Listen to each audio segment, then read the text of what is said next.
Boys! They got me. They got me. This appears to be the end of Wakanda as we know it. Boys, the second list will be coming out soon. And I'm happy to announce I co-authored it. I co-authored that bitch. Unironically though, is anybody else getting EAC crashes? Because couldn't start the game. Shut up, bitch. Shut up, bitch. So like, the last time this happened, I had the same error last night, and now I have a duplicate of my tune that I can't get rid of. What do you mean a duplicate of your character? Like, can you play it? They put out a ping about it? Oh, literally like just now? Those fucking rats. Hold on. Hold on. Hold on. We're aware of users getting an EAC action. This error should resolve itself soon. It'll take care of itself. It's fine. It's fine. It ain't no big deal. Somebody will get to it. Jesus fucking Christ. They're just gonna turn the anti-cheat off and then on again, chat. That's literally all it is. I think this is Cat's fault. We crashed the server. You whore! Not you. Not you, that's mean. Anyways. Wait, so like, what happened? What happened? Because I know like last night, there was a caravan, a relic. Like literally, as I got off stream. The fucking relic. So what the hell happened there? Everybody just like, I swear to God, bro, it's the anti-Dusty curse. Everybody just waits for me to log off on a daily, and then all the fun shit happens. I don't understand it. I don't really know. But it is what it is. It is what it is. It's just a game when I chat, the chat comes out of the other character. Weird. Also, my overlay's back. Wait. So you have, yo, Don, thank you for the 90-day. I appreciate you. So it's not like a duplicate of your character in the character creation. It's a duplicate of your character in the actual game. I want to try something. I'm gonna have you trade me all your stuff and then relog. I'm slightly curious. We may get Beatles. We may get Beatles for this, chat. We just gotta have every single person take one of the pieces of gear and pray that this results in a dupe that we can just pass up immediately. And then everything is fine. Jesus Christ. What a fucking world we're living in. All right, boys. Attempt number 3. Third time's a charm. Surely this is the one that works. This is the one that solves everything. They said it should resolve itself soon. What if it resolves itself now? Boys, we're already in. The question is, how long do we stay in for? That, my friends, is the inevitable. And also, do we have mail? Because if we've got mail, then I might be a happy lad. I had like a cool 60 gold in auctions that were just chilling last night. I set myself up for some success with the farm. So things are looking good at this point in time, to say the very, very, very least. And we got 17 males, boys. We got 17 of these hoes. Okay. Okay. The question now. How much money did I make with these 17? Because I dropped myself down yesterday to a peasant 93 gold. A peasant 93 gold. An ideal... Oh my god. Oh my god, I have 2 pages of listings that sold. Holy shit. Chronic over on YouTube. What up, my boy? Also, who got first today? Was that Mr. Catpap? Jesus Christ. Catpap got the fucking first today. He dethroned Mr. Leon Hayes. What the fuck? I just looked. I was like, what is going on here? All right, boys. Boom. 5. Oh, wait. Were my Riverlands essences selling? Because I was listing Riverlands essences for a pretty exorbitant amount. Boom! 6 big booms. Buying that fucker's emblems and telling Nin to relist probably made us all money on this fine day, boys. 4 big booms. 20 little booms. 20 baby booms. 3 big booms. Oh, this... Damn! We'll be buying...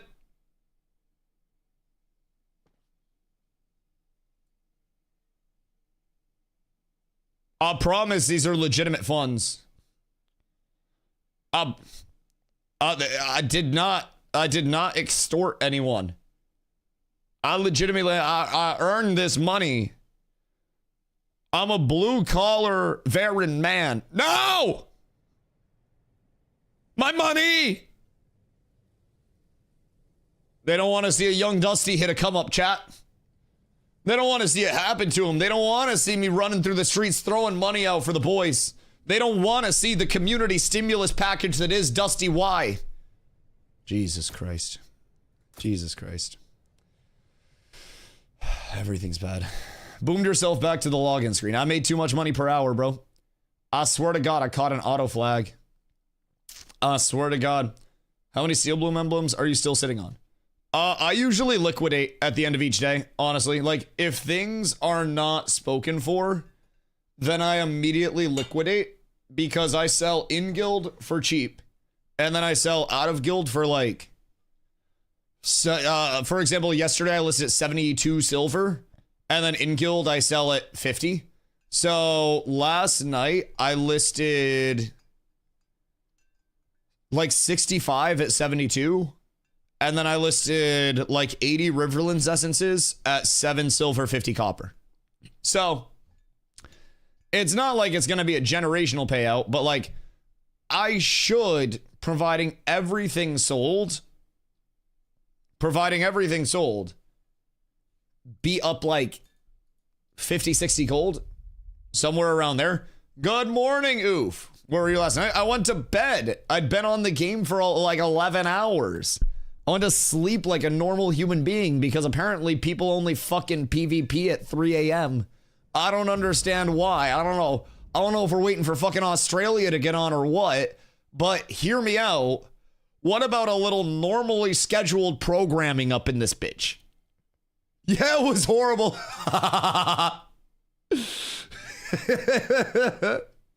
Yeah, I don't know, man.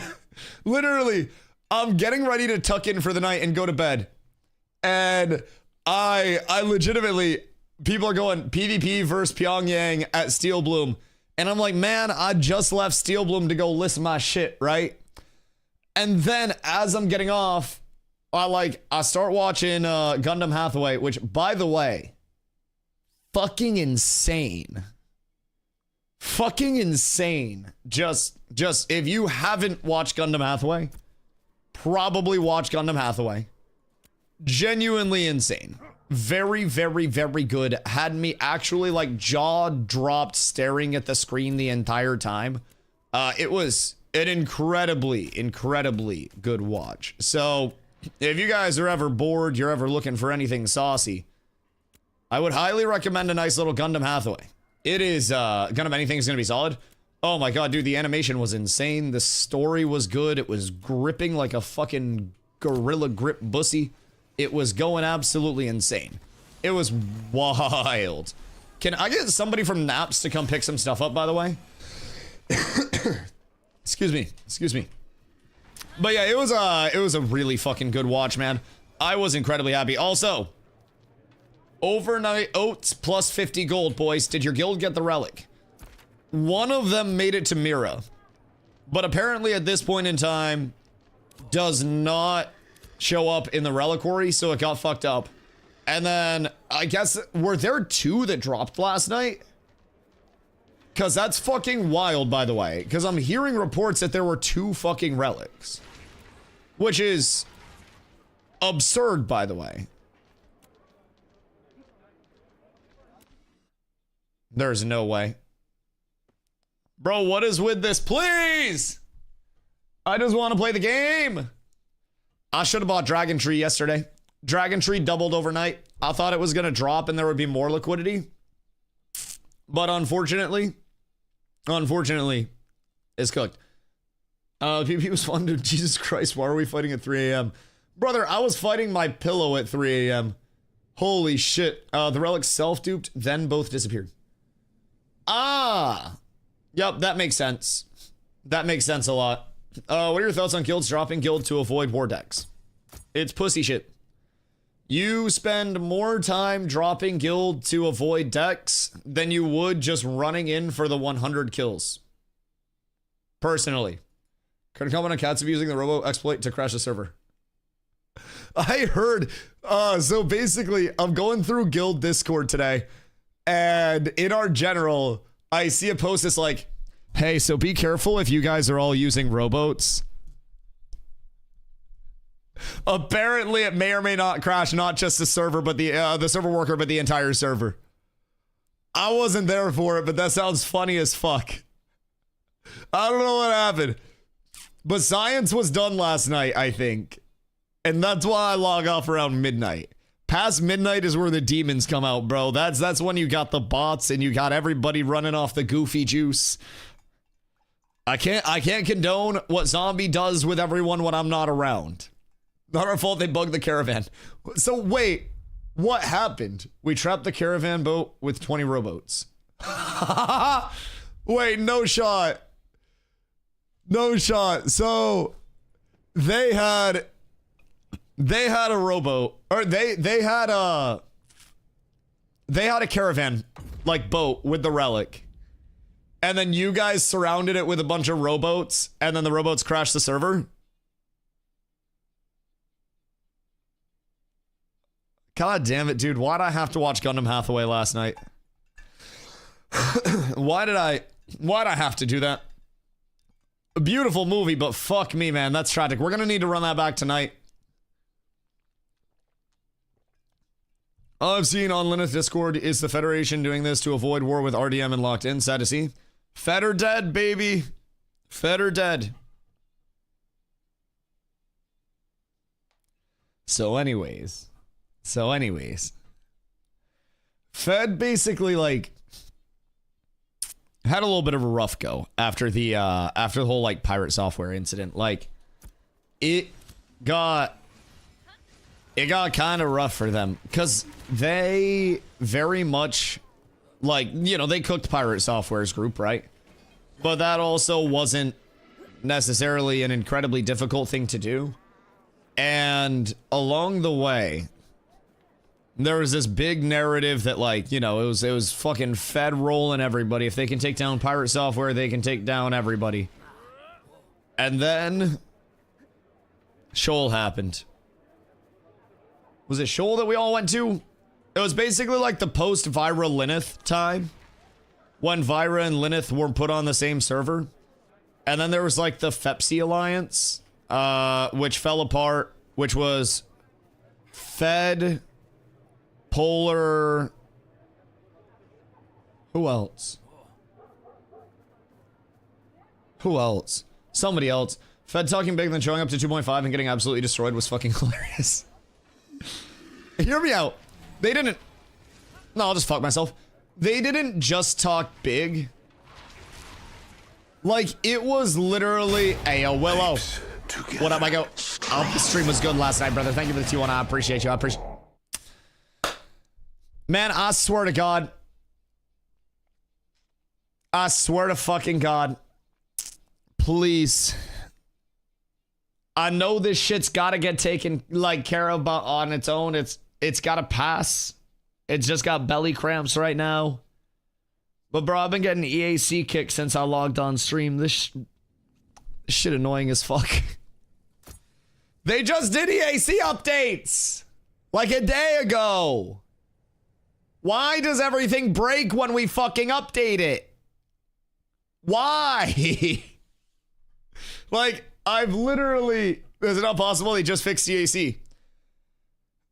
Every time something gets fixed, 2 other things break right now. God damn it. We're so close to happiness. Like, I'm getting in longer every time, and I'm no longer getting the EAC. We'll see here if it lets me launch or not. Because it might. It might. This is progress. This is progress. Why is one of your friends named Shrek Schlong 69? I don't know. I don't know that guy. How do you know that's not my alt? How do you know that's not you? How do you know? Honestly, I don't claim any of my Steam friends. Most of them are Dota friends from like 10 years back, and I don't want to click on his profile because I don't really know what I'd see with a name like Shrek Schlong. My Steam name is not racist. It's a great name. It's a great name. Back when I played Dota, I had a duo lane, and he had like a Dave Grohl profile picture, and his name was the best, the best, the best.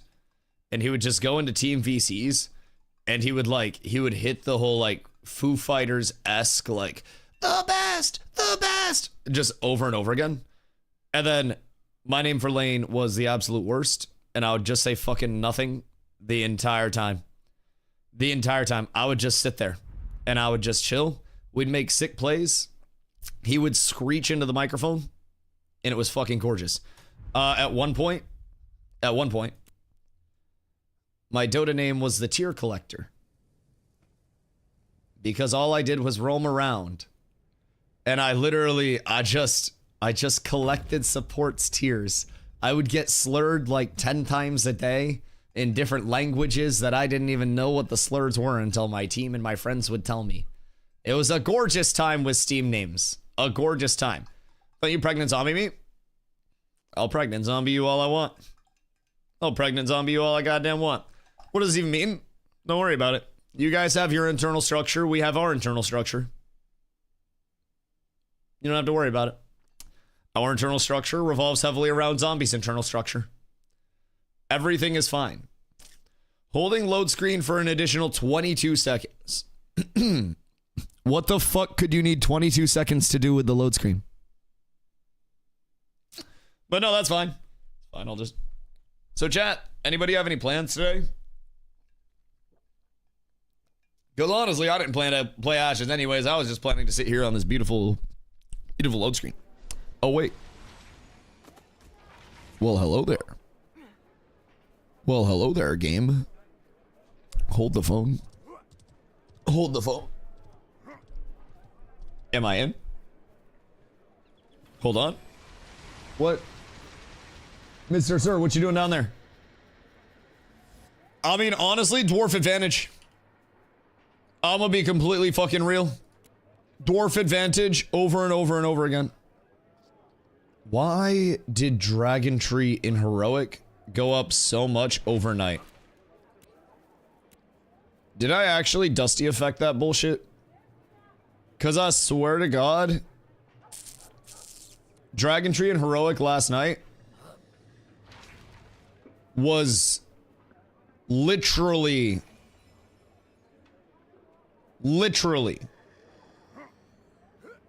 a gold. Was fucking tragic. All of my essences sold. Essence is selling at yoink. Essence is selling at 7.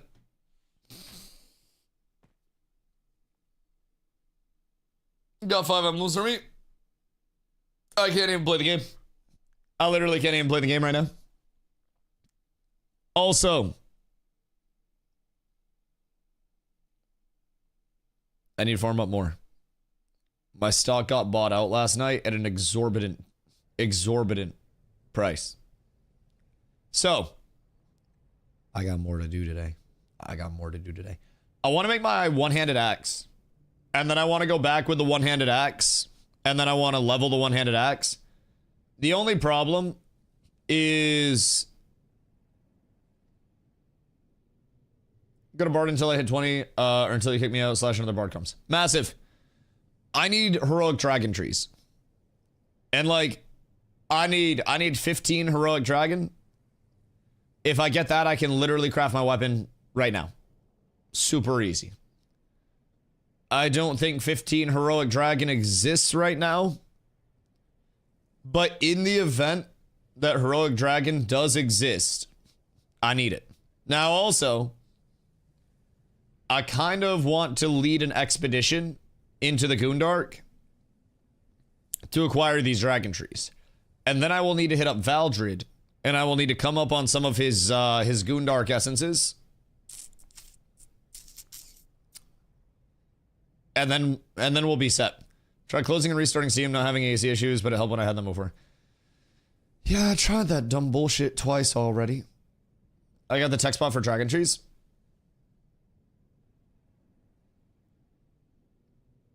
I'm gonna need that, and by I'm gonna need that, I mean I'm gonna need us to send like 3 poor people over there to get dragon wood for me, so that way I can get heroic and then ball. Just need a flyer.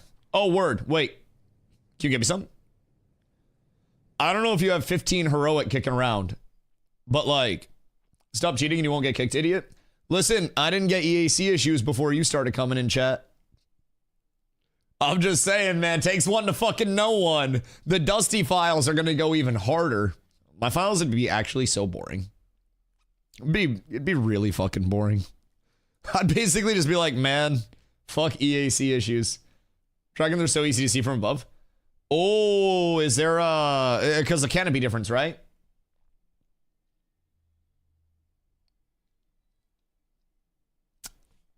If I buy you food and stuff, would you just run around and look for dragon? Like, I don't know what you got going on right now, but I need 15 and then I can make my one-handed axe and then we're fucking set. Still have those elixir recipes? He should. He should. Also, Ron has a lot of cooking recipes that he's selling for me. So if anybody needs cooking recipes, hit up Ron. He will offer you great prices on wonderful recipes. And also he's selling for me. So you're helping me and you're helping Ron. All at the same time. All at the same time, boys. It's a beautiful balance and everything. I should have bought dragon trees at a gold yesterday. They literally, Heroic Dragon went up to like a gold 80 silver overnight. And like part of me is still thinking about buying at that point. But it's also like Epic's 280 at that point. And realistically, I'd just go Epic. But I don't want to spend fucking 15 gold more, man. I don't want to spend 15 gold more. Because like, over the course of 15 wood, if I'm paying 80 silver to a gold more, that's effectively fucking 12 to 15 gold more. That shit's absolutely awful. Just a rule, and I haven't had EAC issues besides code 37 a few times. Interesting. No, I don't run any of that shit. Anything that has to be set up manually, like, I don't know, rules and like firewall exceptions, I'm gonna be honest. I'm one of the most like tech illiterate streamers in history. Like, I'm not tech illiterate. Like, I built my PC and I can like, you know, I can set up my stream and stuff like that. But like, I'm not doing all that crazy shit. As is working, don't worry, going to brew pit. Right. Right. So what about the dragon trees? What about, oh, fuck. It's like when I go outside with birdseed and my pigeons just like try to jump my shit. It's terrifying. 169, 170. Like, am I crazy if I just buy this shit at this price and just say fuck it? Because this is 169. That's 18, and then 4 more gold. And then we're fine. You're in Jova, you have to get out or you'll keep crashing. God fucking damn it. Can anybody that's not crashing in Jova get me the dragon tree off the market? Got 144 gold to burn, you're fine. Let me go to my spot for a minute. Yeah. Do you need consumes or anything? I have a gatherer's green salad. If you want to pull up, I can get you that. I have extra gathering bags that have the gathering coil on them. I can get you that. I have a blue. All right, bet. Also, I have a bunch of gear for naps and then more. I'm going to take bong rip.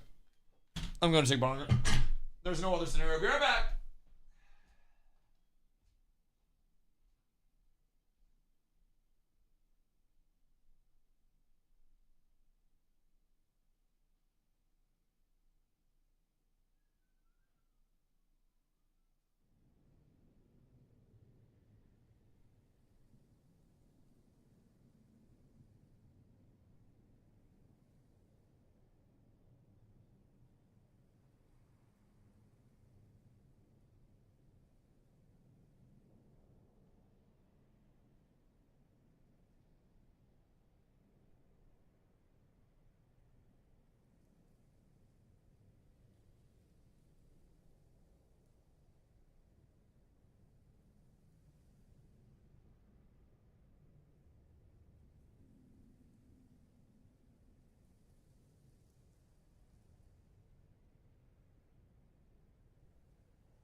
Boy, oh boy.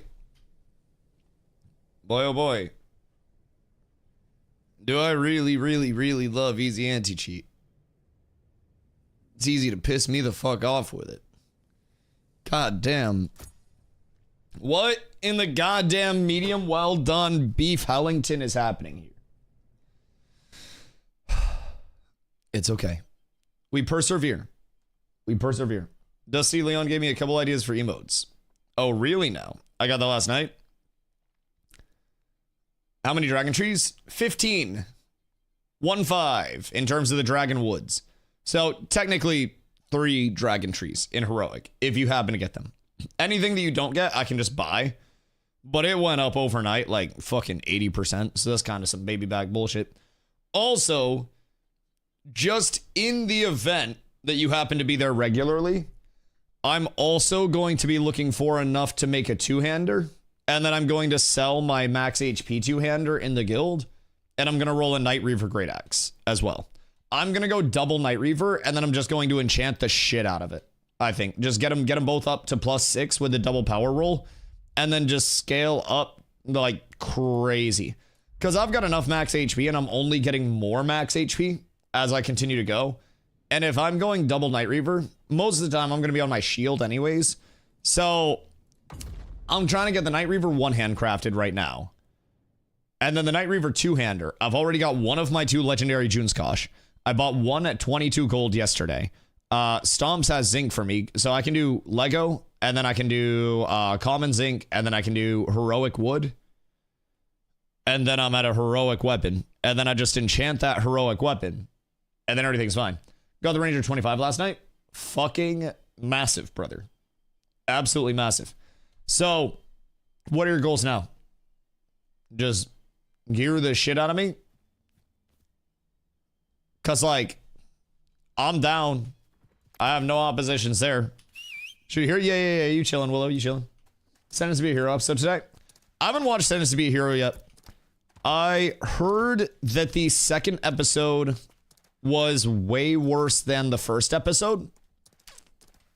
Which, honestly, with how well received the first episode was, like, that kind of makes sense. It's like going out and pitching a perfect game and then going out the next day and throwing a complete game shutout and everybody's like, oh, he had a down performance. So, like, realistically, I think, from what I heard, I don't even think the first episode was good.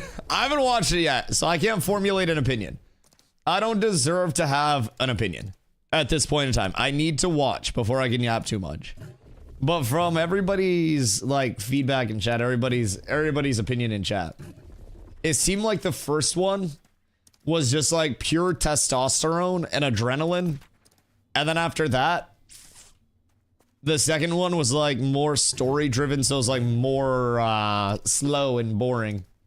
What do we have here? What have we here? Hold on. Oh, turn your screen shake off. Oh, it'll change your life. Jesus. Turn the screen shake off. Goodness fucking gracious. Goodness gracious. Is that gonna 100% heal him? Jesus Christ. Oh no, the mana. The mana! We gotta get you salves instead of the mana pots. Salves are so much better than pots. They give you more overall and they're a tick up over time. I hate you for screen shake. I want you to know I despise that. Was that me on you at the end? Who was kicking the shit out of you at the end? Hold on. Was that me?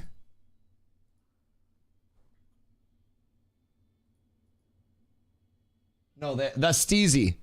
I can't even see the names. Oh wait, I'm right here. I'm right here. I stopped because of the forfeit. Oh no, I remember this one. Because they were calling forfeits. And then I just like stopped. And then everybody else kept kicking the shit out of you guys. You have combat blur on too. So like, I'm so immersed when I get slammed. Brother gets tripped and actually falls out of his chair. Look, so like all this shit, you can turn this off. And then you won't have any of this like blur on the outside. You won't have any of that. this is what the accessibility settings are. So like, when I tell people to go in and under accessibility visuals, turn all this off, that will save you so much. Like, you got your camera shake and your combat blur. Bro, just turn all that to 0. And then for perspective, I'll fight something real quick. But like, that's your screen with combat blur on. And then I need to find something I'm not going to one-shot. Un momento. Un momento. It's just level 10s around me.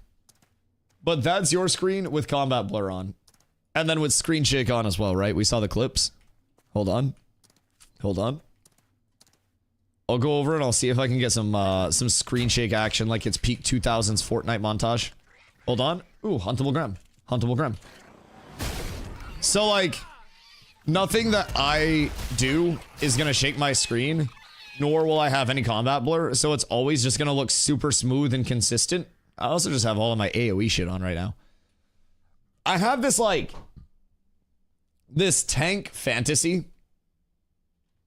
where part of me just wants to one day run all of my AoE abilities and then go into a clump of people and absolutely decimate and pretend I'm like an actual DPS. But realistically, I know that's a dumb fucking idea. Like, I know it's a terrible idea. It's not good. And I'm just gonna stick in my single target, you know, fuck you ability kit and just be useful. But part of me wants to melt a clump at some point in time. Maybe if the timing is right, you know? Whoops. I can't even gap close to people. I can't even gap. The fuck? Why my Snorse not want to be my Snorse anymore? Bro, I swear to God, the game hates me today. I swear to fucking God. Oh, this is cost calculator from guild? Yes. Yes. Some nerds in my guild did indeed make the CATS calculator. And hopefully it's accurate. I want to give Ranger a try in large scale PvP. Know the guild needs Rangers right now, so I want to try to utilize it in the guild. But it doesn't scratch the same itch Rogue does for me, so I'm hoping that I can replace the Rogue in guild temporarily and swap back to Rogue later if Ranger just doesn't cut it. Yeah, I mean, honestly, probably really solid. Well, Ranger only feels good in large group PvP. I think Ranger in any team PvP can feel really good because realistically, even in small scale, if you have a threes comp, right? Say hypothetically, you're like your tank Ranger Bard. You would have your tank starting protect on your Ranger, and then switching over to the Bard if needed, and then your tank tries to call somebody out. Excuse me. And then once they're called out, you build debuffs on them, and then from there. Grapple goes out, trip goes out, and then you have a snipe heady immediately. I found a craft that's not accurate. Wait, could you join our guild Discord? Discord.gg/catswithabs. If you ping Sib, and then you have any crafts that are not lining up. Just did a Lego bow that your guild calculator was saying 91% epic. Hey, yo! Wait, so it popped Lego? Congrats, you lucky bitch. Yeah, so that's the disclaimer that we give. Sometimes it is actually too, like, low on the calc and it will come out higher. But fortunately, we haven't had... Calc did say it wasn't tested for legendary. Well, now we got a Lego craft to go off of. Yeah, discord.gg/catswithabs. We have not done many Lego crafts to actually gather the data. This is all 100% like community submitted data that gets put into the coding and then gets extrapolated and worked out. But yeah. If you have anything that came out legendary, please let us know what the craft was and pass it along to our designers of it, because they would love to get more Lego calcs. Also, congratulations. Congratulations. No child, this dude's still in Chova. I ran back. I figured it was safe. I hadn't crashed in a second. I wanted to see. Limestone at 6. It's like just expensive enough that I don't want it. What are sapphires at right now? Wait a minute. What are sapphires at right now? 6, 4, 3, 3, 4. Okay, so the 6 is an outlier there. Does anyone need anything price check? Search item will always be at the top. Huh, today I learned. I don't know, reorganize shit like that, honestly. Price check Coke. You get out of here, Charlie Sheen. You get out of here, Charlie Sheen. I can have DPS for Steel Bloom today if you need some pumps. Word. I want to try to get my craft done before I go back to Steel Bloom. And then I will probably go to Steel Bloom just to level up. So basically, I am trying to get my one-handed axe crafted ASAP. And I am essentially just my dragon tree wood away. I may be making some Forge Guard this week. Are you embezzling? The fuck? Or have you just been... Yes. Have you just been making bank off glittering steel ingots since you can do them? Hold on. It's my money and I need it now. Call Zombie Wentworth 877. Oh my god, scam now. What's the profit margin on this bitch? Cause like Tide Rod for 50 silver seems cheap.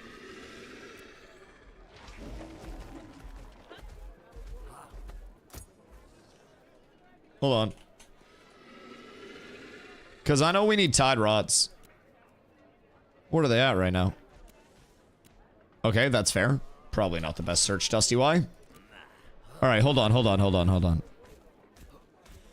At the top, 45. 40. Why are these so cheap? Interesting. 26. The fuck? Alright, hold on. Who had them for 26? I'm gonna come up on those real quick. Are they gone? No, it's this guy. Alright, well, I'm gonna nab those. Yo, Grenade, thank you for the 50-day dog. I appreciate you. You tell me when you're ready. Provide epic elixir. I'll provide food and 1762 qual. I sold a Lego glittering for 100 gold. Wait, so what are you making for Forge Guard? Like, where are you trying to go first? Because Forge Guard is definitely, in my opinion, the play. And also, it's really not that crazy to craft. Like, pants first. The pants be nice. The pants be nice. Because you have a deflector as well, right? How about so many bears? How many bears do you have? Because if you got extras, you know where to send those bitches. You know where to send those bitches. So, thing to keep in mind with some of these crafts too. Interesting note is that the, I want to say it's just Bracer's Belt, right? But Bracers and Belt don't require additional iron frags just as a standalone. So they're typically a bit cheaper to craft.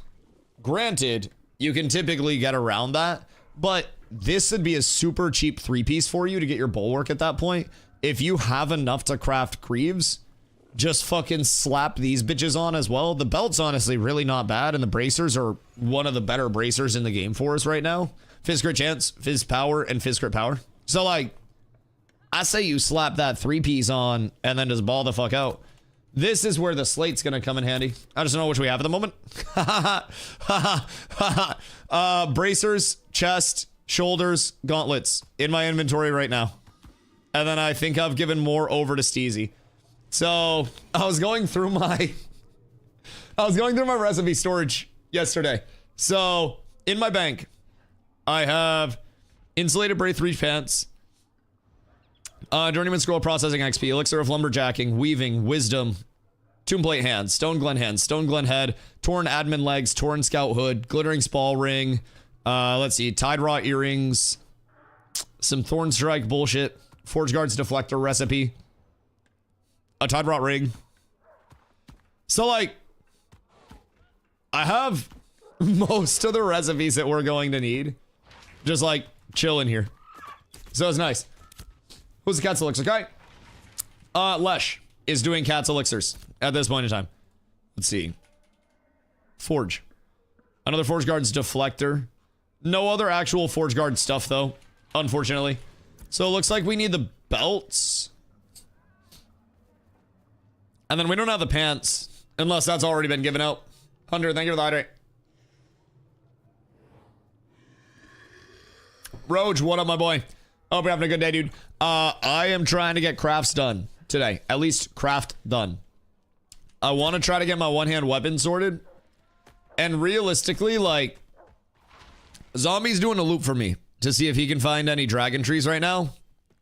But part of me kind of wants to just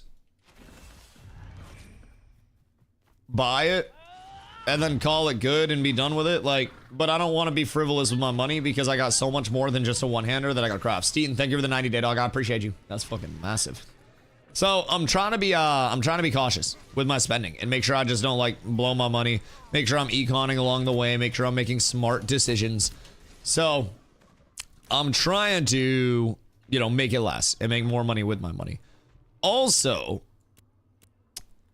I have 3 Lego slate. The armor mold game just changed a little bit, boys. The armor mold game just changed a little bit. So if we go stonemasonry, and then slate armor mold, I'm gonna need more slate. But we're off to a good start there. We'll need some willow, and honestly, I'll push that bad boy up. Probably gonna do rare heroic forge. I just feel like heroic armor is typically so much more expensive. Maybe the splits are different on the 29 stuff, but like I think rare in armor is the equivalent of like heroic in jewelry. So much slate and iron. Have you just been mining like crazy because of the flyer? I feel like such a peasant. I'm gonna need to get an election somewhere. I'm gonna need to get a social slot. I'm gonna need to cook that up. As long as I use rare platings. Oh my god, that's so expensive. God, dude, that's so fucking much. I mean, it makes sense, but holy, take Durgram. Yeah, they're not doing shit with it, huh? Are rubies going back up? Oh shit, rubies are down. What the fuck? Why are rubies so down? Rubies at 3 is the cheapest that I've ever seen them. And I think I might buy these. Realistically. I think I might just buy this out. Durgram's dead. RIP Durgram. Because honestly, it's all 3s and then they're listed at 6.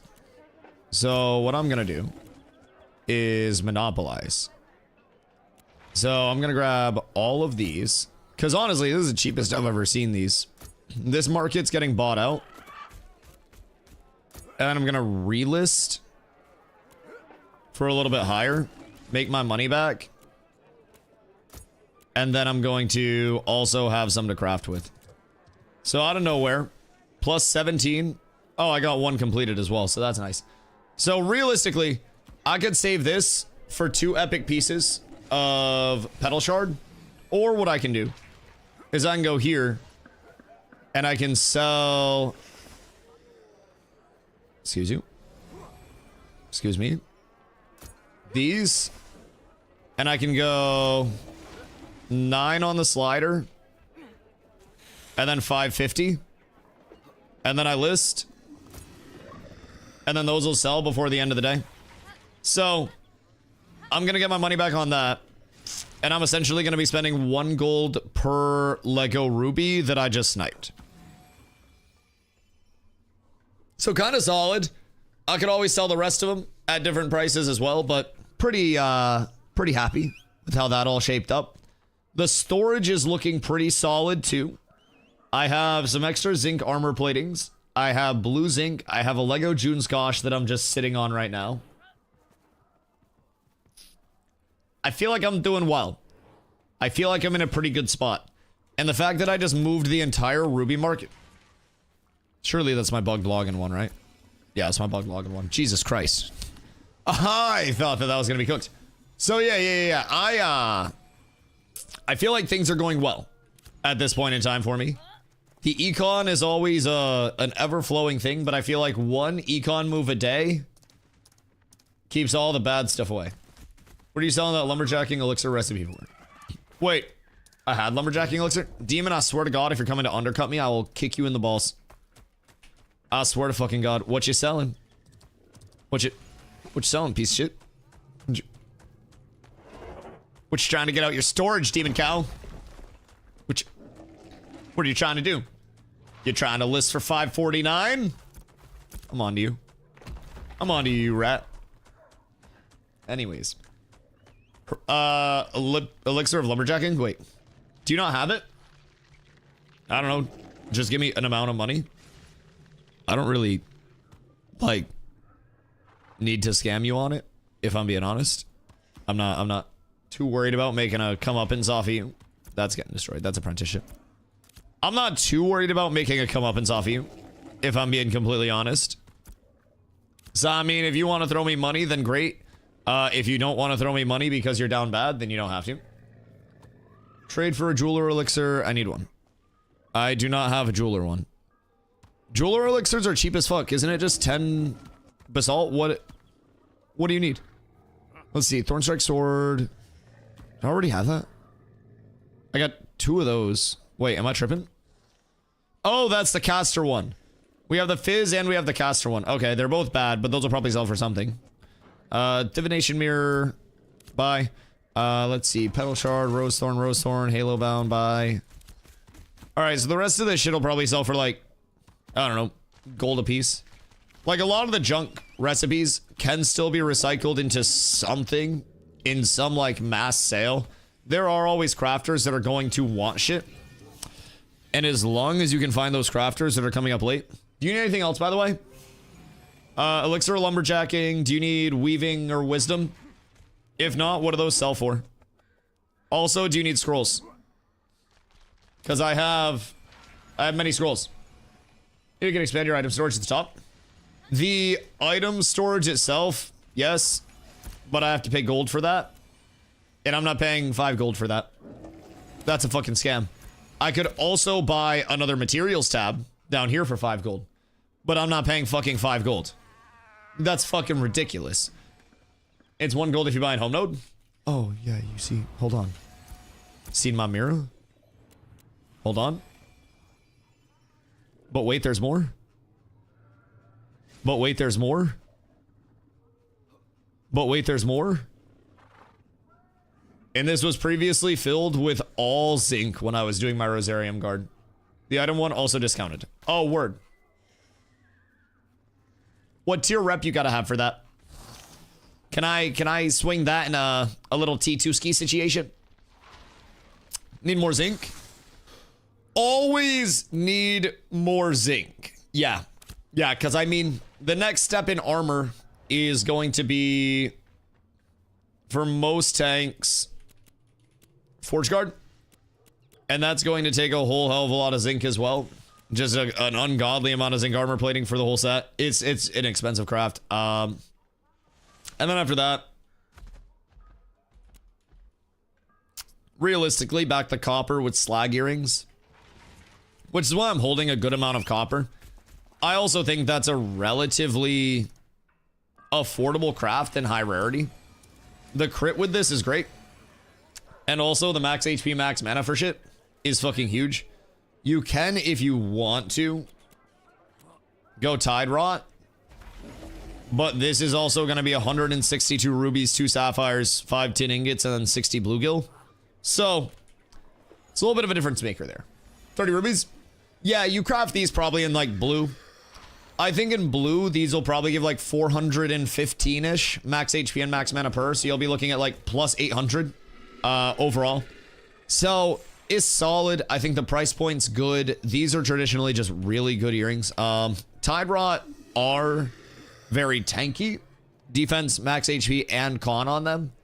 But again, these are a little pricey. The tin and the sapphire may make it more affordable though. Because realistically, if you're doing just low rarity general rubies, and then you go sapphire, Moonbug got the heroic blood hoops. I know. Dude, I've been watching the items come out, and I'm just like fucking shock and awe. Like low-key, Tide Rots might not be expensive to make. Because then you would need tin ingots. You would need 15 tin for each one.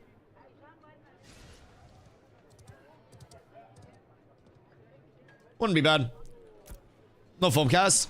I don't really like foam cast that much. Like, foam cast, okay. It's gonna be heavy defense. I don't really like defensives that much. Because, as you said, DR. Max HP side, it's still good, right?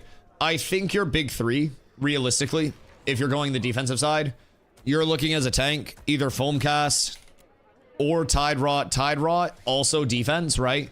but you have your con roll and you have your max HP roll on these, and it's a big fucking roll.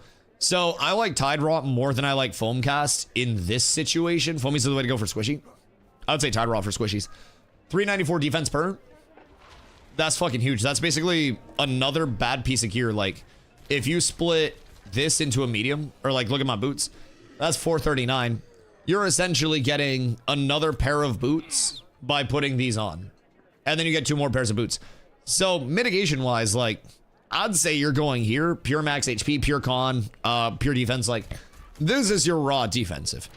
Part of the reason I really like Slag, if you watch any long-term sustained fights, Slag is very good because of the max mana. You can always pop a pot and get active, right? But if you have to pop a mana pot, then that's not going to allow you to pop a magic mitigation pot. It's not going to allow you to pop a, you know, anything, right? You're not going to be able to pop a power pot, magic pot, whatever, right? So, Slag opens up your resource play very, very, very, very, very heavily. Now, I will say, Tide Rot is just generally really good. Like, Tide Rot rings are essentially a mirror of the earrings. So no matter what you're looking at, the recipes are the same, the costs are the same. EAC issue should be resolved. Yeah, who could have told you that? Who could have told you that? What are thoughts on Amulet of Zarin for PvE, specifically for Fizz DPS? Like, it's not the worst from a raw power standpoint. I think there are still options that give you, like, more of a roundabout total benefit. But if you're just trying to, like, glass cannon pump, it's going to be a really good option. You have a shitload of Fizz power coming out of that. Zombie, any luck with the trees, by the way? Low-key, Sapphires at 3 gold are also intriguing me.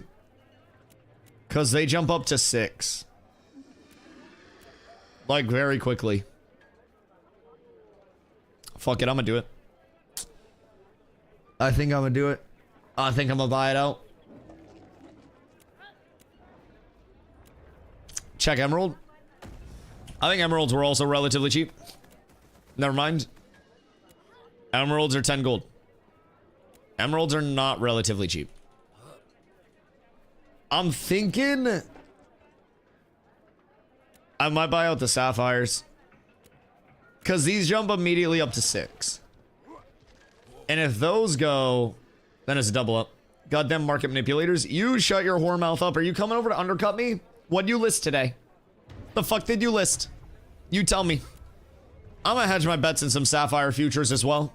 If I'm being honest. I like the potential here. I like the potential a lot with the Sapphire futures. I'm gonna just buy everything under 6. And then I'm gonna watch that market at 6. And then I'm gonna see what happens. Because now it's just at 6. What's the math on that with taxes? I don't know. I don't really pay attention. I just sell it for more. I just wait for it to go up. So taxes are 10%. So realistically, take market price, add 10%. So 330 to, you know, 339. And sorry, to like 439 at the highest point. So like probably an average price point of 350, about 350 across 7. So I'll probably spend like a little over 21 gold, in between like 21 and 25 gold for 7 Sapphires. The thing with 7 Lego Sapphires is that it will allow you to pump very heavily into Tide Rot stuff. It's necessary for endgame jewelry. And a lot of people are going to want these very, very late game. 144 gold to 51. Correct. But in that time, I also secured 9 legendary rubies at a cost basis of like 3 gold, right? That market, I pushed up to 6 gold average. I got 18 Lego rubies. I relisted 9 at 550. So I pushed the market up 100% inflation. And then I listed at like a 90% profit margin, right? Excluding taxes and listing fees. So like 80% profit margin. So now these Lego rubies, I list some now. If I get a mail notification, I know I've successfully pushed the market. 60 gold right back with the ones that I've listed. Right around there, right? So I would be doing extremely, extremely, extremely well immediately upon selling that. I'd be right back up above 100. And then I also took the sapphire market and I pushed the entire sapphire market up on Shoal as well. So right now what we're looking at is if you go here and you're like, man, I see Savo making an epic petal shard neck. I really want legendary rubies to make my epic petal shard. Oh no. Uh-oh. That's not a good sign. That's not a good sign. Oh no, there's only one listed. Oh no, it's one listed at 6 gold. Me, oh my. Scary. Wow. And then you search up emeralds. And you see... Sorry, sapphire. Sapphire. Wrong gem. I bought up sapphires. I don't even know what gem I'm talking about. I bought up sapphires at 3 gold. And now the market is again 5 listed at 6. And I didn't list any other sapphires. So I'm sitting with the cheapest rubies on the market right now in a 9 stack. Hedging that with a 9 stack is enough for somebody to buy up all of their rubies at once for an epic petal shard. So I sell rubies in batches of 9. Somebody's going to be more likely to come to my shop and see 9 Lego rubies in one shop that's cheaper and then 1 Lego ruby above that. And then they'll instantly buy because of that. So then I make most of my money back instantaneously. Check my shop. Check your mail, idiot. The fuck do you mean? If those rubies sell, that's nuts. They're like 3 silver 12 hours ago. 3 gold? Yeah, I bought these at 3 gold. So this is the lowest that rubies have been at this point, Savo. During the big...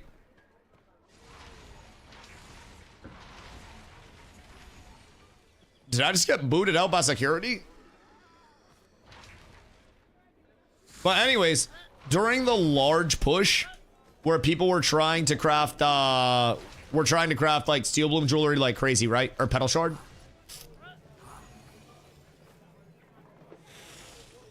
They're like 6 gold a piece. You couldn't find rubies under 5 to 6. So I was selling in guild at 4 instantly when people were trying to craft their shit because that was cheaper than market and the liquidity of rubies in the actual environment was so low that it was that it was basically impossible for people to keep up with anything. So this is what I always say though. As soon as I get money, I'm notorious for blowing the money.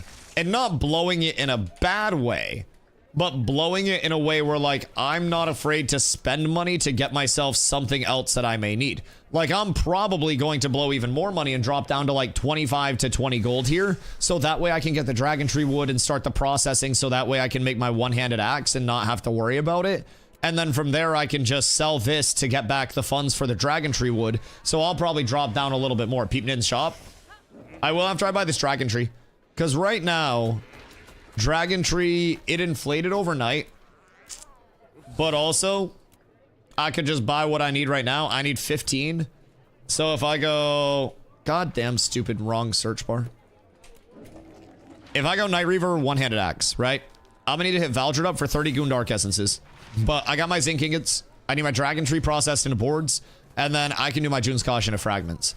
And then today I can make my Heroic Night Reaver. And then I would be able to level that up in Steel Bloom wherever I power level.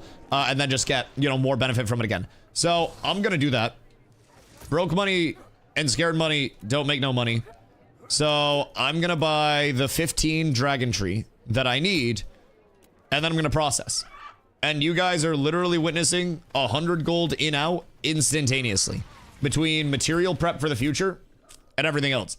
People have legendary weapons in my server. Oh yeah, you can absolutely make legendary weapons at this time. That's not far-fetched by any means. Legendary weapons, in my opinion, and again, this is just my humble opinion as gamer man and commentator. I don't really think legendary weapons, for the most part, depending on the weapon, of course, are that worth it at this point in time. I don't even think epic weapons, for the most part, are worth it. Simply from the cost point versus the power output that you're getting out of it, you know? Hey, what's up, my boy? Good day. Good day, brother. I am manipulating markets. Where did his 144 gold go? Do you want to track my spending? Boys, good morning. If you guys haven't been here before, I appreciate you coming through today. I hope Zop didn't mental boom on you much. Zop loves Ash as a creation, despite what he may say. Trust me. I know. Welcome in. As of this morning at the start of stream, was at like 150 gold. I'm now at 23 gold. Time to farm. I gotta craft first. So, I have purchased over the course of the day. Yo, Icebox, what up, my boy? I have purchased 18 Lego rubies at an average cost of 3 gold per. Well, like 350 per, right around there on the high end. Push the market up to 6. I have bought 7 legendary sapphire at a cost basis of like 3 gold and some change. And I push the market up to 6. Sell them, or do you need? So, I mean, eventually I will. But if you look at the market, just to catch you up on today's shenanigans, there is 1 legendary ruby at 6. I've listed for 550. There is 1 seller with legendary sapphire at 6. I have not listed them. Legendary sapphire is going to be used in Tide Rot. As soon as people realize that and start pumping these out, because this is, in my opinion, the best defensive earring and ring in the game. And I think people will be rocking these in this meta. It's double defensives on both the earring and the ring. You can tank up like fucking crazy with these. So tin and sapphire are going to be the 2 big proponents in rarity for those. Rubies are always safe because people will want epic petal shard, and these are so ungodly cheap to craft in epic. So you're kind of up tremendous there, man. What's legendary limestone used for? They sell for 7 gold in my server. Legendary limestones are typically gambad. Gamba. In epic? What's that? Petal shard? I mean, petal shard for epic, you're looking at Lego rubies, and then with the qual that exists right now, I'd have to guess you're doing it with primarily blue in terms of your ingots, and then maybe some heroic splashed in. But I would have to guess that you're looking at Lego rubies and then blue ingots. I don't know what the calc is currently with how much qual we have. Like, we had almost 2k qual last night, so there are also some high level 29s that use limestone weapon molds. Almost definitely. It's the same thing with slate, right? Like, some people will gamba slate, but you'll also need slate weapon molds for late game. Slate armor molds and shit. For the late game armor crafts, like Forge Guard especially. So, yeah, as of right now, I have invested in, as of this point, 7 raw sapphire that I'm holding, 9 rubies that I'm holding. I've got 9 rubies listed at the cheapest on the market. And then if those sell, I'm instantly back up like 60. So, I have a question. I was thinking about forming a group to go kill the spider. They draw spindle neck. Is that worth? Spindle neck? Hi. The spindle realm, am I it? I mean, like, it depends. Depends. The opportunity cost with necks is rather large. It's a lot of defense. I wouldn't recommend it on a tank because diminishing returns on mitigation are an absolute bitch. They're fucking terrible. So if you are above 50% mitigation, you're getting into soft DRs. Above 60, you're starting to hit a harder return. And then at 70 plus, you're just like completely locked down. So Spindle Realm Amulet is one of the options. As Nin said, Forge Lord Signet, typically a more efficient per slot, allocation. Granted, it's going to be more expensive to actually get because you need the Ancient Tunes and Ingot from Forge Lord Zammer kills. And then you also need the Glittering Metal Strands, the Glittering Steel Ingots. So, it's a lot. I don't know if you're 50%. Check your character sheet. So, in your character sheet, you'll just see what your passive, mitigations are. And just to show, like, a quick look at the diminishing return scaling, right? So, if I pop my Iron Aura off, I gotta turn this bitch off. Hold on. There we go. So, turning my Iron Aura off, I have 51.7 Fizz and 18.9 Magic because I'm primarily in Heavy. I don't really like Heavy that much. If I turn Iron Aura on, this is supposed to be 5% mitigation. So, you'll see 5 and 5. Or, because of diminishing returns, slightly less. So, from 51.7 and 18.9 to 54.1, where I gain 2.4, and 18.9 up to 23, where I gain 4.1.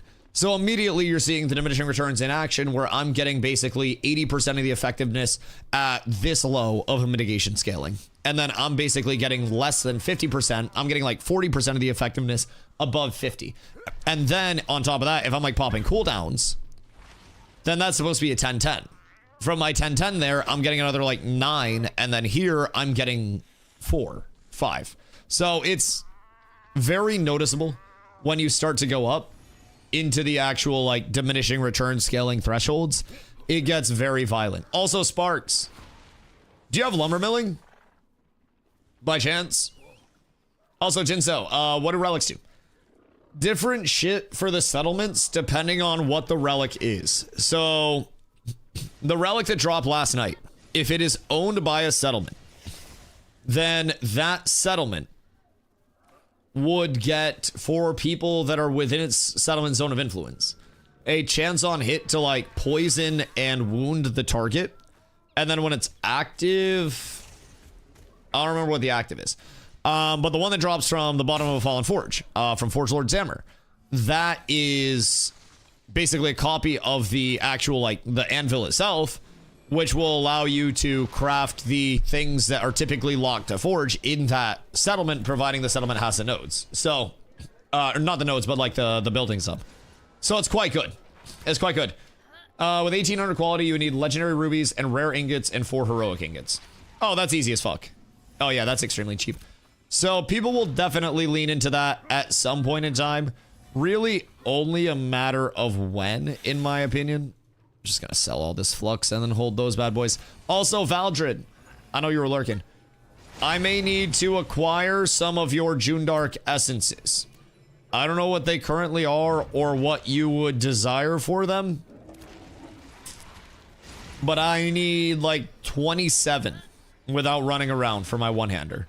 So I'm basically, I gotta start my Junskosh, and I gotta get that taken care of. I only have like 300, can't spare him right now. You right. He's monopolizing on it. All right, man, just let me know what you need, dog. I appreciate you. I appreciate you. So I got to start my Junskosh into fragments. I need a lumber miller to start my dragon trees into boards. And then I need sparks to actually whip out the weapon for me. And then once that's done, we go back over to Steel Bloom and I level another axe. But at that point, we're steady white, brother. I'm fucking vibing. I'll give you 27 for 2 legendary cacao. Isn't that shit like 1,000,000 gold? What you trying to do to me? I see you at the market. Stony, thank you for the follow, dog. I appreciate you. Jundark Essence. 39, 38, 38, 33, 39. You about to get rich real soon, Valdred. I wouldn't stop farming those crabs if I was you, brother. I wouldn't stop farming those crabs. Let's see. I need 15. Do 2 gold? They sell for 5 silver on my server. Depending on how many exist, you should probably buy them. If I'm being completely honest, there are a lot of Jundark crafts that are very good. And a lot of people will, once they catch on, Night Reaver Greatsword is good, right? And that's Anvil's essences. But Night Reaver Great Axe is fucking disgustingly high power scaling. Like, it's really high power. So with this, I'd immediately be above like 450 unbuffed. And even like the baby axe, this is what most tanks are going to want if they're going sword and board. This also has an additional power roll on it that makes it real strong. Real strong. It's beautiful. I don't cesium stand here until I make a Lego glint. That's what, 100 gold? Yo, like low-key, if you're not getting contested, you might as well. Like if you're not dying, if you're not like having any contest, why wouldn't you take the free payout? Like you're gonna make so much money in terms of Jundark essences. Like you're set. I considered bringing a group out to good day, my sir. What a dooski. Oh, thank you. Hold on. There. Take my money. Take my money. I'm rich. Well, actually, I'm not rich liquid anymore. Now I'm held down. I got a lot of money tied back up into assets, and people aren't gonna think that I'm rich, which is good. Then I won't have the people coming in and just like, you know, using me for my heaps of cash. My heaps of cash. All right, do I have, by chance? By chance. Wait. How many do I need? Is it 35? Hold on.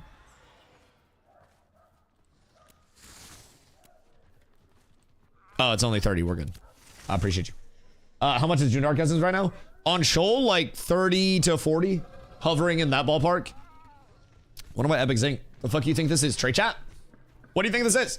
Crows. Good day, my boy. All right, so I'm gonna start on my June Scotch fragment real quick. God, I get so nervous carrying expensive shit around. Like, what happens if my mount just starts swinging on people? You know, like, what am I to do at that point? I'm terrified that I'm gonna run by a guard and I'm going to get randomly nuked and then I'm gonna lose 20 gold in this fragment. Because this is, like, I bought this shit at 22 gold. Granted, I have another one kicking around. I gotta get it from Ron. But this shit's expensive. I do not want to lose this. All right, metalworking, and then June Scotch fragments. I need a blistered ember flame. So we go ember flame. 1. Grab you. I hate you. I hate you so much. It actually got me. I hate you so much. Savo, I need you to know. I need you to know this guard discriminated against me previously. Where I was buying from this metalworking vendor with Ruvidium on me, and it wasn't even my Ruvidium. I had a 5 stack. This guard just comes over and fucking wombo combos me, and I wasn't even flagged up. I did not flag. I don't know what happened. I don't know what the cause of it was. Like, dude, wait, do you have a paella on you by chance? Sparky, you got a paella? You look kind of thick in that. Goddamn. Goddamn. Hold on. Because I should probably start this with a paella. I don't know where Ron is. Am I taller than you? Yeah, I'm taller than you. Slightly. Slightly. Do you have a paella? No, metalworking. No, what about just processor's paella? You don't have metalworking food? Alright, fuck it. Wait, you do have a paella. Hold on. Craftsman's casserole. Lame. Lame. Alright, that's fine. I'll start it without it. It's not a big deal. Boys, what if I up-proc this to artifact? Like, what if it comes out red? Holy shit, the thought of that. Alright, 20 minutes on my June Scotch. Is there a lumber miller that is available in Jova by chance? Or technically, I would probably have to get outside of Jova because we don't have a wood shop here, do we? Do we have a wood shop here? We don't have a wood shop here. Where do I need to bring my wood? Nuela? Would anybody have interest? I answered you, doofus. Wait, can you do it? I do it in Nuela. Okay. I have the wood here. So, should I give it to you now or should I run down? Because I can give you my wood right now if you'd like to take it. And then after that, we're good to craft. And what do I need? I just need a food at that point. We should see if anybody in guild needs to craft. Thank you, son. I appreciate you. We should see. I had no idea you could get artifact stuff. You can't. You can't. I was being a dipshit. You can't get artifact stuff. I wish. That'd be fucking great. But elixir, I got food. Okay, word. Here, that should cover it. Oh no, DustyWhy is poor again. I can't afford to tip. It's tragic. I don't know how much it's gonna be, but let me know if I owe you more. I'm broke as fuck. I'm in poverty once again, and I will never, ever, ever make my way out of the trenches. This will be the time you proc an extra spoil. Oh! God, I'd come if that was the case. What am I making? You are making me 172 Dragon Tree boards. I have given you the mats for 5. You can figure out the rest on your own. I appreciate you so much. Thank you. Thank you. Really hope that you up proc on some of that qual. 5 boards. Yeah. Just 5 boards. And then we craft. I don't know how much it'll be, but should be easy. All right, I got 20 minutes before that's done. What's the timing on 5 boards? Because it's got to go timber and then it's got to go to boards as well. So we probably got, what, like an hour or so on that? Do we want to see...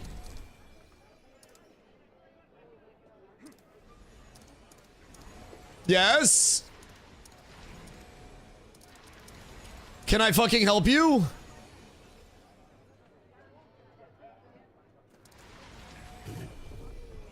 What it... Excuse you, my good man. Sorry to be a burden. Sorry to be standing there. Do you need a lumber milling elixir? Wait. Mining, stonemasonry, metalworking. I don't have one. Do you need a lumber milling elixir? Because I bet Lesh got you. Also, Lesh, I have your lumber yakking recipe as well. So that'll be a huge come up. Oh!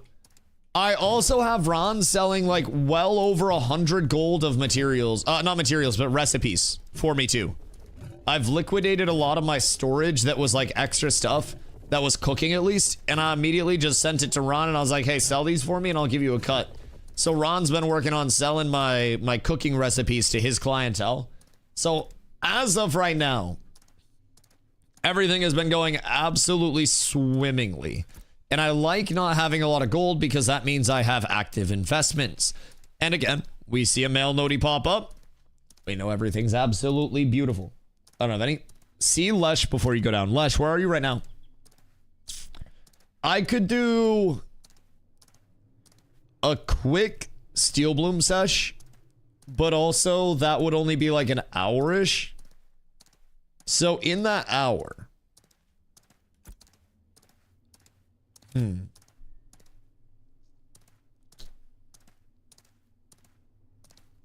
Do we want to get Steel Bloom together and then take a break after an hour? So I can craft? Or are there named mobs that we need to cook up? Because we could probably do named mobs as well. PTR. Wait, what? PTR's up? Wait, what the fuck? Hold on. Oh shit. Glorious PTR testers. Welcome back to the PTR. The PTR is available now on Steam. If you have Ashes of Creation in your library, you should now also see Ashes of Creation PTR in your library as well. Wait, oh shit. The PTR is no longer any kind of NDA. The PTR is not NDA'd. Oh fuck, the PTR is not NDA'd. Chat, the PTR is not NDA'd. The PTR is not NDA'd. The PTR is not NDA'd. The PTR is not NDA'd. Woo! Yeah, baby! I can make content!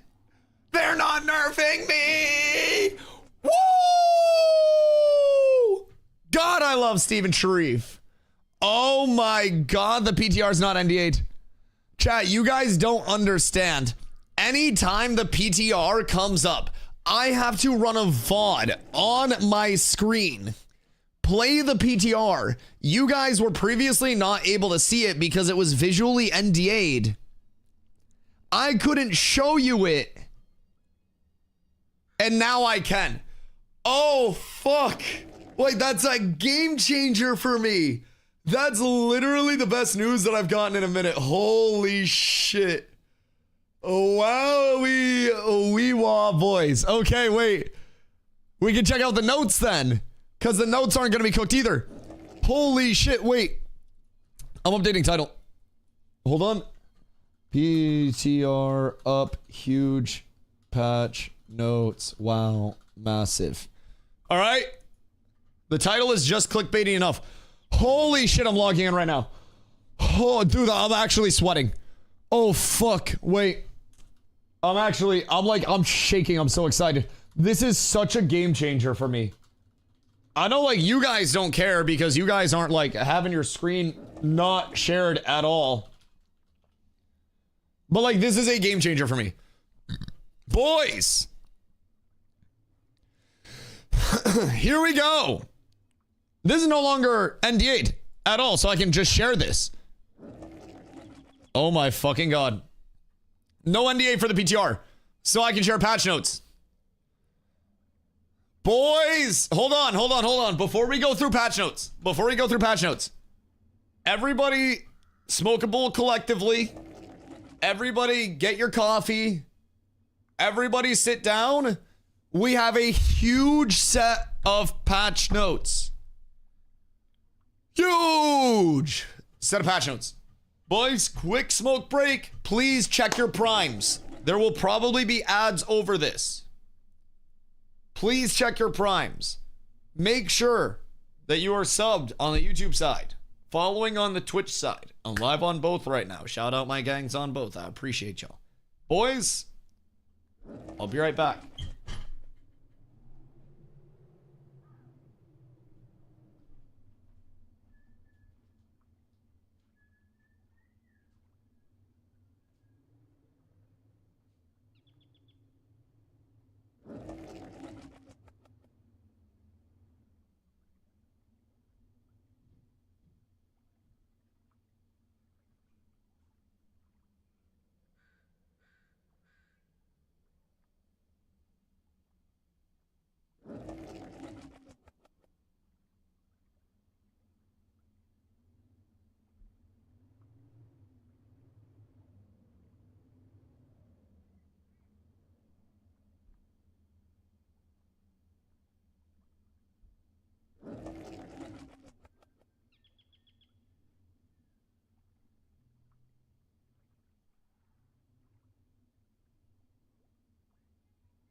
Good day.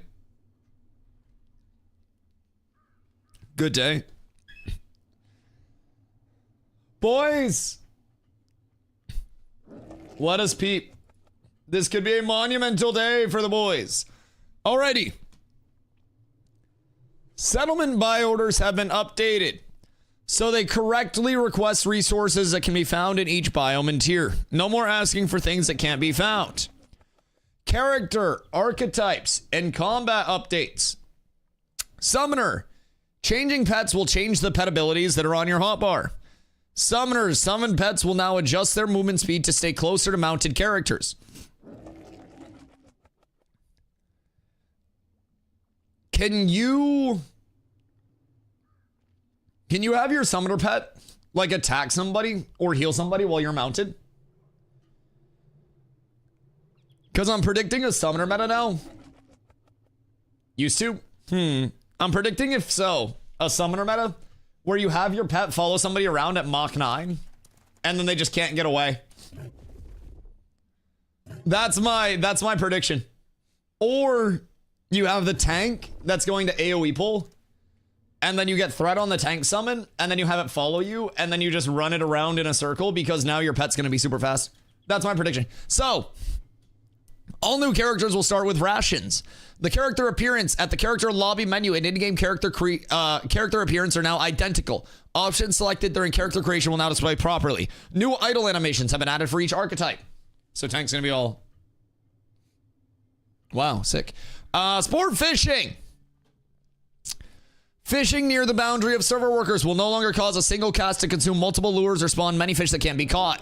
Characters will no longer get XP from sport fishing if they cancel the sport fishing cast early. Fixed a bug where a fish would immediately break the line and the character fishing would no longer be able to use their sport fishing abilities. Fixed a bug that could cause a hooked fish to disappear while fishing at some locations in the world. Invisible fish tanks is a prospective fix to address issues that can cause fish tanks to become invisible to some people. Chum throw animation has been updated. Huge game-breaking changes there. Wonderful. Wow. Quests, events, and commissions. June Dark Harbinger event. Fixed an issue that prevented waves from spawning correctly for this event. Harbinger event virulent corruption. Fixed a bug that caused a virulent corruption debuff to apply incorrectly during this event. Changing tides, quest, updates, built on blood quest, rebel rousers quest, welcome to Vera hammer rest quest, last leg quest, crate expectations quest, bow breaker commissions, taking it for granted commissions, bonfire commissions, sand squall commissions. Quest givers will no longer get bugged and disappear as a result of physics collisions. Removed blank events that could appear outside of the border world. Okay. Okay. Give me something juicy. Economy and artisanship. Economy and artisanship. Animal husbandry. Set all mount and beast of burden trading recipes to have a 50% chance to reward a mount and a 50% chance to reward a beast of burden.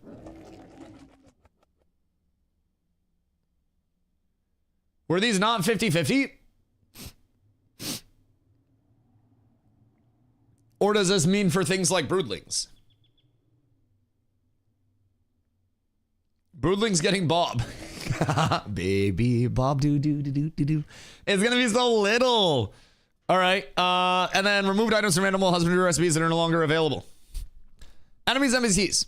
Harbinger event world bosses. Fixed an issue that could cause some Harbinger event world boss abilities to be invisible. Bonebinder Seer NPCs have been fixed so they actually drop things. Wait, word? Where are these in the world? Random question. Because we should probably test what's dropping over there, because anytime they fix things so they drop things, they drop too much. All over? Or they're high level ones that we can mass pull? Because something tells me we're going to get a lot of shit from them. Hold on. General updates. Snow during the winter season has been temporarily disabled while we work to improve visual and performance related bugs. That's my bad. That is my bad. That's on me. I didn't mean to say that it was that ugly. I don't think that was too crazy. Anyways, pressing slash when the chat window is empty will now actually put slash in the chat window. Cool. When you die close to an Ember Springer, move away from it. The attunement window now closes automatically. Improved performance when opening the skill menu. Made improvements to address frame drops that happen sometimes when opening the skill menu.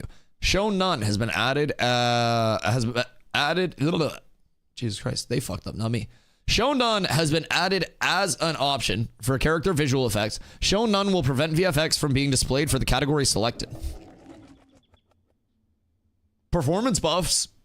If you're running really bad, picking up a rusty shield near the Divine Gate will no longer get multiple shields. Trees in your Duneworld settlement have been fixed so they no longer spawn on top of each other. Word. Aries, good day, my boy. I hope you're having a beautiful one. All right. So, major takeaways from this. Quest fixes. They're trying to work on quests. Commission fixes. Some Harbinger fixes. Spore fishing bug fixes. Summoner changes.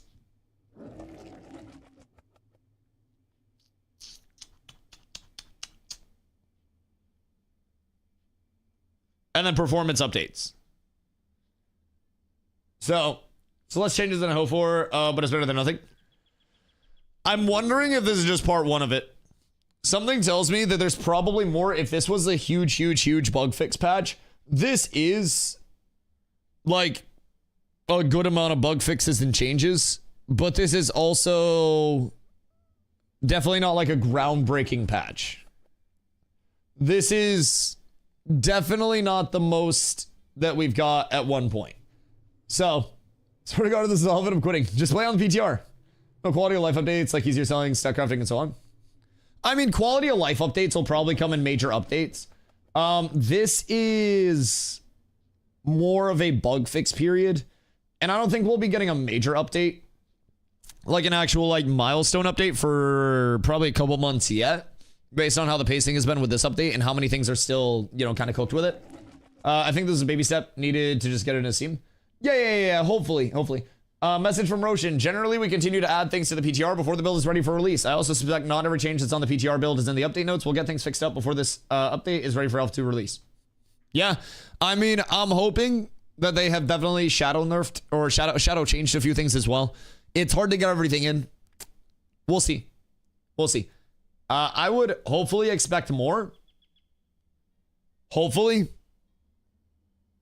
Because, like, this is good. This is still a lot of updates. But this is by no means what I, as an Ashes player, would consider one of their major updates, if I'm being honest. I have seen much larger and more substantial in the outward patch notes. So, like, I consider this on their spectrum like a baby bug fix patch. This is handling a few things that we've seen so far. And mayhaps this is also coming with some behind the scenes shit where they're also maybe doing something about the fly lads. Yo, what's up? What up, my boy? We can stream PTR. I know that. Okay. So hear me out. The patch itself is not bringing in a million different things, right? But the fact that the NDA has been lifted from the PTR and I can go on and I can stream the PTR and I can show you things, right, is nice. So I have that to at least hang on to as a W, but this is definitely way less than I expected after a large period. Drex, thank you for the follow. I appreciate you. This is a little less than I expected after a very large period of, like, downtime. And I'm really hoping we see more.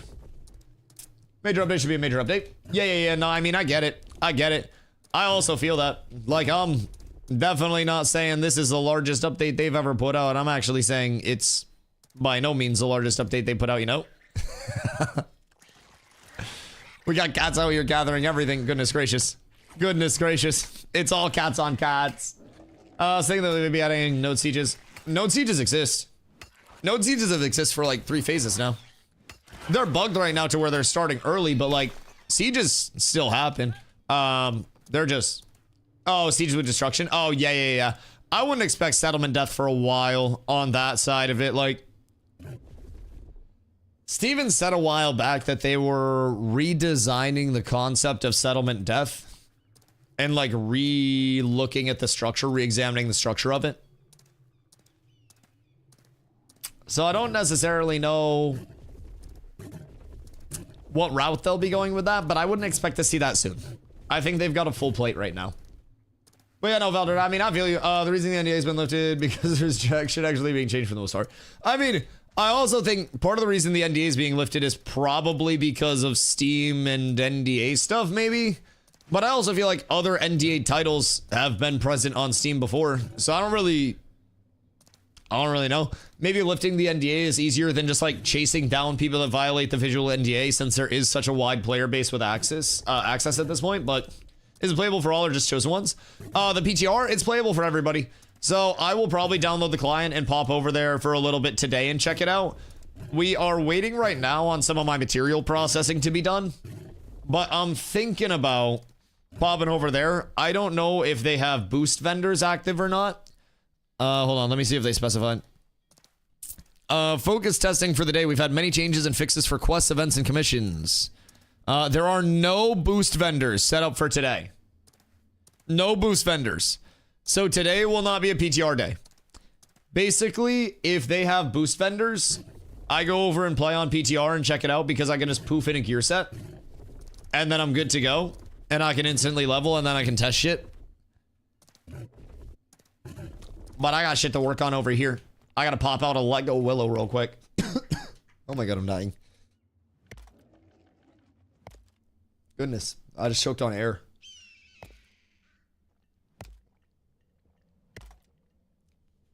Oh, excuse me. Goodness gracious. I think I'm gonna have to sneeze. Is there any real content being updated? I mean, yeah. Yeah, the patch notes are... like, the largest batch of it is just, like, commission fixes and quest fixes. Sport fishing fixes and fixing bugs there are nice. That's great. I think that's huge. Oh, shit. +5 Epic Willow. Well, I'm happy about that. That's a W. That's a W. Personally, I don't think these are the worst patch notes that we've ever gotten. I also don't think these are the best patch notes that we've ever gotten. And these are far from what I would describe from Intrepid standpoints as a major patch. I would definitely say that this is like a minor to below average in terms of immediate impact from patch notes alone. From like their standards and what they've given us before. I have seen shorter sprints with much larger things looming that they worked through, but it's always a slow update pace after the new year with the vacation. They'll take in dealing with large numbers of people who need bans. I mean, also on top of that, I think personally, there's been a lot of technical debt that's been acquired over the course of the holiday season, right? Them not picking away at things over the course of the holidays and really putting out like many updates at all while there were so many bugs looming kind of like built a very large mountain of shit that needs to be fixed, right? So if they had been dropping updates on a, you know, a weekly basis throughout this that were knocking out 6 bugs apiece, right? Then this would just be another update along the way. But I feel like they now have a lot of technical debt post-holiday season that they have to tackle. And I feel like we kind of saw this with Phase 2. Because Phase 2, they dropped that. And then shortly after, went on a holiday break.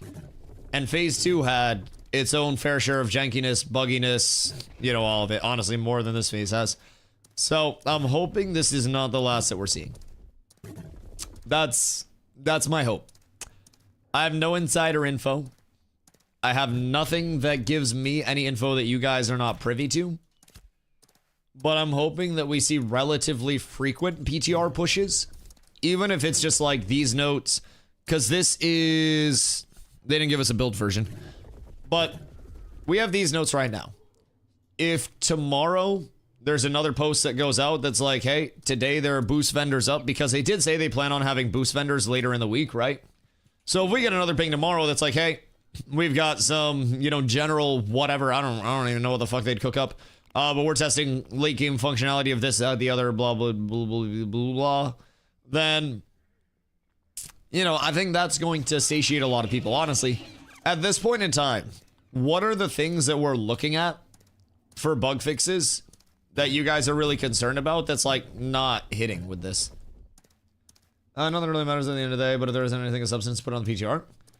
I mean, what do you mean by, like, of substance, though? Because already, like, there are bug fixes that are going out, which are things that were brought up. It's just not everything being bug fixed, right? Like, devil's advocate. There is a Ford patch going out, but it's also not everything that wants to be tackled, but, like, what is the, I guess, like, of substance? There are definitely things on the, that are on the PTR that aren't on the notes. Yeah. I hope.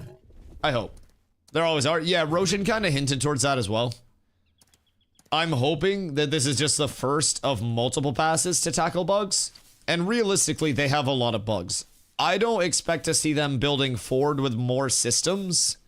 And like adding in fucking UI updates and like arenas and shit like that.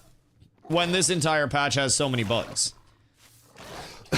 Excuse me. I said that, just my personal prediction, of course, was that the next major patch to come out, and actually like a major content patch, would be March, April.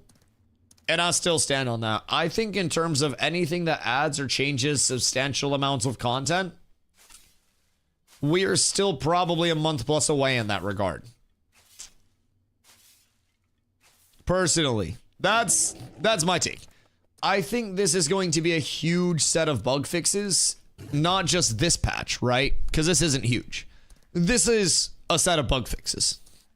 I'm hoping the PTR is this, and then more in another batch of notes, and then another batch of notes, and then another batch of notes with different focus tests related to those batches of notes throughout the day, or throughout the week, because they did say there will be boost NPCs later in the week, right? So it kind of makes sense that they would have different focus tests when the boost NPCs are up versus when they're not up, right? The current bug fixes are way more important than content. Exactly. And one thing that I think New World and many other games did very poorly was not tackle their technical debt and say, we need to cut down this mountain of bugs before we build higher, right? Because you're essentially trying to build a skyscraper in a swamp at that point.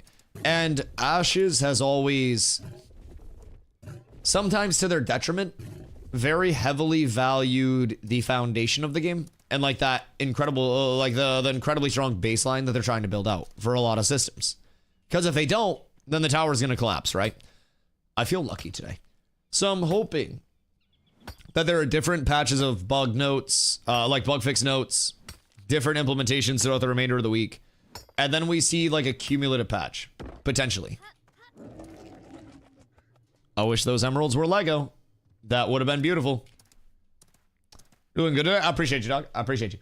Addressing the fact this has been 100% PvE focused phase, and this isn't what the game's supposed to be.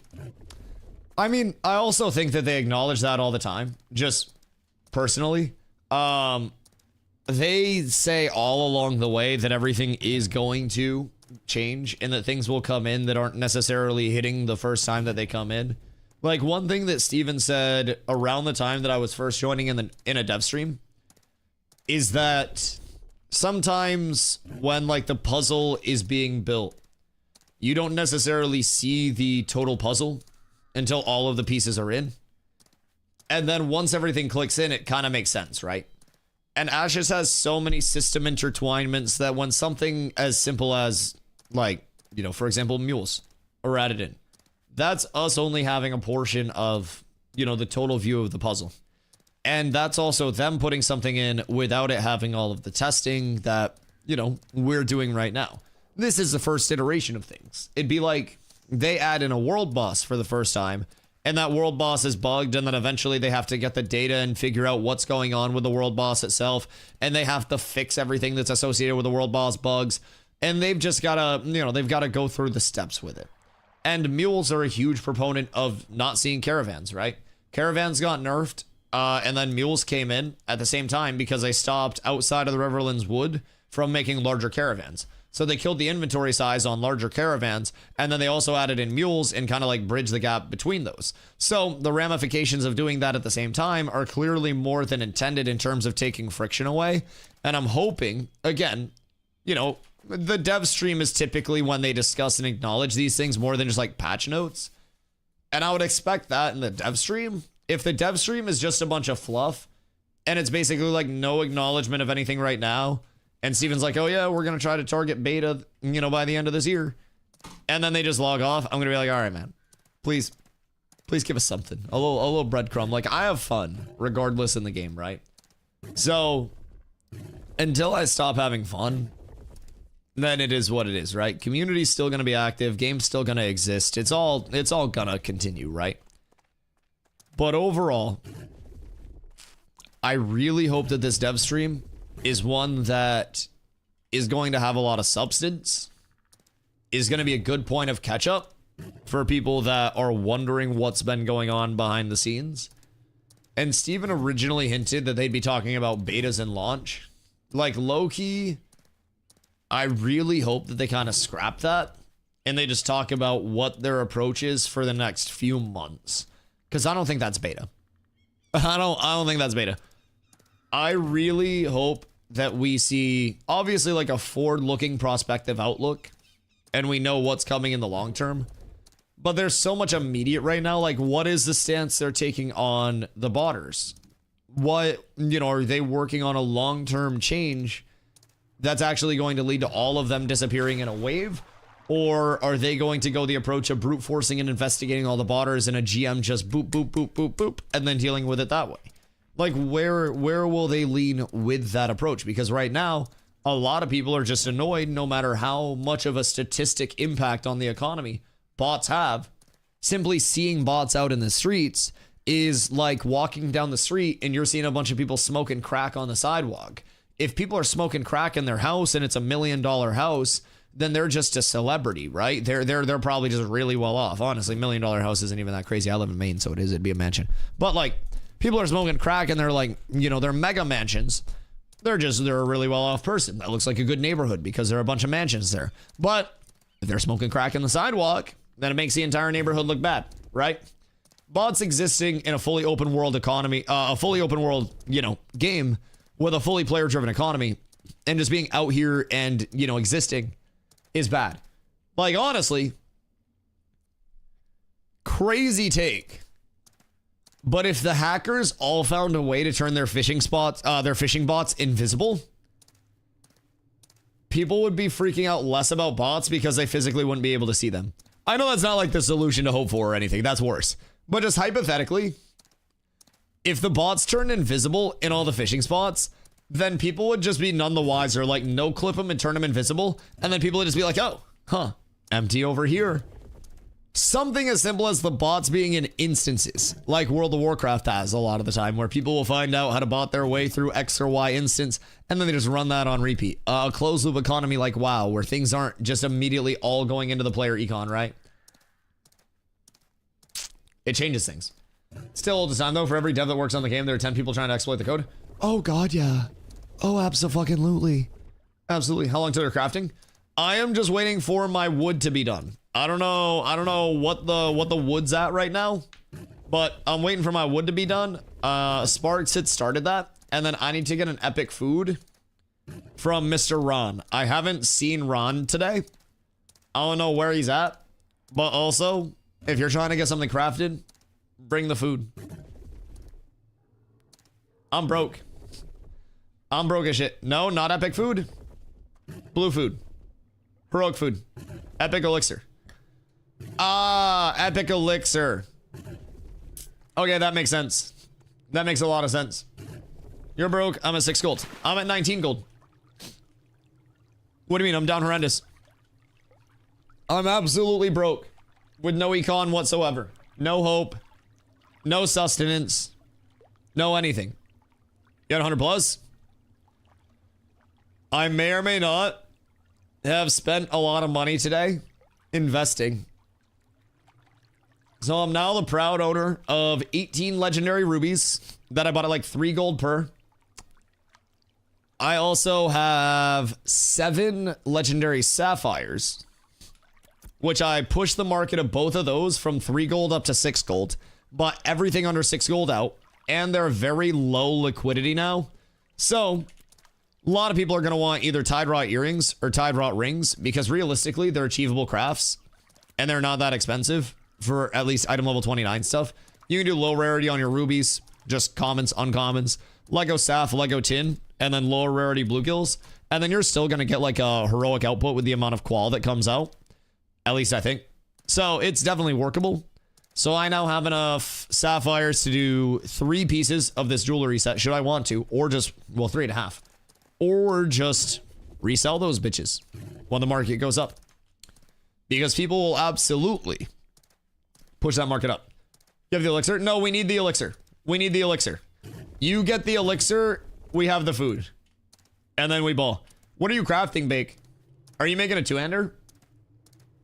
Because we're kind of up tremendous. We have food, need elixir. Yeah. But yeah, so essentially, I bought my 15 dragon wood at a little under 2 gold a piece.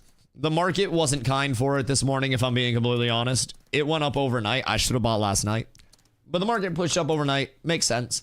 So I got the elixir. Legendary. So I am making, at this point in time, my Night Reaver good axe, just the one-hander in heroic. Gonna keep my glory bound for now, but what I'm also gonna do in the long term, because I have another legendary June Scosh just sitting around, so I can get one more legendary June Scosh, and then I can get 21 heroic Dragon Tree when the market goes back down, and then I can just do 200 common zinc, and then I can do a heroic Night Reaver Great Axe instead of the heroic Glory Bound Great Axe, and that would give me an additional power roll, and I would lose a little bit of max HP, but upon enchanting that, the power roll would be absolutely juicy. So right now, unbuffed, I'm 426. And if I had a heroic Night Reaver, I'd be down 400 HP, but food makes up for the HP and shit. So I'd be doing really well. I'd be up over 450 power with the two-hander on. And same thing, like, as soon as I make this, I can actually sell my blade to another tank. Because somebody will pay for this. It's item level 29. So I could probably realistically sell this to somebody for like 15 gold. Like, I don't know why people would pay that much, but somebody will buy for 15 gold. Actually, it could be worth more than that, because it's going to be way cheaper than crafting a 29. So, show me a proc. Show me a proc. Show me a proc! No. No. Tragic. Tragic. Also, chat, friendly tip. If you're doing valuables, they're worth like 30 gold. Wait, are they? Blades of Shatter Crystal are 30? Rent and Velvet, thank you for the follow. I appreciate you. Are they really? What the fuck? That seems excessive. Hold on. Shattered Crystal. There are none. You know what? I'm gonna post it. Wanna sell eye level 29 weapon. Link item. 30 gold. PM leaving town in 5 minutes. See, this is the trick, chat, by the way.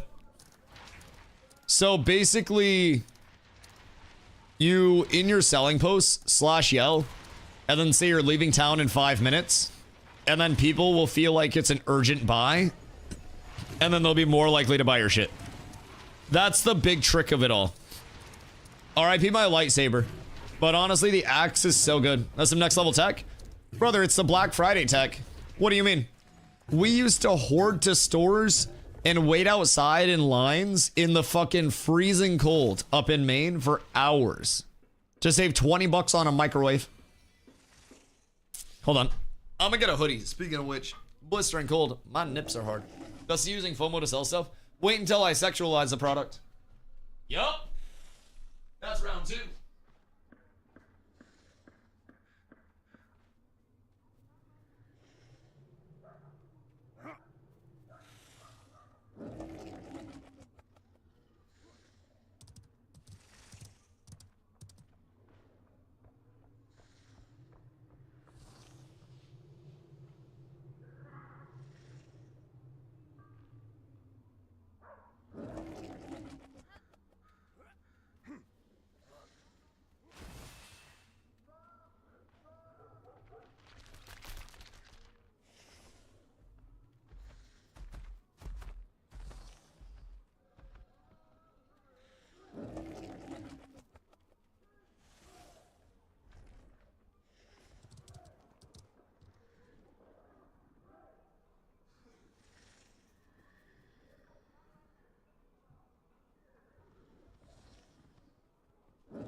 Good day. Have returned. I'll buy for 35 gold if you see within 15 seconds. I did it. I did it. You're cooked.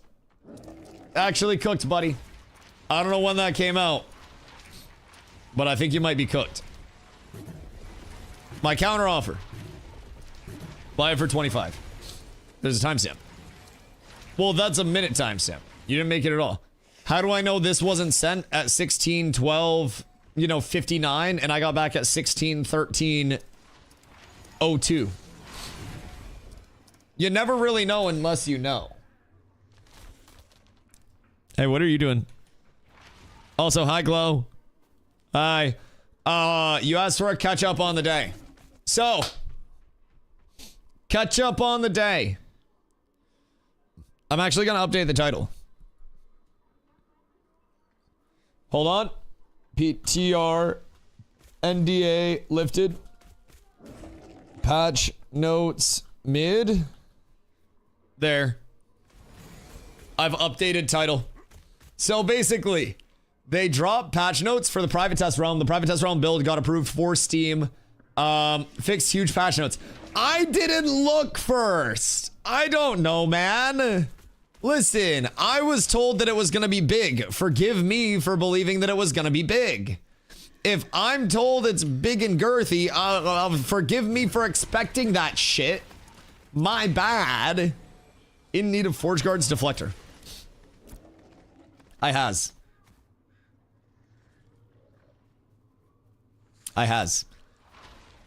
I spent 6 days in Forge, and for perspective, this is not a made-up statistic. I found more ancient dunes and spears. Oh wait, I have Epic Willow. Chat, who wants to buy my Epic Willow? I got Epic Willow while I was running around. I made like 10 gold back instantly. What is this? It's like 2 gold per, right? I found more ancient dunes and spears than I found Forge Guard's deflectors. Willow. What are we at? Yo, NPC, what up, dude?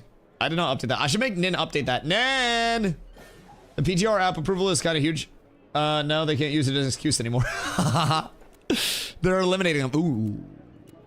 Ooh. Apes together. Strong. I like this market. I like this market a lot. Dusty. I like it a lot. To Mia Khalifa on a daily basis. Now he hits rock all day. Bring back the old Dusty who had ass command. I don't even think Mia Khalifa's that hot. I don't mean to be like mean or anything, but like, I'm not that crazy of like a Mia Khalifa sim. I don't know, man. Wait, there is an exclamation ass command. What do you mean? We literally have exclamation booty still. Luffy, what are you on? Exclamation booty exists.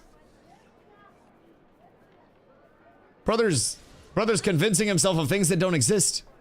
Luffy, the old Dusty never left, but I never gooned to Mia Khalifa. I don't know. Anyways, we're not gonna get into that. Lies and slander. I'm a respectful man. I only goon to your mother. Anyways, confirm sale. If that sells, that's another almost 10 gold on the, you know, recuperating my losses today. Not my losses, my investments, realistically. I'm trying to retrade myself. I'm actually wearing a shock collar, but I have it wrapped around my balls. Yes, I do. So I'm really trying to retrain very quickly, as efficiently as I can. Oh, my back just cracked like 17 times. It's like 17 times. All right. So, in terms of my assets right now, Ron is trading 150 to 200 gold worth of recipes for me. I have more recipes in my my storage that I could sell really easily. Granted, these are probably going to be going to the guild. This is an extra.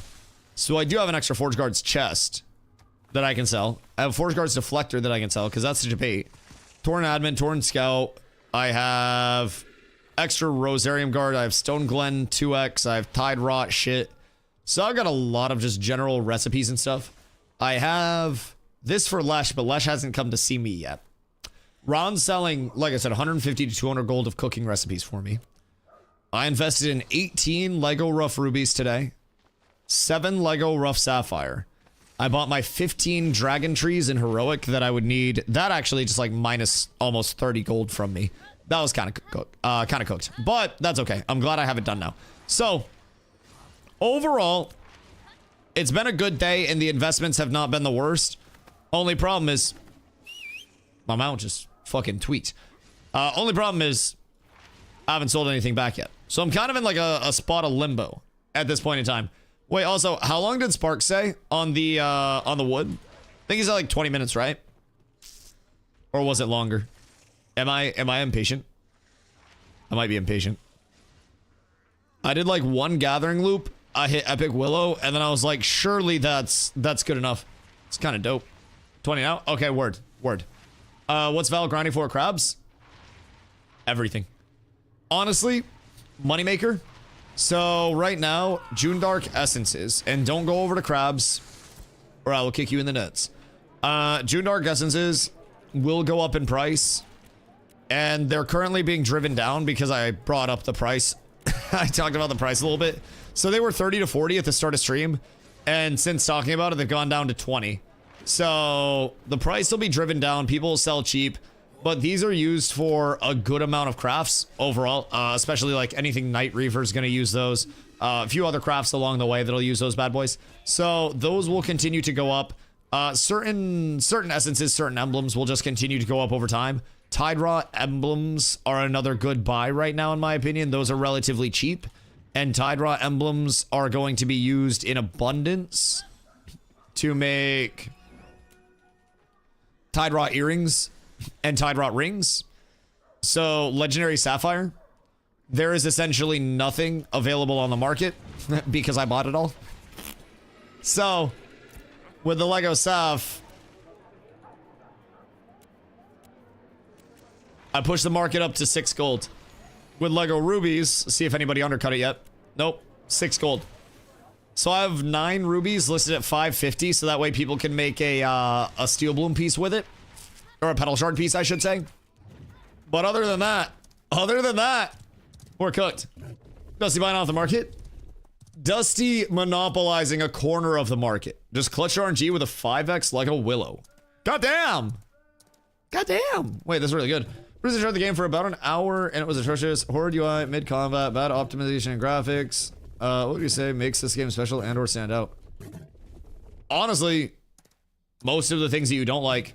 I think the combat's incredibly fun, and if you played the game for an hour, then you likely have, and I say this from a spot of like just respect and discussion, you likely have actually zero understanding of the combat system as a whole, and outside of listening on stream, if you've been watching the stream for a while, you probably couldn't tell me what status effects come from what weapons, what weapon combos actually do, extended finishers, normal finishers, deadly finisher procs. You couldn't tell me the rate at which those happen. You couldn't tell me what those actually do. Probably couldn't even name the different weapons in the game.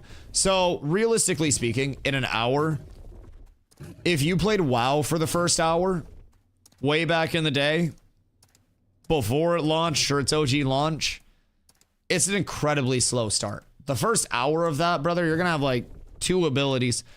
Some games will start you off incredibly fast. Some games kind of like dip your toes and ease you into the mechanics and the systems. And I've actually really enjoyed the combat system. I actually came from New World, which is a full freeform action combat. Before that, I had played a ton of WoW, right? So I got like tab target hours out the wazoo. I got freeform action combat hours out the wazoo. And Ashes has always been a really good element of both coming in. Like the tab system itself is very, like, it's a smooth tab. I just kind of like the combat system. It's very status effect heavy. You need a lot of coordination to play optimally, and there are a lot of pieces that click in when you're actually in like high level group play that you don't necessarily have when you're just mindlessly killing non-elite mobs at the start, where you're just like I shing and then stuff dies. There are a lot of things that actively require you to invest your time, invest everything that you're doing, like, you know, properly, right? So the combat system gets much better after that. In terms of UI, I personally don't have any problems with the UI. Granted, I'm also not the most like graphic intensive person, in my opinion. Like, I don't really mind the UI much at all, but I also use the UI to see what the cooldowns are on my abilities and then make sure I have the right abilities on my bar in the first place. So I always just cast abilities off my UI and just, you know, let everything else ride out. And UI is one of those things where you also got to remember, like, that shit's going to change so many times. UI, ability icons, ability animations, stuff like that over time has changed substantially, you know, even in the past year or so. And that'll continue to change whether we like it or not. So I'd say try not to get like too tied up there, if I'm being honest. Like small things like that, graphics, UI, shit like that. Trying to evaluate that, especially if your biases lead you to fully finished, fully polished games, will always lead to disappointment, right? That would be like comparing my stream to like you know, peak MMO streamers of all time. I'm just a little guy figuring it out, right? So with Ashes, they got a lot of people. But at the end of the day, their emphasis isn't, you know, this is a final version of graphics, this is a final version of polish and aesthetics and everything like that. They are still on the path to figuring it out. And they're always going to be like, you know, shittier instances of the road along the way. But realistically, man, something small that I can just provide right now, you know. This swim animation looks a little weird because there's like, you know, the actual water friction or whatever above my head. But previously it created like this omega wave that looked like a fucking cruise ship going through the water. So they changed that, and it'll still get changed time and time and time again. But even something as simple as like the water physics, like mount shit, all that, right? So, StarCraft backers are pretty custom to alphas. Yeah, I mean, it may just be preference at that point. Like, if you feel like you do have an understanding of combat in an hour, then congratulations to you, because you've learned the game faster than anybody else. But realistically, it could just be personal preference. I don't think Ash's combat systems necessarily will or, like, you know, have to hit for you at that point in time, right? I don't think that it'll ever be this, like, universal approval with everybody where they just love it across the board. I think a lot of the time it's just like, it's personal preference. No train, but I got such a good deal at the Lego store. Wait, what do you snipe? Carla's working near like a secondhand Lego store. Wait, it was next door to a Pop Mart. Wait, there's a Pop Mart right next to your work? And you didn't realize it until right now? Like your temporary work? You sure graphic settings? Graphic settings, I play on 1080p and then medium global loom and then cinematic view distance. I pick everything else right now. This was a little bit away. So you found a Pop Mart. But you didn't go in. Why? I say, you're down there, you might as well check. Like, they're paying you $50 a day for food, so just convince them Labubu is a food store. Like, literally convince them Pop Mart is groceries and Labubu is a bougie brand of food. They're boomer men, so they'd probably know. That'd be wild. I really think you could get them to buy you $50 a day in Labubus. I'm not gonna lie. So, thank you for the 10-day. I appreciate you. I had $50 reward code, which I turned into a gift card. From Pop Mart? Did you use that online or do you still have it?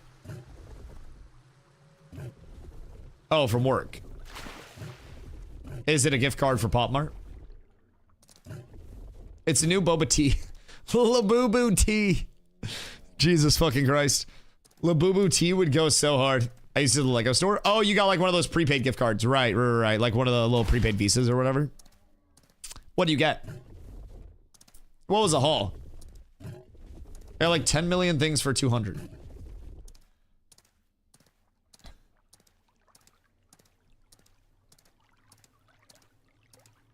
Okay, wait. So was it 200 before or after the gift card?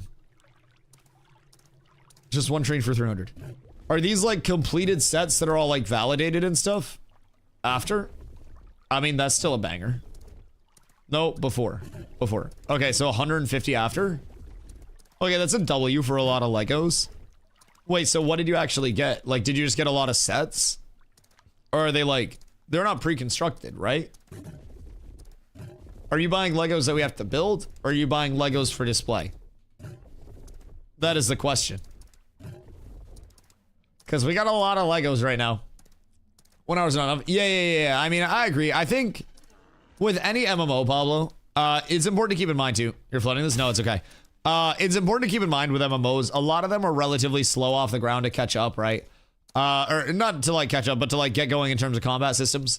And like they can be slow to start. And a lot of that is building you into understanding like, if you press K, what do all of these abilities do? If you go into your weapon tree, what are the differences between running rhythmic swings versus running inner fire? Why does Dusty run rhythmic swings on his great axe versus running rhythmic fire versus running inner fire on my longbow? Why do I run ward on my great axe versus refreshing follow through on my longbow, right? And the weapon trees themselves had a lot of variance. Like if I'm doing PvE, I'm going to have bleed on. If I'm doing PvP, then I'm going to have wound on. The wound is going to be an anti-heal on targets. I run these 3 nodes because these increase the duration of all of my weapon buffs by 45% if I have all 3 of these, 15% per. And this entire weapon tree is based around weapon buffs because I'm using this to make sure that I get a deadly finisher off or a deadly extended finisher with my combos. And then once I get my combos up, this gives me like 7.5 seconds of 15% phys attack speed, 15% phys pen, 15% base damage, and 15% base damage. So every level along the way of your weapon tree, you're unlocking something along the way that's going to be impactful on something as simple as, you know, building buffs that'll impact your abilities and have your scaling go out. And I always try to tell people Ashes is the most status effect intensive game that I personally have ever played. This combat system is incredibly rooted in buffs and debuffs very heavily. So if you're not optimizing those and you're not sure where the scaling's coming from on those, it will be a change. Might be the rogue in the class for me. That could also be a big thing. If you played an hour on one class, that'll also immediately be like, you know, you'll kind of know. I played a fighter first, and like I enjoyed fighter, but I knew I was going to tank. I just played my first little bit solo, and then I knew I had friends coming, and I was going to tank for the friend group. So I started playing tank a few days after I started my fighter. Technically, like I think it was 2 days after my fighter. So personally, I played fighter, and I was like, okay, I see the vision with this. This is all right. This is cool. Is what it is. And then I played tank, and I was like, oh shit. This is everything that I like from WoW tanking, with a whole lot more cool shit built on top. Really nice. Really nice. So, me personally, I really enjoyed tank immediately and just, you know, found my spot. True Tech is playing fighter for 2 years and swapping a ranger and become disgusting. Are you making a ranger? This was at the actual Lego store, not secondhand. Oh! This was at the actual one. I got Tudor Corner, 3 animal minifigurines, New York postcard, Lunar New Year, Lion Dancers, Wally set, 2 small flower set. Wasn't the Tudor Corner the other one that you really wanted? That has all like the shit in the buildings? I'm pretty sure that's the one that had all the shit in the buildings. Yeah. How much is that normally? Because that one's like intricate as fuck, right? Depending on the next wipe, I try it out next phase. Sal, to put it in perspective for you. Jinso had a 500 power rogue, leveled a ranger, and as soon as he hit level 20 and put on his gear, he was like, yeah, this shit's insane. Brother, it's really good right now. And it's so fucking safe. It's so safe. Also, Bake, I'm torn on tank fighter or tank rogue. Like, that's my hold up right now. That's my one big hold up. Is do I want tank fighter or tank rogue in the long term? Tank fighter gonna be more ooga booga, more in. Tank rogue gonna be substantially more evasiveness, more slipperiness, probably more movement. But also there's the element of like, what if I just paladin in front line for the dive? 6 minutes and I'll be on my way back to Joe. All right, word. I appreciate you, my good man. Chat, who wants my rubies and my wood? Trying to decide between tank fighter or fighter tank. Are your goals to be a tanky DPS or a tank that does damage? That's the differentiator there. Because, like, your primary will still give you... Hiya. Your primary will still give you your tank abilities. Like, well, if I am tank, then I am tank, right? In terms of that, if you want to have the tank kit, then that's going to be tank fighter. If you want to have the fighter kit where you're going in and whirlwinding and then maybe seeing something on your whirlwind where it's like, you know, during the duration of this, you take X% reduced damage or something, then that'll probably be on the fighter tank side. So your primary is always going to be what your active abilities are going to be. I think Jesus Christ, tank bard will be crazy good. Anything with a bard secondary has the potential to be really good. Depending on what they provide for augments. Depending. But I'm really intrigued by bard primary, summoner secondary. Having mana as a tank will be so nice. I never run out of mana. But also,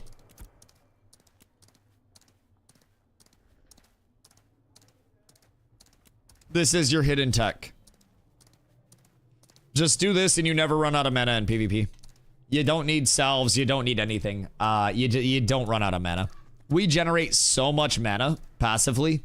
If you need mana, switch to your longbow and run 2 weapon combos and then throw out a reflect and you're 50% mana again. It's so easy. Literally just reflect on cooldown in PvP. You'll notice that I don't run the trip because I don't want to throw any unnecessary trips out, and it's also a random trip that's not controllable whatsoever. So I don't run the trip reflect in group PvP. I run it in small scales like 1v1s and shit. But the trip reflect, I think, just eats a slot and is an unnecessary trip going out that can force a lockout on somebody that doesn't need it, right? So I run this, and then I just say, I'm going to spam this every 15 seconds. I'm going to get mana back, and I'm going to do some damage to somebody that hits me. And if I get good mana, then great, but I'm always going to net mana on the 86 mana cost. So I can gain up to 20% of my total mana pool back as soon as I pop that every single time. Then as soon as I go into my longbow build and I have refreshing follow through and I have inner fire, that's also building my mana. And it could be something as simple as, you know, I have my axe out, right? We'll go over here. We'll go over here. If I have my axe out and I cast something, right? Like an intercept, I do not get inner fire.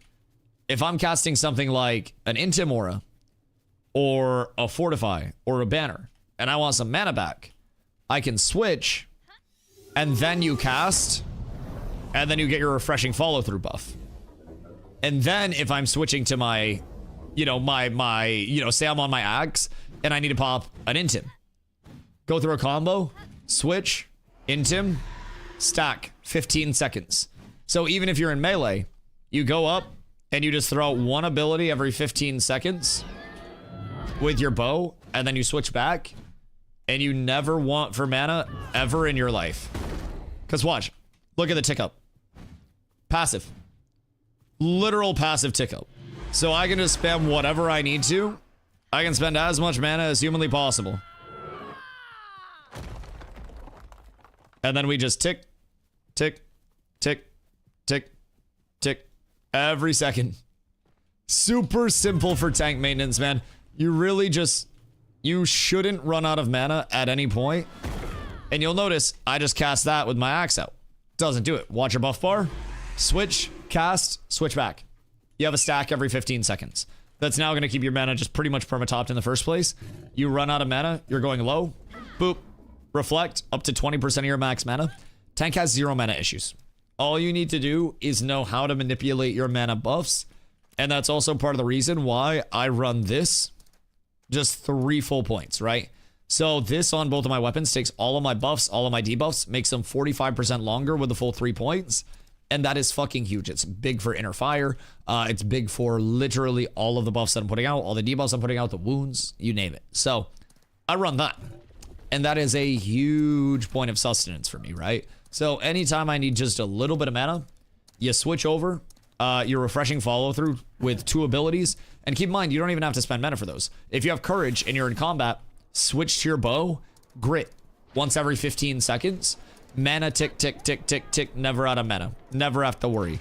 Running low on mana, throw out a reflect, up to 20% of your mana back instantaneously. Can you show me the dodge jump trick? What's that? Oh, just like dodging and then jumping after? So the biggest thing is just wait until your shoulders hit the ground from like a character model standpoint.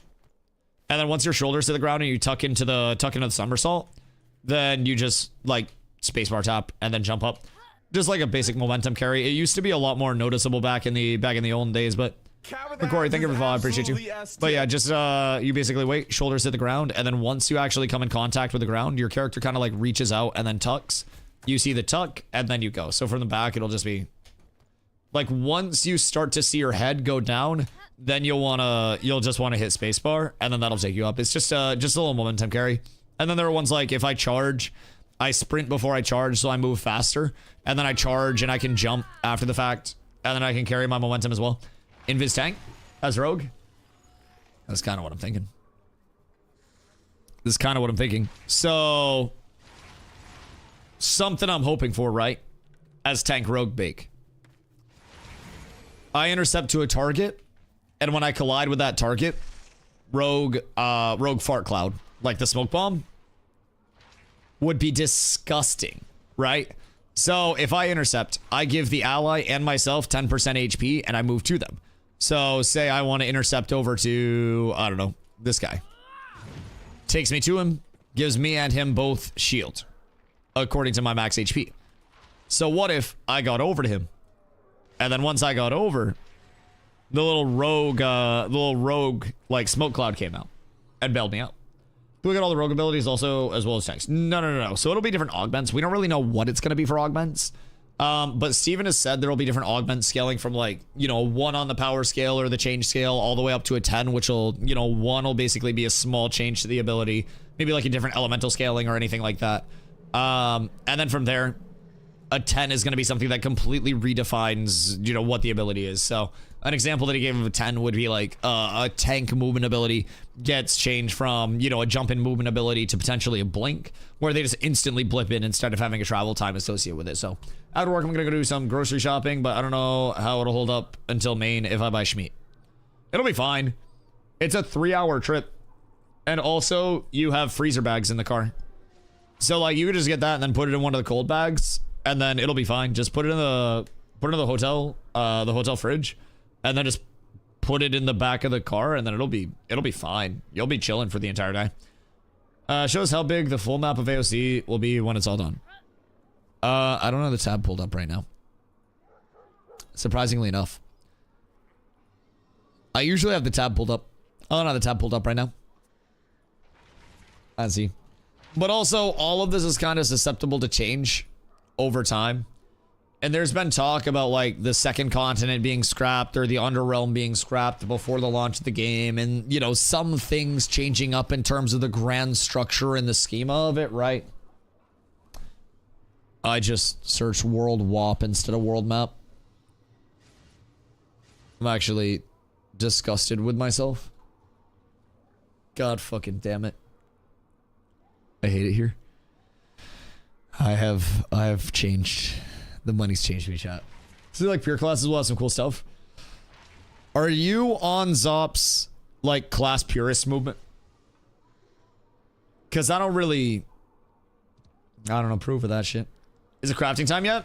He's on his way. I blame Sparks. Sparks was the wood guy. I blame him. I did my job. I did everything I needed to do. Right, I'm absolved of any guilt here. The crafting time will come very soon. And then we ball. Sparks making weapons? Yeah, do you need something made? What you need? Also, Glow, I'm broke. Can I have money? About a vendor dragon boards. Ayo! Ayo, tell. It's me. I'm gonna try and throw something together. What do you need? Because when Ron's on, he has another Juneskosh for me. But I could also potentially sell that to you, because that's a Lego Juneskosh. Brody's force flagged. Weird. But yeah, Ron has a Lego Juneskosh for me. Actually, I should probably check that market, considering it's like one of my single most expensive assets. I have rubies. I have sapphires. I have many things. Kind of want Night Reaver, but is that throwing when I already have sword? If you have Glorybound Greatsword, low key, I would try out a Great Axe if you're looking to craft anything. And then if you don't like it, just give it to me. And then I'll give somebody else my Great Axe. Because I'm making the Little Axe right now. The Great Axe itself is just pure power pump. So like you could always go a Great Axe. And then if you don't like it, then I will just buy it off of you. Realistically, and it would stop me from having to craft it, because that was going to be my next craft after the fact. I can help with all of your zinc. Like Stomps has zinc out the ass. You would have to buy 1 Juneskosh. Leon, good day, my boy. How you feeling? You would have to buy 1 Lego Junes, but that is 24.50, 30 gold. So there's 1 listed for 24.50 you could buy right now. I would have your other Juneskosh, and then you'd have 2 Lego Juneskosh. You would need to get June Dark Essences. I do not have Night Reaver Great Axe recipe, by the way. Been looking for it. Right. Foul Tread? Night. Cool. Cool. Who has Night Reaver Great Axe? And where can we go to farm that? Busty might have it. Is it the crafting tracker? Because I love that. Can't believe those are PTR patch notes. Buddha. When the patch notes dropped, I changed my title to like huge patch notes, super hype or some bullshit like that. Like the, you know, the pumped up. Because I saw that the NDA was lifted. And I was pumped because I was like, yeah, I no longer have to cover my screen. Woo! Right? I was pumped. I was pumped. And then I read the patch notes and I was like, man, I hope this isn't all of them. I hope they got more because it's not the largest.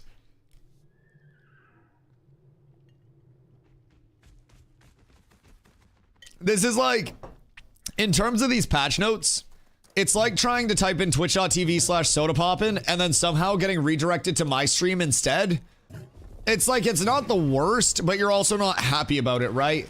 Like, they got some fixes out, but it's also not like, I don't think it's the meat and potatoes of what people wanted to see with the actual adjustments and everything. They kept saying they have a big patch incoming. Yeah, no, I agree. They tease this as an absolutely massive thing.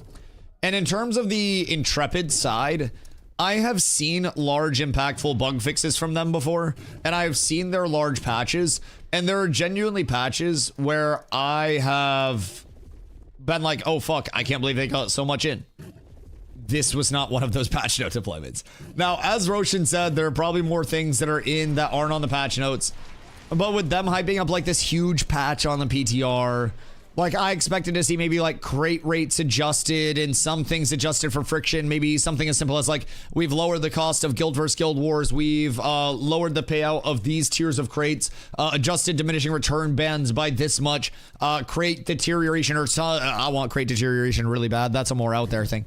But like some form of, you know, crate balance, adjusting the econ off of the data that they got so far, something to deal with maybe botting and shit like that, right?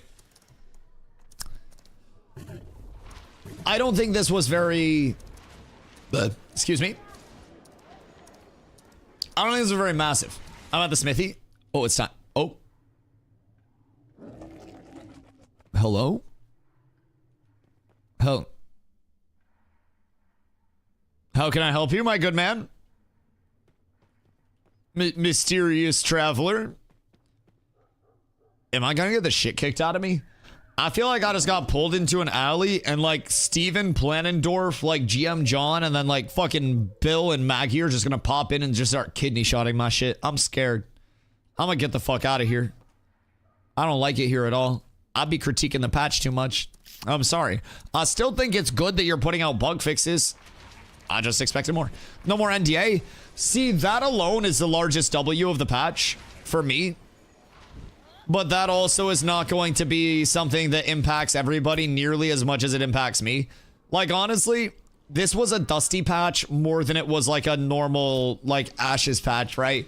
This was, with the NDA being lifted, a huge, like, oh, fuck yeah, I'm super happy about this.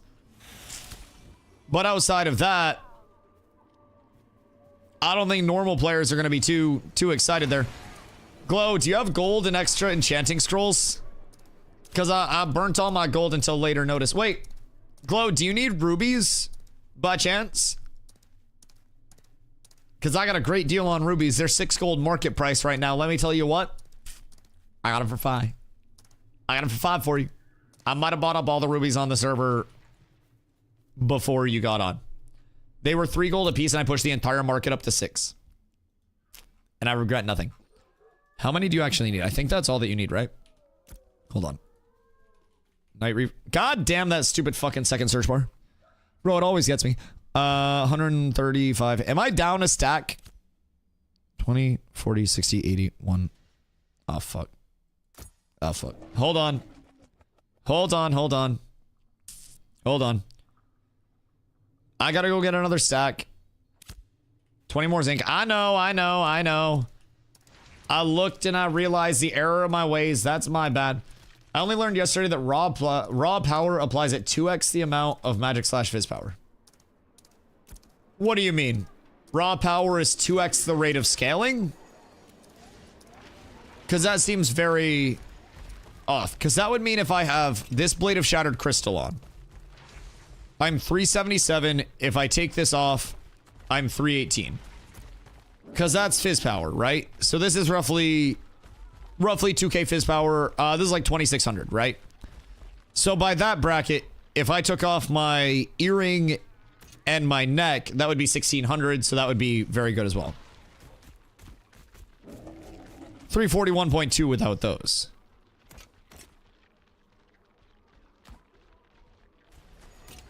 So like, if I take this off, I'm 318.1. If I take this off, which is 1600 power, I mean, I can even match the power, right? I'll go up to 2600 power off. So that's 2300, and then I'm 320. So I mean, I think it applies at the same, but it goes into the base stat and then just directly added to your fizz / magic power open base stats. I don't think this double dips though, because your total ability, sorry, I got distracted. Your total ability and damage output is only impacted by your percent physical power or your percent magical power scaling. There it is. Literally nothing else. So when you go into this is, you know, off of your fizz damage. These are off of your fizz damage. None of that takes into account that raw power stat. The raw power stat shows you can track it, and then it goes into your fizz at that ratio, and then every calculation is made off of this number if you're fizz. I got heroic cars yesterday. 918 raw power give 20 base power, but the 5200 magic power only give 52.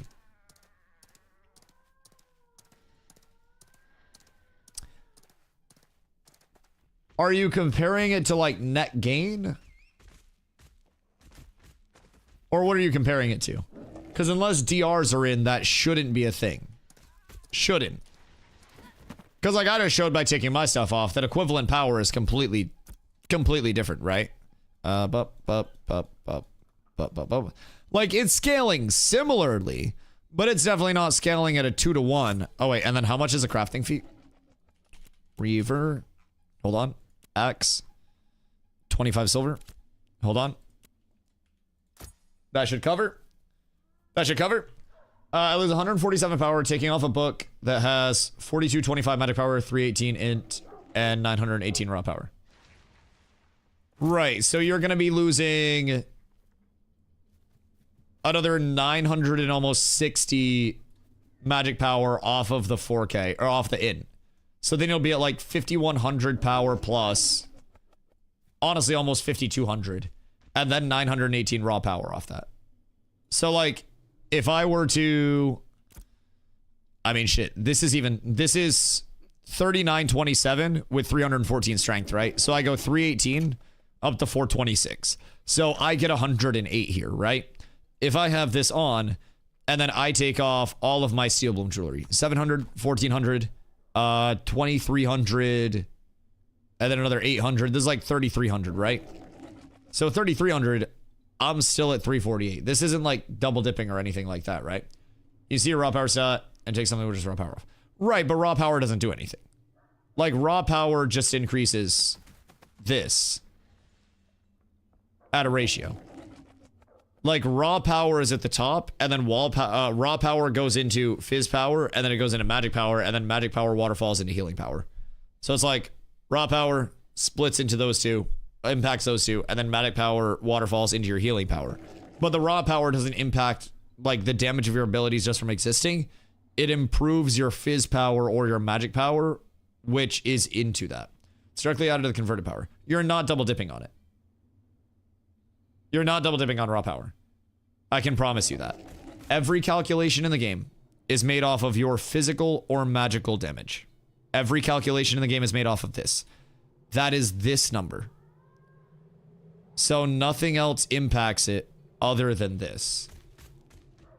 So you will get power scaling, but by adding on 943, then that 20 power is just going to be on my abilities.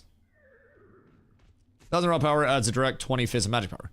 Correct, but 1000 fizz power will also do that same thing. So this is 538.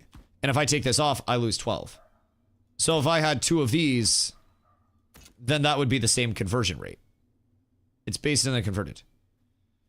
Right, it goes into your power rating, and then the power rating waterfalls in.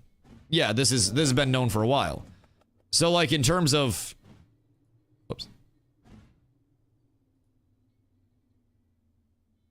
That's half. Because it's half the value. I did 500 versus 1,000. Correct. Like you're trying to gaslight yourself. I promise you. So like, this is 1,000. This is 943. 943, if I take this off, I go down 20. This is 500 power. Sorry, this is regular power as well. That's not even fizz power. So that's the same exact thing. That's the same exact thing. Regardless, we'll do this because this will be about half. So this is raw fizz power. Raw fizz power, I take this off. I go from 358.8 to 335.7, right? So that's going to be with 3 per, this is 111, so this is like 400. So, thank you, my good man. Oh, is it glorious? Oh, it's glorious. It's glorious. I appreciate you, my boy. Thank you so much. Thank you so much. You were a gentleman and a scholar. So, if I take off the raw power, right? 358.8, 346.8. That's with 538. Fizz power drops more. So like the way that it's always been is you have within like the power structure, if you have raw power rating, that goes up here. And then that waterfalls at a ratio into MP and into PP. And then out of the MP, a portion of your MP waterfalls into your healing power, right? So like this doesn't double dip. This just impacts this, which then goes to damage. It impacts this, which also goes to damage. Like that's how the power works. So this doesn't double dip. This just impacts this and this, which are the cores of your damage at a ratio. So you're not getting 2x the value of it or anything. Like back in the day, back when diminishing returns actually like impacted things. Thanks, sir. Then power could get around the fizz power diminishing returns a little bit because it's just a ratio of power, right? So if you have direct fizz power, they took diminishing returns off of this. So now you can just scale this linearly like this the entire time, right? But previously, you'd be scaling and then your rate of return would drop and then your rate of return would drop and then your rate of return would kind of ceiling out. But this power rating was basically a circumnavigation of this. So when you started to hit this, you would have the power rating, which you could add on, that would just keep you going like this if you did it right. So with the power, this is essentially an independent scaler that puts a rate of the power that you get into these two, and then these two are what actually impact your output. So like it's not double dipping or anything like that. It's just existing as something that provides a rate. You know, it's not like, honestly, not that incredibly OP at this point in time. It's nice, but it's by no means like an independent like double dip scaler or anything like that. All right, so quick comp on this bad boy. If I go with the shield and the one-handed sword, 384.8. If I go with the one-handed axe over the sword, 396.9. I need my blue boots. I need my blue boots. If I get 400 flat with the one-handed axe on, then I'm a happy boy. Oh, wait. This is gorgeous. I actually have this weaponry already almost leveled. What? Wait, blessings on blessings. This isn't going to take long at all. Holy shit. Book with 6,200-ish power. Shouldn't drop me over 124 magic power. It drops me by 148 magic power because of the raw power applying 20. You get power on your MP from your power. Yes. But, like, I think we're trying to say the same thing. You get magic power from your power. So, like, you're seeing the power from this, like your independent power roll. You're seeing the magic power roll predominantly, and then you're getting this on top of that, which gives you more magic power. We're saying the same thing, I think. I'm hoping. Because your book gives you magic power directly. And then it also gives you power, which will improve your fizz power and your magic power. But your abilities don't factor in the power rating up here. Mobchild, thank you for the follow. Like your abilities and your damage and all of that. This doesn't matter for abilities. All of your abilities and all of your attacks are based off of this. And this is the only figure that matters. Power just makes this and this go up, which then makes damage go up. I think we're saying the same thing. But yes, you're getting additional power from that. So with this, if I put on or take off this axe, you'll notice my magic power adjusts a little bit as well because of that additional 297 power, right? So with the 297 power, that's giving me some magic power. Same thing with this. Magic power goes up. But with this, magic power no go up. So I can put on 300 power and I can get like 7 magic power. But I'm not going to use that. That also gives me an additional 7 fizz power based on what I would normally get. So without that additional 300 power, this would have me at like 390 flat, right? So that's like, I think we're on the same page. I think we both got that. You can just look at the raw power base stat and see that 918 is giving almost 20 more power on the base power stat. And if you got something with only magic power and see my final magic power change by 1/10 of that magic power. I'm literally showing you that that's wrong, though. Like, I'm literally demonstrating to you in real time that that's wrong.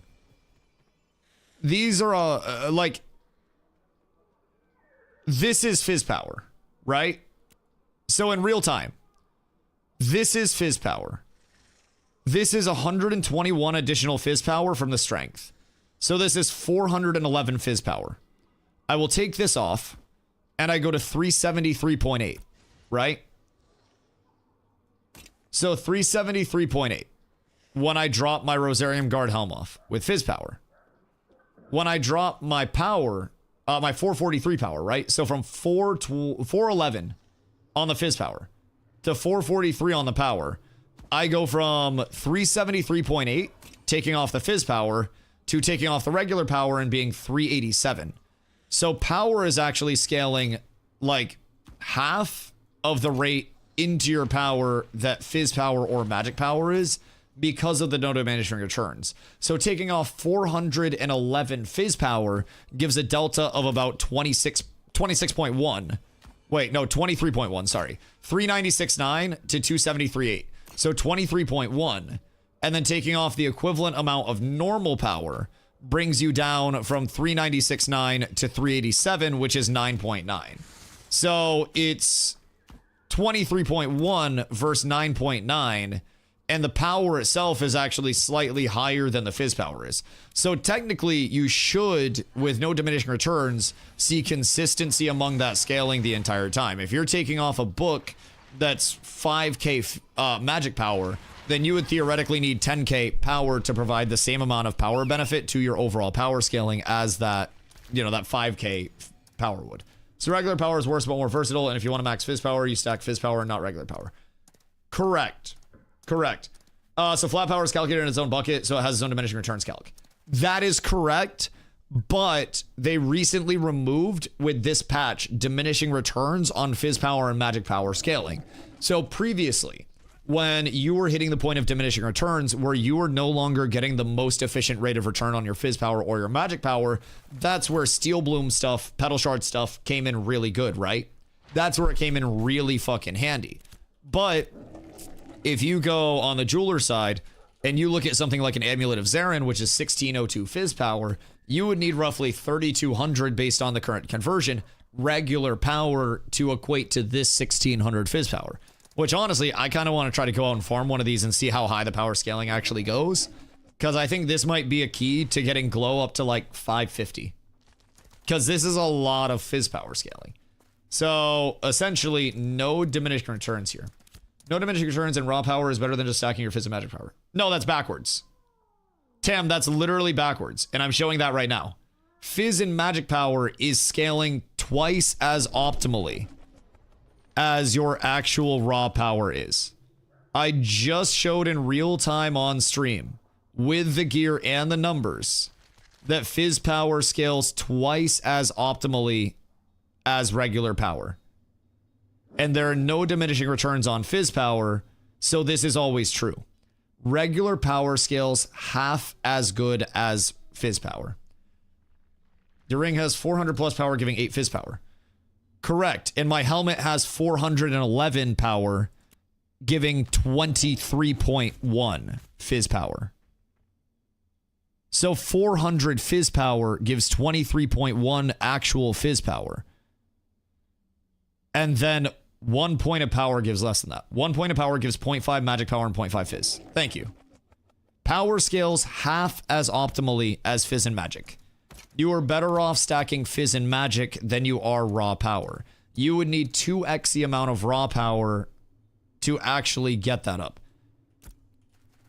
You're losing set bonus. Valid there. That explains the 23.1. But even the set bonus, we'll take off a different piece. That's a good comp. We'll do... I can't do those because those are a split. Let me take off the set bonus first, and then we'll do it there. 411 on the fizz power, 378.4, 369.5. 378.4, 369.5. So, you're looking at 9. So this is actually showing that it's 1-to-1. So, 369.5, 368.5. And this has 30 more power scaling on the actual pedal shard. So you're getting the exact same thing. So it's not double. That is my bad. I was also losing the set. But I've got the set bonus off. I'm not losing any more power at this point from the set. And that's also a fizz power calc. So the ring is only 400, giving 8. The helm is only 400. Well, how much do you think my helm is? The helm is 290. And then an additional 37 strength, giving 121 for 411. The ring is 443.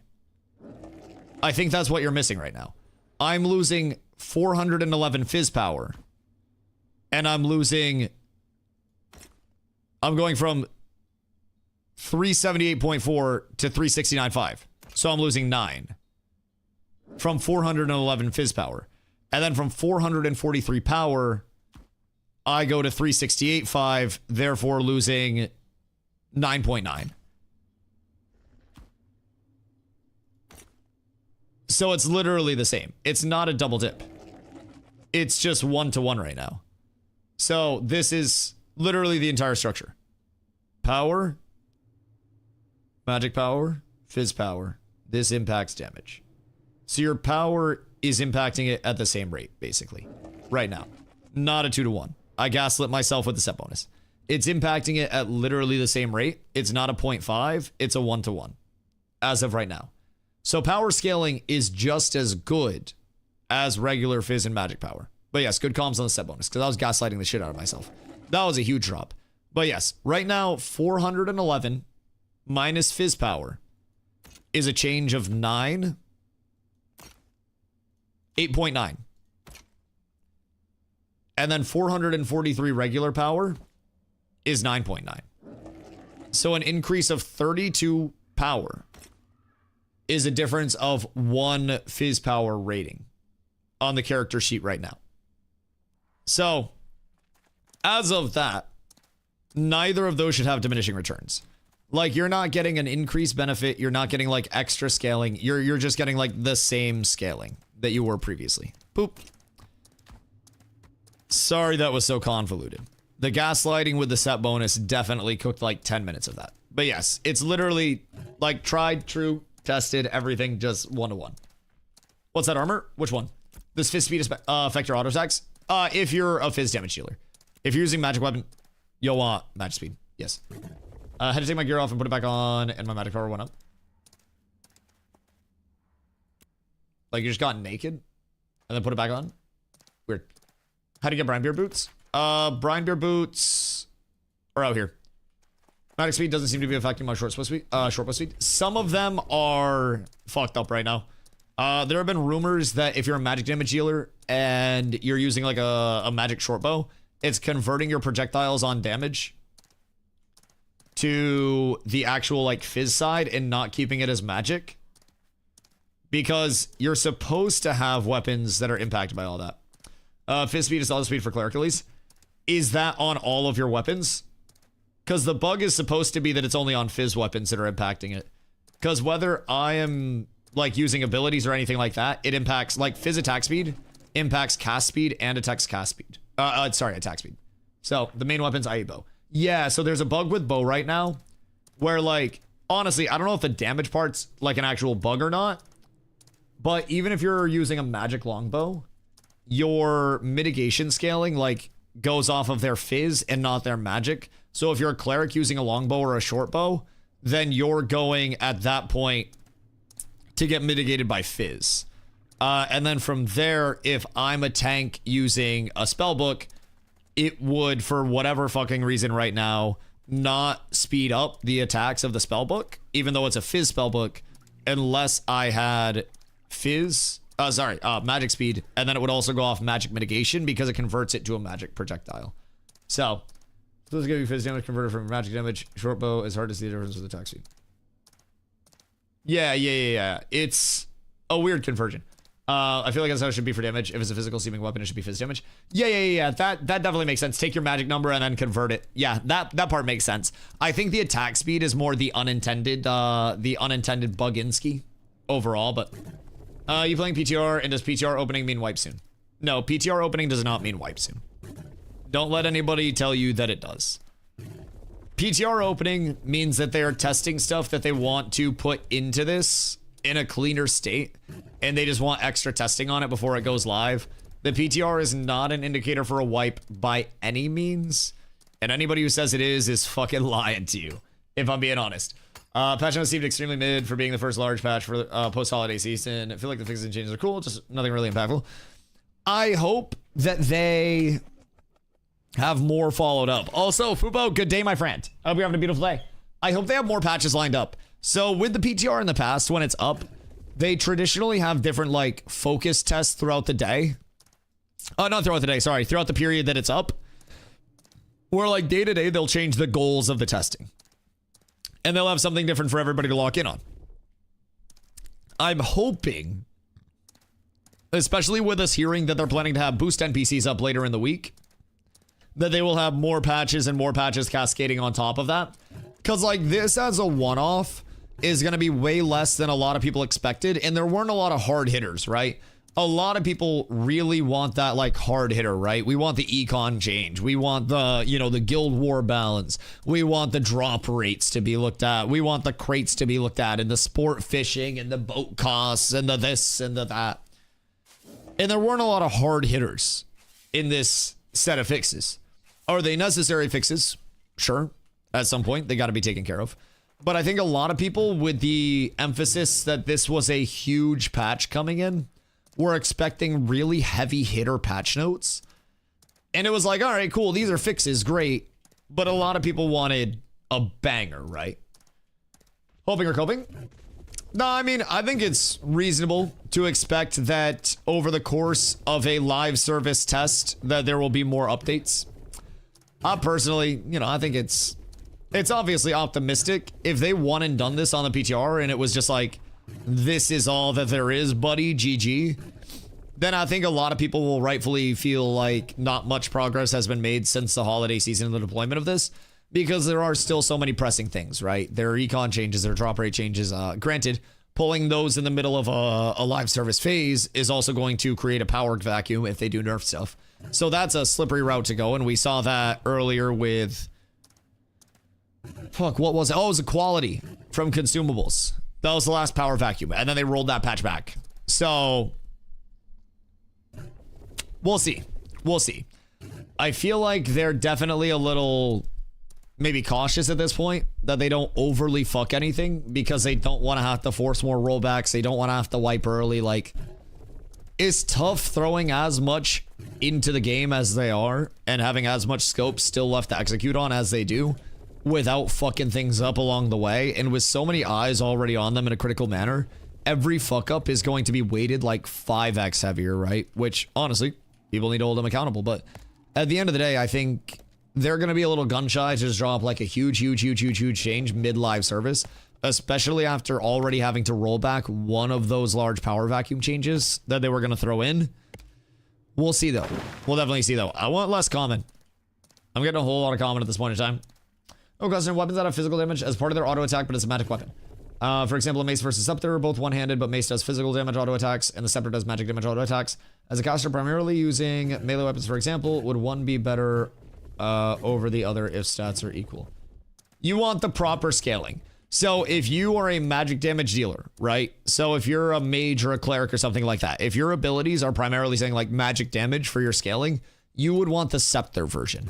So you can still do melee damage and you can still bonk and you can still chonk, but you will want the scaling that matches up to your character in a one-to-one fashion. If I were using, you know, magic, say I wanted to run a wand, I would want a physical wand because that's going to increase my physical power, which goes into all of my actual, you know, abilities and shit like that. If I used a magic wand, then that would be scaling off of my magic power and increasing my magic power. Therefore, it would be hitting a lot less hard. But Heroic Night Reaver, I'm down to 48 silver. Night Reaver Great Axe? Or Great Sword? Something tells me you bought a Heroic Night Reaver Great Sword. Great Axe. Great Sword? Oh. What are you doing with your other sword? Honestly, if you like the Night Reaver Great Sword, you could resell the Glory Bound for like 90 to 100 easy. What do you pay for the Night Reaver? I'm selling to enchant this one. Wait, yeah, yours is enchanted. So you could probably sell that for even more. 110 gold? Wait, for a +6? Isn't it like 30 to 40 gold to enchant? In the first place? Flamewar set of weapons for 2 gold? Fair. Fair. Oh, for Night Reaver. Oh, word. That's not that bad. I think there was a Night Reaver Great Axe that was listed the other day for 125. So, you know, it's definitely a solid deal overall. I'm in materials at this point. I'm playing a different game. I liquidated, well, unliquidated a lot of my gold, but I don't know, I'm so expensive. Yes. Yes. Very, very much so. Thought about their auto attacks. Scepter 2 auto attacks. Scepter auto attacks do arcane damage, and a mace does physical, even if they're both magic power based. You won't see a magic power mace. Maces are physical, and scepters are magic power. So you won't have any maces that are doing magic power scaling. Yes, you will. You'll have scepters. Anything else is bugged and is a miscategorization. One hand is a scepter. 2 hand is a great mace. You'll have like glory bound, laurel bound, great maces and stuff like that. They're magic maces. They're a different classification. Like the great maces, yes. But in terms of the classification, you're looking at scepter for magic. And then you're looking at mace for fizz. That's what they mean? No, he said specifically scepter auto attacks do arcane and a mace does physical even if they're both magic power based. Like he was saying if they're both base. When he said mace, he meant the 2-handed mace. Did he? Because he said specifically a scepter and a mace even if they're both magic power based and doing fizz damage.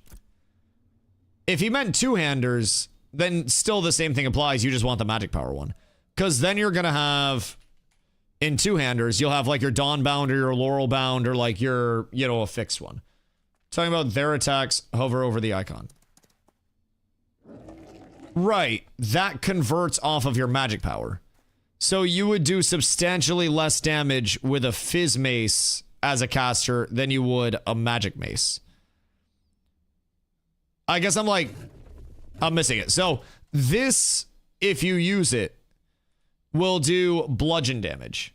Bludgeon damage goes through to the person you're hitting as fizz damage. So my fizz mitigation would apply to, theoretically, should apply to your bludgeon damage. If you have a longbow on, that converts your magic power into that damage, which then gets mitigated by physical mitigation because it's like, it just converts your auto to a physical with a mace versus a scepter. Correct. So you will always want to, as a caster, use a scepter. If you're using a mace, you will be doing substantially less damage. And like, you will be doing just way less. I might be missing the question. Like, if I'm missing it at this point, I'm so sorry. But like, my mind's boggled. So I gotta go up to Steel Bloom. Steel Bloom, boys. Just converts your auto to a physical with a mace versus scepter. Right. And if you're a caster, then you wouldn't want a scepter because you do way less damage. Why is scepter the only weapon that has arcane magic damage from the auto attacks? So that's a major factor. Honestly, the type of damage doesn't really matter at this point in time. Like, I guess I'm confused on what you're trying to say. The only thing that makes a difference is the armor / enemy type you attack doesn't affect your damage.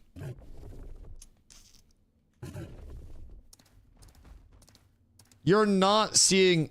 Did people take crazy juice today? Like, am I in the Twilight Zone? I feel like there are just so many... That's my question, if the type of damage mattered.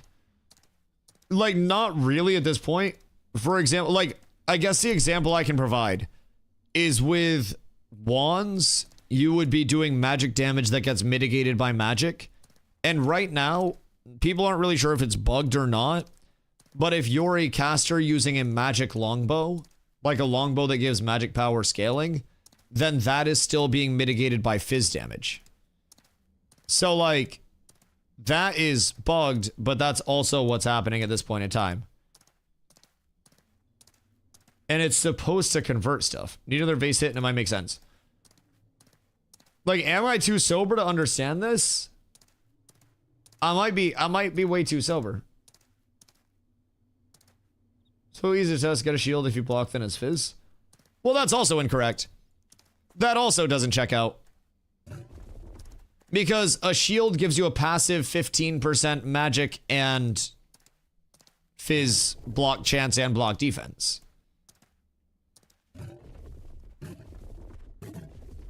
Why even have arcane damage from auto attacks on a scepter if it doesn't matter? Might as well just go all physical if that doesn't matter. Probably because it's a placeholder. And it'll matter someday, and you'll have specializations in it. Like, there are different types of mitigations in the game. So, like, specifically, I have a belt on right now that gives me 5.3% fire defense.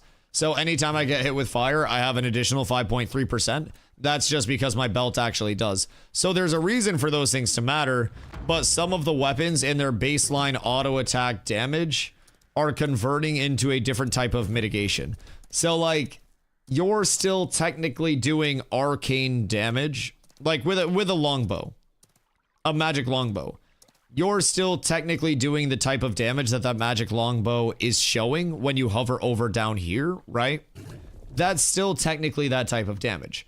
But for whatever reason, when projectile leaves, it's doing that type of damage.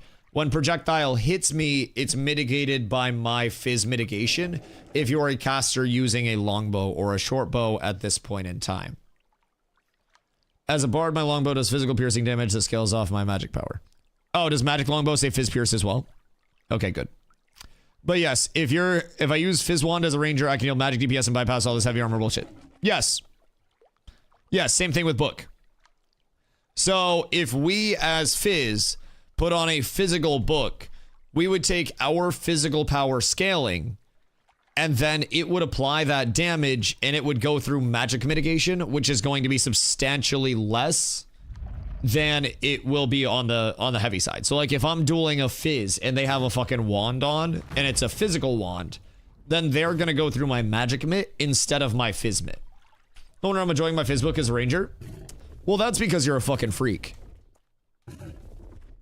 But yeah. The conversions, keep in mind, some of these conversions have been acknowledged as bugs. Others have not been explicitly named as bugs. So, like, it's still it's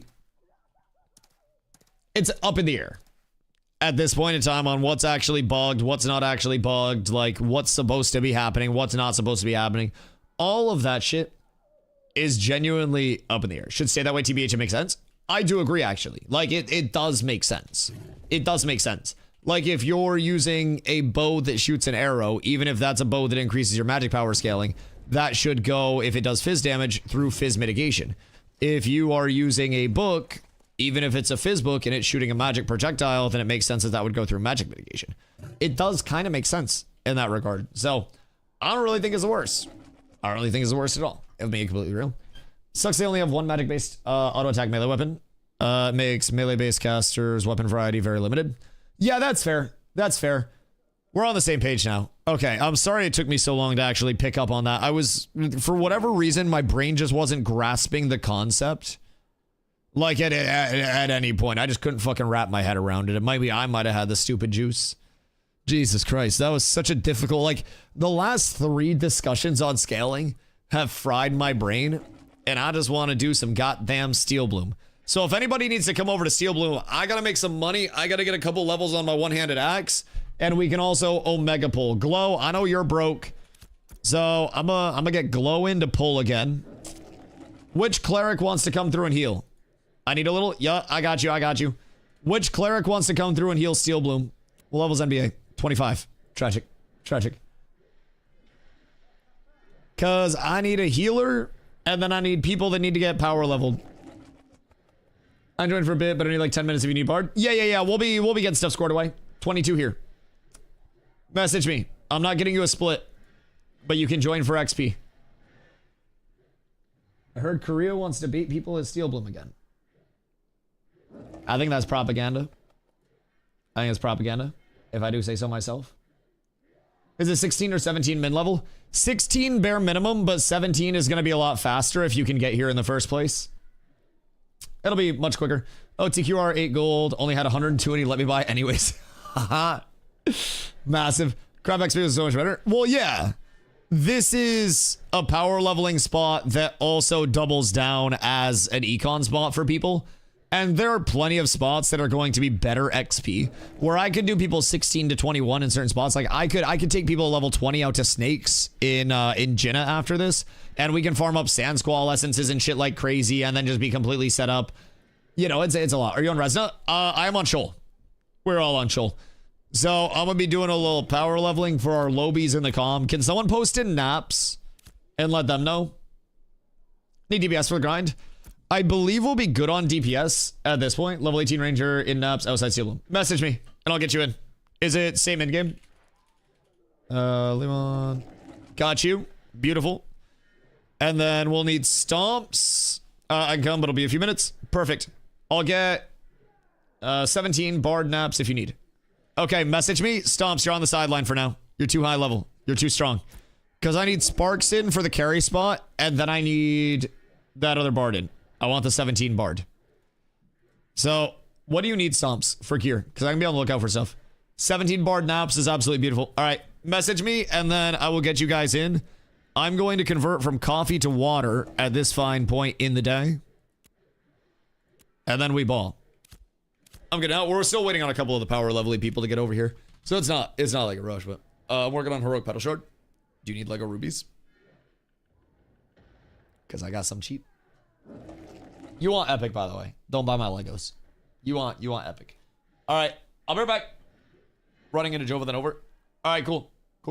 What's the best spot for June Dark Emblems? Oh shit, I'm dead. June Dark Emblems. Couple solid spots overall. You can do the snakes that are south of Krakens, but I also think Valdred will probably murder you if you try to do that. Just realistically speaking, I think Valdred will actually kill you. So I would say probably avoid that. Bro, this sergeant's outplaying the fuck out of me. You can also do like crabs south of Krakens. You can do Akriba snakes. You could go to any of the POIs that are out there. Pit of Hell probably has good June Dark emblems if I had to guess. Low key. Pit of Hell might be a decent power level as well, providing the mobs aren't getting like bugged into the, bugged into the sides like they were before. Because Pit of Hell had very good mob density overall. So Pit of Hell could be solid. It's probably a lot that you can get good emblems from. People just don't go out there, man, if I'm being completely honest. Why don't people go out there? I have no fucking idea. But, like, people do not like going out there at all. And I will never really understand why. Oh my god, wait, the amount of damage that I'm doing with buffs up is fucking insane. I just have to get used to the double finisher timing. And then I fucking pump. It's so gorgeous. It's so gorgeous. I must be cautious. I must be cautious. Good day, Mr. NBA, sir. How are you, my boy? If I need a pumper, I got you. I got you. Glow's broke as shit, and I'm also broke as shit. So, Pit of Hell also to try and farm the relic. Yeah. Good relic overall, too. Definitely. NBA? No, you're not dying, buddy. You're not dying. I got you. We're getting XP from the entrance. Like, low-key, I could just have you guys stay at the entrance. And then we could just loot everything. Only problem is you guys wouldn't get gear drops or anything like that. So that would be slightly less than ideal, but 7-person group rolled up on me at Grotto earlier. For fucking what? What is their beef? That's rude as shit. I don't understand why that's necessary. Trying to fucking compete with my dogs, bro. That's rude as shit, if I do say so myself.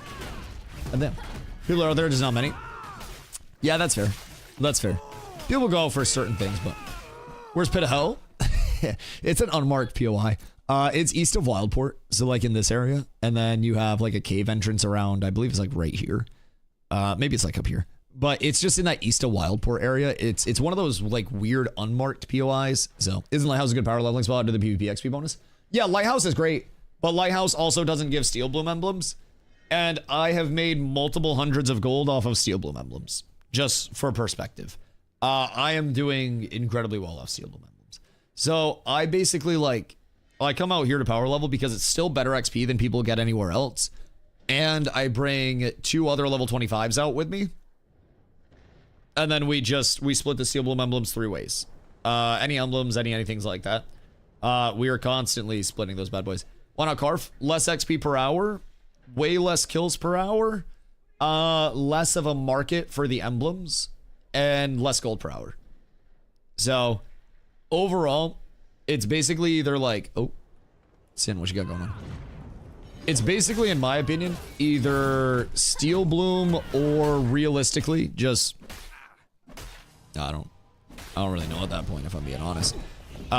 Steel Bloom or like an actual XP per hour power level spot. Because like... This is still really good XP per hour. But at this point in time, I could take people that are like... What are the snakes out at Apothecarium? 27s, I think? So I get people like 19 here, and then I can bring people to Apothecarium. I can bring people out to Communion. Because at Communion, you can do Shardlings like crazy. I can bring people out to... or not Communion. Prismarium for Shardlings. I can bring people to Communion. So, let's mark it. Resonance buying Carf emblems fast now.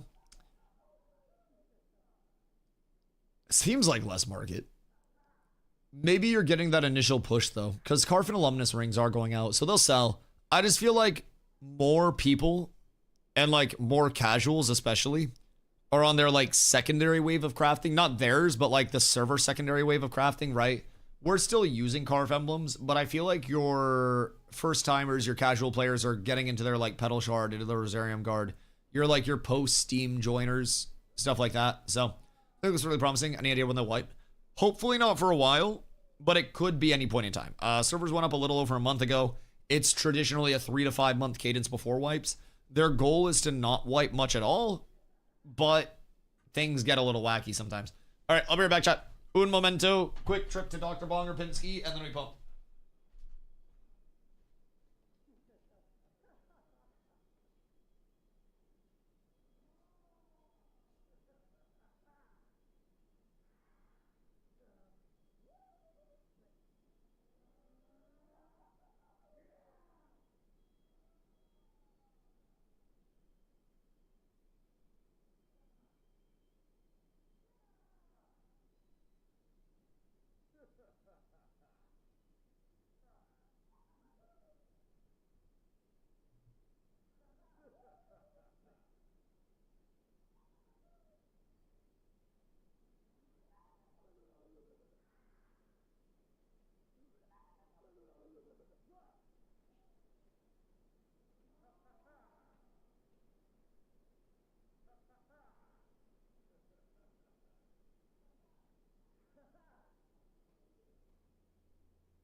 Boys, it's getting cold as a motherfucker.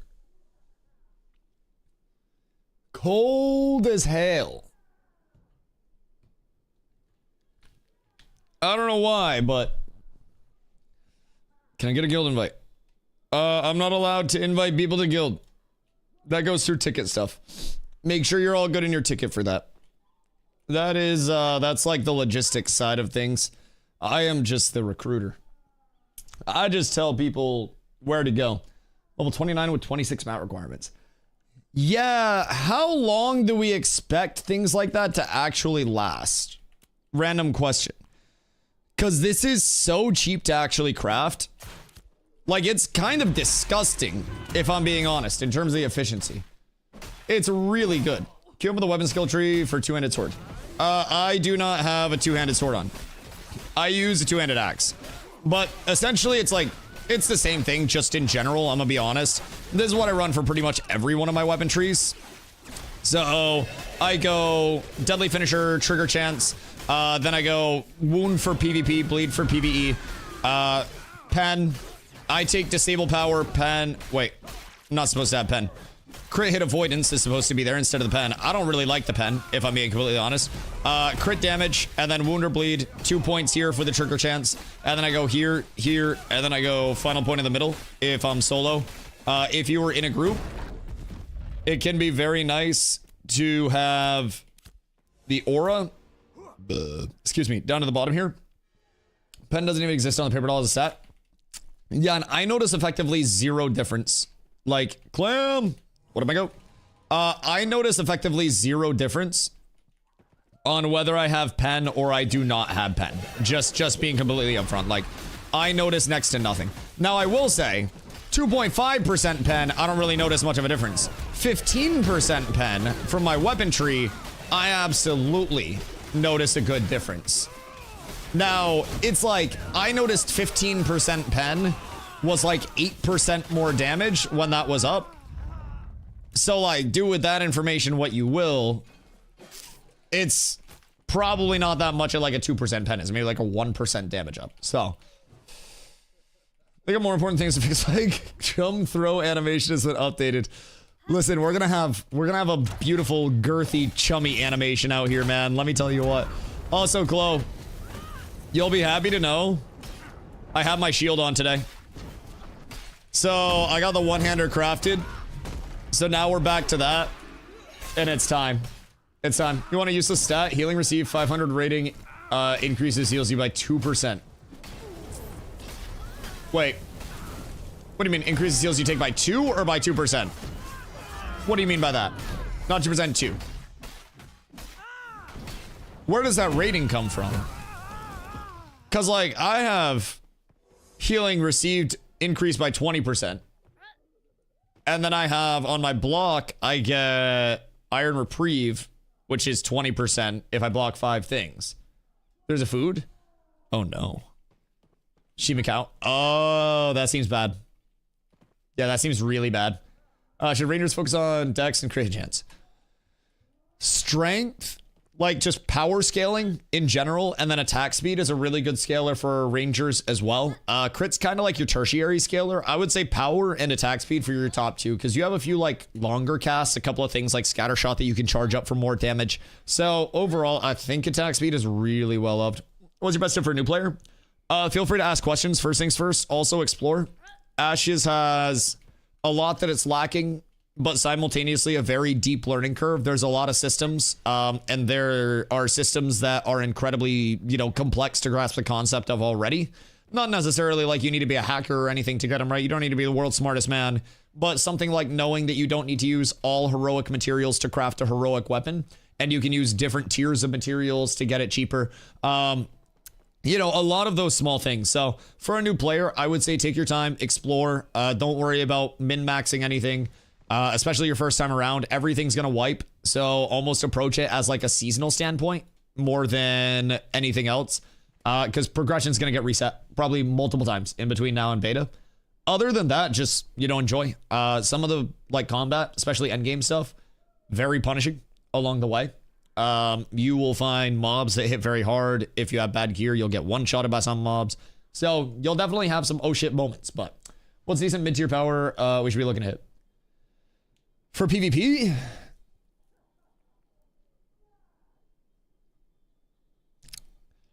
Like, realistically, if you are a DPS that is fully built on, like, I want to be, you know, damage man, two-hander, you know, longbow, shit like that, I think personally, you should aim to be intro-wise, like 350. Good baseline set for PvPers is like Zop said, actually. Yeah, Zop, same thing. For comp PvP, if you're a DPS, you're gonna want like 400 as your midpoint, and then your high-end scalers, like your top like 0.1 to top 0.01% of scalers, are like 500 to 550 at this point. And a lot of those people have also started diversifying into some max HP. So you'll see people that are like 540, 550 power scaling and also have 8K. I mean, just for perspective, Glow is sitting here with a sausage roll up, so minus like probably 2,700 from that. But Glow probably has like 7,900 max HP and over 500 power. I don't know what his power's at. Oh, because he has a Night Reaver Greatsword on as well. So he's got to enchant that Greatsword. But Glow also has like an offensive option on right now too. So, who are we waiting on? We have... Do we have the whole crew outside? Oh, is that everybody?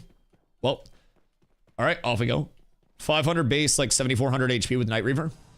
What are you up with Night Reaver? More crit, more attack speed, a little bit more power. You guys can come in, by the way. I'll clear you guys in. Because we got the rogues over here right now, but... Rangers will be more like 7k HP at 400 power. We got a higher baseline.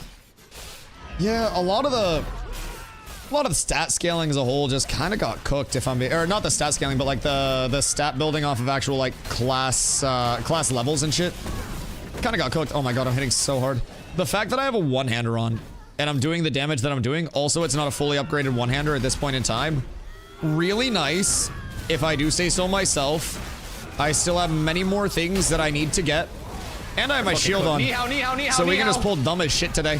We can literally pull ignorantly. It's a glorious set of circumstances. As long as Sparks is here. Yeah, we ball. I just gotta block, and then everything is beautiful and glorious and wonderful. And we pump. I love tanking! Wrath, how you doing, my boy? Hope you're having a beautiful one. Alright, we're back on top. I don't have my food up yet. So clear this, and then everybody go to the back so I can pop food, and then we'll start. All PTR NDAs lifted. Yes. Yes, everything lifted. Do you know how much time is left until full release? There's not really like a figured out point at this point in time. My guess is second half of 2028 if they like Thum, but that's also my optimistic guess. It could entirely go later than that. Realistically speaking, to just present the other side, there's also a chance that Ashes, like many other MMOs, doesn't make it till release. So there's going to be, you know, some time yet before everything's all sorted out and put together for Ashes. And also it's, you know, a bumpy road on the way, right? I've been looting so much that my index finger hurts today, by the way. So yeah, it's definitely going to be a bumpy road along the way. It's going to have a lot of ups and downs. And you're going to see players come and go and, you know, decide they're annoyed and decide it's the best thing ever. So realistically speaking, I would say we are looking to expect a couple years to 3 years bare minimum, possibly even more, depending on how, you know, how development just continues to go, right? That's the big thing. All right, I'm actually going to pop a bruschetta so we can just pull incredibly safely. Virash, thank you for the follow. I appreciate you. Because, like, I'm gonna be honest, you can just pull completely ignorantly, and then once we get to nighttime, we just keep pumping it. I'm good when you guys are. Because I got a little 11k HP, and I got big blockington right now. So, I'm happy about that. Dude, I feel more comfortable with the shield on, you know what I mean? It makes me happy. If somebody's down bad on a two-hander, I may be liable to sell my two-hander to them right now in favor of, like, just using my one-hander and my shields, and then just take that money and roll it into another two-hander down the road. Like, roll it into my Night Reaver when I want to craft that. Because, like, I am really liking the shield aspect, man. I just feel so beefy, and the fact that I'm still doing this much damage is actually really nice. I'm hitting hard as fuck comparatively to my old weapon right now. So I'm really enjoying that. Fucking ring around the bench over here with Sparks. My bad bench. My bad bench. My bad Sparks. Whoops. What percentage of the game is finished? If I buy now, I'll lose this later. I'll have to come big patches. Percentage of the game that's finished, honestly, like even stuff that we have right now isn't finished. I would say nothing in the game should be considered finished, and everything should be considered subject to change at any point in time.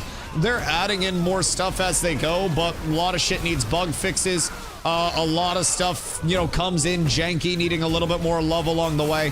So finished, a quite low percentage to actually nothing being fully finished. And in terms of systems being in, like a lot of the core, Demetrius, thank you for the follow, I appreciate you.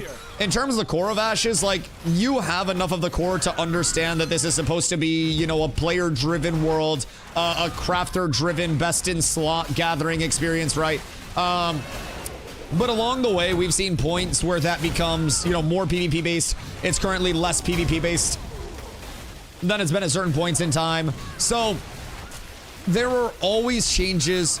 There are always evolutions to Ashes, and I always try to say in general, like, don't get too attached to the things you love, and don't get too upset about the things you don't, because everything can change very incredibly quickly, right? And overall with Ashes, I just think it's important to have your expectations tempered properly, where like you come in knowing very certainly like things will wipe, things will change, you will probably encounter bugs, you'll probably go into the open world and you'll see bots, you'll hear stories about how, you know, X and Y people are just vicious, greedy exploiters that are ruining the game. You'll hear all of it, but at the same time, you'll be able to provide feedback on all of the potential systems. You'll be giving Intrepid the data that they need in the long term to hopefully make Ashes a little bit better, because like, honestly, right now, it still has so much to go, right? I'm not here to sell copies of the game. I don't work for Intrepid Studios. I don't care if anybody plays the game right now or not. I have fun with it, and I have a great community that will always have fun with it. But from that standpoint, I try to make sure people are feeling informed about the game that they're potentially coming in to be a part of. And like, just full disclosure, man, it's got a long way to go. And if you're here for that, and you're like, I wanna provide feedback, I wanna help shape the systems, I wanna do all that, I'm willing to interact with bugs and stuff, and I'm willing to see it come along more as it goes, then great. There are a lot of people in Ashes that, you know, have been here a while. I played over 3,500 hours. I have seen so many instances of change with this game, so many experimental things along the way that got switched back out, so many changes that didn't land in the way that Intrepid wanted them to land, where like, realistically speaking, from when I started playing to now, it is a very different game at its core. You have a lot of similarities because, again, the core concept of Ashes has been established in terms of what it wants to be. But, oh shit. I did a lot of dumb bullshit gathering on the way over here. That's gonna bite me in the ass. I'm gonna run out of space really quick. But fortunately, it's all common. I got distracted and I wanted to hit shit. 3 buildings in 24 hours, I hate myself. Are you trying to push Zom's record? I don't even know what Zom's record is, but that's numbers, especially if you're not one of the initial hubs. Like, we had a lot of people that were there very early on to help out with Settlement Prague. Like, Zombie put in a ton of hours, and that shit was hard even with a lot of people. But goddamn, 3 and 24 is a fucking pump. I'm doing an 8th with stoic numbers. Tell me Zom's been helping y'all a little bit. Goddamn, I respect that. That is a goddamn grind. Zombie in Squall's End was like born and raised in that shit. He's evolved to the big leagues now where he's spoiled, but he came up from the trenches, brother. The absolute trenches. Sea Salt, no. Sea Salt got by the casters. Random question, Sparks. Do I feel tankier today than I have previously? Like, I know it might be just inflating my ego a little bit, but like, do I feel beefy? Because I feel like I feel beefy. I feel good. I feel like I'm back on top with the shield. Dude, I just love the shield so much. I don't necessarily think I'll ever be comfortable going without the shield. Yo, comment, thank you for the follow. I appreciate you. Boop. All right, we're already up tremendous. Everything is safe. Everything is secure. Edric, feel free to go for reses, so that way Sparks can just keep pumping me with the heals. If anybody drops, your roll is immediately hitting the Rizinski. That's the big goal. Possible to play 1,000+ hours with it also right now. I like grinding if there's a chance to grind something better over and over again. Yeah, I mean, it's not necessarily a guarantee that, like, you'll get the same thing over and over and over again because there's not instancing in the world. Like, it's an open world grind. But you can go back in my streams, and this is, like, day 4 of me coming here and just, like, power leveling people in the guild. And I've been doing this to make money. I've been doing this to get a lot of our people up to level 20 because 16 to 20 is, like, the largest slog of progression in the entire game. So I always find something to do along the way, where, like, if I'm not helping myself immediately, I find a way to help my guild. If I'm not, you know, econing for myself, if I'm not making money for myself, I'm finding something I can do to help my entire guild and my entire community, so that way everybody gets benefit, right? And I feel like if you're a community-based person and you really want to be a part of that community-based vibe, then you can almost always find some way to be scaling up your people, right? Some way to be helping people out in the long term, where, like, even if it's not an immediate, like, wow, look at all this benefit to me right now, it's a look at all this benefit to the community in the long term, right? And, like, in the past 4 days for me here, I have leveled countless people up to level 20, some higher than that, right? And I've been sitting here in the entire time. I've also, because we know how to econ, where to econ, and what to econ here, we have been making a lot of money, we being myself and the other 2 level 25s that are coming in. We always bring in a cleric and a pumper DPS. So I tank, cleric heals, DPS pumps. We get all of the steel bloom emblems, other emblems that we need in the Riverlands essences, and then those things get sold off for profit for our pumpers. And then all of our other levelers, you know, the people that are getting leveled right now, they just sit and enjoy the show. We got level 17s, 18s, 19s, and then a 21 that are all just soaking the XP, and they're just trying to live the best that they can. So it's fun. And then we just have to be careful that, like, I don't fuck up. Excuse me. That I don't fuck up and end up dying. Yesterday we had a few unfortunate deaths, which honestly, I was really missing my one-hander and shield. I love the one-hander and shield with, like, the security it provides. I made a two-hander in heroic, and I still have it, right? It's great to switch to when like, maybe it's PvP and I'm not being full focused or anything, but just the security that's provided by shield and by blocking in general right now, I really wanted to get my one-hander made. So, like, now I have the swap for scenarios that I might need it, but overall, having the shield, it just feels so much more secure. I feel beefier. My block mitigation is huge, especially on the Fizz side. I got 33.2% block chance and 44% block mit, 46.8% if I'm blocking. So I feel good right now, to say the very least, with the shield setup and with the gear setup in general. I feel like I got a lot of good going at this point in time. So now I start my much more focused farm. What weapons would you recommend to group level tank? What weapons would I recommend? Oh my god, RIP Glow. Glow got fucking schmelted. Jesus. What weapons would you recommend to group level tank? I mean, personally, I fat fingered a key there. Yeah, it is your fault. You're goddamn right. Wasn't my fault for reading chat, bitch. Yeah, you're stupid as hell, Glow. Learn your lesson. How dare you misplay? Anyways, like, I really like anything in a shield, if I'm being completely honest. Like, I personally believe, reading, I know, what in the Kai Sonata is this? I think shields are incredibly OP this patch. Careful, Spark, sorry. I think shields are incredibly OP. I think blocking is the best form of damage mitigation, damage absorption, damage avoidance, however you want to describe it, whatever you want to call it. Block is better than dodge. Block is more consistent than dodge. Block is more reliable than dodge. Block is everything right now, man. I genuinely think block is king at this point in the game. So my prediction has been for a while that we would see a lot of people, especially on the PvP side, once people got into higher gear scaling especially, all scaling up their block, all running shields, because power is so easy to achieve right now. Also, you fucking rats better not be yoinking loot. I'm taking to keep you safe. If I lose a goddamn emblem, it's war. Primarily, please don't grab emblems because you guys will lose them. Like, you guys will die in the first place, and then they will get cooked. Your guys' emphasis should just be getting all of your weapons, your armor, and then grabbing any glint that's yours. But try not to yoink emblems. If you guys do get emblems, and you get a few, like, just let us know and we can stop pulling. But I don't want you guys to lose those shits. Can you tell me what's the endgame of Ashes? Found it now. Can't find a good video coming from WoW. Mythic Plus raids. Mythic Plus raids to PvP. Is it a thing? It is not instanced right now, funny, over on YouTube. So everything is in the open world.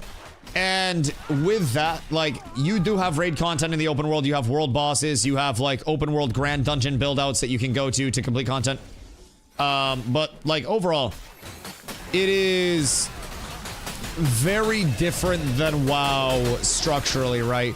You're not gonna have that just instance linear route of prog where it's like, okay, I get my pre-raid bis, and then, you know, from this dungeon, and then I get my raid bis. You do have different levels of best in slot and different, you know, item level brackets and different tiers of gear and all of that along the way. But it's a little bit different in structure. It's much more of a crafter-dependent economy than WoW, which is a lot more of like a closed-loop economy. Hey, careful, you fucking pigeons. I see you near my goddamn loot. I see you, rats. Don't make me put everybody in range. You guys be good. You guys be good. We're just trying to make an honest buck and help the boys. And save Glow along the way. You guys don't be rats now. So anyways. What's the best budget weapon? Item level 26. Rare and shield for tank now. Axe or sword. For new tanks, I would recommend the safety route of going more max HP. In terms of a one-hander, if you're looking to go, you know, keep the shield on, which again for new tanks I would recommend. I would personally say Glory Bound Axe and Glory Bound Shield. Just, you know, classic combo there. Glory Bound Axe has max HP, max mana on it, so it's incredibly safe. It's going to boost up your resources, which honestly, resources are everything. You can't do anything if you're dead. So like, you got mana to cast abilities, you got health to do shit. Congratulations, you can actually play the game. So I really like the double Glory Bound combo. It's quite easy to craft early on. The mats are readily accessible. You just gotta have a little bit of an econ sense, right? Rare or heroic, both are pretty readily available. If you are looking to live life a little bit more on the edge, like I have a Night Reaver one-handed axe because that's got more fizz crit chance, more fizz crit power, and then another power roll instead of the max HP from a Glory Bound. It's got just, you know, a little bit more of that offensive viability to it. Hey, I will be emblems checking your guys' inventories. I want you to know. God damn. Everybody's peckish today. I have, as of right now, 15 emblems. Which something tells me we may have a few in inventories. I think I gotta search pockets. Is there a way to fast travel? No. Like, you can... I do have one. I knew it! I smelled it. You can't. You can't hide that shit from me. Can't hide that from me. No, it's okay. Hold it. Just don't die. Just don't die. Best class for perma-corrupting on bots.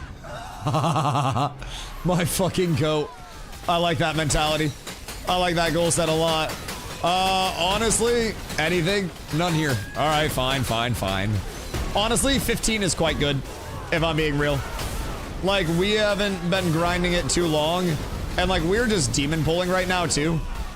So yeah, if you guys get them, just play super secure. Like, obviously, your guys' #1 goal, it doesn't even have to be do damage. It just has to be not be dead, in my opinion. So as long as you guys are alive, we're good. Anon! Anon! Anon with the 10 Steel Bloom emblems. Jesus Christ, Anon, thank you so much. Anon with the 10 boys. Can I get some Dusty W booties in the chat for Anon coming in with the 10 gifties? Goodness gracious. Anon, hope you're having a beautiful, wonderful, amazing day. I am back in Steel Bloom on my mob grind shit. I have successfully crafted a glorious, beautiful one-hander. We are bringing back the tank using a shield once again. Granted, I've been a huge shield advocate this entire time, but I made a two-hander and was swayed to the dark side by big chonky damage. And let me tell you, it is nice. But Thanks to my good friend, the one-handed axe tree, I too can do exorbitant amounts of damage, even with losing a little bit of power. So I'm feeling great. Also, Bake asked like a year and a half ago what my crit scaling was, and I never checked. I was busy. I'm working. Let's see, right? Oh my god, wait. Hold on. Wait, a non coming in with another 10?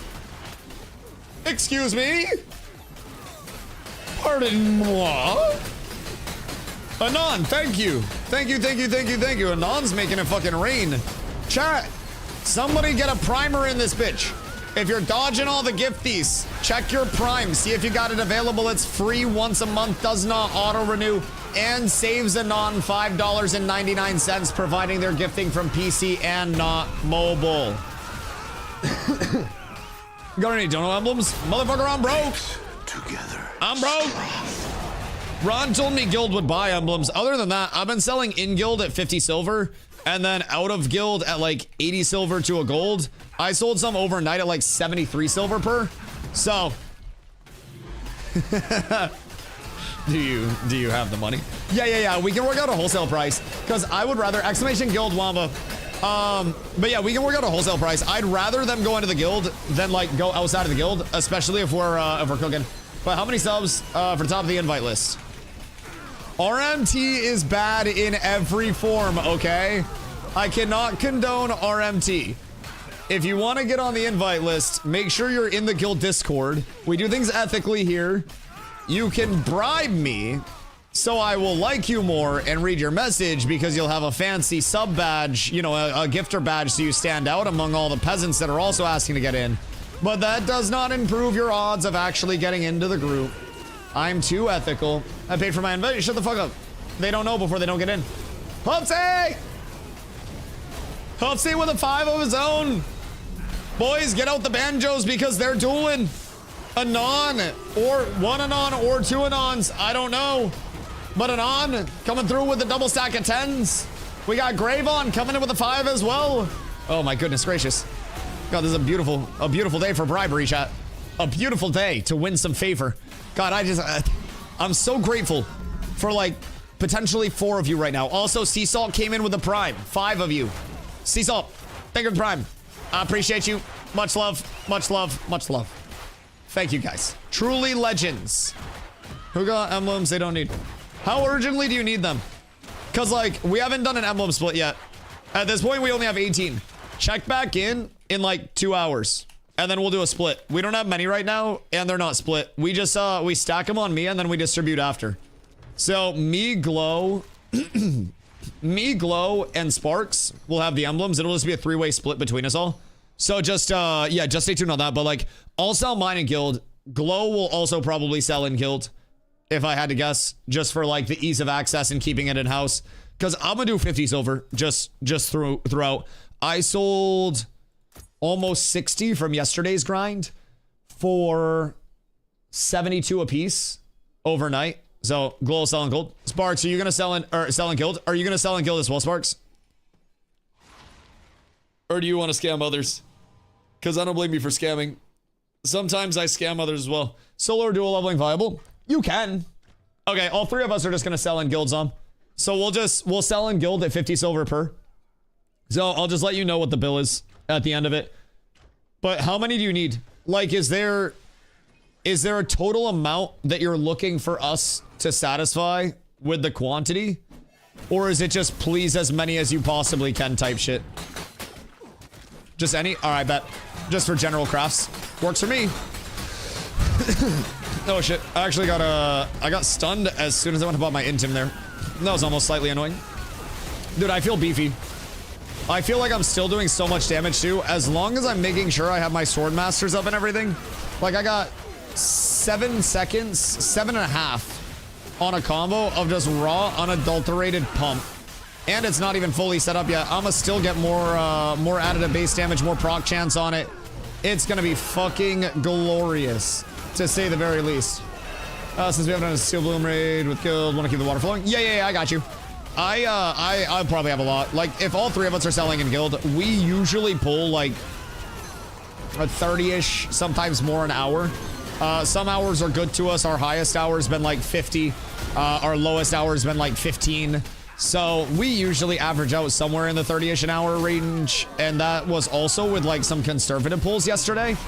So what I'm looking for today is, since I have demon mode shield scaling on, I should be in a spot to just degen pull, or at least have glow degen pull, and then we all ball out, because I feel borderline invincible to these mobs right now.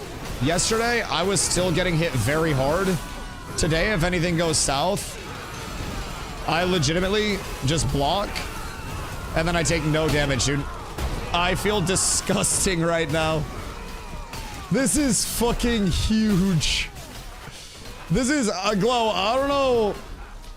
I think between us, we're ready for Sammer. Oh, I think we should do Tumok. We have the repro steps for Tumok. I think with all of the gear that we have, we should start trying to get Tumok on farm. Especially like if it was us and Slur working on it together, we have to teach Tumok. Super easy. I think I would be willing to help calm that, because it's just a rotation. Like it is. I think Zammer definitely. But I think world bosses are well within reach. We just have to get people on the Tumok adds totem, Tumok adds totem, Tumok adds totem. And then as soon as Tumok starts slamming the ground, everybody has to run out of range, you know? We still have to ask people. No, I know. Tumok is just so cyclical though. And if we give everybody something to follow, I definitely think we're almost there. But yes. I think we should get into a Forge raid very soon. And instead of that Forge raid being a named mob grind, we should try to get down and just like lock down Zammer's room, kill Zammer, and then do a little rotation upward when Zammer's on cooldown. And then anytime Zammer timer is up, go kill Zammer, because we're going to need Zammer drops, like his little ingots, to make Forge Lord's rings, to make like anything that we need from his loot table, or Forge Lord's signet. So we'll need those for the guild in abundance, especially if we're ever trying to auction off shit like that. We'll need the relics, of course, for the server as a whole. So I think, nice, huge pull. Everybody strap in. This is going to be a crazy one. I think this is what happens when Glow's physically out of mobs. I think we might be clearing too fast. Oh, also Zom. I don't know if Lexi's still looking for gear, but like I got too much. So let me know. Let me know. For Naps people, yeah, for whoever. I have literally, I have so much Adept and Base Radiant available. It's a lot. So I mean, worst case, I think you should start a player market, or have like an alt that starts a player market that just sells every piece for like 50 silver to 2 gold. Depending on like what it is, right? Anything that's not needed, or have Lexi do that and then spin all of the profits into the guild bank. Because people will still buy, you know, Adept and Radiant gear as new levelers are coming in, especially with how, how many new players are coming in and how easy it is to make gold on a baseline. So, I think we're agreed on it. If we need. Oh, if you need gear, please, for the love of God, roll need. Yeah. Gear stuff you guys can need. Need on gear if upgrade. If you take my emblems, I will murder you. Perfect. Finally hit 16. Let's go. Let's go. Brother can officially get on the wait list. This is... Uh-oh. The hole. Glow tried to get me again. Glow has tried to dunk me in that hole. Honestly, without even trying. Like, I have admittedly dunked myself in that hole. Careful, Sparks. Careful, my boy. Like 17 times. Trying to get out to Glow to drop protects and stuff on him. It has been an interesting set of circumstances, to say the very least. I've thrown myself down there multiple times. I'll take Metalborn. Oh, say, you need gear? I mean, I can give Zombie a big old load, and then like whatever you need for gear, see Zombie or see Lexi. Lexi from Naps has a ton of extra gear drops along the way. Just general like Adept, Base Radiant. We've seen like green Metalborn, gray Metalborn dropping here, so there should be stuff in abundance. Also Tibbs in Naps, when he gets on, he's usually around every day. I gave him some excess gear as well, so check with him. But we should have a ton that's just available for grab. I have not been... I haven't been selling anything. So I feel like at this point, we just gear out the new wave of people in baseline that are coming in. Anything extra that we have just gets rolled into the guild funds. We sell it off like super cheap wholesale prices, undercut the market like crazy on it all, and then just ball out from there, you know? Nab's Guild Bank is loaded, I'll check. All right, yeah, give it a look-see. I know Ab's Guild Bank is primarily recipes right now. I don't know how many of which we actively need versus don't need, but it's a little chaotic over there. So we're gonna have to go through that with, you know, and get recipes out, but we're probably sitting on a fortune just in terms of like extra recipes and shit that we haven't sold at this point. Obsidian corrupting on me and anvils. Am I gonna have to stop farming? Oh, hey. Asking you, shall hoof Steve. Just gathering so somebody can die in the water. To avoid it. Wait, so...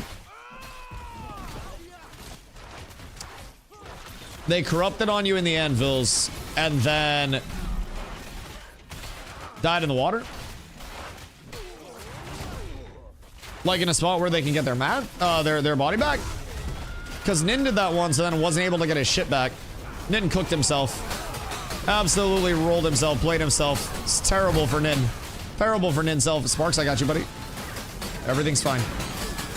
Everything's fine. You don't fret. You don't fret. I'm gonna just keep my protect on Sparks, I think.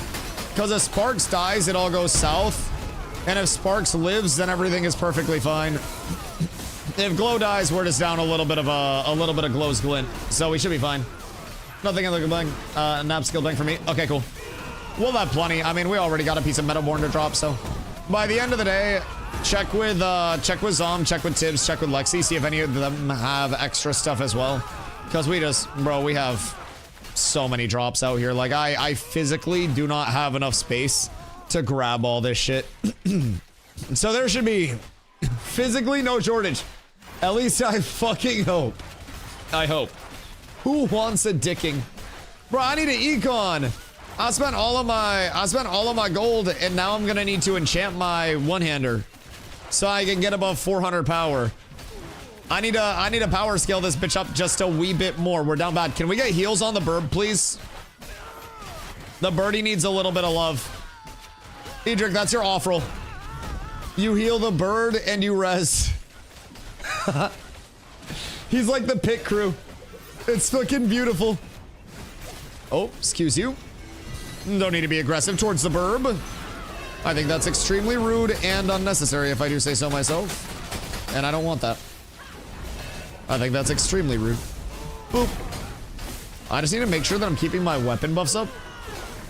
And if I'm doing that, then everything is right in the world.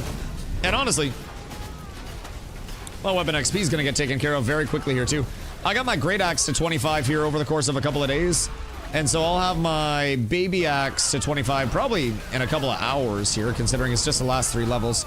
So that ain't bad at all. I'm quite content with that pacing. I have another 15% base damage buff that's going to be coming in with it. Ooh, big pull. I don't have much AoE for 0.2, and everything's fine. And then once this is set up, ready, we go into the blocks for the big damage. I have so much block chance and block mitigation. All I need to do is hold block and then grab stragglers, and then everything is perfectly fine. Oh no, damage. What am I gonna do?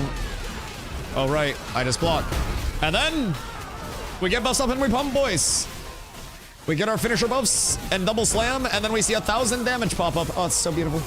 It's so beautiful. I love this shit. What's a good starting radiance level set for healer?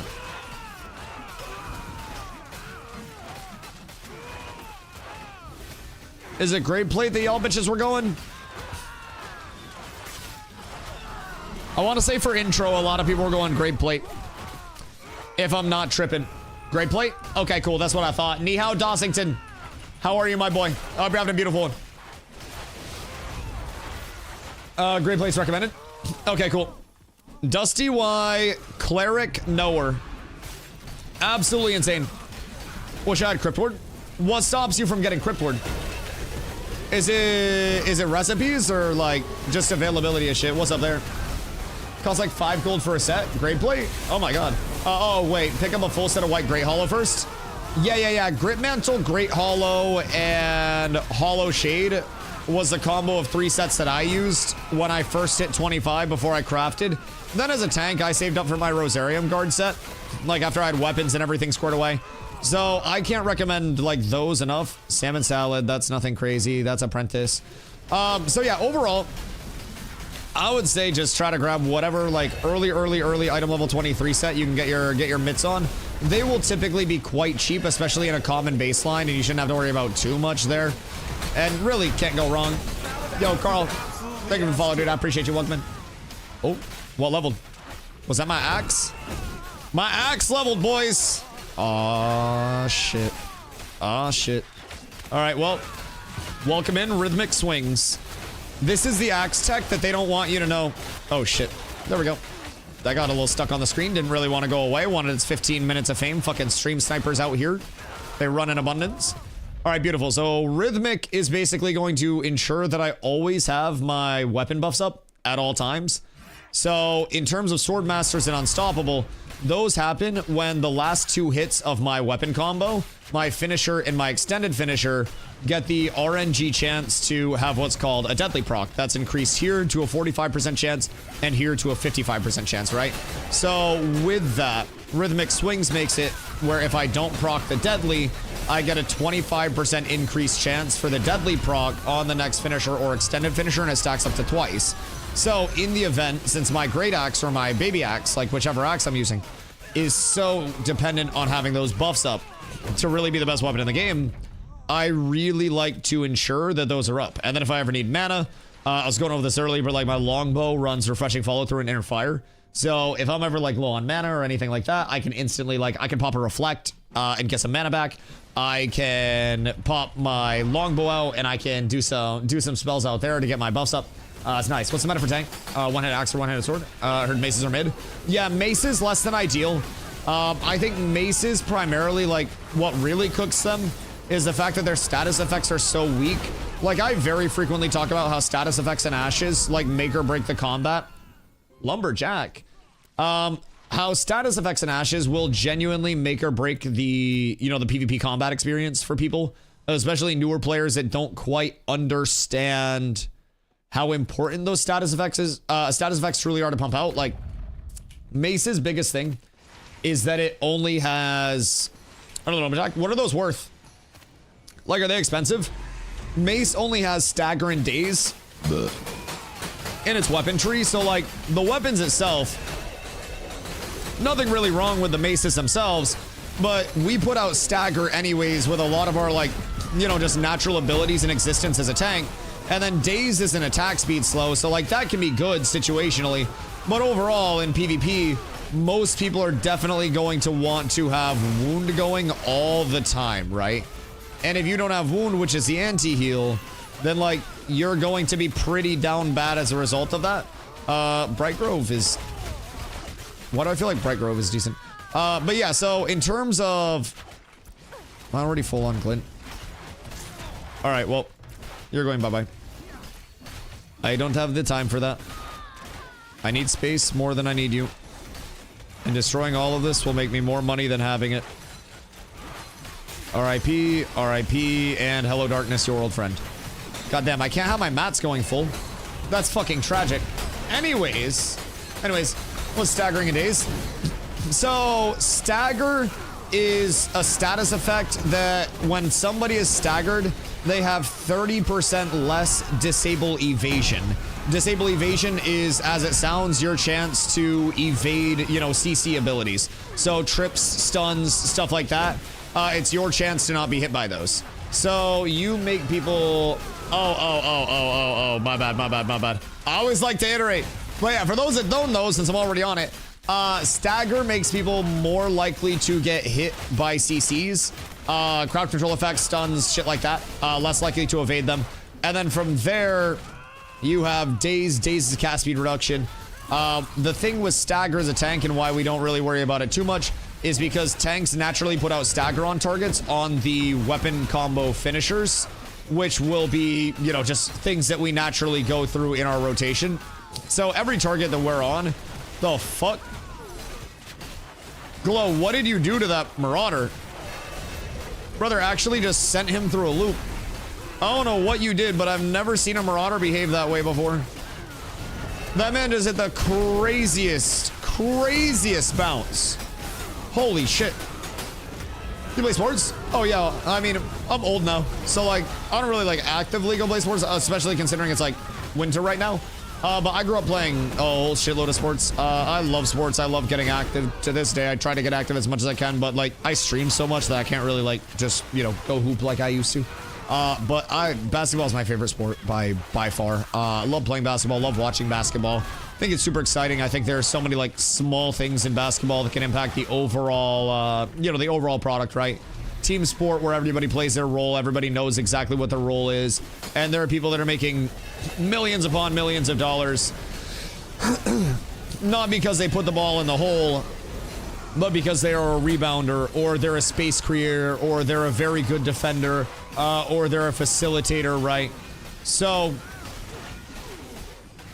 it's nice. It's nice. I really like basketball. What's your basketball team? I grew up in Maine.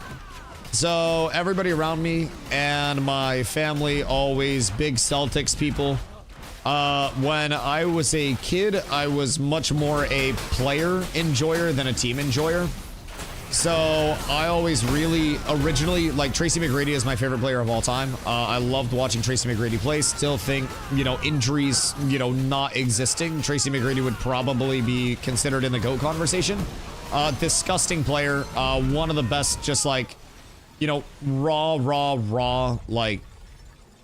players to ever exist, right?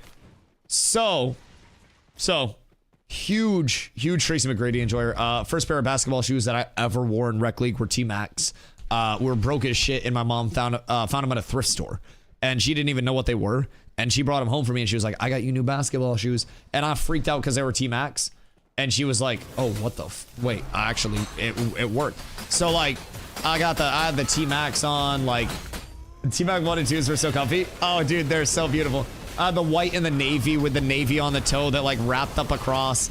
Bro, it was crazy. I was going wild on people in Rec League with the T-Max. So, yeah. I really enjoyed Tracy McGrady, really enjoyed Dirk. After that era of players, really enjoyed Paul George. Giannis came in the summer league, and I had seen Europe stuff of Giannis, and was always intrigued because I played in the time before, like, I wasn't like a fucking big deal in basketball or anything, right? I played at like small main schools, played college at a small main school and stuff like that. No big deal or anything, right? But I played at a time when like the stretch four didn't really exist. So like, I'm 6'5", 195. I can shoot from fucking 40 feet away for whatever reason. I don't really know why. But I can also like off ball, pick and roll to the hoop, post up, play back to the basket. And like up here, there weren't a lot of like 6'10", 7-footers to go against. So like I grew up always being taller than people and playing back to the basket. And then when I got into like, you know, late junior high, high school, I put a lot of emphasis on learning the outside game.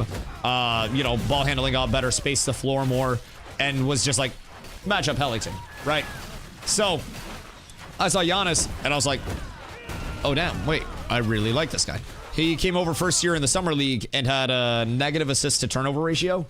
And I was like, ah shit. This might be bad, but I'm gonna believe in him. And so I followed Giannis's game very closely when he first came over. And you know, I really closely started following the Bucks for a little bit at that point in time. And honestly, the most like team affiliated that I've ever been in terms of hoping the team does well instead of the player doing well was the Bucks team that had fucking that had Drew Holiday, that had Chris Middleton, Malcolm Brogdon, Giannis. Like, oh my god, dude, it was a different era in Milwaukee at that time. And I was in college, and one of my college roommates is a bronsexual. And so he was like just always, he was a screamer too. He'd be watching an NBA game in the other room and you just hear him fucking bitching about calls and stuff, right? And I still remember the Chris Middleton absolute dagger from like fucking 45 feet away, like top left of the arc, absolute dagger to the heart for him. I picked up a chair. We were in our dorms because like we're playing ball, so all the athletes had like suites basically where we had our individual dorms and then a living room and then our own bathroom. And I didn't know what to do with my hands when they hit the buzzer beater. And I just picked up a chair and I started slamming it on the floor, and like I turned into like an ooga booga for like the first true time in my life. Like I've played basketball and I've like hit big shots and had big moments in basketball and shit, but I literally started like grabbing stuff and like mosh pitting with it. I didn't know what to do. I was so excited. So I've never rooted for a team as hard as I rooted for that iteration of the Bucks. At this point, being from Maine, honestly, Cooper going to the Mavs, me having a Dirk jersey hanging up in my closet right now, Dirk being one of my all-time favorites. Realistically, I'm hoping Cooper Flag does well. I'm a very casual NBA fan at this point. Like, I follow players much more than teams at this point and just follow the league trends as a whole. But yeah. If I could give like a top 3 of players right now that I really enjoy watching, Coop, Giannis, and honestly, I think Joker has to be top 3. Oh, Joker is so good. Yes. I mean, there's so many that are fun to watch, but like, I'm personally still enjoying Steph while he is mobile and his impact on the game and how much attention he still draws. Like, Braun is an all-time great, but like Braun's game has been, you know, the same dominant game. I'm gonna out-muscle you, I'm gonna out-athlete you. The LaFuck you 3 is a classic, right? But watching Steph Curry play basketball is like poetry in motion, man. Same thing with Kai. Kai is a fucking phenomenal, like, I call him basketball artists, basically, right? Where you watch them just like going through motions and the way that they play the game and the way that they look at the game and the way that everything flows through them. And it's just a different level. It's like if you're a dancer and you look at like professional dancers that are like the top of dancing, right, in your respective field, and you're like, damn, how do they move that way? Like, how do they manage that? That's how I personally feel when I'm watching a lot of these like just incredibly god tier basketball players that are actually like fucking poetry and motion levels of a sport that I played. You know, it's just like, how do you move at that angle without falling over? Like, how are you coming off a first step at a fucking 45 degree without your shoe falling off? Like, oh, bro. Jamal Crawford 2.0. Jamal Crawford, best counter dribbler to ever exist in basketball. Jamal Crawford is the best defensive offensive player to ever touch a basketball. And what I mean by that is Jamal Crawford will wait for the defender to show a tell and then will instantly improv off of that. So many offensive players have a bag. Jamal Crawford's bag was infinite and expanded even more depending on what the defense was doing. Hands down, one of the best, if not the best, counter dribblers to ever play the fucking game, and inspired so many people. Sorry, but AI would like to have a word. I think AI was more of a dominant first step in an offensive dribbler. AI crossover was so good that it got banned, and the AI crossover wasn't a counter dribble, it was a hezzy cross at a very harsh angle with quite possibly a carry. So like the AI crossover that defined AI was like just the pure offensive, I'm going to take you off the dribble and I'm gonna rip you. Jamal Crawford was literally, I will sit out here and I will hit you with like a hezzy cross, I'll hit you with a hezzy cross, and then you'll switch up and your left foot comes forward, and then all of a sudden it's an in-out hezzy into a one dribble mid-range pull-up. And like, Jamal Crawford just did it differently. AI was a lot more of the like, you can't guard me and I'm going to do whatever I want to you. And Jamal Crawford was a, you can try to guard me and I'm going to use that against you, right? A lot of the Jamal Crawford clips that you watch where they really break down his counter dribbling, I got you. Where they really break down his counter dribbling, no! You will see something as simple as like, the defender go to switch like left foot forward to right foot forward, and in the like microcosm of a second that the defender is like in the air switching, you'll see Jamal Crawford recognize that, and he'll like in-out hezzy on that side into a one dribble rip through into a pull-up. It's beautiful basketball. Beautiful. As in my top 3 completely unguardable offensive forces. Oh yeah. Yeah. that was the big thing with AI. You couldn't stop him. Jamal Crawford, like, he wasn't an offensive, like, he wasn't a genetic specimen. He didn't have the quickest first step. He wasn't an actual, like, you know, freak with it.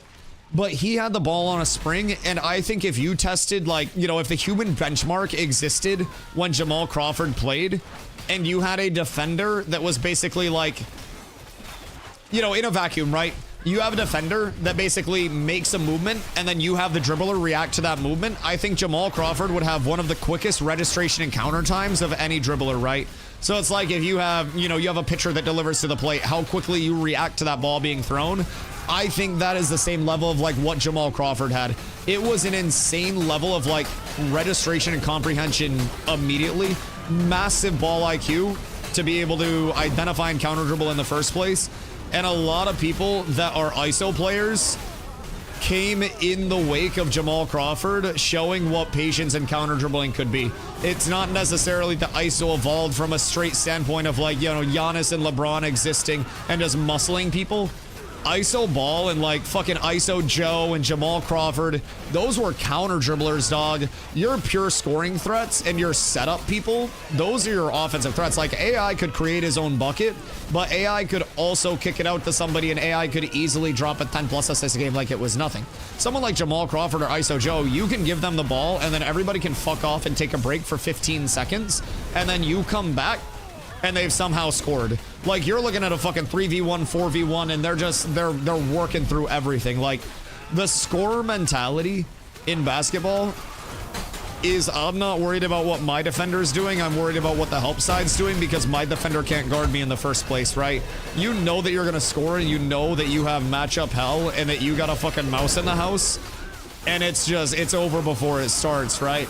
So, it's a group all level 25s. No. We're 3 level 25s that are power leveling a whole shitload of not level 25s. And our level 25s are econing by taking all of the emblems that drop and all of the essences. And then we are selling those in guild to make some money. And all of our low levels get all of their gear taken care of as well. Before Dusty became the Ashes Megamind, he was a ball Megamind. Ball enjoyer doesn't... Wait a minute. Listen, I may have learned how to weaponize my fixation, man. So my family will always say that when I was a kid, and this was like really early Dusto being a young lad, right? I would watch SportsCenter and I would just go up to my family and I would be like, did you know so-and-so is currently like batting this batting average with this slugging percentage, and in the last X games they've homered this many times? And like, I would talk to them about like trades that we're going through, and my parents would be like, right? And like, I was just obsessed with like the knowledge and the evolution of things, and then teaching people about that, right? So that's kind of why, like, with Ashes, I'm the way I am, right? Somebody asked me for a simple breakdown on, like, Dusty, why do you run this over this? And instead of me saying, like, Great Axe has Axe has a better tree than Sword or Mace, I go into, like, a 30-minute tangent on, like, why Axe is better than Mace or Sword, what the benefits of Sword would be, why Mace has effectively no benefits. I try to, like, extrapolate so many of those, you know, those simple questions, right? And I think with sports, there's also a lot of discussion with things, right? There are also a lot of small metrics that matter in the grand scheme of it all. Like the way that I look at PvP, where I'm like, I as a tank am a support and setup person, right? I'm like a Chris Paul. I'm like a Rajon Rondo. I'm not the Kevin Durant. I'm not the James Harden. Those are like your Rangers and your Rogues and your Mages that are looking to actually like get the actual kill. I had to bring my bag of Legos into the store. Someone was looking into the car. Bruh? Yeah, I mean, Legos are expensive as fuck. Yeah, don't leave that. Also, my windows are tinted, so I would have to pay to get the window replaced and to get it retinted. So let's not do that. You should probably put the Legos in a back room somewhere not visible, because someone will boot gang your Legos. Like, Legos be expensive as shit. Especially considering you have such a large, bright bag. Like, I have 5% tints in the back, but a bright yellow bag that says Lego that's half of the back seat probably isn't easy to hide. Get some black bags from a weed shop. Bro, she has like $2,000 worth of Legos in the back of the fucking whip right now. So it's 5% tints in a very thin window separating somebody from a bunch of Legos. She robbed the Lego store. She got so many discounts. She had like a fucking $200 set. Like a $280 set for like 40 bucks. Are you guys not buying a house? Okay, so Carla's family's rich. My family's poor. So Carla is definitely contributing to buying a house. But also that might be Carla's mom. Also Carla. Make house out of Lego. Yo, I think my YouTube shorts are starting to get curated. I don't know. I think it was a tweet. But there was a... God, what was it? I want to say it was a Bugatti that they made entirely out of Legos. And it was actively like drivable and functional. So realistically, with enough Legos, Carla and I could make a Bugatti and then sell that Bugatti for a house because most Bugattis are more expensive than most houses. Just on a one-to-one. So I think it might be a good deal. Wait, yeah, I'm on hidden tech that they don't want you to know, Carla. That's so big brain. Okay, ask me how I made 200 gold on Ashes of Creation. So basically, the trick is all Legos. No matter where you go, no matter what you do, no matter how it spins down, it's all Legos. It's the simplest thing. I'm not good at math. I'm not very smart. Listen, I have shiny gear in an alpha video game. Listen to me, I'm qualified. Please and thank you. I appreciate all of your constant support. I also did not spend 2K on Legos. No, she spent like 200 on Legos, but she also got like fucking 90% off on these bad boys. You probably would have paid more at the Lego store if you walked in with a gun. If I'm being honest, Carla. Like if you walked in with an actual gun and said, give me all your discounts, they probably would have only been able to offer you a discount that was like relatively competitive with the discounts that you actually got. You did not save much. You did not like have anything else that really like wasn't saved. You hosed them. Lego gun? Lego store getting robbed with a Lego gun would be so Florida. She's in Rhode Island right now, and I think Rhode Island's kind of like the Florida of the Northeast, from what I'm gathering. Because like her hotel's janky as shit. That shit grody. But like, other than that, yo Chino, thank you for the 40-day dog.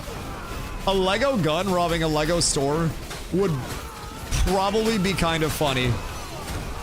And then it shoots like little Lego bullets and just pew, pew. That would be so cute. And then they pull out like a larger Lego gun and it's like an automatic that's just shooting like Lego bricks at them at high velocity. Make them step on them. You got like Lego traps? Jesus fucking Christ. Like this giant Lego cage just comes down from the ceiling and deploys on them. You know what? Maybe I need to get into the LDF, the Lego Defense Systems. Maybe I could start that. It's the American dream right there. Brother, Legos, guns, and titties. The only other thing that you would need is a big titty Lego waifu, made out of Legos, of course, to go to your Lego fridge and get you a cold Lego brewski. And then you sip on your Lego porch and you enjoy that with your Lego golden retriever, because a golden retriever's fucking American. Fuck yeah. Fuck yeah. Just started Shangri-La Frontier and motherfucker already got her face kicked into the first 30 seconds. Hold on, no spoilers. No spoilers. I haven't watched Shangri-La Frontier. Stomps has been trying to get me to watch Shangri-La Frontier for like a year now. Yesterday, we did watch, Carla and I watched Gundam Hathaway. After stream. And god fucking damn, that was beautiful, chat. If y'all got an hour and a half after I end stream today, if you do it beforehand, then you're bitch made and I don't respect you. While I'm streaming, you're here. Thank you. But if you got time after stream ends, holy shit. Gundam Hathaway had me jaw dropped staring at the screen the entire time. Like, the story was good, it was engaging, the pacing was great, the animation was fucking gorgeous. Oh, it was so good. It was so good. More Gundam is on the menu soon, surely. Surely. I've watched Hathaway 3 times so far. Dude, it's so good. That was my introduction to, like, the entire Gundam universe as well. And, like, Carla had kind of, like, a baseline understanding of it.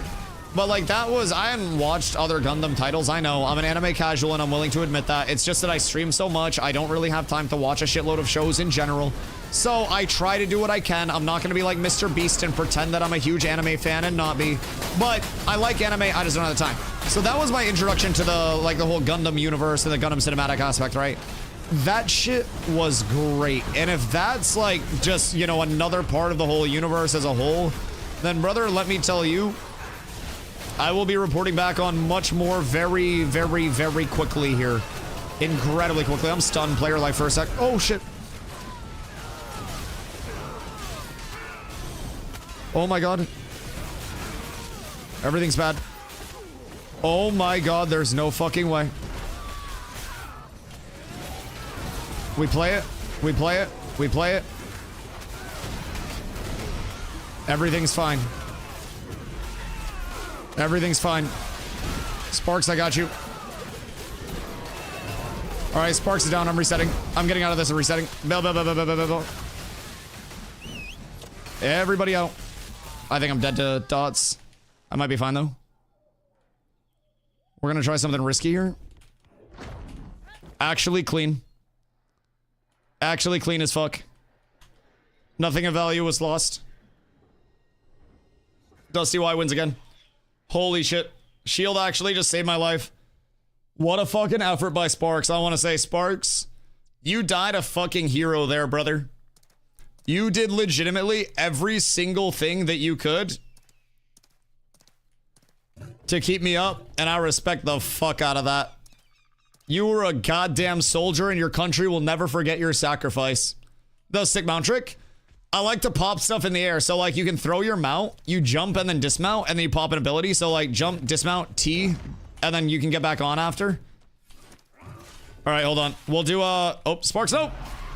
We'll do a drop-off for Zombie real quick since he's out here. Zombie, I appreciate you. I appreciate you. Holy shit, what a save. Dude, I can't believe I made it out. I actually thought I was fucking cooked. And I'm gonna be completely honest. The shield is the only reason I lived there. If I have my two-hander on, then I'm cooked. And we lose at this point. Some of these. Some of these. All right, Zombie. We got 51 right now. I'll get everybody else to trade me everything. If anybody has extra, so we can divvy them up. But 50 silver per for guild. Does anybody... Hold on. Any emblems in inventory? You guys all good? That's 25 gold. Yeah, that's cheaper than market. It's hey, it's the same price for 50 emblems as we've been paying to guild deck on RP guilds. So I'd say this is a better investment. Sometimes pacifism can be the solution. Boop. Yeah, you give me 25 even, and we'll call that good. Then we'll do a 3-way split on the 25. So we'll do 833 for everyone. I feel like an emblem bot. Listen, at least we're getting paid. Here's your hourly. Trade. You are. We play our role. I still have one. That's okay. We'll grab it from you. 833. 33. I'm keeping the extra copper, by the way. I'm just putting that out there. It's for my tanking woes. I got really scared there. Trade with Glow. Yoink. And then we go 8, 33, 33. Thank you, my good man. Pleasure to do business with you. Absolutely gorgeous developments here. So, we'll scoot all this down to the bottom. And then... Sir, please accept the trade. Thank you. Can I pull that extra? That, I think, was an accident. I think I'm going to go out on a limb and say that was an oopsies. I don't think pulling all of Steel Bloom was intended. That was fun, though, I will say. That was a fucking blast. And I'm glad I made it out.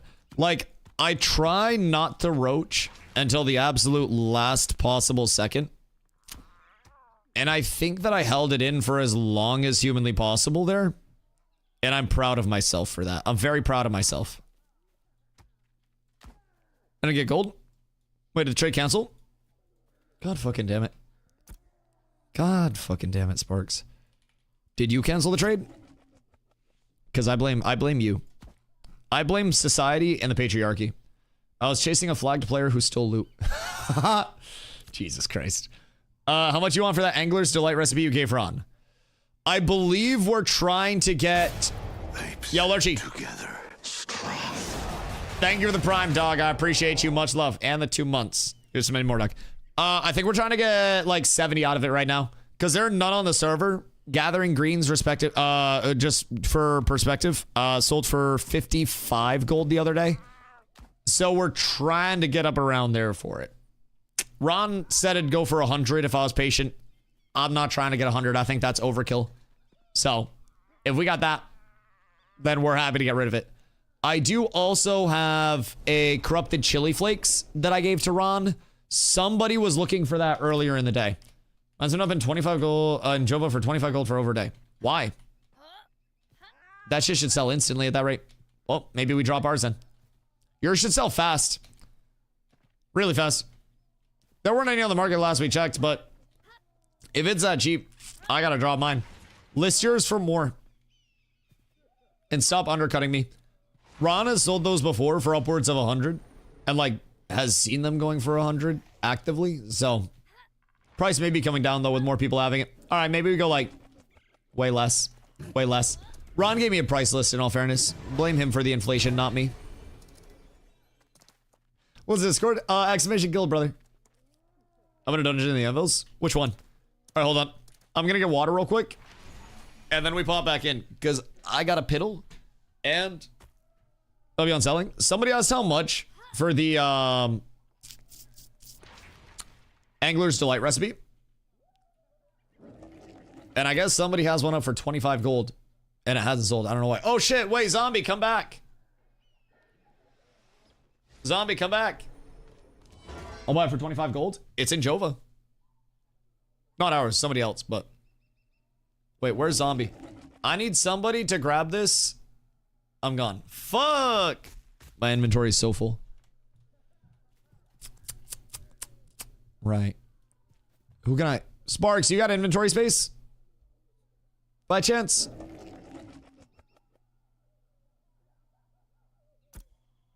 Biss.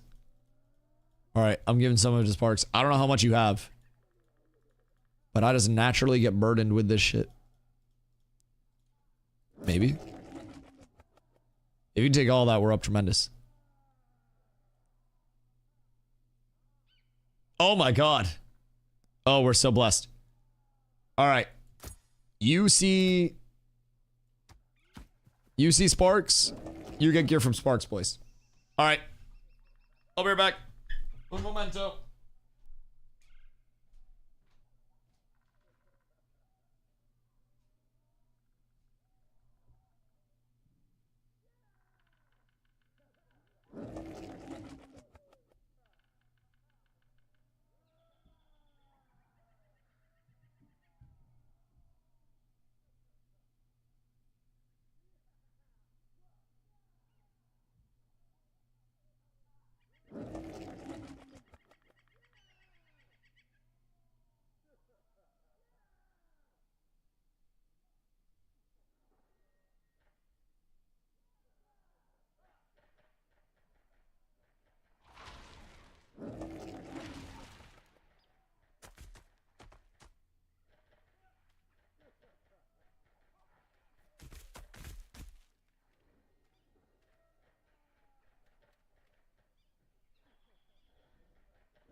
Good day, Pop has returned.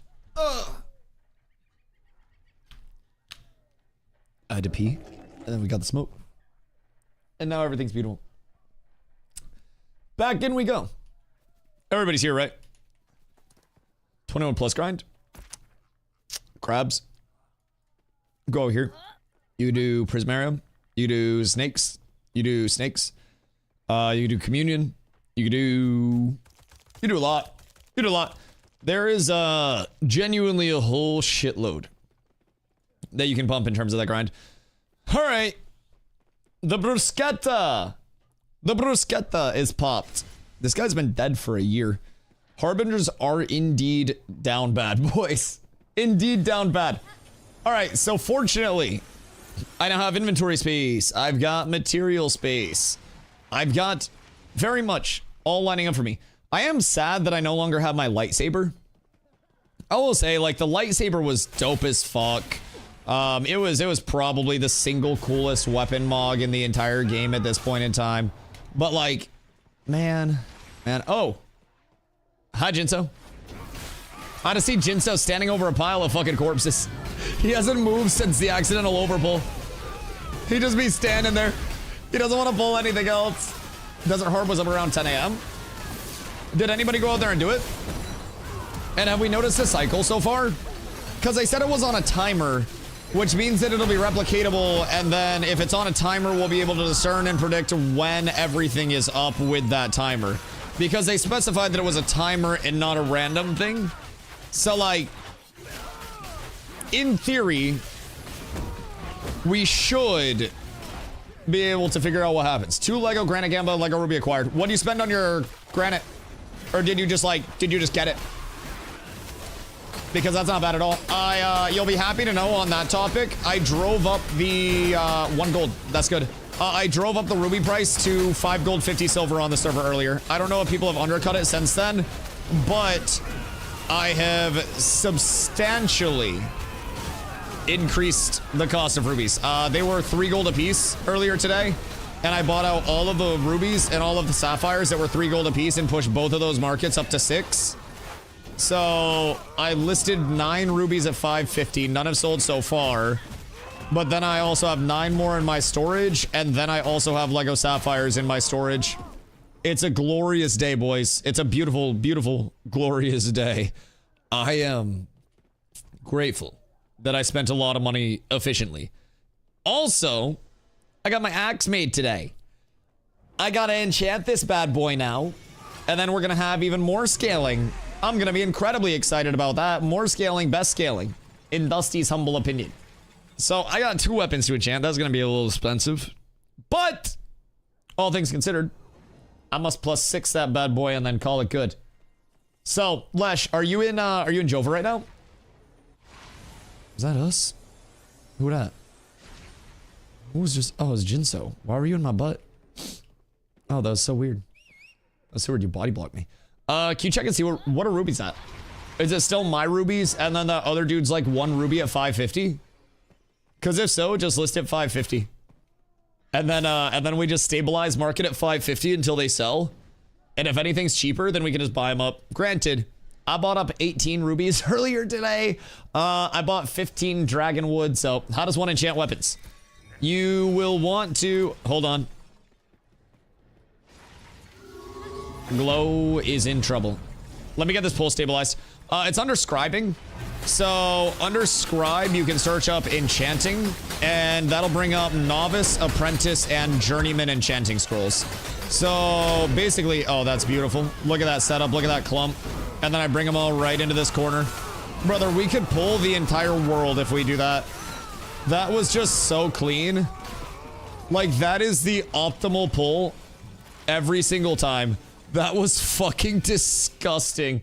But yeah, so with the enchanting scrolls, you will want for, it's basically depending on the grade. So for Radiant gear, you want Journeyman. For Adept, you want Apprentice. And then for Initiate, you want Novice.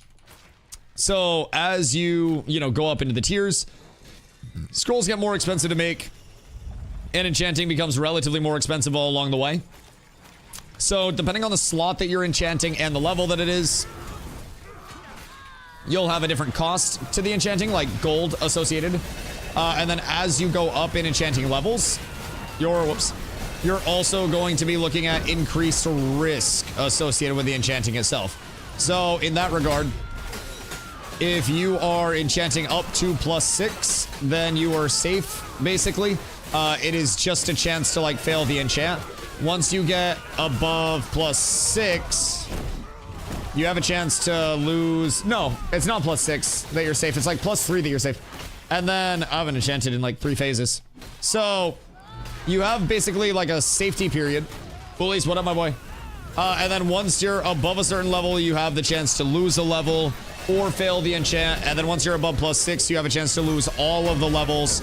And then I think it's above +8 that you have a chance to destroy the item entirely. So enchanting is expensive. Enchanting is not necessarily like a guarantee by any means. But every level of successful enchanting, you'll see that in like the plus associated with the piece of the gear. So any level of enchanting that's successful will give you 1% or 1 to all of the stats on that piece. So like with this shield, if I enchanted it, this would get 1%, this would get 1%. And then, where'd glow die? No, the doorway. And then anything that's under 100 would just get flat 1. So like 1 here, 1 here, 1%, 1%, 1%, 1%. So it's either 1% or 1, whichever is larger for every single roll on the piece. So when you're enchanting a weapon, you're taking this plus 1%, this plus 1%, this, and this. And then you're all giving those 1% per level. So if I like +6 it, then that means I'm getting 6% more impact. Basically, it's 10% roughly in between tiers. So this will be similar to like a really poorly rolled, you know, high heroic or really, really low epic. But the +6 will be quite nice to get on both of my weapons. So that's going to take a lot of clams, a lot of money. Hence, I am here yet again.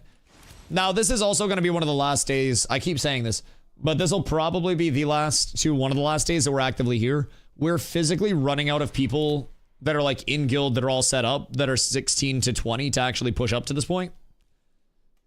So like, shouldn't be bad at all. Oh, I think it was when Buelis like ran up to get into the queue because he still needs level 20. I think that just might have been someone running up. I don't think anybody's like trying to pull or anything. We ball though. I will say, tis my fault. Tis my fault. I need 1 level. Yeah, we got you. You got next XP scroll and everything? Because we have, let's see, Sinful is 22. So I can switch Sinful out at 22 for you. No, that's okay. That's okay. That's okay. I don't mind personally. But yeah, Sinful's 22 right now. So we can replace Sinful with you and then just keep the Lobies pumping. I would be down for that. I typically have people rotate out at 20 if somebody else is available, so we got bonus. I can go whenever. All right, bet. Also, is this Sin? Just on an alt? Massive, if so. Or is this different than Sin? Because we got Sin and we got Sinful. Yes? All right, bet. I appreciate you, Go. I appreciate you. Yeah, if we get a slot that opens back up and I'm still over here, feel free to pop back over. I'm gonna just get the Lobies pumped up so that way we can keep that squared away. More 20 pluses, more better for all of us. If there's anything like gear-wise, you're probably just transferring gear, right? So probably don't need that. If there's anything gear-wise or anything like that that you're looking for, let us know. But more than happy to get you squared away with whatever you need. Yoink! Also, Dragon, good day, my boy. Cheeto 19.5 still get home too late from work during the week to find decent groups. What time do you get home at?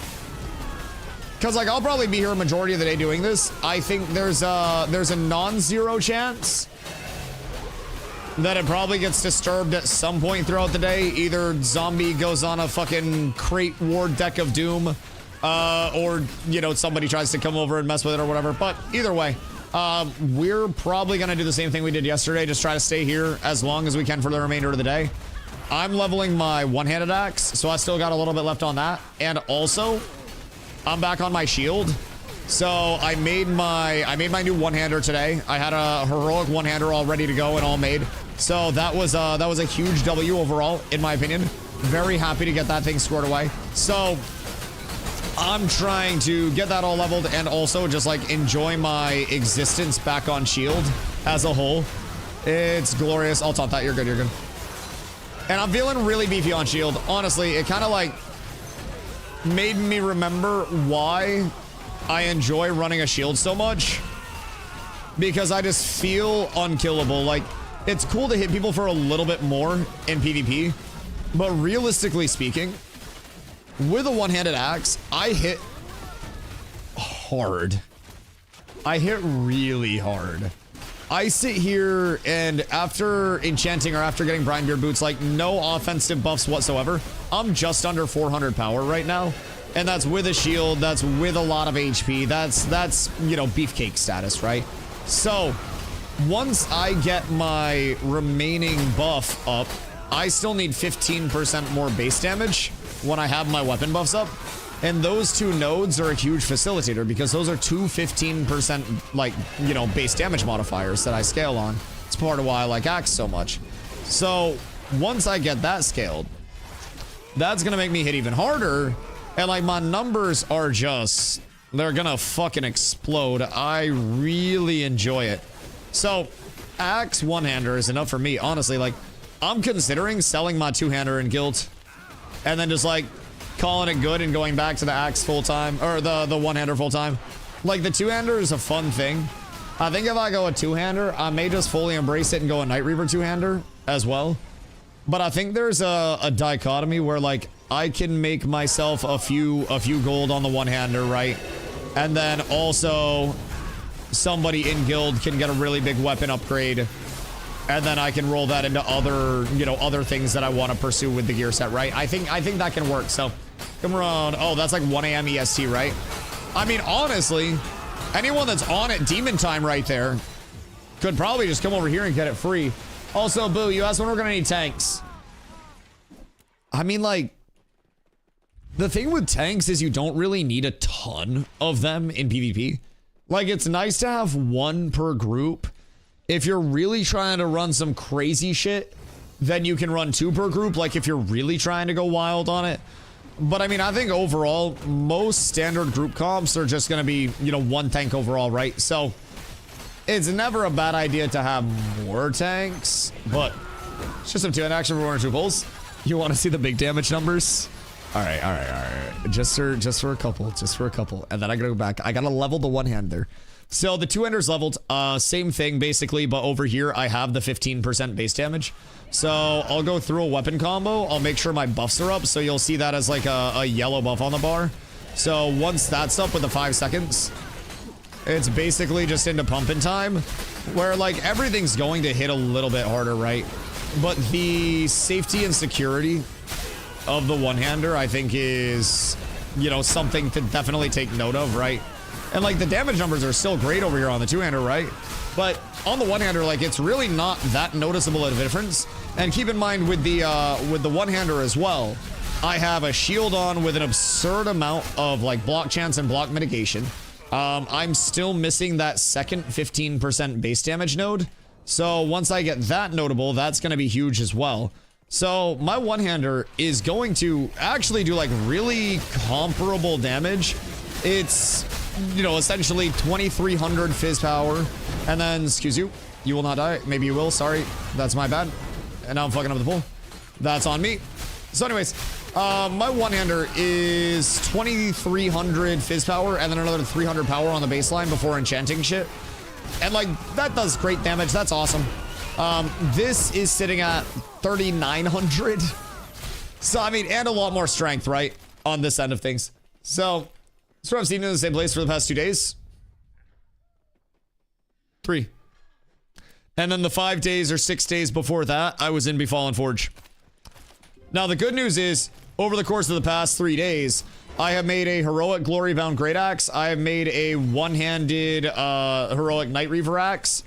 And then I have also invested multiple hundreds of gold in various aspects of the economy at this particular point in time.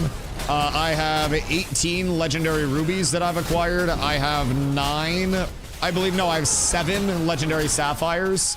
And then I have invested a lot more elsewhere. So, most lucrative 3 days you've had? Oh, God, yeah. God, yeah. Like, I'm not opposed to playing the Econ when it's fun. Like, when I have gold, I'll make money with my gold and I'll invest in shit, right? Not gonna lie, not a fan of Great Axe. Why not a fan of Great Axe? Do you have it leveled? Because I always say the same thing with Great Axe. If it's not leveled, you're gonna have a bad time. And if it's fully leveled, you're really going to enjoy it.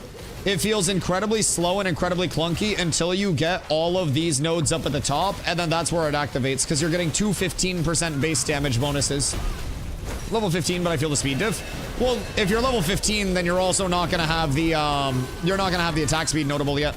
So get Swordmaster Swiftness. So you need Swordmaster Swiftness, and then you want, honestly, like, you gotta get all of those allocated first, which kind of sucks, because that's until, like, level 23. So, well, my bow in PvP is still gonna be ass, no? Like, it'll be slow until you actually get the buffs up, but from that same standpoint, I think in PvP, we are very quickly going to be looking to get in and get at least one combo off. So, like, I've never personally had any issue with it in PvP, but that's the thing. If you're stat sticking your bow like crazy, then you're going to be noticing not using a greatsword or a sword in general. If you are getting in and immediately trying to get a combo off, then I think you'll notice, you know, that the axe is a huge benefit, especially when we go into like ability combos on people.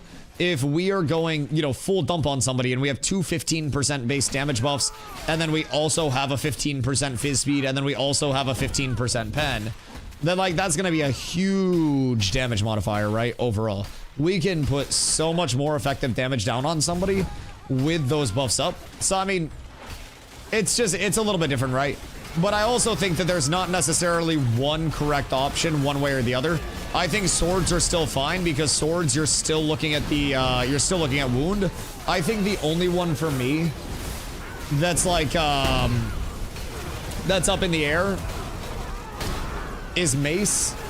I don't really like the mace very much, if I'm being completely honest. It's under ideal circumstances. It's like every circumstance, honestly. I feel like I'm on my bow 85% of the time. I've been on my melee mostly. Like, obviously, outside of trades, right? I'm on my bow. But when I'm on somebody, I'm melee out immediately. Maybe it's just like, I played on the old movement system, so I like a lot on that. So I was really used to people that were just like b-hopping away like crazy, right? You played back then too. So now that people can't like b-hop away like crazy, I've gotten very comfortable just taking my melee out and walking people down, especially in group PvP where I'm having support come in from other people. You know, we're getting snares, we're getting trips, we're getting roots, we're getting stuff like that. I feel like there's a lot more opportunity to play melee in PvP now. Like, obviously, every outside range trade, whenever we're grapple trading and doing that shit, like, that's going to be just range weapon outright. But I feel like when the true damage matters, and when we really need the attack speed, that's when we're in melee. And like melee jump in, I pop an intim, I charge into the clump, and then I get a full combo off, so I can get wound out on everybody. And when we're running, if you're running the same weapon tree as me, where we have this 45% increased weapon proc, if there's a wound that's out on a target, and it's a 15-second wound, and then we hit it with our weapon proc duration and refresh that stack, it permanently goes up to the highest duration to apply to it. So I get my wound all the time when that's being reapplied by me, right? So anytime a wound is reapped at that point, they're just getting like the longer wound stack, the longer duration nukes, right? So that's the same tree. Yeah. So we're also, when we go in, that's like 7.5 seconds of the buff too.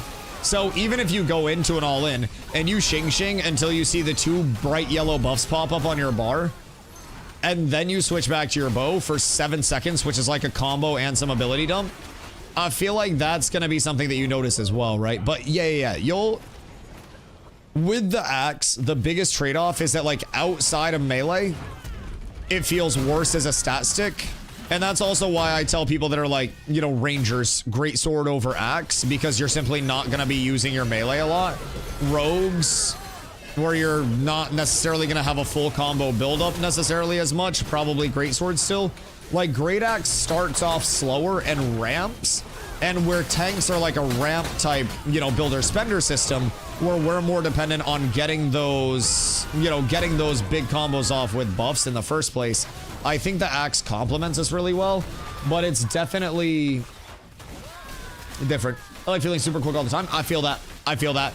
Sword's appeal is that it's just a passive big attack speed buff. Like, that's what I really liked about when I had the lightsaber on. Like, 1200 fizz speed. Oh, dude, without doing anything, yeah, it was so noticeable. So very noticeable. But I really, really do enjoy the ramp of Axe. But it's 1000% a different vibe. Like, I don't think you can really go wrong either way. As long as you are, when you're in melee range, putting status effects out and cleaving with your melee. Like, it's the same thing, man. The biggest thing at the end of the day is being alive and putting wound and stagger out. So if we doing that, then we're vibing. And, like, it's all personal field testing and stuff. Honestly, one of the things I like about Ashes the most, like, I'm used to playing with the axe, and honestly, I played a lot of mace too before, like, I really knew a lot. So I got really accustomed to playing on a lower fizz speed. And so right now, with buffs up, I'm sitting 105.3, which is higher than I sat baseline with a sword before Sword Masters, and 10% lower than I was with Sword Masters. So I'm kind of like, you know, I'm in my little Cloud 9 area. Also, I don't know if you've heard me yapping about it, but Axe Tech, rhythmic swings instead of inner fire, and then run inner fire and refreshing follow through on your bow. Rhythmic, if you don't proc a deadly finisher, every finisher or extended finisher increases your chance to get a deadly finisher or extended finisher by 25%, and it stacks up to twice. So this is going to pretty much always make sure that you are getting your deadly procs out, which are going to do more damage on the attack itself, right? But then they're also going to facilitate your buffs. So as soon as you have the train rolling on cleaves, it's very easy for you to just keep pumping and keep rolling there. Also, I feel like my damage is not that much different with the one-hander than it is with the two-hander. Granted, the difference really isn't that high. Like, I go from 426.3 to 396.9. I'm only losing, what, 30? That does not feel that bad. I really want to do this game, but the leveling and gearing is so tedious. Can't stay motivated. See, I kind of enjoy how tedious it is, because that means there's a lot of, like, you know, customization, a lot of variance, a lot of gearing opportunities where you can kind of, like, put your mark on your character a little bit more. I mean, shit. One of my tanks in Guild and I were just talking about, like, axe versus sword. And honestly, there's a good chance he plays sword and enjoys sword more. And there's a good chance that I keep playing axe and enjoy my axe more. And, like, it's all personal feel and personal preference and, like, you know, where you line up with things, right? And something small like having a sword versus an axe, where sword's going to give you more of that initial fizz speed. So it's less of a ramp and more of an immediate, I have this baseline speed. That's nice. Axe is much more dependent on the buffs that you put up with the axe to actually get a lot of benefit from it. So it's a little bit different of a play style, right? We really have to get into our, you know, our weapon combo and get entirely through that before we go into dumping damage. Thing comes down to play style, yeah, and just like personal field testing. Like, it's cool, man. It's much less the days of New World where we're just like, yep, Grit Ward, Freedom, you know, run it up there. And it's as simple as, like, I prefer having my longbow be faster before I go in, and I notice I like to stay on my longbow more on, you know, isolated targets. So therefore, I play sword because I want more of that base, right? And then there's me, where I go in and I see 3 people standing beside each other and I go, and I just start cleaving with my melee and walking forward. That's going to be more conducive to me liking the buff up time of an axe more. Like, this is just the start. And also, this is part of why I say tank is one of the most fun archetypes to play right now. Because overall, I think tank has the most variance in how you will see 2 people gearing, skilling, like statting. Tank is really, in my opinion, the peak, at least in this point in time, of player agency and decision making being on display in an impactful way, which I think is fucking huge. I really enjoy that about tank, and I hope other classes also get those discussion points where it's like, you know, it's all based on your own preference of things, right? It's all based on what you are looking to do or what you're looking to capitalize in, like what you're looking to specialize in, what stats you want to have. So because of the axe that I'm rocking, since it has fizz crit chance and then a second crit chance roll, I'm sitting at 37% fizz crit chance and almost 200% crit power. When I had my sword on, I had more attack speed, but I had way less crit chance. And honestly, crits hit hard. If you're getting a deadly extended finisher proc or a deadly finisher proc and you're critting, even with a longbow out, that can very, very easily end up being like, you know, fucking 900 plus damage very quickly. It can be a big pop. So it's all this, it's preferences. It's small tweaks that can make one person's build feel substantially different than another's. And it's part of the reason why, like, I like build discussions more than I just like telling people to post a build guide. Like, Or then I like just posting a build guide and telling people what to play, you know? I'm able to figure out what people are looking for in their builds. I'm able to try to recommend, you know, what play style fits what. So it's cool. I don't have the PTR patch. The PTR patch is probably not going to get played by many people, if I'm being honest. I don't know what. We should have Steam charts on the PTR, right? Is it a different client, chat? Because we should be able to see how many people are on the PTR. I would be willing to bet that the PTR peaks under 1,000 because a lot of people feel like the changes are rather underwhelming in terms of like an impact state to divert it from here. And also, there are no boost NPCs. So if there were boost NPCs in, you'd be a lot more likely to see people actively over there testing on the PTR. But where people are going to have to grind up from level 1, like to do anything, you would just have to level again. And not everybody's going to want to go level for something that's literally going to get wiped in probably a day. A lot of people don't necessarily want to, you know, level already as is and take a chance of their character getting wiped. So, you know, when there's a boost NPC, I'll be over there, I'll get geared out, I'll be testing whatever late game progression they're looking for, whether it's hard B testing, whatever, you know, whatever they're looking for. We'll also be running a lot of PvP. Fortunately, they took the visual NDA off of the PTR. So I'm like, I'm wet about that. Like my thighs have been quivering all day. Thinking about that, bad boy. Can't believe you don't want to share space with me as a tank. 60 fuck on tank. Make it another ritual. Well, get in the guild Discord. Like, that's the thing I say. I'm but a humble recruiter for the guild at this point, man. I try to empower the guild. And I try to provide so many people to the Discord that people can get set up. I've been on Cast Discord since New World, but do you have an active ticket?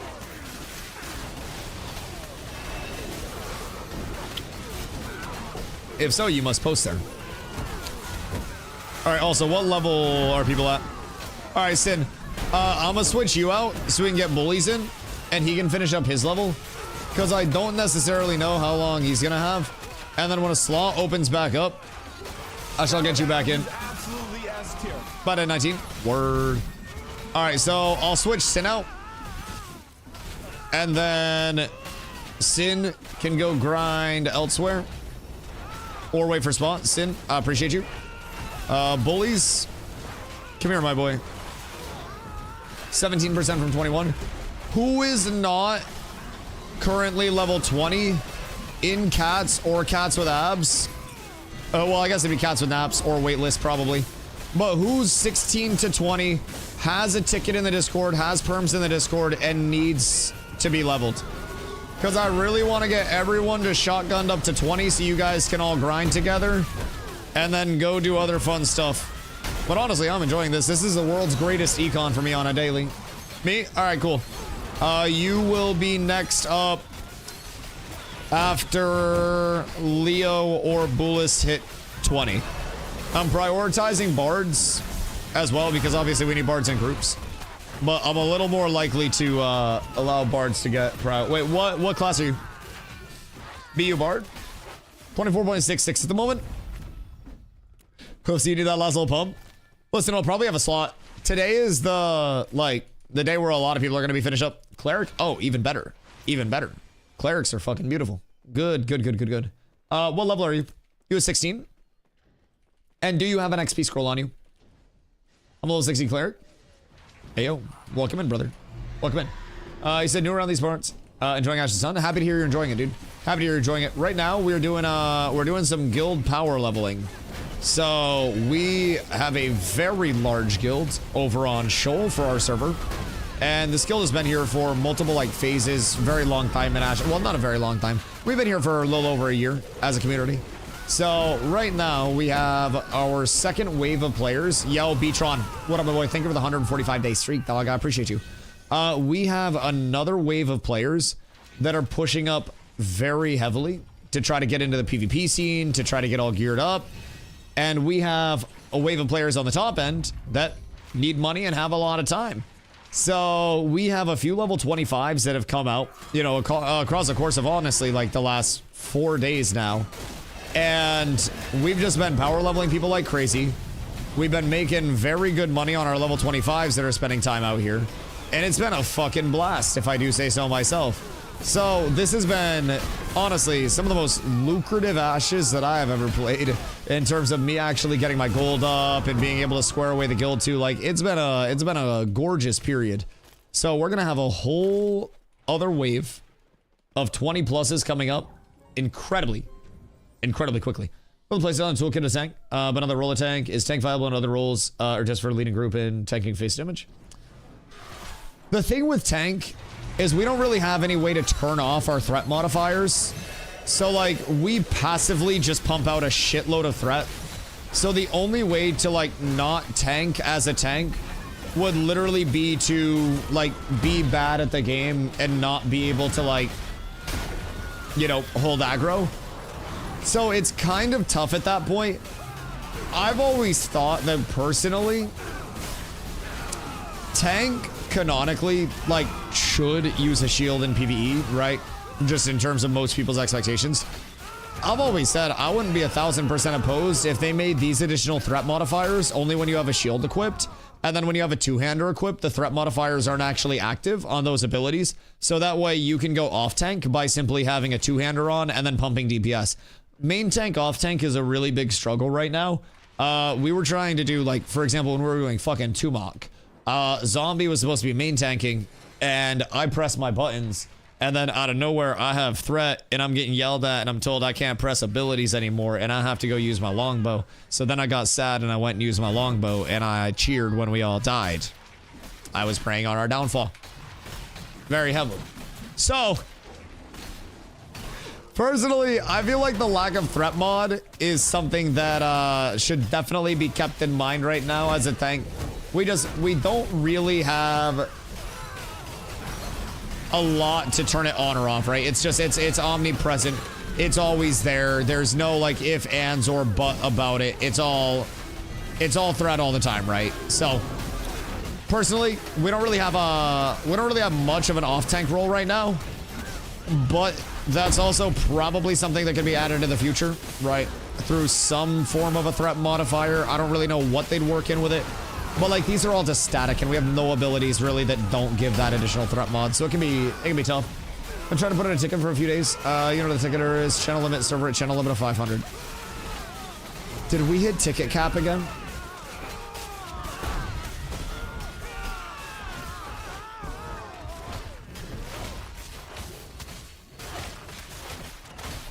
Did we hit ticket cap again?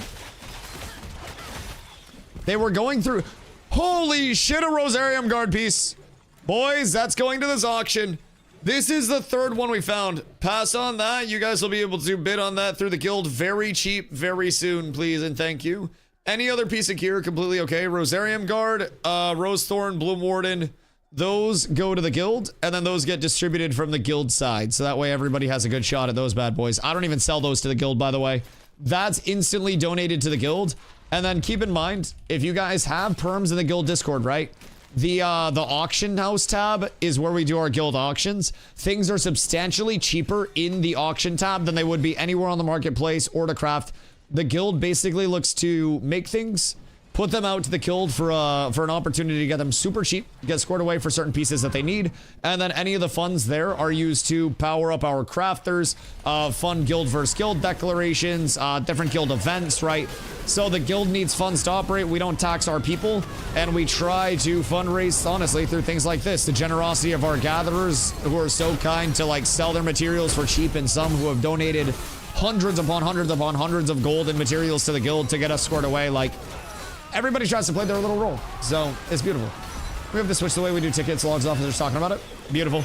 All right, where should I direct people in the meantime then for perms? Because I'm more than happy to get everything. What the fuck? We're running so hot. Everybody says gear doesn't drop. Phase 2 Steel Bloom's back, baby. Holy shit. We're running so hot. Boys, 2 for 2. We got Rosarium Guard belt and we got Bloom Worded Shoulders. 3 big booms. Oh my goodness gracious me, oh my. That's a recipe. Why didn't you drop the item? You rat shit. Holy. Boys, back-to-back pulls. Someone get Ashes moments in here. Oh my goodness gracious. Loot does still drop. I made hundreds of gold mob grinding in 3 days. Drops exist. Don't let YouTube propaganda fool you, chat. Get out into the mob grind and PvP over it, and don't let me make shiny stuff while you're poor in town. Goodness fucking gracious. Let's make Ashes have motherfucking friction again. Goodness gracious. I've been trying to tell people for so long, everybody says mob grinding is bad, so that way you won't contest their mob grinds because it's just free farm for them.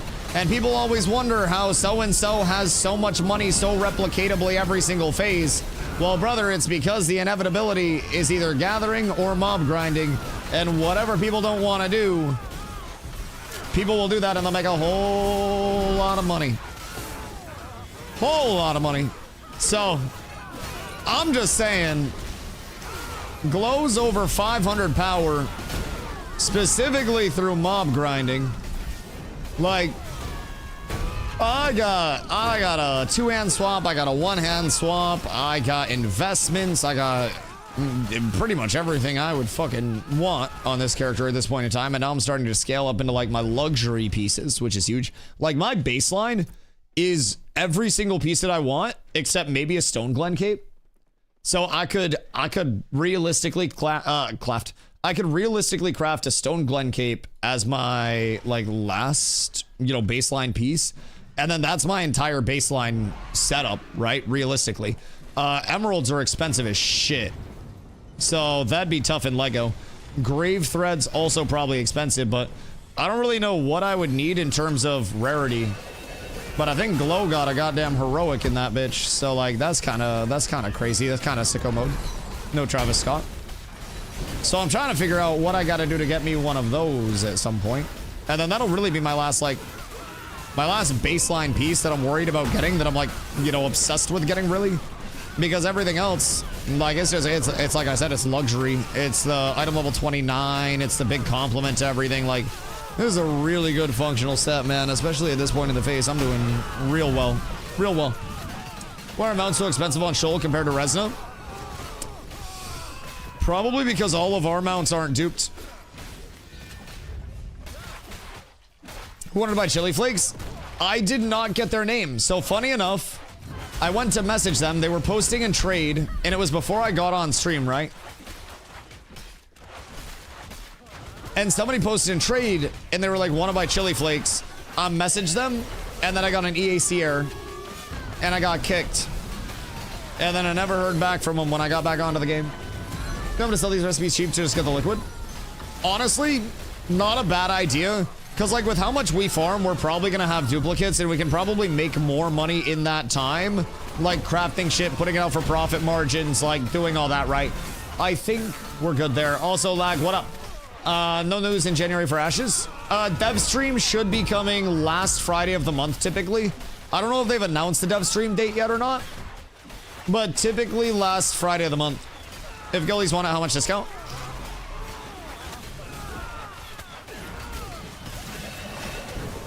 $50-60 market, like 50 to 60% of market, just, you know, traditional stuff. I think, you know, get it into guildies if we can, keep it in house is good. Give them a good hookup on it, but, you know, overall just usual guildie discount. Everything better on Shoal and market, but the mounts are hard to come by. We also, I will say on the mount subject, I think we have a much higher population than Resna does, especially a sustained population, and we've had a ton of new players that come in as well. Over here that have helped sustain our population. So mounts do get bought up and like used out of the economy a lot. Whereas Resna, you probably have more of a, you know, more of a surplus. Supply and demand. Exactly. Especially, you have certain guilds over here that with things like Protector's Pride, just sit on the Protector's Pride spawn literally 24/7 with different shifts of people. And then they will do everything that they can to not let a single other person get a Protector's Pride, so. Got cheapest mounts by the Pope animal husbandry elixirs. That is true. We do have the Pope over here. Also, I got a Chef's Perfect pizza. I think that's boo-boo, according to what Ron said. I got another Butcher Wormling. I have 2 elixir of lumberjackings. So we're doing quite well over here, boys. I'm actually quite ecstatic, if I do say so myself. Quite smitten. with how good our drops have been over at this place. It's been a good moneymaker. And keep in mind, the only drops that we're getting are it's not just the emblems, it's not just the essences. Like, we're getting recipes that can sell for, honestly, we flood the market with these for like 50 silver. Brother, I'm telling you. We'll make more money than we think. We just flood the market, cheap recipes, people buy them so they get their completion on it. And then we rich. Never have to worry again. What are the best sounds for market? Jova wins everything on Redsa. Jova is definitely the hub over here. Like, every market has some life to it. But Jova's the big, like, trade hub because it has most of the huge tables associated with, like, player progression and shit there. Mira's your secondary, but Mira has fallen off a little bit as the server has gone on because we have more of, like, the support buildings, like the one-time use building, shit like that. We do have, like, GM stuff that'll get people over there, but a bulk of the current progression is definitely based out of, like, Jova, based out of Nuela, so... Price check, Heroic Copper, and Mira. Nobody's in Mira. Nobody's in Mira. Mira's usually cheaper than Jova though when stuff's there. It's just, it's usually harder to find things in Mira, right? Editing 20? Of course, dude, of course. Feel free to stay until we have a replacement if you want to. Because I don't think... Oh, no, we do have a replacement. We have a cleric here, right? 16 cleric. So we can pump that. Beautiful. Leo, I appreciate you, my friend. I will grab that emblem. Gelf at 21. Yeah, bards get a little extra pump. Bards and clerics get a little extra love at this point in time because I can't run the groups without bards. And honestly, late game groups need bards just as much. So I'm gonna try to get bards up just a smidge higher. You can do like up to 23 here. Relatively speedy, and then you can just finish off your last 2 levels elsewhere. If we get a long wait list, I'll sneak one of y'all out, like whichever one's higher level, but feel free to chill. I'll keep you pumping. Swear to God, I forgot to add the alchemy elixir recipe. If I find the alchemy elixir recipe, how happy will you be? Like, what is the bounty on this thing? How important is this to you? How much money will it make you?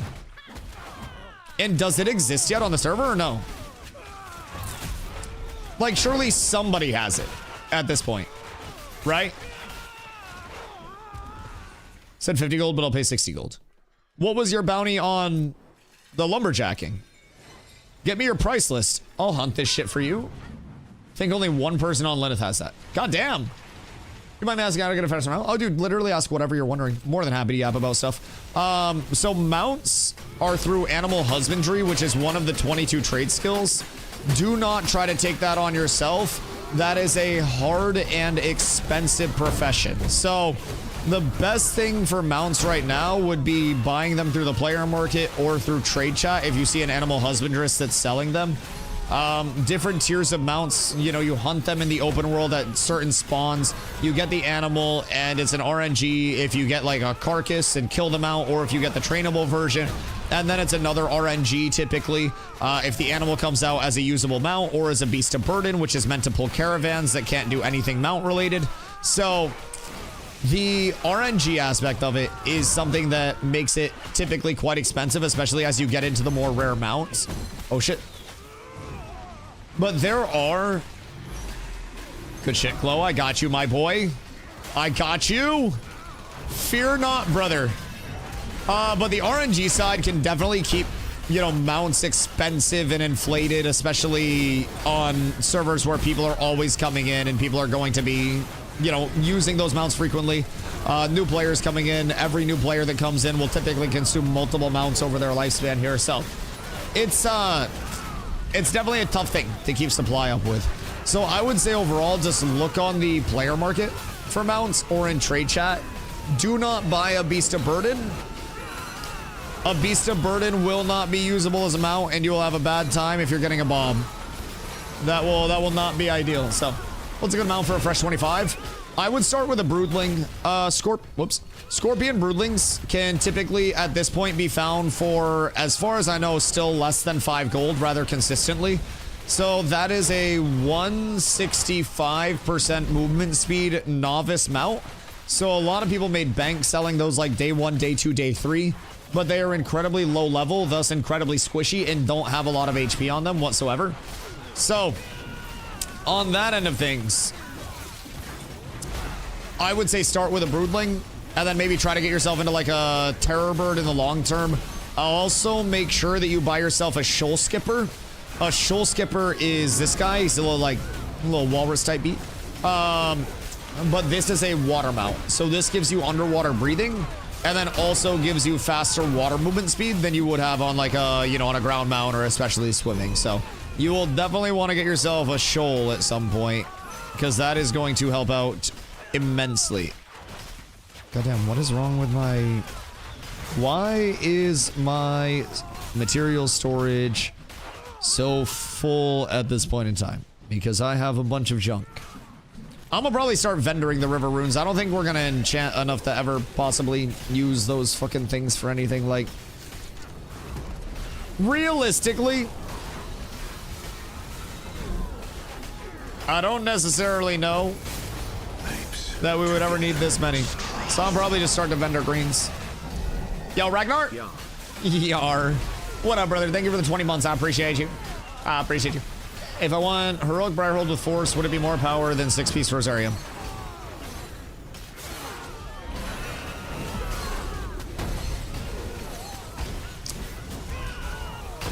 Close.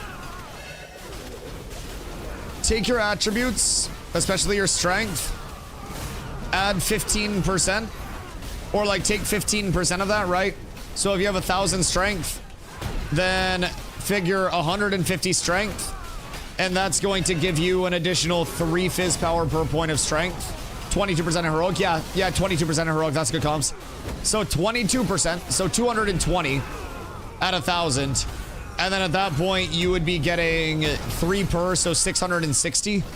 So at that point, you're on par or higher, and it really comes down to the item stats themselves. And then, like, the cost of actually crafting the shit. So I would say probably yes, but you'll also be down, you know, a few hundred HP as a trade, like multiple hundred HP as a trade, right? Depending on what you're looking at for your Rosarium rarity. So like I'm in blue and I have 20% for 20% con and men. So keep in mind con and men's kind of like a double dip in at least some capacity. So a lot of the time it comes down to the actual like the stats on the gear still as much as anything else. That's part of why I like Blood Runner so much in 29, but Blood Runner is going to be this, like, fucking white whale for pretty much everybody. Fubo! What a friend! What are you getting up to? Have you seen the glorious news, my friend? Drops are back on the menu, buddy. We have 2 pieces. Rosarium Guard Belt and Blue Morden Shoulders that have dropped today. Literally today. Have you got a skill tree build somewhere? Right here. This is what I run for PvE. If you are ever down bad on mana, just use Reflect. It's a 15-second cooldown, and this is your independent mana battery. You should, as a tank, between having a longbow or like a ranged weapon in general with inner fire and refreshing follow-through on it, between having Reflect and just like, you know, general tank stuff, never really run out of mana at all and never really want for mana, right? Like, I pop a Reflect there and instantly gain 10% mana, and I don't have to worry about anything else in the world whatsoever. So as a tank, we have so much good mana sustain. If we have bards that are completely like, you know, just non-existent in the group, like we physically don't have bards, I can just pop over to my longbow instead of AoE cleaving, right? I can get my weapon combo off here, and then as soon as I do that, I go into, you know, damage, switch back over, and you see the mana just like ticking up independently, right? So, you know, there are a lot of ways where we can just pump our mana back up from absolutely nothing, but I really enjoy the understated mana battery that is Reflect. I don't even run the trip on it because a random trip is much less good than a directed trip that's intentionally put on somebody. So that's Apprentice. Personally, small tweaks, small preferences over the course of playing tank. I really value the resource side of things. So, you know, making sure I always have mana, making sure I'm not running out of my resources, my sustain, anything like that. All very small difference makers that I feel like add up over the course of tanking, especially in PvP. If it's a long sustained fight and you're down bad on mana, or you're having to pop a, you know, a mana salve every time you go in, instead of popping a defensive pot or an offensive pot, like one of those burst potions instead, then that's going to be a detriment, right? That's going to be something that you can adjust for elsewhere, and then you can pre-pot one of those burst potions, and then you go in with a burst potion, and then you're pumping, right? So they should have us. There's 3 different skill trees, skill tree presets you can customize. I would like 2, I think. I think 3 might be too overkill because they do plan to have respec not be free forever, and at some point be a gold sink for the economy. Right now, it's free respec, so that way everybody can test everything as much as they, you know, as much as they desire. And they've said when secondaries eventually come in as well. Pray. Doppler, thank you for the follow. I appreciate you. They have said that when secondaries come in, those will also be free respecs for the time being. You do the hokey pokey and you turn yourself about. Wait a minute. So anyways, they've said free respecs will be a thing, you know, through playtesting, but they will still have to test the econ of respecs at a certain point in time. I think 2 that you can earn through either like a, you know, a really long quest chain or something that's like not easy to do, right? I think would be a really cool element of it. Just make it feel like you have earned that dual spec. And then once you have that, it saves you money on the long-term respecking. I think Ashes is very typically heavy into, or at least it's supposed to be heavy, into the earned rewards, where like you do difficult shit and you get cool shit from that. And whoops. Be there in a sec. Sorry. You can tell I'm getting, oh, fuck. I've been abducted. You can tell I'm getting familiar though, in terms of accidentally falling off of this dumb shit. Excuse me. I've rolled off of that ledge one too many times at this point in time. Are we getting arena in PTR right now? No, God, no. No, arena's still probably far down the road, and like instance content and anything additive. I would not expect any new additive content to be deployed until they are like very confidently shoring up a lot of the bugs, the exploits, shit like that have plagued like these servers. I think it'd be a little bit more down the road, probably like next major content update, which I've been thinking personally would be more likely to end up in like, you know, March, April than it would be right now. I hope you're good. Ayo, Viper, I hope you're good as well, dog. I appreciate you. Do you have any idea on how the secondary archetypes will work, or have any thoughts on how you'd like to work? So they've talked a little bit about it. Obviously nothing like hard numbers or anything or hard committals. But it's basically going to be an augment system for your active abilities. So like I play a tank, right? So I will always have my tank abilities. And then through the secondaries, I will augment my tank abilities with, you know, different elements of the secondaries. They've said that there will be 4 different schools of augmentation available for every, you know, for every secondary that there is, right? And essentially, why does exit lag have a thing about Ashes of Creation classes? What? Is that an exit lag editorial about Ashes of Creation? Apes together strong. Tuna! Ayo. Thank you for 10 months, dog. I appreciate you. What the hell do you mean? Eat time 6 minutes? Yes. Nami's indeed. I wonder how many emblems we're sitting at right now. We have another... Wrong bag. We have another 29 right now. So as long as we're hovering north of 30 an hour, then our gold per hour is going to be really good. I mean, that's gonna, ooh. 30 emblems per hour will put us at 15 gold per hour outside of any other instances of anything. These stuns are going to absolutely pillage my ass if I get hit by them. But look at that glorious damage, bro. I just came out of the block and I absolutely rumped damage out. Holy. I love shield and shield loves me, and I love shield and shield loves me, and I love shield and shield loves me, baby. Holy shit. Your econ paid off. Wait, Ron, what'd you get? Your econ paid off? What you mean? What you mean? Is Steel Bloom dropping Rosarium recipes now? Rosarium pieces? We've seen item level 26 pieces drop the last 3 days we've been in Steel Bloom.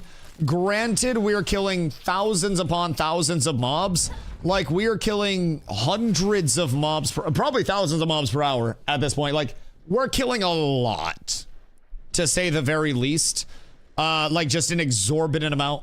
So, like, the drops do exist. Right now in my inventory, I have Bloom Warden Shoulders and Rosarium Guard belt that both just dropped. And that was like back to back. So it is definitely possible. It has been happening. We found a pedal shard earring. Sorry, Glow. I just almost body blocked brother to his fucking death. But yeah, we saw a pedal shard earring drop yesterday as well. So we have been doing very well. Same thing with Forge. In Forge, there have been Forge Guard pieces that dropped. There have been Dunzantine weapons. Like, I have named mob drops from Forge. So, like, I personally... I don't believe the propaganda and never have that mob grinding isn't worth it. I think big mob grind is trying to tell you that that's not a thing. So many pedal shard recipes. Oh god, yeah, I have so many. I don't know what the market is on them right now, but I can get you them incredibly cheap. I've been passing on them. We have so fucking many. I could probably get you a full set of pedal shard recipes, like, in 5 minutes. I don't know what they go for. I don't know if they go for anything, but, like, put any amount of money in a trade window and I will get you a full set of pedal shard recipes. It is actually like that in abundance for us out here, man. It's really good to be alive right now. And keep in mind, we've been doing this for days and this is how we've been power leveling the entire guild. I have a bunch on me right now. Yeah, we got a lot of that shit, brother. Recipes are just like... Recipes are in abundance. PTR is a place to test bug fixes and stability before updates are ready to go live. The PTR is also a place to test new features. Not every day will have both. Each day, there may be a new update to download. We'll keep you all up to date about updates and the PTR testing focus here in this channel. PTR news channel, most stuffs. Yes. Yes. I do enjoy that. I think as long as they're establishing that there will be a frequent content cadence on the PTR and that it will be janky on the PTR, like, people just have to know what to expect. And I can't wait to see the Reddit post of, well, why would they open up the PTR if things are this buggy? Fubo, you know what's gonna happen. You know it's going to happen. People are gonna be like, well, what the fuck? Look, I ran into this broken texture on the PTR. Ree! Sigh. Slash bug. This road is slightly elevated off of the terrain. Oh, they open up the PTR if nothing's changing? Things are changing, but not a lot's changing. Also, hear me out. I think if one thing is changing, 3 things could break. Poisonally. Uh-oh. Everything's fine. Careful on the pre-heals there, boys. Careful on the pre-heals. Everything's fine. Everything's under control. I got it. It's a good thing I got my Protect up on Sparks. I put it on Sparks instead of Glow because I figured Sparks would have a little bit more sustain. Glow would have a little bit more sustain. And I regret nothing. As long as Sparks doesn't die, then I shouldn't die. And Glow... Ooh, oh, wow. That's not a bad starter piece for our lads. Like, we got a lot of Radiant weapons out here, too. Keep in mind, every Radiant weapon can probably sell at this point for a gold easy and just an insta-flip. But all of our people that are coming out here at level 16 are primarily leaving with, like, 20-plus weps. What was the one dude's name that was power leveling 20-plus people? Oh, out of crabs? Valdred was inviting people in. Don't touch his fucking emblems, though. Or his essences. Yeah, Valdred is out of crabs. Once the 16 to 20's done, honestly, I may find myself going out to maybe... Oh. I may find myself going out to, like, the Grip of Snakes or something, or maybe, like, Communion or something. But, like, I'm gonna be real. Farming out here has been the easiest money that I've made, and the guild needs so many emblems in abundance that, like, we are basically doing, you know, the guild, our levelies, and ourselves all a service at the same damn time simply by existing out here, dude. It's gorgeous. So I'm very happy that this is as optimal as it is for everybody involved, because, like, this has been insane for us, man. Actually insane. I have leveled multiple weapons now. My axe is about to hit 24, and then I'll get the other damage buff up, and then I'll start chunking even more. I leveled my great axe out here, like 1 to 25. So we're doing well. We got multiple pieces for the guild to auction off to people as well for starter pieces. The guild itself is getting the emblems now because we've worked out a buy agreement with the guild where they're basically paying, like, wholesale prices, getting large discount, and then just, you know, buying optimally. So everything the guild gets, excuse you, is going to stay in the guild. R.I.P. bullies. Bullies died so the loot could live. Hold on, it's gonna be hairy for a sec. Try to run him back to me, if you can. I got everything for you. I got nothing for you. I got everything for you. I got nothing for you. I got everything for you. I got nothing for you. I got everything for you. I got nothing for you.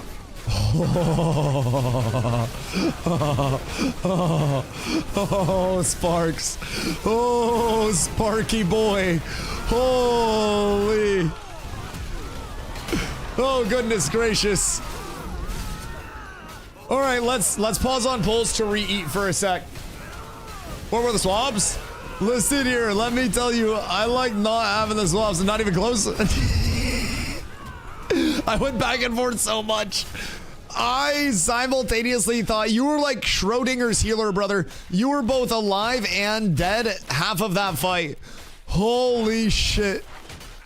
Well played. I like the movement. I feel like that was the cleric equivalent of a quarterback staying in the pocket under pressure.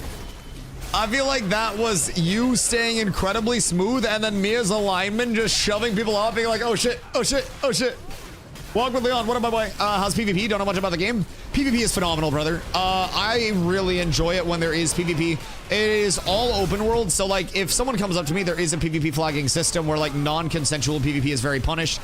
But you know, there are wars that can be declared between two guilds or two of the towns, and those wars enable open world PvP between those two like groups of players that are involved with those areas. So the PvP, in my opinion, is very, very, very well done. I like a lot of the class design, a lot of the interaction between different archetypes. It is truly fun at its base. More modes will be coming right now. There's no instancing. I am a huge arena enjoyer, so I can't wait for, you know, that even numbers match consensual PvP with arenas. I think that's where you'll see a lot of people get very good at the PvP. Like, Zerg PvP is great, and like, honestly, I don't really like Zerg PvP that much.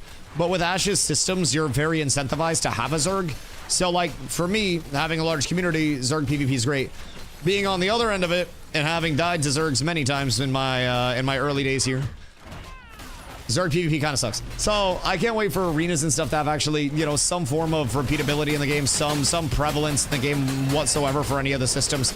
So that way people are able to have more of an authentic combat experience without just being outnumbered off the face of the map. And like, I will never limit my guild or my group of people by saying, hey, we're not gonna Zerg this, we're not gonna show up with a bunch of people, because that would be stupid. But I also definitely want, for myself and for many others, that element of like even consensual numbers match PvP that everybody's on board with, everybody's having a blast with. I can't wait for that. Also, who was next on my wait list to get in? Because I do have Leowan hit 20, so I do have a spot available right now. There was another cleric. Me? Yes, you. Perfect. Message me in game, and then go over to the southeast entrance, and I can have somebody out to you real quick. Need a pause? Yeah. We can take a quick break because I gotta food up. I will have to repop my bruschetta, and then we'll be fine. Almost 16 cleric too. Make sure that you hit 16 bare minimum before you come over here. 16 is like 50% less XP than 17, but if you're 15, you'll get physically no experience. So like, overall, preferred 17 plus, ideally 16 bare minimum. Beautiful. Are you already in here or not? Because I can have Glow come out and grab you. All right, Glow, pause on pulls, 0.1 second. And then we ball. I've seen Rangers using epic short bows and long. Yeah, Ranger's a little bit of an interesting case because Ranger is very facilitated by attack speed. Certain things like Rogue and Fighter can also sometimes get away with a little short bow action. Careful, careful. I'll get it from you when we pause. I think as a tank, it's 1000% longbow all the time because you've got wound going out, you've got the extra range where you can safely play and like pace your front line. But then from that same tempo or that same token, right, if I'm a tank and I have a longbow and you have a short bow, then you're gonna have to step in front of me. So what's the point of you using a short bow and that is putting yourself more in harm's way comparatively to the tank, right? In group PvP, it all just kind of breaks down to tank run longbow, so everybody else run longbow because wound and extra range and keeping you safe. If there was a reason for me as a tank to maybe run a short bow, like I had wound and I had, you know, something else going along there, then, you know, I may have different reasons to run something other than a longbow.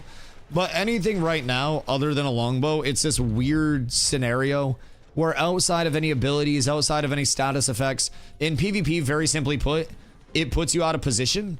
And if you're out of position against good PvPers, you're dead against good PvPers, right? The second a tank sees you 3 meters too far forward, and you're slightly farther forward than your tanks are, then you're going to get grappled and you're going to die. And if you're a high value person, then that's going to instantly be a throw, right? So it's this element of like, everything hinges on what everyone else is doing to a certain extent. And when it works out to, you know, long range warfare, it's why guns evolved over swords. It's why drones evolved over guns. You are putting yourself less at risk on a personal front to do damage, the more range that is safely in between you and the target, and the more like brunt that is in between you and the target. Then you factor in on longbow, realistically, wound is just goddamn game changer. Certain archetypes will have wound in their ability tree, but not every archetype will. Not everyone will. As well as a DPS cleric, I'm not a high value person. Pog, you have value, buddy. You have value. Don't let anybody tell you different. Your cooks are just as valuable as everybody else, dude. Don't let anybody sell you short or tell you different, Pog. Live your fucking dream, buddy. And I will support it. Chat, I don't support his decision making. My guild says otherwise. My guild, my choice. Jesus Christ. All right, do we have... Wait, sorry. What's up? Why is Glow enough? What'd I do? Oh, sorry. That's okay. Glow might have music pumped. I think Glow is in the flow state right now, if I'm being honest. I think Glow is just happy that we have reached like pinnacle pull speed. And then pumping. Like, this is the fastest and most consistent that we've done this. And like yesterday, I died like 3 or 4 times. And this is the thum. We have to go get our other cleric from outside too. So, hold on. Glow, food break. Glow, food break. Food break. I am in fact in flow state. Dude, this is so smooth.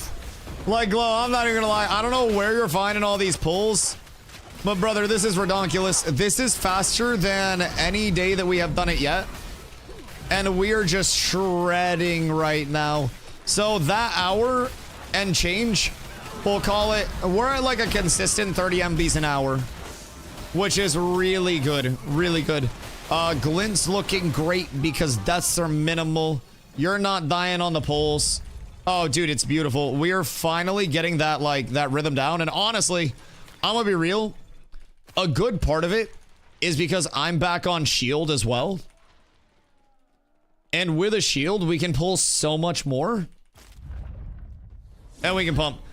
Could one of you lads do me a quick favor and run out and escort our level 16 cleric in? They should be southeast door real quick. Por favor. That would be so gorgeous. All right. I will be right back. I think I'm onto my green bruschetta, right? Do I go spaghetti for more clear speed? No, I just go bruschetta. I don't need to chance it. All right, hold on. Un momento. Sold 2 recipes. Ooh, what do you sell?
Good day.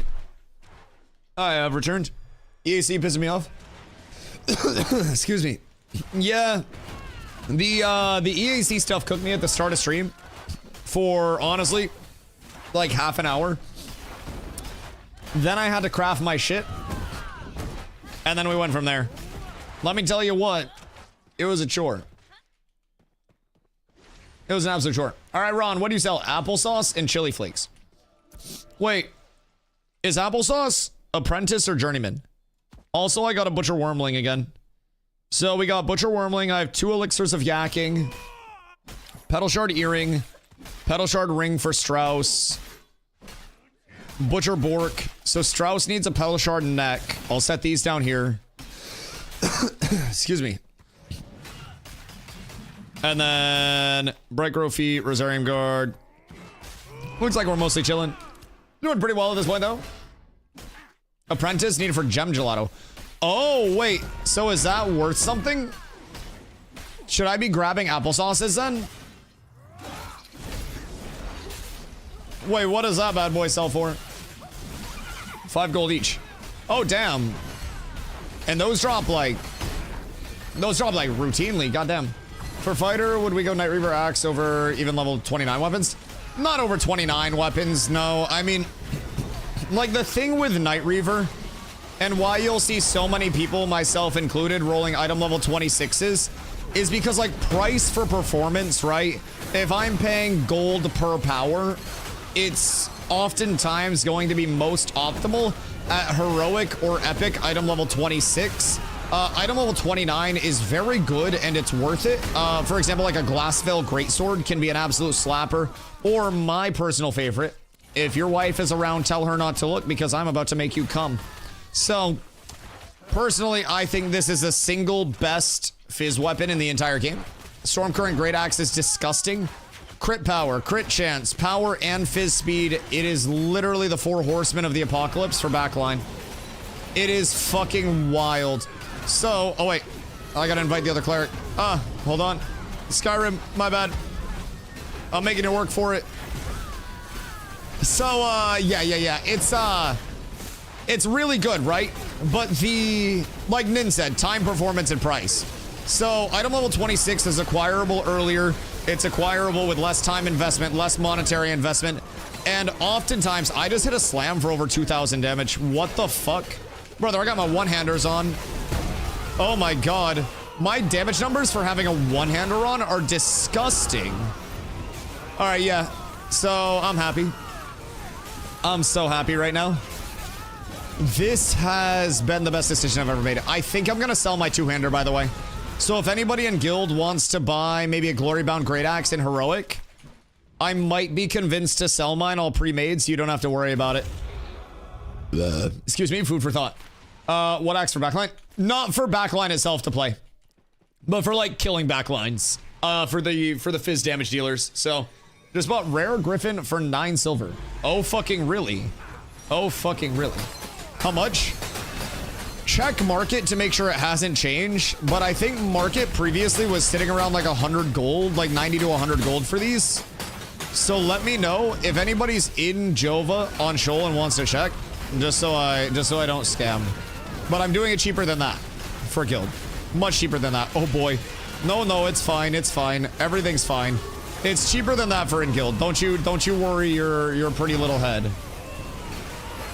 Why does so many guilds stuck on cats after you got offline yesterday? Because there was a fucking relic that dropped super late night. It sucks. It was tragic. I was so sad, dude. Although I will say, I watched Gundam Hathaway last night. And as much as I hate missing PvP, boy oh boy, I loved Gundam Hathaway.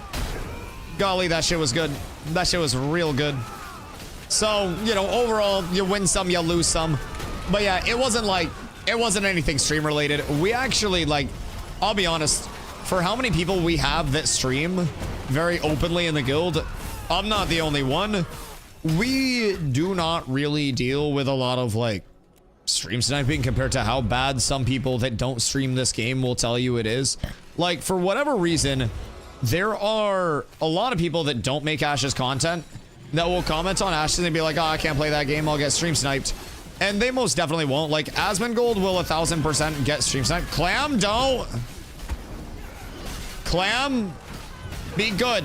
That's hard-earned glint for the cats. You fucking goober. That's bad. Very bad, very bad. Frank and Bob would not approve of this. That goop. No, that's cat scoop. That's cat scoop. That's our goop and you're a goob.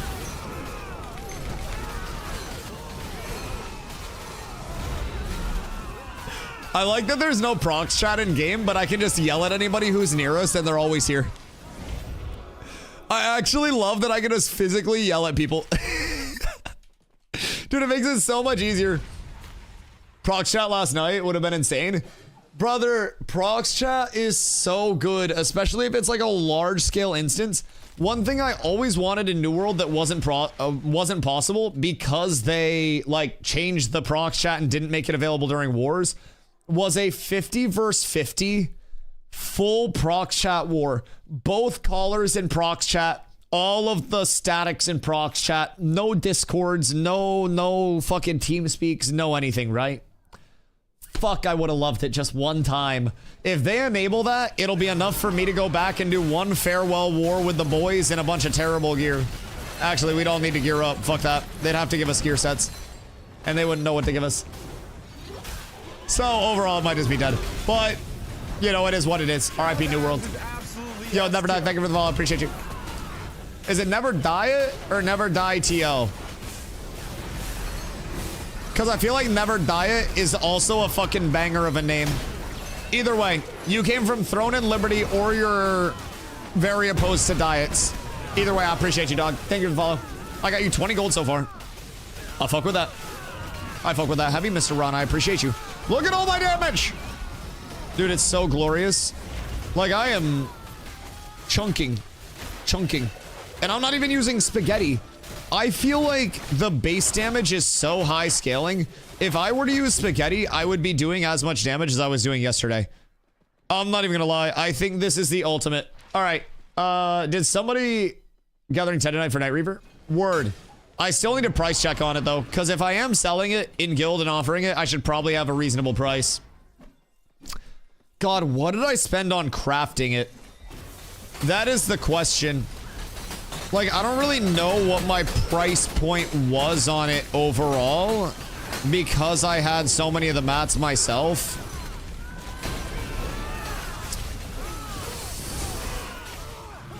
Glow would probably know. Glow was looking at shit earlier. Glow just paid 110 gold for a Night Reaver Greatsword.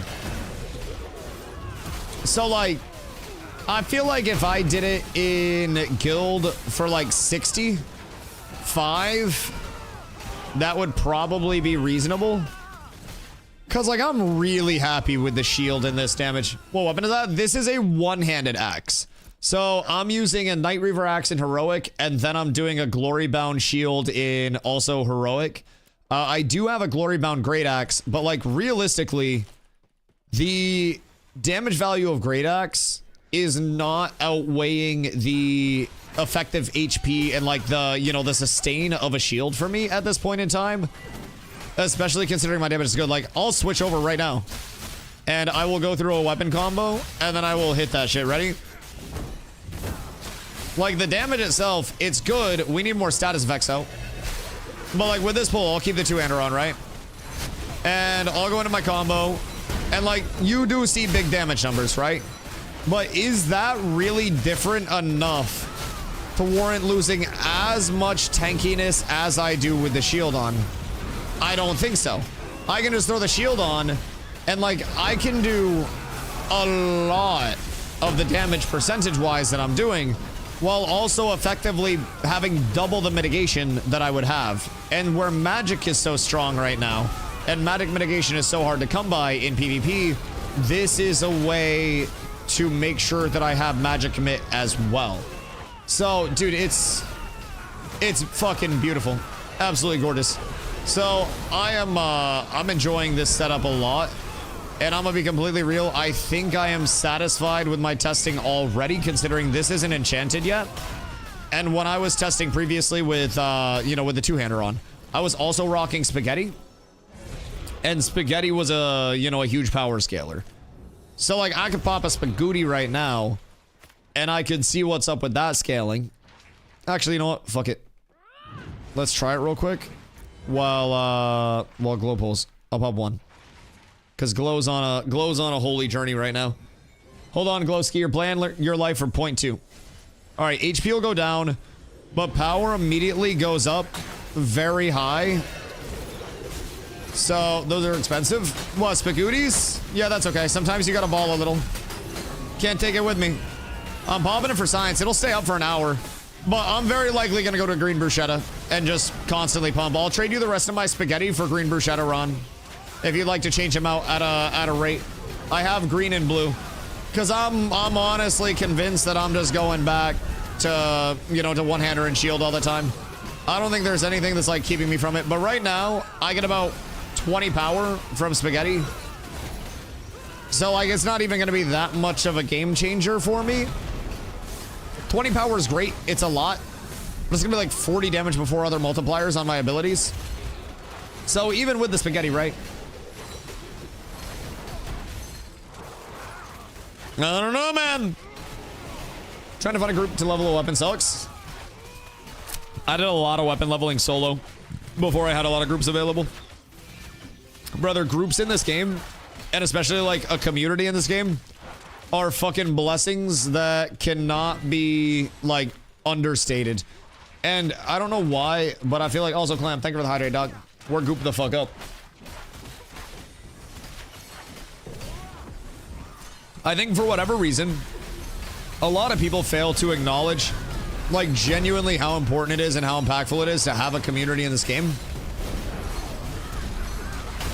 And it is truly a fucking game changer, right? If you have a comm that you like playing with, if you have a group of people that are looking to accomplish the same goals that you are, you get so much more content out of this. And like something as simple as, you know, the past...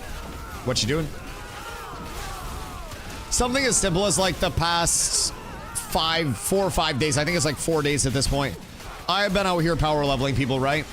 And in that time, our guild, our community has had substantially more, you know, 20 pluses because of it. And these are a lot of our late joiners, you know, our second wave players. And this is a way for us to help catch them up and get them onboarded so those that are excited about endgame can start to learn the current endgame, get all caught up. And like there are many catch-up mechanics in Ashes of Creation, but I am also a catch-up mechanic in Ashes of Creation for my community. So we have people that are out here, our level 25s are just pumping this shit, right? Glow is 500 plus power. I'm a pretty beefy keen tank at this point in time.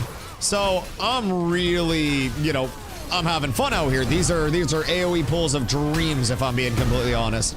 And we're making money out here too. This is paid for both of my weapons. This is paid for all the materials that I'm holding right now. And this has been an incredibly good source of gear for our people that don't have gear. So they'll be hitting level 20 with, you know, more complete gear sets. Our guild is going to be able to pump out more crafts because of that. So like overall, this is just a massive W for everybody involved. It's huge. Last night I was around for some food when we were in the middle of the desert. And he put some sort of heroic food with 4k HP. Give me one of these. Sausages. Because sausages go crazy, yes. So spaghetti at green is 1374 HP. Spicy sausage rolls are 3705 at heroic. And then my green bruschetta that I pop is 2k, and it's also fizz block defense. So whenever I block something, fizz block defense is that like that additional round of mitigation that comes in to keep it all set away. So I thought Mace was the meta. I love Axe, personally. I think Axe or Sword are really your two best options. Mace has the highest, like, technically fizz damage scaling on the weapon itself out of the three. But the weapon trees are the big differentiator for me.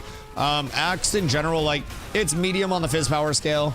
It's got fizz crit chance on it passively, so that's nice. Crit is a great scaler, right? So I'm sitting right now at a very humble 36.9% crit chance, quite nice.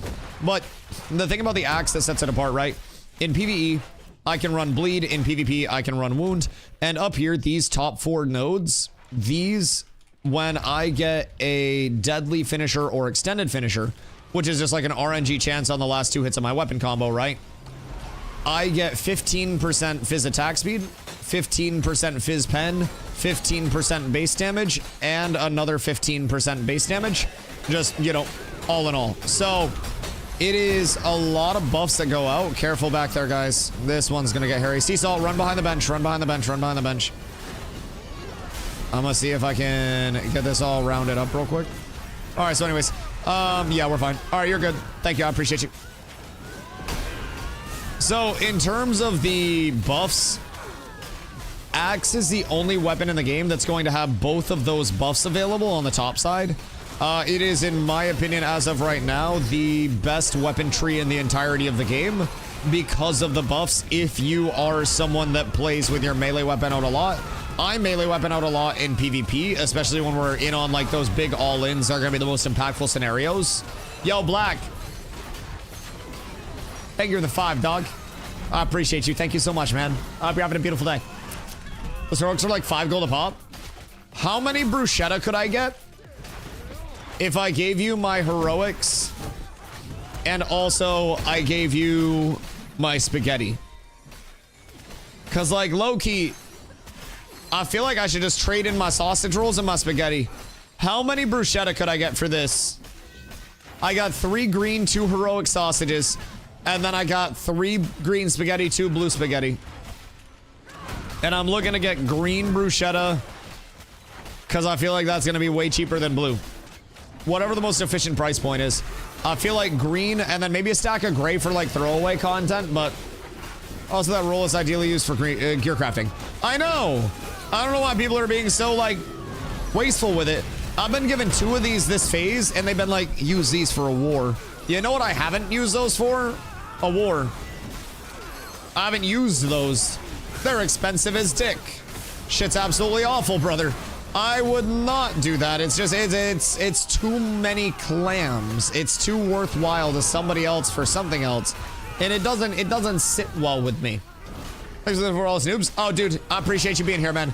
I couldn't give out all the info to people without people showing up every day. And it's truly like, I'm grateful to be here, man. I got a great community that comes through and shows love and shows support on the daily. And I have a lot of people that thankfully, you know, come in, get the vibe, and they feel very comfortable asking questions along the way. Makes my job incredibly easy, right? There are a lot of really cool jobs in the world, and I'm very thankful to work what I think is one of the coolest. Where, like, genuinely, brother, every single day, I'm here just vibing, man. And the T1, I appreciate you. Genuinely, thank you, brother. Thank you. Like, I really couldn't do it without the comm. And I'm not somebody that comes from a lot of money. I'm not somebody that has a lot of money. Like, I exist, and I hope that people keep showing up on a daily basis in a game and, you know, in a time where people have a whole lot of reason to not show up here. So, like, it's cool. It's cool. It's just a humble little corner of the internet, man. I appreciate the vibes. Hey, I appreciate it right back, brother. The community brings in the vibes, and honestly, like, part of the reason why I'm so happy all the time, bro, we don't have mods in here that have to do anything. Like, I got 3 mods at most that are in chat on a daily basis. Like, people come in, people ask questions. We get goobers every now and then, right? You're always going to have those weirdos in life, right? But I try to make the best out of those scenarios when they occur. And again, I'm so grateful I'm that, not good at math. I'm not very smart. Fuck you, you piece of shit. So I'm just so grateful for all the people in chat, man. Like, everybody just comes in on a daily. It's a cool vibe, man. I see a lot of content creators that deal with a whole hell of a lot more negativity and bullshit than I do on a daily. And I truly think, like, the community is part of the reason why I'm able to enjoy this so much, right? The last 5 days, I've been sitting here in a corner just smacking the shit out of a bunch of mobs and trying to get the guild all squared away and improve the guild as much as I possibly can, right? So, it's like, it's one of those things where every little roll matters, and like, I enjoy it a whole hell of a lot more because I got so many people to yap to, so I'm grateful on a daily, man. Where should I be as a level 20 cleric? Shit, you got a lot of spots. Couple of my favorites. I really like desert grinds for level 20 to 25 personally. It's where I did my 20 to 25 this time around. In the desert, you have a few POIs on the map. Those will be like pocket dungeons. So just little build outs with trash mobs and name mobs. Prismarium's a really fun one. It's got a lot of shardlings. If you can get down there and kill the shardlings, those bad boys give you a lot of XP, and they're honestly like, they're crabs, but geological golems. So just super easy mobs as well. You can gather up a bunch, not really risk too much along the way. So I would highly recommend that. If you're going there, be worried about the big boys. The big boys, like if you bully the baby bears, the mommy bear will come. And you do not want that mommy bear. That mommy bear hits hard and also has a laser. Fucking lasers. So try to get the shardlings themselves.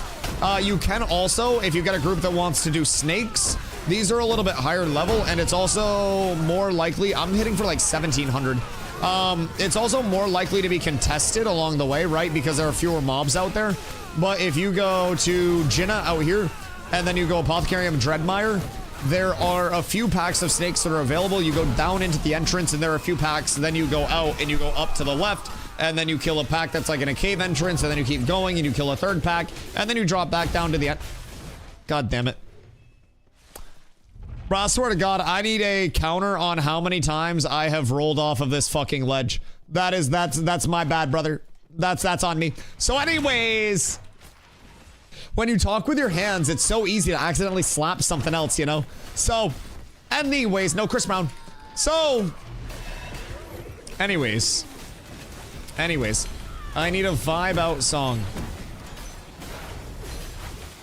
The follow-up after 505. What vibes are you looking for? Because, like, I have many vibe songs.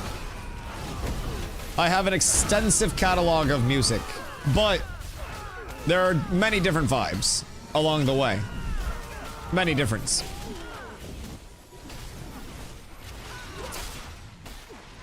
Best job in the world is smoking a game with a boss. No, bro, straight up, like, I never lose sight of how cool I have it, man. Like, I live a humble life, right? But it's a cool little life. I have a lot of people that show up. We just yap about video games. We yap about sports. We yap about smoking. Like, it's literally, it's all of the stuff that I would do with my friends.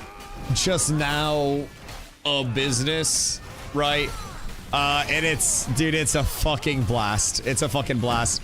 I wake up every day, and like, part of the reason why I only stream 10 hours a day is because if I stream more than that, I start losing my voice.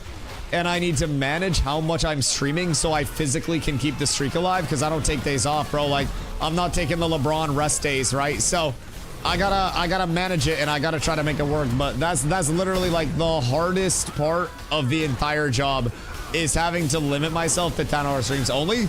Clam, you might think I'm kidding, but ask Carla. Like, I would stream if I could, like 12 to 14 hours a day, bro. I genuinely love being here. I am obsessive about being on stream. I don't know what it is. I don't know, like, it's probably not normal and should be diagnosed as something. But if I could do it and be this level of energy and entertaining every single day without physically losing my voice, I would do it for 15 hours. I'd literally just, I would wake up, I would get on stream, and then I would get off, and then I would do a little workout, and then I'd get go to bed, and I would chill, right? I personally, I love streaming. I love the spot that I'm in. Like, streaming MMOs, I think, is also incredibly fun because you can build, you know, such a community in the long term because of it. It's really fucking cool. So, Clam, thank you, my boy. Thank you, my boy. I appreciate you. Much love, brother. But yeah, I'd do it if I could. If I could, like, somehow get, like, the voice training on point and then just magically never lose my voice, brother, you guys have seen me here so much. But honestly, the thing that limits me is the fact that I try to have no downtime on stream, obviously, other than when I go see Dr. Bonger Pinsky for my physical. But any time that I'm here, I want to be yapping, I want to be putting out content, because, like, a couple years back, I really started doing research into Twitch metrics. Like, I was always a small streamer that did it as a hobby, and I've always been like, I always have the joke, I don't like math a lot, but I really like statistics. Because statistics aren't me, you know, adding up all the numbers myself. Statistics are me looking at the numbers as they're given to me and interpreting the data from them. And then, you know, doing what I will logically with that data, right? And inferring opinions and stuff off of that data. I like statistics a lot more than just like, you know, fucking other dumb bullshit like algebra. I'm not good at math. I'm not very smart. But statistics is just reading. Statistics is essentially like the graphic novel of math, I feel like. Farm him, reaped. Dead, fucking idiot. That's why I like the picture version. So anyways, I really, at a certain point in time, uh-oh. Sparks, I'm CC'd. I'm bailing. I'm resetting. I fucked up. I shouldn't have bailed. Sparks didn't die. I killed that. That's on me. That's entirely my bad. I thought Sparks was dead. Goop? No goop. Don't take the goop. I fucked up. That's on me. Sparks lived. I shouldn't have bailed out. I saw it go south immediately. And I went to bail out after the stun. And I got caught. Fuck! Oh, that sucks. That's a lot of goop lost. That's a lot of goop lost. Alright, reset it real quick. Sparks died. You lived for longer than I did. You lived for much longer than I did. I didn't need to bail out there. I could have stayed in, and I think if I blocked it and just played it out, we would have been fine. I think we would have been fine. No, and we back at 40? Yeah, probably. Probably. No matter what. Yeah. Might be smart. Might be smart. That was just a really bad chain stun, I'm gonna be honest. They came around the corner wide. And we got a chain stun of fucking doom. So, yeah, that's less than ideal. Less than ideal. Alright, I can, do you want me to run up and bank? Wait, where's Zombie? Call in a zombie delivery. Or Glow can go bank. Glow, I'll give you shit to bank. This sounds like 4 gold and glint. You can get back up and grab it. We'll get back up and reset. Journeyman Stonemason. I'm Journeyman Metalworking. That's on me. That's on me. So, low-key, high-key. It's because I trolled with the spaghetti. If I didn't have spaghetti on, and I had bruschetta on, I probably lived there. And everything's probably perfectly fine. But I put the spaghetti on to prove a point. I need this out of my inventory.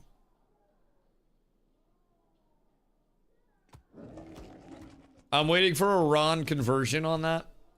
But yeah. Yep. I would like all of the bruschetta that I can possibly get. Spaghetti troll. Spaghetti troll. Yep, someone touching my spaghetti. Alright, let's get back up before Clam eats all your stuff.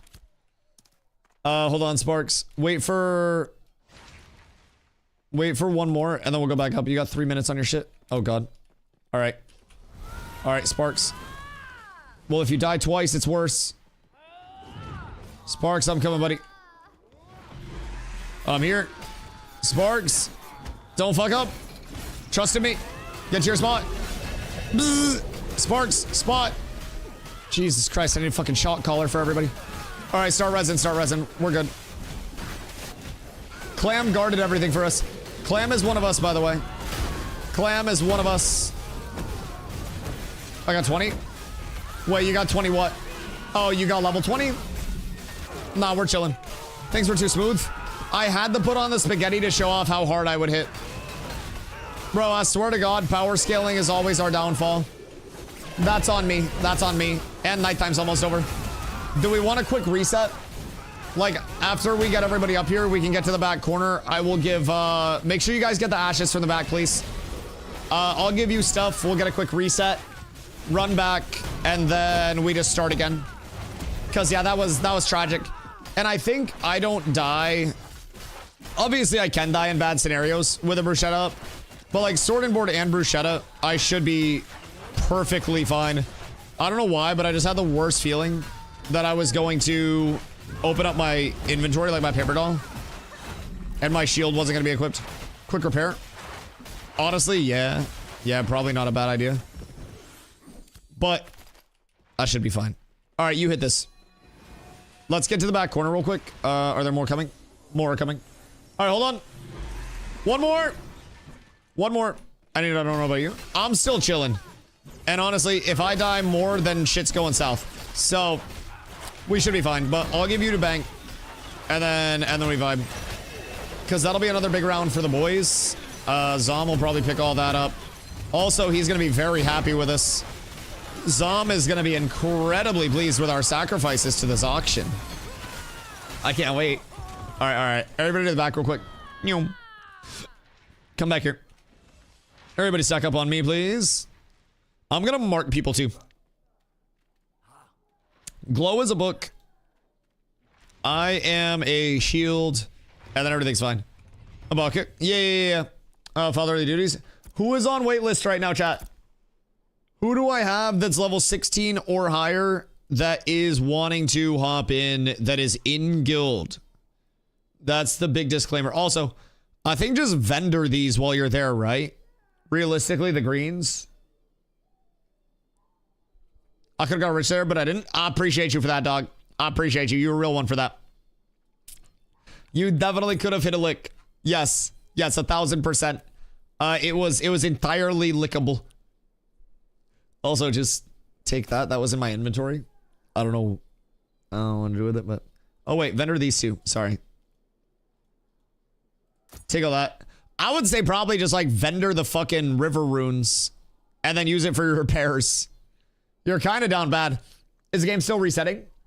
I mean, not right now, but it will multiple times before launch. Like, multiple times. There's not really, you know, a way to prevent it, in my opinion. There's so much content that still needs to be added that isn't here yet. There's so much that needs to be put in. Still so many, like, bugs that need to be fixed. So, over the course of it, like, they can only keep everything so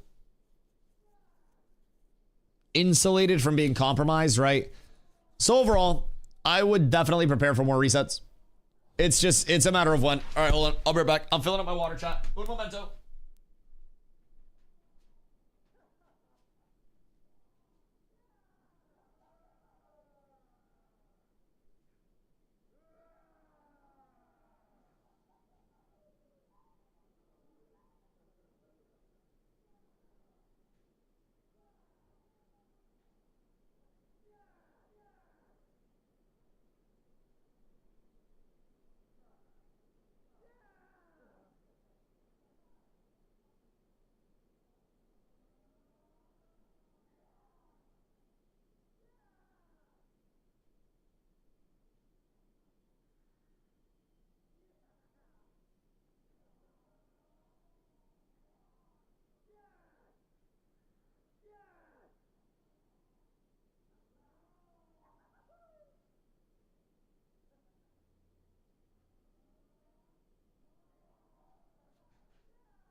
Day. Well, fuck, I left my water out there. I filled up my water, took a bong rip, and then I walked by my water. Hold on.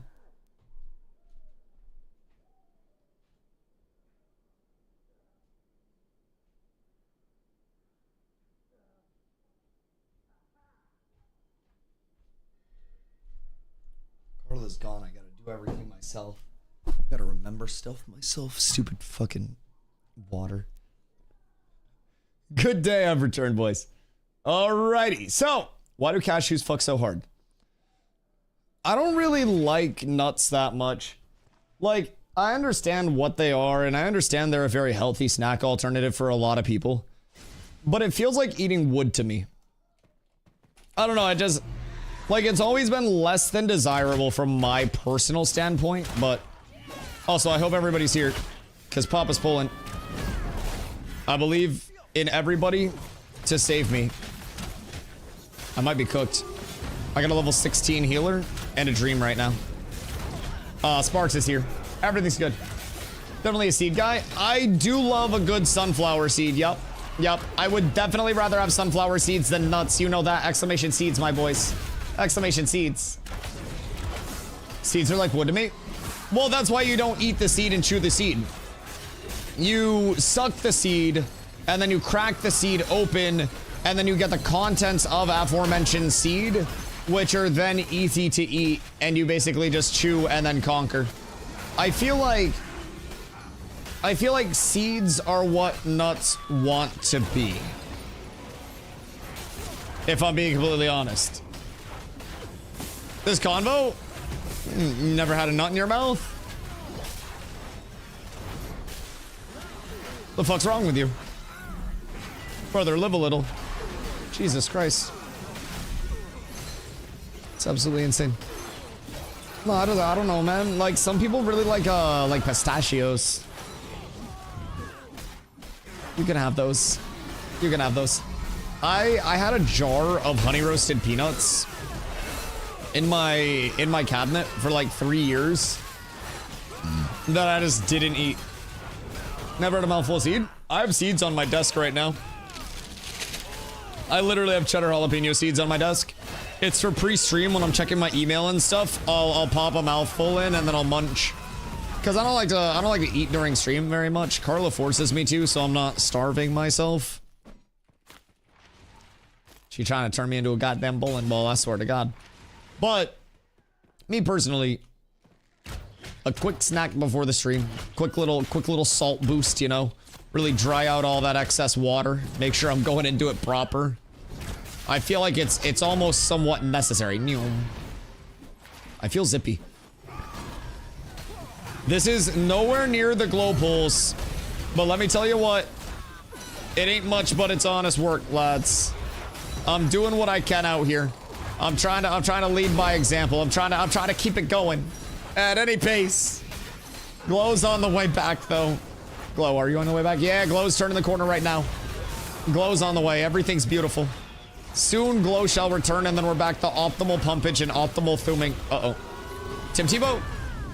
Nice. All right, I think I saved 2 lives with that. Banner is so satisfying when it actually, like, hits many people that are low, and then you just see them no longer at risk. Wait, who pulled those? Was that me? Or did somebody else hit a mean pull? Fucking legend. Wait, that's huge. 1 gold repair, 5 gold in glint sales. That's not bad.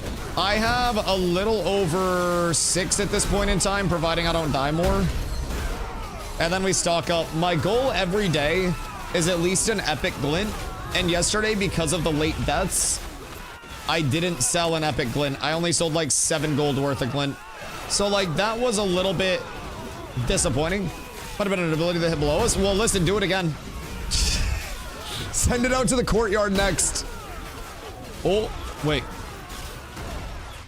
Quick strides. What's the one that gives stam regen? What's the Coke time? Coke time. Well, somebody's got to keep the vibes of this group high. Jesus Christ. Jesus Christ. Bucky's candy roasted cashews. What are boiled peanuts? Like, this might be sacrilege. But like, what the fuck is a boiled? Like, y'all actually just be boiling peanuts and then eating them, or like, what am I missing here? Because like a boiled peanut sounds incredibly not good. Too hot of a bath. Fire. Just like burning a peanut. Well, when you burn a peanut, it just plays fucking extraction games. So what happens when you boil a peanut? Like, why is that a desirable snack? Why would I want a boiled peanut as a man, right? What's my motivation on this? Listen, the dusty pools aren't too shabby, if I do say so myself. This isn't too bad.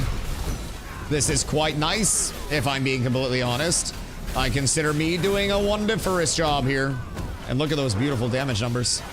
We don't even have glow and shit's dying fast. Goddamn. Glow. I got bad news. You're not getting paid anymore.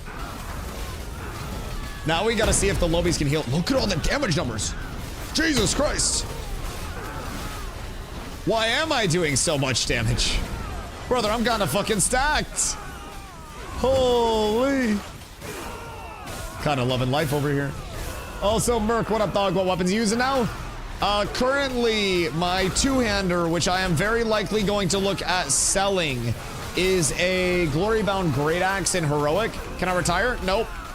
Nope, you're not retiring yet. You're not retiring until I got all my crafting done. You're better geared than me. We got to change that. And honestly, your retirement, it's honestly just a relocation to another office. So, yo, Cooper, thank you for the ball. I appreciate you, dog.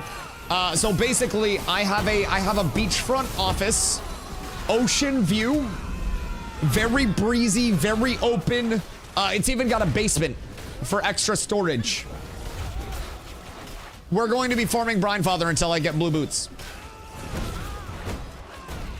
When we run out of people to power level, and we don't want to come here, I have a good break for us.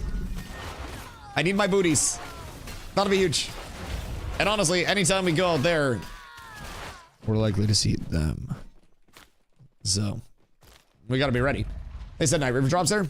That was always a really good, like, emblem farm and recipe farm. Like, in my experiences in the past. Excuse me. I want to bring that up. Like, I've always thought that it was a really solid farm. Bullet peanuts are awesome. They put a ton of salt in it. Ah, okay, that makes sense. So is it just like a soft peanut? That's my area you're talking about? Brine Daddy? I thought you were farming south of Krakens. Wait, which crabs have you been farming? Uh-oh. Soft nuts for the win. Sorry, that wasn't me. I didn't laugh at that. Oh, wait. Glow's back. I didn't even notice Glow was back. Like, I was just in between pulls. I yapped, and then Glow took over. That was seamless as shit. That was like when a drummer loses a stick and then picks up the stick and just keeps the fucking song going. That was beautiful. This is a well-oiled operation, boys. Like Steven said, there were professional gold farmers that were in the game and like RM tiers, right? What if I told you that there are also professional mob killers? You want to process 74 ingots for me? Yes. Did you ever solve my algebraic equation of how many bruschetta I can have for these dog shit jabate pieces of food? Because I will happily trade that out with you. Brine every 15 minutes. Wait, have you got blue Brine Daddy boots then? And if so, I has? I'll give you a pair of greens and gold if you find a pair of blues. I am indeedly looking for a pair of blues. What's my FPS? I feel like I'm starting to get memory leaky, like game feel out here. It's worrying me. Just a smidge, you know? It's not enough to be like actually outwardly concerned, but it's just a little smidgen of worry, a little smudge. Everything's fine though. I'll probably have to just like relog really quick at a certain point. No boots yet, sadly. Wait, none at all?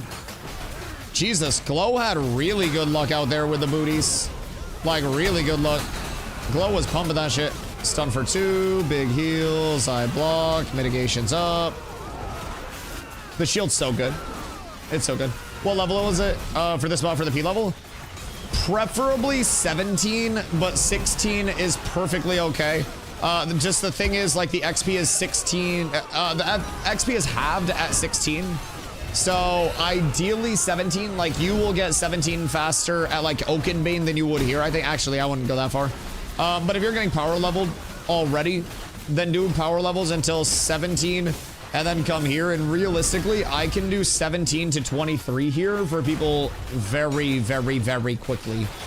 Very quickly. I'm still in the Glory Bound, preferring Shield and Mace over it. I currently have Shield and Mace on fire, but I'm saving up gold for something better. Hard to decide what to go for. Yeah, so like I'm using a one-handed axe right now. So I actually switched out my old mace a while back for a sword. So I was using Kiln Warden's Knell, which was a max HP mace just super early on before I had any beef to me, right?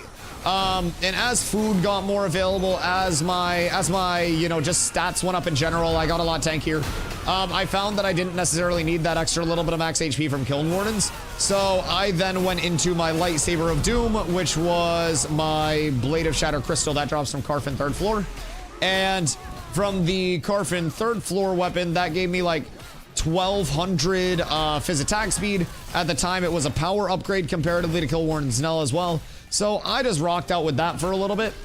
And then I wanted to, with the Blade of Shatter Crystal, because that's an item level 29 green, right? So it's by no means the worst scaler, by no means the best, but like, it's good. So I was happy with that, right? It was like a good enough scenario. And then as I started getting the rest of my crafts rounded about, I had money to blow, not necessarily to blow, but like money to invest, right? I ended up making first a glory bound great axe because I was like, I already have a good enough setup with my one-hander, right? I was already happy with that. So I was like, all right, bet. I just make glory bound great axe, and then I'll test that out because that's gonna give me max HP, so I'm not too squishy coming off of the shield, and that's gonna give me power scaling through the roof. And then I said after my glory bound great axe, I wanted to make a one-hander upgrade, and I was originally planning on making a Night Reaver axe in Epic, the one-hander, but it literally would have been hundreds of gold to do it in Epic, and it was maybe like 80 if you're looking at all the mat costs and everything to do it in heroic at most, and that's with some things being expensive. Not necessarily 80. I mean, I did a Lego Juneskosh and then 15 heroic dragon tree. So like, it was probably like 50 to 60, factoring in like ingots and stuff like that. So 50 to 60 in mats. So I basically like worked my way up to this faster than I thought that I would. I made the Night Reaver axe this morning, and the past few days I've been coming over here to like Econ and power level people anyways, right? So I came over here after I made this one-handed axe and just like having the shield back on, being back on bruschetta, because honestly, bruschetta's not really worth it if you're not using a shield or if you're not actively blocking a lot. But if you have a shield on, then bruschetta's super high value. So I have been doing a very substantial amount of the damage that I was with the two-hander on. The Night Reaver axe has more fizz crit chance, more fizz crit power, more crit chance, and then it has another power roll at the cost of like a little bit of fizz speed. So I've been having a lot of fun with it. I also have level 24 on the axe right now, so I've got like all of the buffs up here that are constantly up in these clumps. Whoops, sorry. I don't know what that was, but that's my bad. So like I've been doing a ton of damage. A ton of damage. How much is Night Reaver axe? You said around 60 gold? Yeah, you can keep those. Honestly, you can probably just vendor those. Those say they're used for enchanting, but realistically, they're paperweights. Anyone make me petal shard earrings? Bake, message Streg, and see if he's around. Streg has jeweler quality out the fucking wazoo, brother. He is the big jewelry that they warn you about. He's like the Trax NYC of Ashes of Creation, bro. It's actually like Trax AOC in this bitch. Streg goes crazy on the jewelry grinds, so it's nice. That's one. Yeah. Exactly. So I made a glory bound two-hander, right? So that way I would have the max HP on the two-hander. And then I was like, well, you know, I had already been using the Blade of Shattered Crystal, which was an additional power roll. So like the comp on that, this is what I was using to what I am using now, right? So a decent power gain overall. But at the same time, it's mostly like the biggest difference is like the crit scaling, man. I'm critting my ass off. And then in terms of any power gain, keep in mind, axe comparatively to sword, I'm getting an additional 15% base damage and 15% fizz pen when I have all of my buffs up, right? So I'm trying to keep those buffs up as much as I physically can. Even in PvP, when we jump in for all-ins, I immediately switch out to my my melee weapon so I can start cleaving, get AoE wounds out, and all of that, right?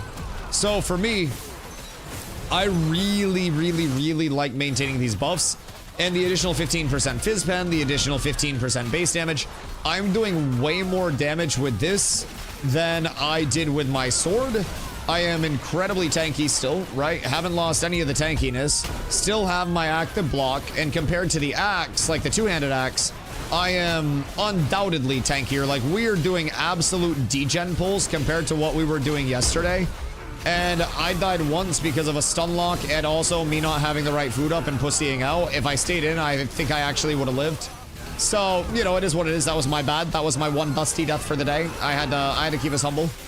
But like, I really am not noticing enough of a damage loss with the one-hander over the two-hander to really warrant actually switching back to the two-hander. So the caveat to that is that I am comping an additional power roll weapon with a really good weapon tree to an additional HP weapon with the glory bound great axe.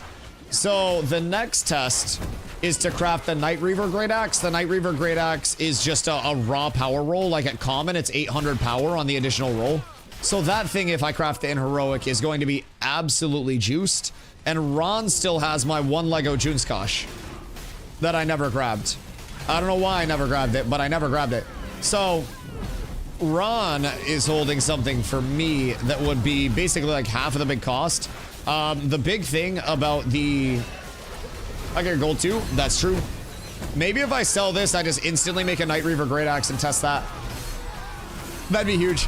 But yeah, the biggest thing is like Junskosh, legendary, 20 to 30 gold a piece. I got 2 at 22, and I consider that a good deal, no Applebee's. So like, I got that, rolled one of those, of course, because the one-handers are just one into my one-hander. I have one more in storage that I would need, you know, to complement with another 22 gold investment there. Ron has gold for me to cover that. Then you're looking at the dragon trees themselves. Dragon trees yesterday were like 1 gold a piece for heroic. Overnight, they went up to like 160 to 2 gold. So I bought a little bit high, admittedly, for my 15. That's part of why I spent like 50 to 60 gold on the mats. Just like all prices considered. Junskosh now in legendary is like 30 on the middle end of it. It's working its way higher throughout the day. And then the dragon tree is very scarce right now. So it might be a little bit hard to actually find. But if you can find dragon trees at a gold, I would say that's on Shoal at least. That's a really solid price point for heroic right now. I paid 160, 180 for mine. So overall, I can work my way towards the mats for a heroic not Dreadwake, Jesus Christ, Night Reaver Great Axe. And that, if I comp to my current Great Axe, would probably give over 1,000 extra power, which would then scale me up instead of going from like 400 to 430 basically. Like I'm at 396, and then if I put on the two-hander, I go up to 426, right? So I essentially, I don't really gain much at this point. It's 30 power, which is less than 10%. And I can tell you damn sure that I am getting more than 10% tankiness. So, I've got to take off. Brother, I appreciate you. I hope the pump was phenomenal. Boys, who's next on waitlist? Who is next? Because we have room for you. We are ready for you. I think one of the other boosties do too. All right, we might have room for 2.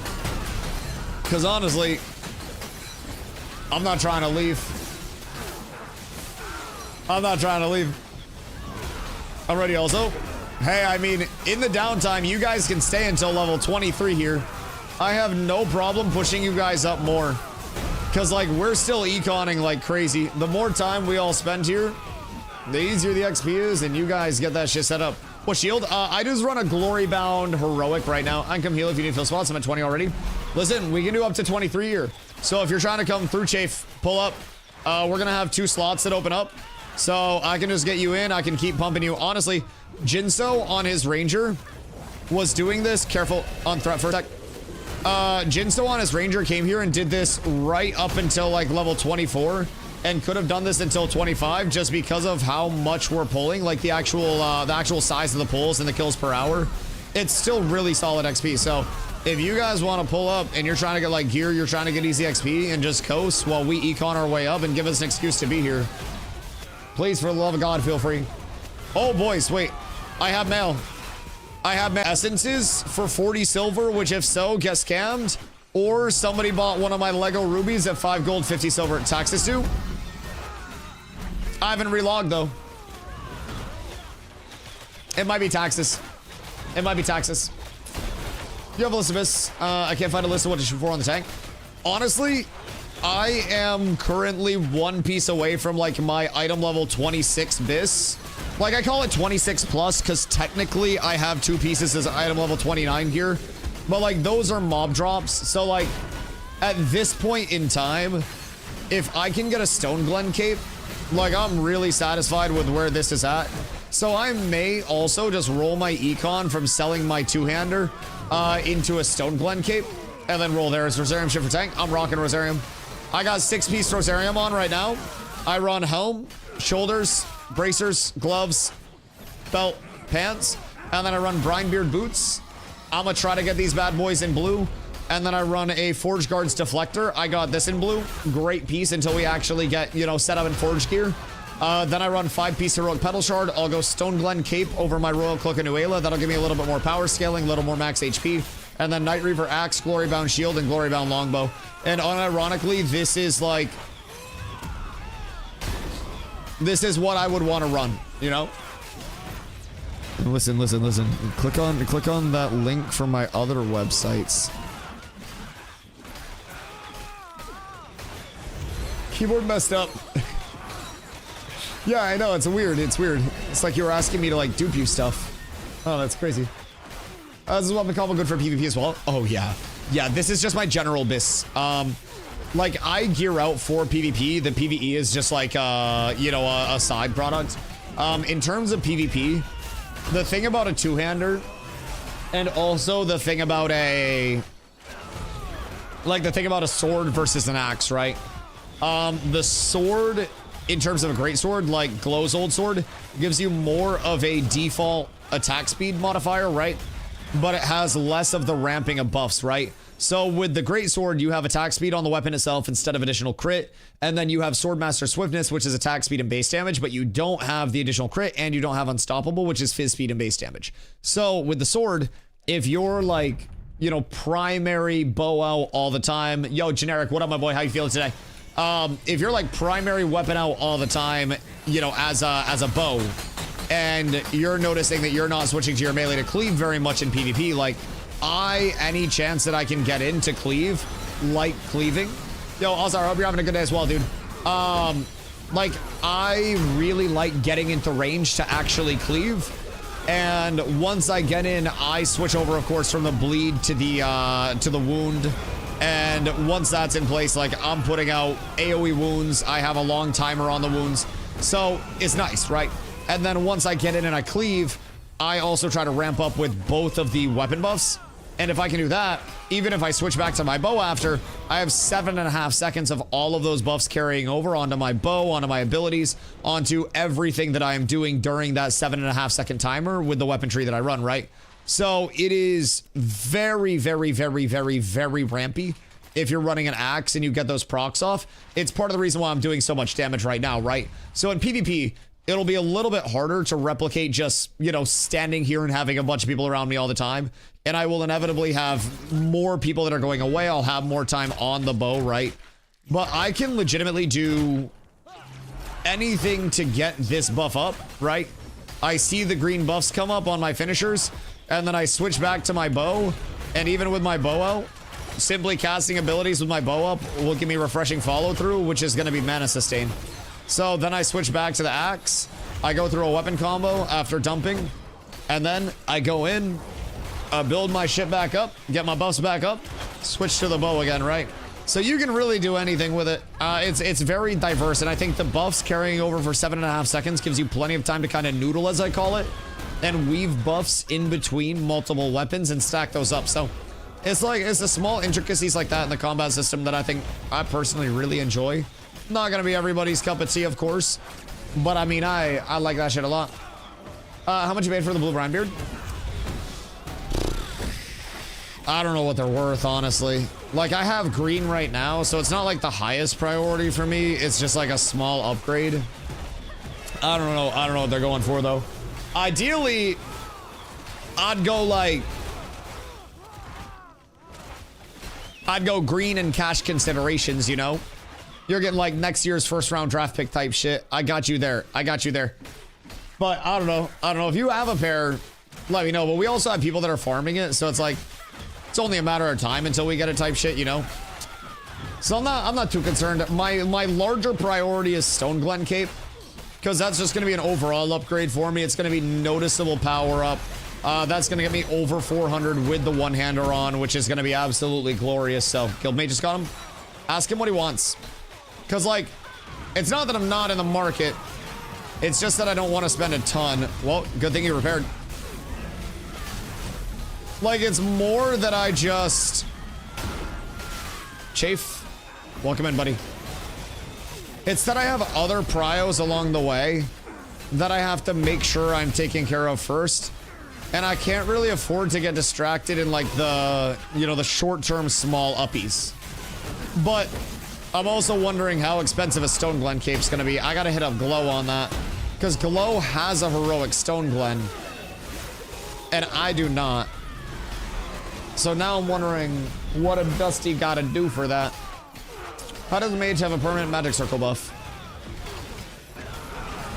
Imagination?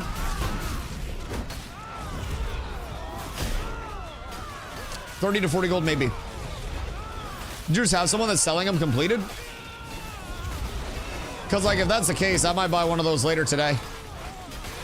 Realistically, like, I might just dump money on one of those today, man. I have already spent so much today, but I've invested. That's if you buy mats. I haven't seen much of the mats. What rarity split do you use? Rua, thank you for the Prime Dog. I appreciate you. Also, I have the emblems. Does that save me a substantial amount of money?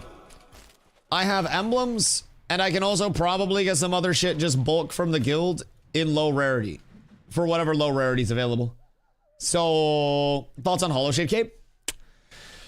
Good for non-tanks, not as good for tanks. Diminishing return scaling starts getting heavy around 50%. And if you're 60%, you're into pretty heavy diminishing return scaling. And if you're above 60 trying to push to 70, like, you know, anything above that, you're just completely inefficient. So, like, 50% plus soft DR, 60 to 70 hard DR, and then 70 plus is, like, near impossible with it. So, typically, as a tank with buffs up, it's very easy for us to get into that point of diminishing return scaling overall. So, I prefer max HP. Stone Glen and Rural Cloak and Nuela are both just, you know, Fizz Power max HP capes at their basis, which I think are the two Omega scalers for tanks. It's shit that we benefit, you know, immensely from in a linear fashion with no point of fall off. So, with anything else, like if I'm scaling up mitigation, even if I hit 70%, I'm scaling up 160% worth of mitigation to hit 70% because of diminishing returns. If I scale up to 700 power, there's no diminishing return on 700 power. If I scale up to 20k HP, there's no diminishing return on HP up to 20k, right? So it's just a matter of when things start to fall off for me. And I'm kind of like, I'm a little averse to mitigation stacking on a tank outside of what we already have, because we have a lot, right?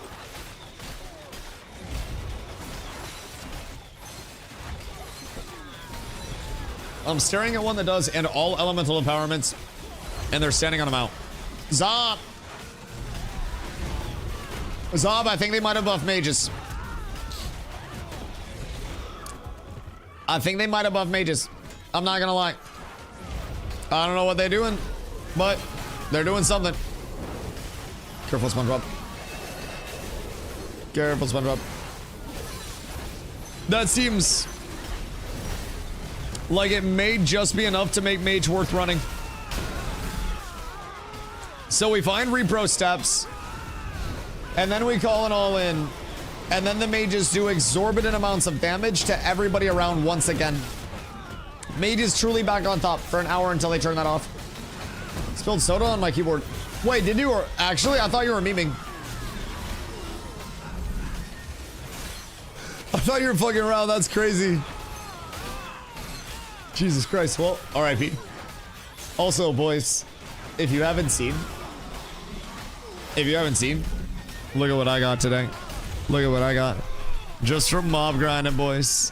Just from mob grinding. Rosarium Guard belt and some Bloom Warden shoulders. Isn't it a glorious, beautiful world we're living in? Also, current tally is 20 emblems. 20 emblems.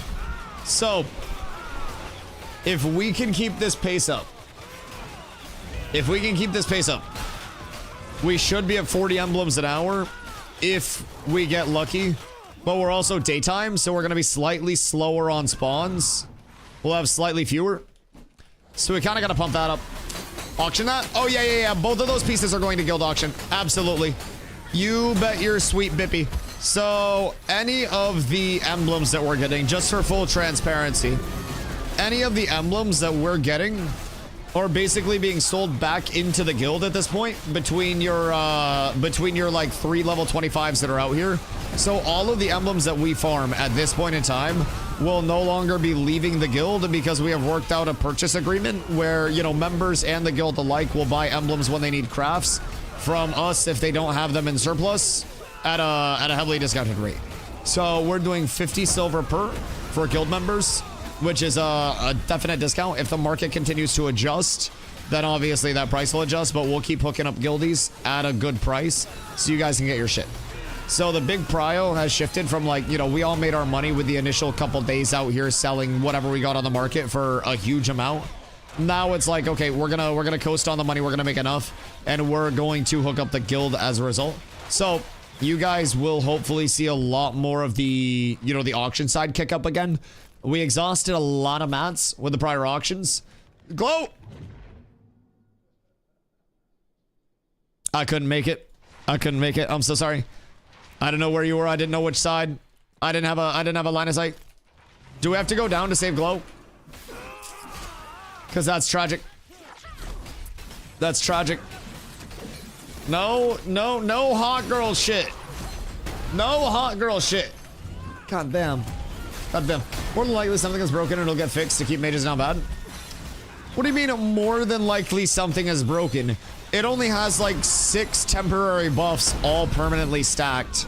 What is your indicator that anything could have been broken, you hooligan? That's like borderline blasphemous, if I'm being honest. Where'd you die at? Probably down a level, if I had to guess.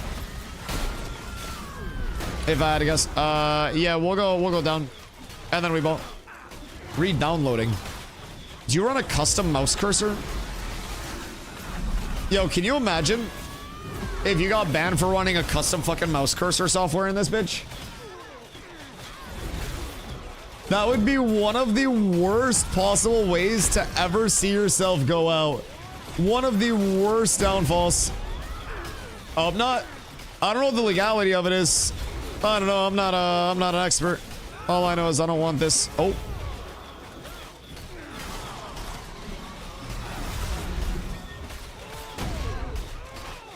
Those that know, I just fucked up.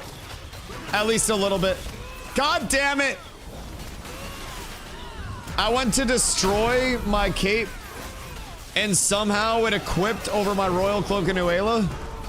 So I gotta go over to Nuela and get Nuela's sit, and then I gotta equip my cape. God damn it. I have a second sword division cloak on right now, man. Fucking hell. Just make a stone glen, you brokey. I literally crafted a weapon this morning. I will make a stone glen, though. I will make a stone glen.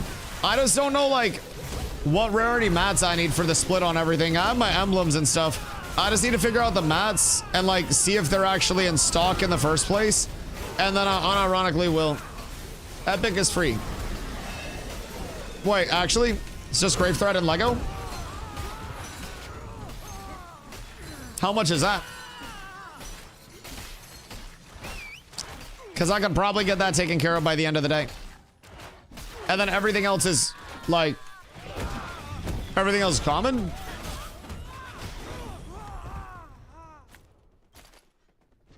Wait a minute. Is that actually the split? Hold on. Hold on. Glow, don't die for this. Yo, Sally, what up, my boy? What rarity do you want? I mean, like... Heroic could be cool. Epic could be cool if it's, you know, cheap price point wise. I just don't know what the efficient split is. Like, I am the price for performance person, like the fullest extent of it. If there is a value point where, like, I can make it exponentially cheaper in heroic than epic, or if epic's not that much different than heroic because of weightings, then, you know, I'll go epic. But, like, I feel like heroic is a pretty price point, usually. And also it'd go well with my other accessories. So we can negotiate. Now the thing is, I don't have a lot of liquid at this point in time. I invested very heavily, and I need to A, sell my two-hander in guild. B, I need to sell more emblems at the end of the day. And then I will probably be able to make a Stone Glen cape. But yeah, Stone Glen is really good. It's really good. Is Befallen Forge doable? Yeah, Befallen Forge is doable. It's got some bosses throughout it as well. Some are really difficult along the way, but Epic was approximately 70 gold. What do you guys use for your splits? Heroic, I guess, is like 30 to 50. Okay. Yo, Ivan. Thank you for the raid, dog. I appreciate you. I hope the stream is good, brother. So, like, am I the only one that's bothered by Night Whisper emblems being named Might Whisper? What about Thorn Strikes and Thorn Strides? What about that? What do you get up to today, brother? Does gear drop in this game now or still nerfed? I mean, it's still nerfed, but like, I've found Rosarium Guard or Bloom Warden or Rose Thorn here, or Petal Shard the last 3 days that we've been grinding. Granted, that's with us killing a shitload of mobs. Like a shitload of mobs per hour. Like, we're going really hard at the mobs per hour side of it, right? So, obviously, if you're coming over here with like a small group to farm with just a couple of people, then it's not necessarily the, you know, the bee's knees in terms of chance. You're not gonna just be shitting out drops. But drops do exist. I mean, I'm in multiple pieces of named mob gear. I have found trash drops along the way. We've done Forge and we found Dunsantine weapons, which is like the ancient Dunsan weapons. So, you know, we found item level 29 gear in, honestly, every POI at this point. I don't know if we found like a Blood Run or a Cognizant piece, actually.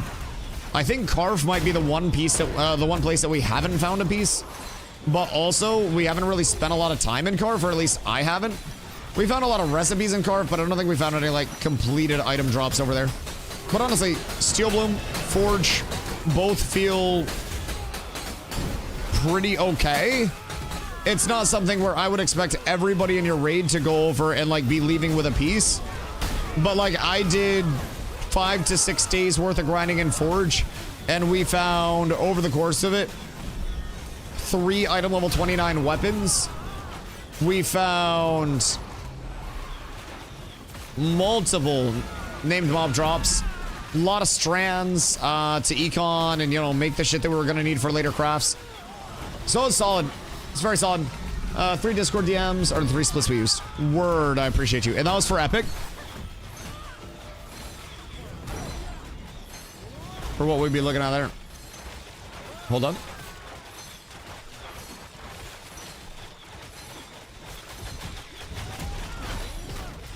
Oh, God.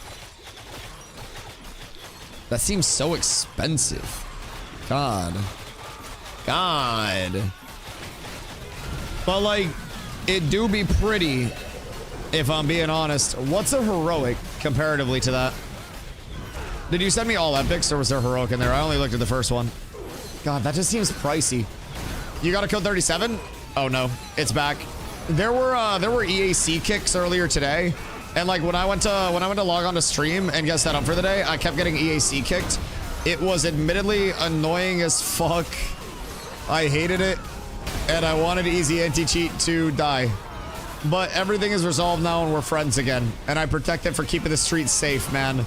But goddamn, I got EAC'd twice before I started stream, and I was like, surely third time's the charm. So I started stream, and I was like, I'm already late, gotta get in anyways. And then I log in, and I get EAC'd for like the first half hour of the stream. Brother, it was a fucking tragedy, but it's been a beautiful day. All things aside, we're making money, we're getting drops. Honestly, the 2 actual Steel Bloom POI specific drops today kind of made up for the EAC errors. I'm gonna be real. If I could start out with a little bit of easy anti-cheat problems every single day, to have this smooth of a run the rest of the day, I'd be blessed. I'd be real blessed. So, Glow, what split did you use on your heroic cape? Because I'm assuming I just gotta get like one of the inputs in legendary, and then that's gonna carry most of it, right? For heroic, especially with qual, or am I convincing myself of terrible, terrible things? Because, like, I don't want to sell propaganda to myself. And I don't know if anybody knows right off the rip what the calcs for Stone Glen capes are. But I'm a little, oh, fuck. I'm a little scared, if I'm being real. Just do epic. It's expensive. It's expensive. And I'm like, I'm a heroic advocate. You know, I'm a big, like, price point preacher, man. It would be hypocritical of me to preach heroic as the price point, price to performance thing. White yardage, epic emerald, rare grave lily. Oh, and then common bears, I'm assuming? Oh, epic bear. Oh. Ow. Ow. God damn. Lego epic, epic rare is what I did for epic. What's your price point on that, would you say? Cause like it's good, but also goddamn that's stinky. That's really gross. Yeah, what was your split? Like what mats did you go? And what was your price point? Cause like the price point's the big thing, man. I hate the epic. Only extra 100 HP for epic. Okay, word. Just 2 epic carcasses. Oh, that's it? That'll still probably be expensive though, right? I got the bears for 6 gold each. Farmed the lilies. Paid 2 gold for Lego emeralds when no one wanted them. That's nice. Emeralds are expensive right now. Emeralds were 10 gold a piece in Lego when I checked today on Shoal. Which, like, I understand they're an in-demand product, but holy shit. I feel like that's at least a little bit excessive, you know what I mean? Like, that's extra, dude. There were 4 gold a couple days ago. Oh, yeah. Well, I mean, also, by that same token, rubies and sapphires were 3 gold when I logged on stream. And now I'm pretty sure they're both still sitting at 6 gold. So, you know, prices adjust. Things happen. But yes, quite stinky. As the liquidity of certain materials goes down, you will see more rich benefactors that are buying up entire sectors of the market and monopolizing on it. And it'll become increasingly hard to actually get things at a not inflated value.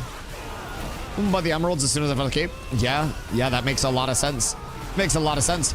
I made my move on sapphires today, primarily because... Yo, Mattis, what up, dog? Are you in the Discord and all set up there? That is the qualification. Wait, okay, yeah.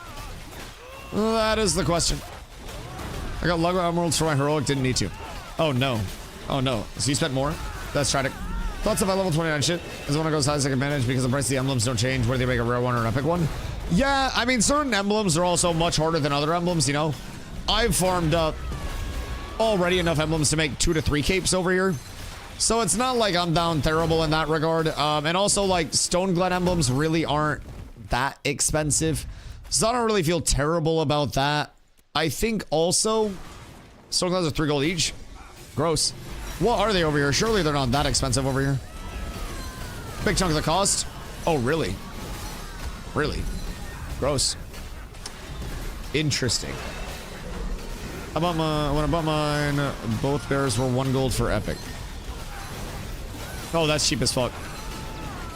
Alright, yeah, so I'm gonna definitely need to check on that at some point today. But also probably at the end of the day when I've got my money. We'll do an end of stream market raid and we'll see what we can cash out with. Cause if we stay and we're not dying, we're gonna be doing very, very, very well today, my boys. It'll be a glorious day after all.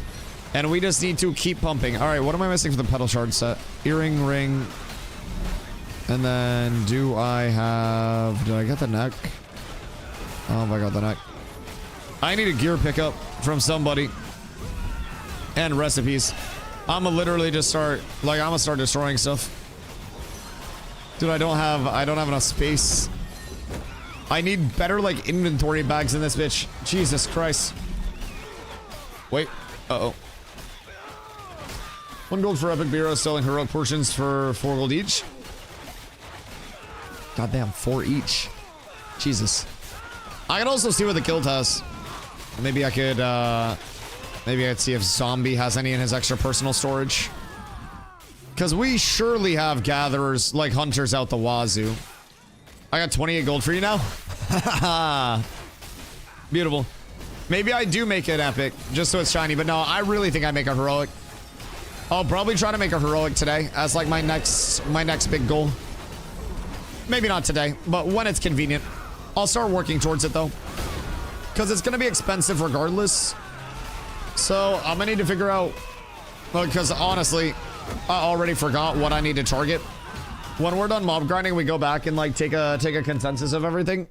I'll have to figure out exactly what mats I need. Because honestly, wait, Ron, are you in Jova? Can you potentially price check and maybe buy some things for me, Mira? Word. Maybe price check Mira. Might find something cheap there. I am trying to find... What do you need? I am looking for my Stone Glen Cape mats. So primarily Bearhide, Emerald, and Graves. The Grave Lilies. So if you can find any of those, I don't know what rarities I'm looking for. I don't remember. But Glow typed it out. I'm trying to probably go heroic. If I'm being honest. I think heroic is a good price point and a good value. I think that's the play.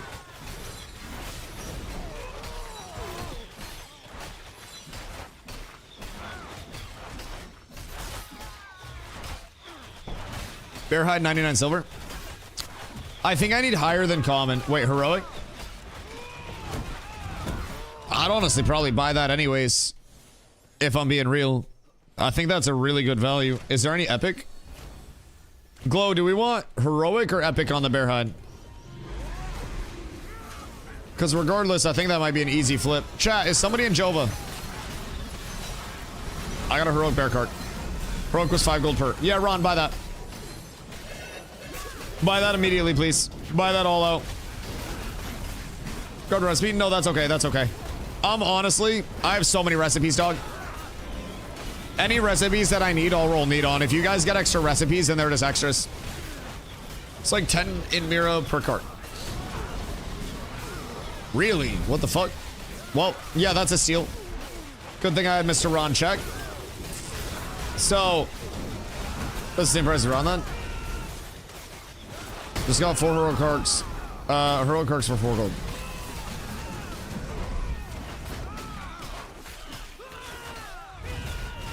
Wait, so we bought them for 99 silver or for 4 gold? Oh, wait. So you're saying you just bought them for 4 gold?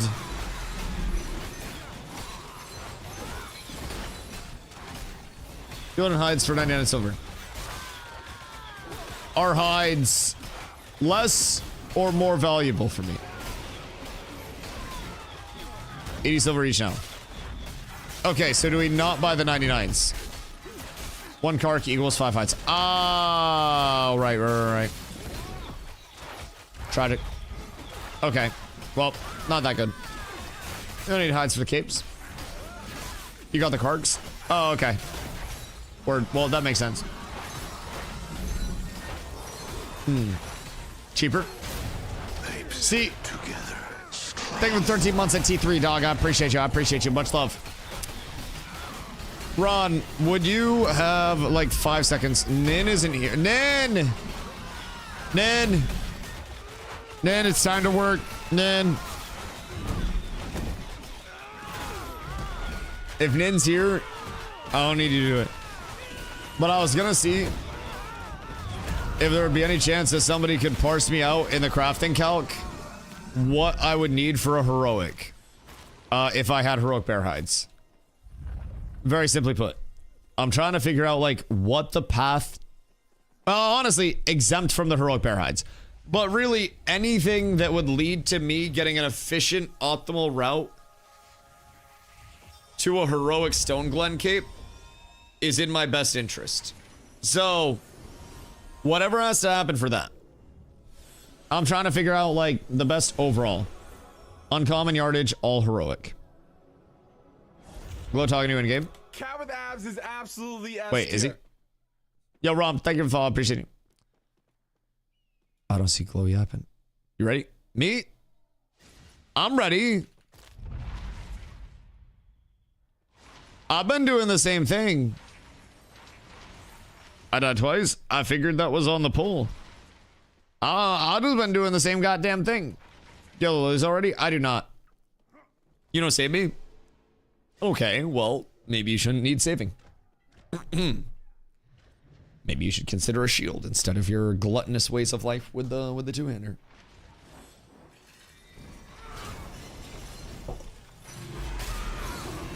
That time I was taking a drink. I should have let him die there just for like cinematic effect. Realistically. I feel like that would have been good. Solid overall decision. I depend on your saves. My bad, my bad. We're doing math. You know how it gets when there's math up in this bitch. I don't like it. It requires all of my brain power. The saves are independent of the math time, brother. It's fucking tragic out here. Alright, PC Salt. It's been a pleasure knowing you, brother. I'm so happy with my damage with this thing on. And then I gotta enchant stuff. I'm staying back. Yeah, you should. You should. We got the dangerous stuff down. You can literally just exist and chill with no obligation of having to pump. Also, somebody DM'd me earlier about getting it on waitlist. It was Mattis. Where is Mattis? Is Mattis in here? Are you in chat? Because if so, I may have an opportunity for you. Also, Tap, I do not have the lilies. Do you need the... do you have the lilies? Oh, that is you. Okay, perfect. You said you were around and ready to hop in. Because we do have multiple 20 pluses at this point that I could get you in for. What level are you? 16 or 17? Huge bonus if 17. 17? Oh. All right, best case scenario. Best case scenario. You got XP scrolls? I have extra epic lilies on Lilith. Well, maybe if you played on a fucking actual server with people. Jesus. Jesus. Absolutely ridiculous. Absolutely ridiculous. Thought you were better than that. I haven't done enough for everyone. All right, word. As long as you got something for yourself, I tell everybody before they come over to make sure they bring them just for their own benefit. So if you got them, you're good to go. If you want to work your way in, come in through the southeast door. And honestly, everything should be pretty cleared out because Lesh is legitimately like demon mode pulling shit. Not Lesh, sorry. Lesh just fucking typed in chat. God damn it, Lesh. Glow is demon mode pulling shit. So you should be able to sneak in pretty smooth at this point without having to worry about getting got too hard.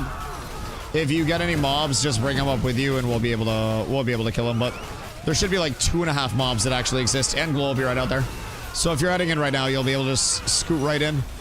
And then if any of our wonderful clerics need to step out, then we shall give them this opportunity to do so, or if they'd like to be freed from this chamber. A couple Metalborn pieces on the ground as well. What are you? Thornbound, word. Plunger in the Guild on 16 Ranger, motive to take a system to open back up. Are you in the area? Because if you can make your way over here, I am more than down to keep pumping it up for you.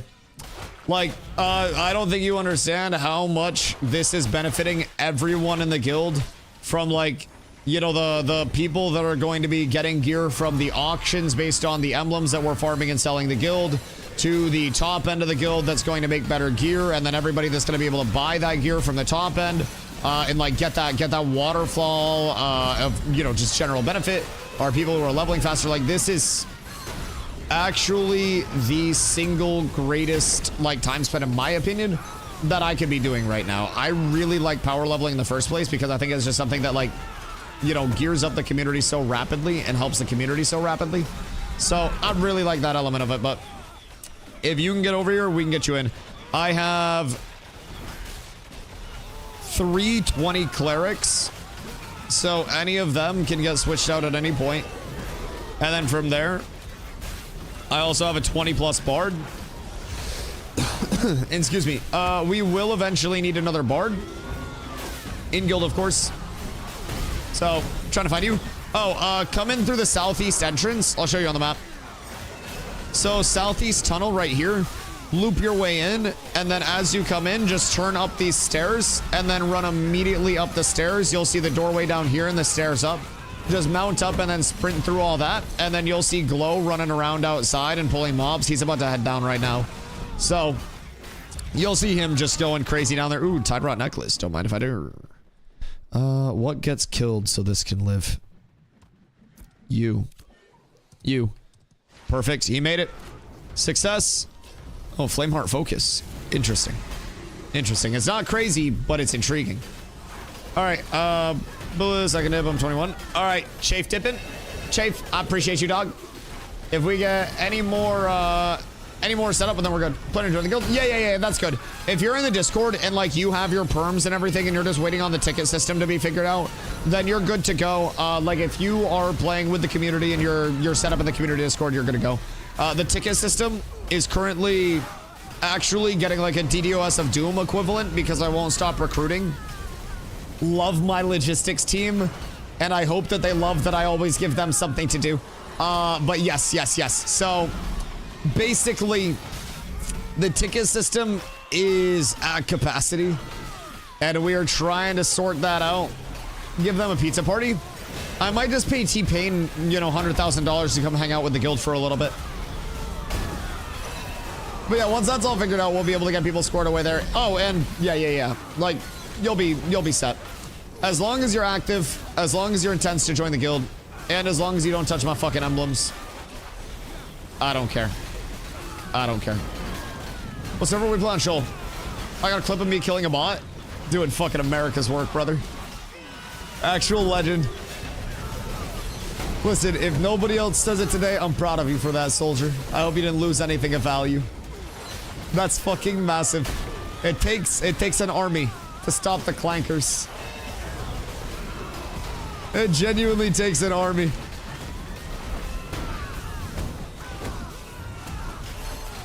And you are simply playing your part. And you are doing everything that you can to make that come to life.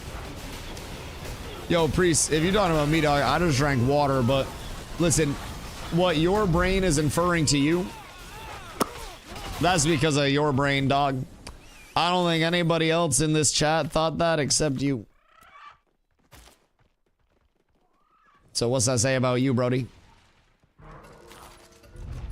Look cute on you? I bet. Listen, you gotta get the tier 4 subscription package for that shit, brother. Get an invite? Oh, yes. Yeah, let me just not invite you. All right. Who dropping? Oh, wait. Never mind. Someone already dropped. I'm not very good at numbers. Glow lives. Thanks for your group again. Yeah, of course, Jason. Of course, dude. Whenever there's a spot, if anybody ducks out and you're around, if you're around and you're in the area, I will happily sneak people back in. Like, I can do this up until 23 for people. Very effectively, right? And then you can just break off into the world at that point. I am happy to keep pumping it because these emblems are funding most of my gear set. Just in general right now, right? So I'm more than happy to stay out here pumping it, but we need people to pump. Also, Priest, good looking on the like water hanging out my mustache thing. I can't really see it. I don't look at myself very much. And I'm trying to stay hydrated. I drink out of wide mouth mason jars because I'm edgy. I do also need to shave. Like, not like shave, but I gotta trim it down a little bit. I'm getting a little scruffy. And I think it, like, some people look really good with scruff. I feel like I look like a homeless man when I start to get scruffy. I feel like it's just an unclean look. I still have rather patchy shit. Watch you on an 80-inch OLED. Oh, you can probably see my testicles right now. I don't even want to know what you can see. Jiggles, thank you for the follow. I appreciate you, dog. Like, can you see my nose hair? Tip my head down so you can't. Goddamn. Now I'm self-conscious. Like, who got me up in, like, the fucking theater room? Hey, Jiggles, thank you for the prime as well, dude. I appreciate that. Thank you. That's crazy. You can see THC coming out of his pores. You can smell my sweat. If I hold up my hand, can you see like you see the sweat particles? Would you hold it? I'm getting delirious. The fumes of Steel Bloom have replaced the fumes of Befallen Forge. It's all falling apart. I'm starting to get tunnel vision. I'm seeing red. And honestly, I don't know if I'll make it out of this. All right, Glow, do you have inventory space for the next run? Or like storage space? Because we will need them one way or the other. Oh, shit. That guy's a dick. Sparks, please don't die. I try to get threat, but everything went wide. I say Sparks. I say Sparks. Everything's fine. We stay in. Everything's okay. I block players. Players. Everything's fine. Sorry, that bull went really fucking wide. That was less than ideal. This is why we love the shield, and this is why we love the defenses, boys. Pulls can get very hairy at any point in time. And I do not like the potential of more death, especially since my food wore off. We should take quick food break. We're at 38 emblems, so 2 more emblems, and then food break. 1 more emblem. Do I have an emblem in the chat? Boom. All right, food break earned. Boys, Glow is going to run a quick delivery for us. And while Glow is on that delivery path, make sure we get our food up. Everybody slowly move to the back side of the room. We'll clear these last couple of mobs out. And then a quick food break, quick water, quick reset. 4 minutes away. Hey, no rush at all. No rush at all. We'll have, Glow is going to go to Winstead and soar real quick.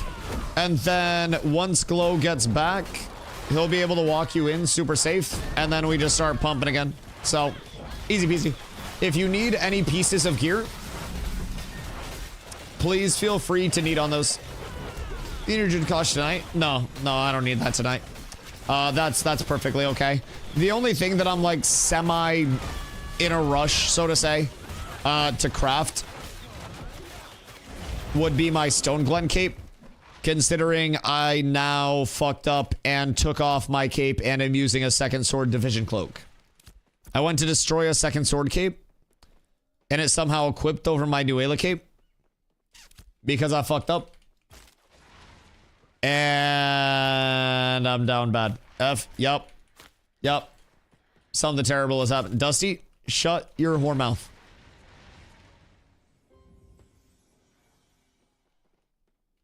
I don't want to hear it. Do you want me to hold items? Oh, God, yes, please.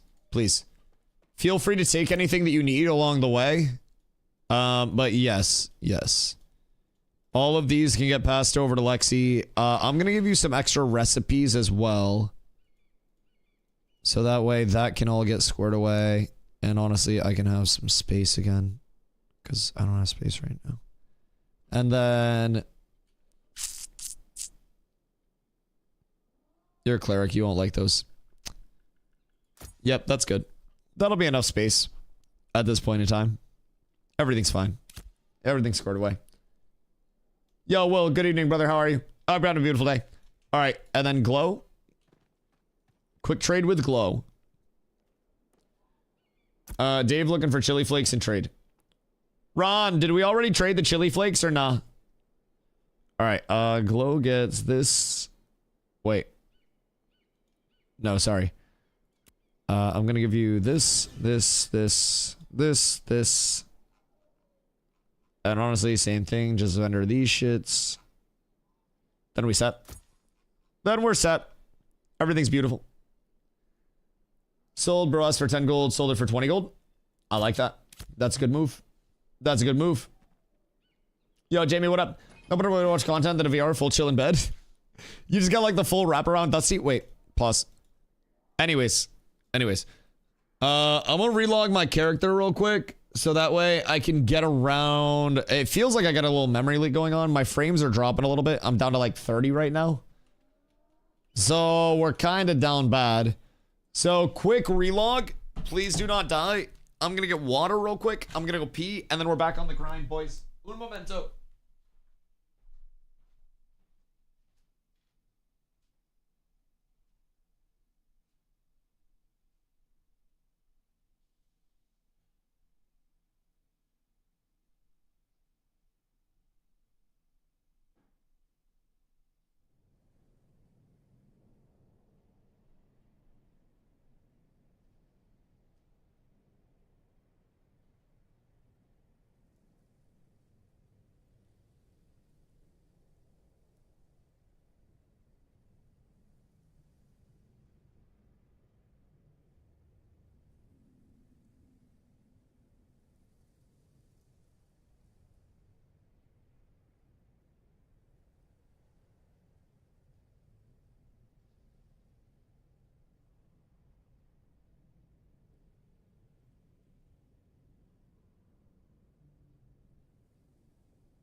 Good day.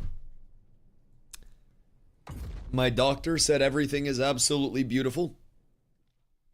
And that everything is perfectly moving along as scheduled.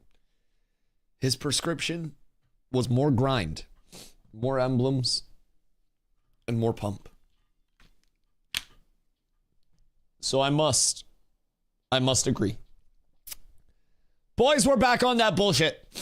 So, Ron, what recipes do we have left right now that we're trying to sell that are actually worth something? It's like the anglers, fish, and then some other bullshit, right? Close. Yeah, I'm gonna be dropping my citizenship here soon. Tuna mixed rice. What are you doing here, Mr. Solo Man? I would not recommend. These guys have decked over weird shit before, so we'll see. But I don't think it'll go very well. We start pulling. I'm gonna just grab shit. We ball. This way, my good man. Thank you. I appreciate you, brother. I appreciate you. Rounding up those mobs for us. All incredibly nice, like. All incredibly nice. It is an absolute pleasure. Thank you, sir. I greatly appreciate you being here and being a part of Dusty Corp Enterprises farming. Because this will be ours. I don't even have my puller here yet, so this is great. If he's coming through trying to pull for me, I would absolutely appreciate that. The tuna guys? Yeah. I mean, they've ducked before, but if they do, I don't think it'll go incredibly well for them type thing, right? So we'll see. We'll see. We also have Glow on the way back right now to pull more. So, you know, everything's regularly scheduled programming, but typically people will kind of get the hint and then chill on trying to contest. And then everything just kind of sorts itself out, right? So, we'll see. We'll see. But we are always prepared. I don't keep glint on me that I wouldn't be okay with losing. I just got a bunch of shit out to Glow, and Glow just stored. So realistically, if we're gonna get Con, now is the time for us to get Con over anything else. So we'll see. I think it might just be a solo farming though. And when Glow comes over and just like has every single spawn on, you know, on lock and on respawn, usually people just kind of fuck off a little bit and let us do our own thing over here. But who knows, maybe it'll make the night alive type shit, you know? I'm loving how much I'm critting, by the way. If I had somebody in group that was also using Bullseye right now, oh, I'd love that shit. Is nice. It's very nice. Wait, what happened? Y'all getting a storm? What kind of storm y'all getting? I'm getting snow right now up in Maine. But I don't know, like, I don't know what kind of storm you guys are getting. Because Kentucky's like hurricane shit, right? Who makes Rosarium? Steezy could make Rosarium. Meta could make Rosarium. Toddfather, if he's kicking around still, could make Rosarium. I trust Toddfather to make stuff as well. Running him down, I might die.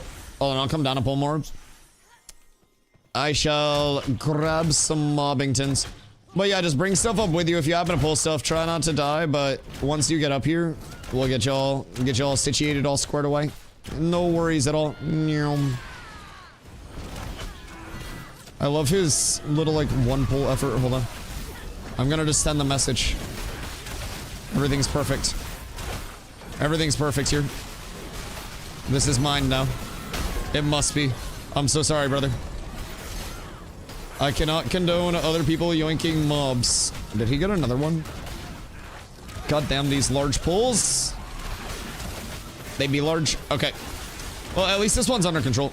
Just be careful of the mobs that are like far out and shit. I don't know what that mob is doing. Just generally being an asshole overall, I would say. I must get you on me, sir. Hold on, be careful. I'm just gonna wall that so these mobs come over. Never mind. I'm CC'd forever. I'm gonna wall that so these come over. Because they don't have LOS, they'll actually like move over to me, which is phenomenal. Or they'll just go crazy with some like voodoo casting shit on the back end. No, that's fine as well. Be careful, our mana battery died. But all is well. Everything is perfect. 10 inches coming here Sunday. I don't know what we're getting for a storm right now, but I'm assuming this is just like a little baby storm. I haven't even seen many plows out. Like, I went out to smoke and there was nothing crazy. So, like, usually when I see a storm, like, that's bad, we'll have a shitload of plows out on the road, just going crazy. But, I don't know, maybe I just missed it. Is this 5 clerics? Yes, power leveling. So, basically, Jeffrey, good day, my boy. You got here, dead on the bed. Yeah, we got you, we got you.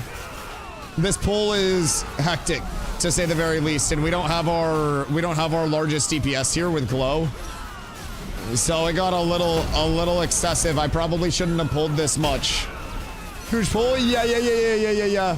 It's fun, but I probably should have waited for the Glorilla to get back over here, man, because he does a lot of damage. Fortunately, I'm little Porky Pig, so I can take all of this damage. And we're good. Headed up. Oh, no, you're fine. We're operating. I'm gonna be honest, I haven't died, and already in the time that you've been gone, we have got 0 emblems, so maybe you're our good luck charm.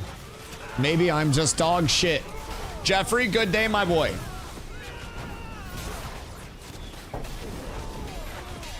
Has anyone been trying to kill you guys during your Siblim? Yes. Yeah. Like, people have tried.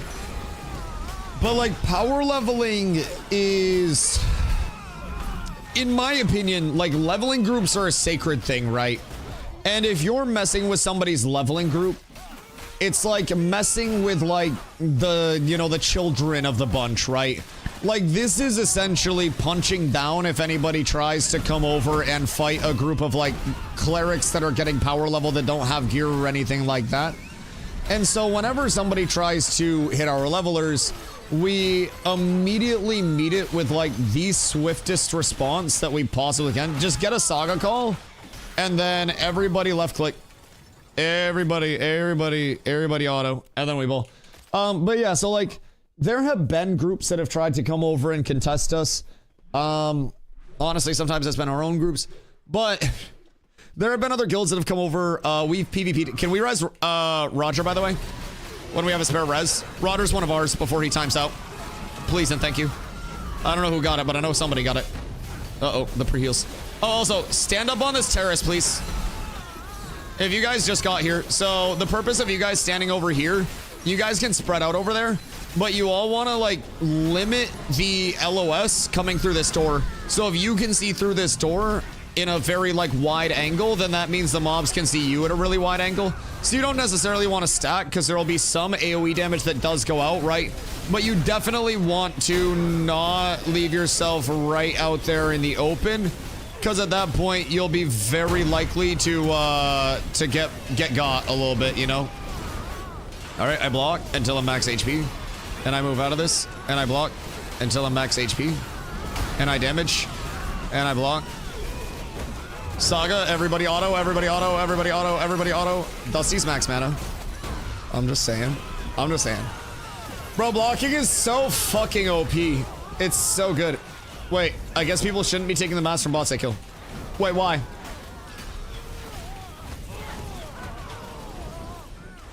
Why not? I feel like shit's probably not duped. It's probably just, like, farmed up, right? Like, technically it's farmed up. It's just not farmed up by a player. Why are people getting shit yoinked off of grabbing that stuff? Or what's going on there? Also, who's the next cleric that wants to step aside? Because right now we have Bullis and we have Etrick. So if Bullis, okay, cool. Bullis has to dip, Etrick gets to stay. Bullis is 21, beautiful. So whenever you're ready to drop Bullis, I can get Roger in here. And then when Roger is in here, we pump. Because he'll get good XP as well. I appreciate you, dog. Thank you. I hope you got good shit. I hope the XP was absolutely beautiful. About 21 right now, too. Listen, I'm just happy that we've had people flowing in and out today. This is, I think, another day of double-digit, whatchamacallit, like, people leveled to 20. This has been really good. Vagnar said you should be wary of using the ill-gotten goods. So then what's going to happen if somebody that is killing bots sells on the player market and somebody buys the goods off the player market and then crafts with those goods and then gets cooked? Like, should we be wary of anything player-to-player sourced right now because nothing is going to be, like, authentic? Please tell me that wasn't the major patch notes. I hope not. I hope that was just the first iteration of what is going to be multiple sets of patch notes coming in over the course of the PTR testing. Typically with the private test realm, they will have different focuses over the course of different days, thus, like, you know, different patch note sets that will come out. And I'm really hoping that that's the case, and this is not the only set of changes that they've got cooked up so far. There's also, like, they said this in the Discord as well, but there's typically more than just what's immediately included on the patches actually present in the PTR, right? So I'm hoping that we got a little bit more in the chamber, because there are a lot of, like, honestly, it's not necessarily that any of those were bad fixes where we're like, oh my god, that's so dumb, why'd you fix that? I think it's just that with the hype of this being like the really big patch coming in with all of these big bug fixes, people were expecting heavy hitters to some of the, like, you know, some of the major bugs, which sport fishing stuff, great. They worked on sport fishing some more. They said a few things about harbingers in there too, but overall there weren't a lot of, like, heavy hitters that were included. It didn't feel like there was that patch note where it immediately just, like, was, oh shit, this is it, this is a huge change. A lot of people have pressing concerns about the Econ, the botting situation, of course, and want developments on, you know, the ongoing botting war. So I think there's a lot that the community kind of, like, felt like the major patch would have. But again, I'm trying to hopefully think of it on the element of, like, maybe they got more ready to go, right? Because there's nothing but bug fixes. Yeah. No, absolutely. And I don't really think anybody in their right mind is expecting, like, new content to be implemented at this point in time with how much is wrong, right? Also, Victor, thank you for the hydrate and the 40-day dog.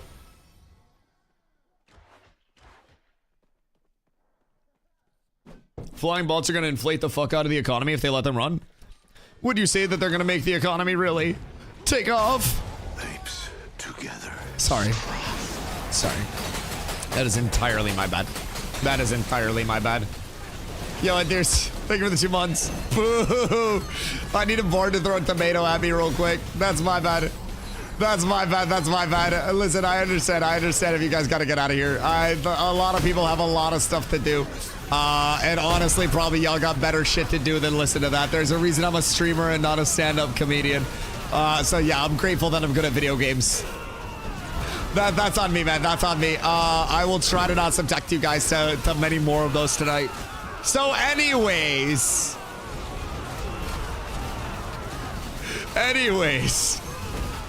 moving on. Yeah, the bots are an issue. I mean, keep in mind too, Farming not just from fucking idiot. You're the idiot. Not just from a standpoint of, like, you know, bots that are running crates, but also the bots that are nonstop farming the gatherable nodes and generating those materials into the economy that wouldn't exist through organic means.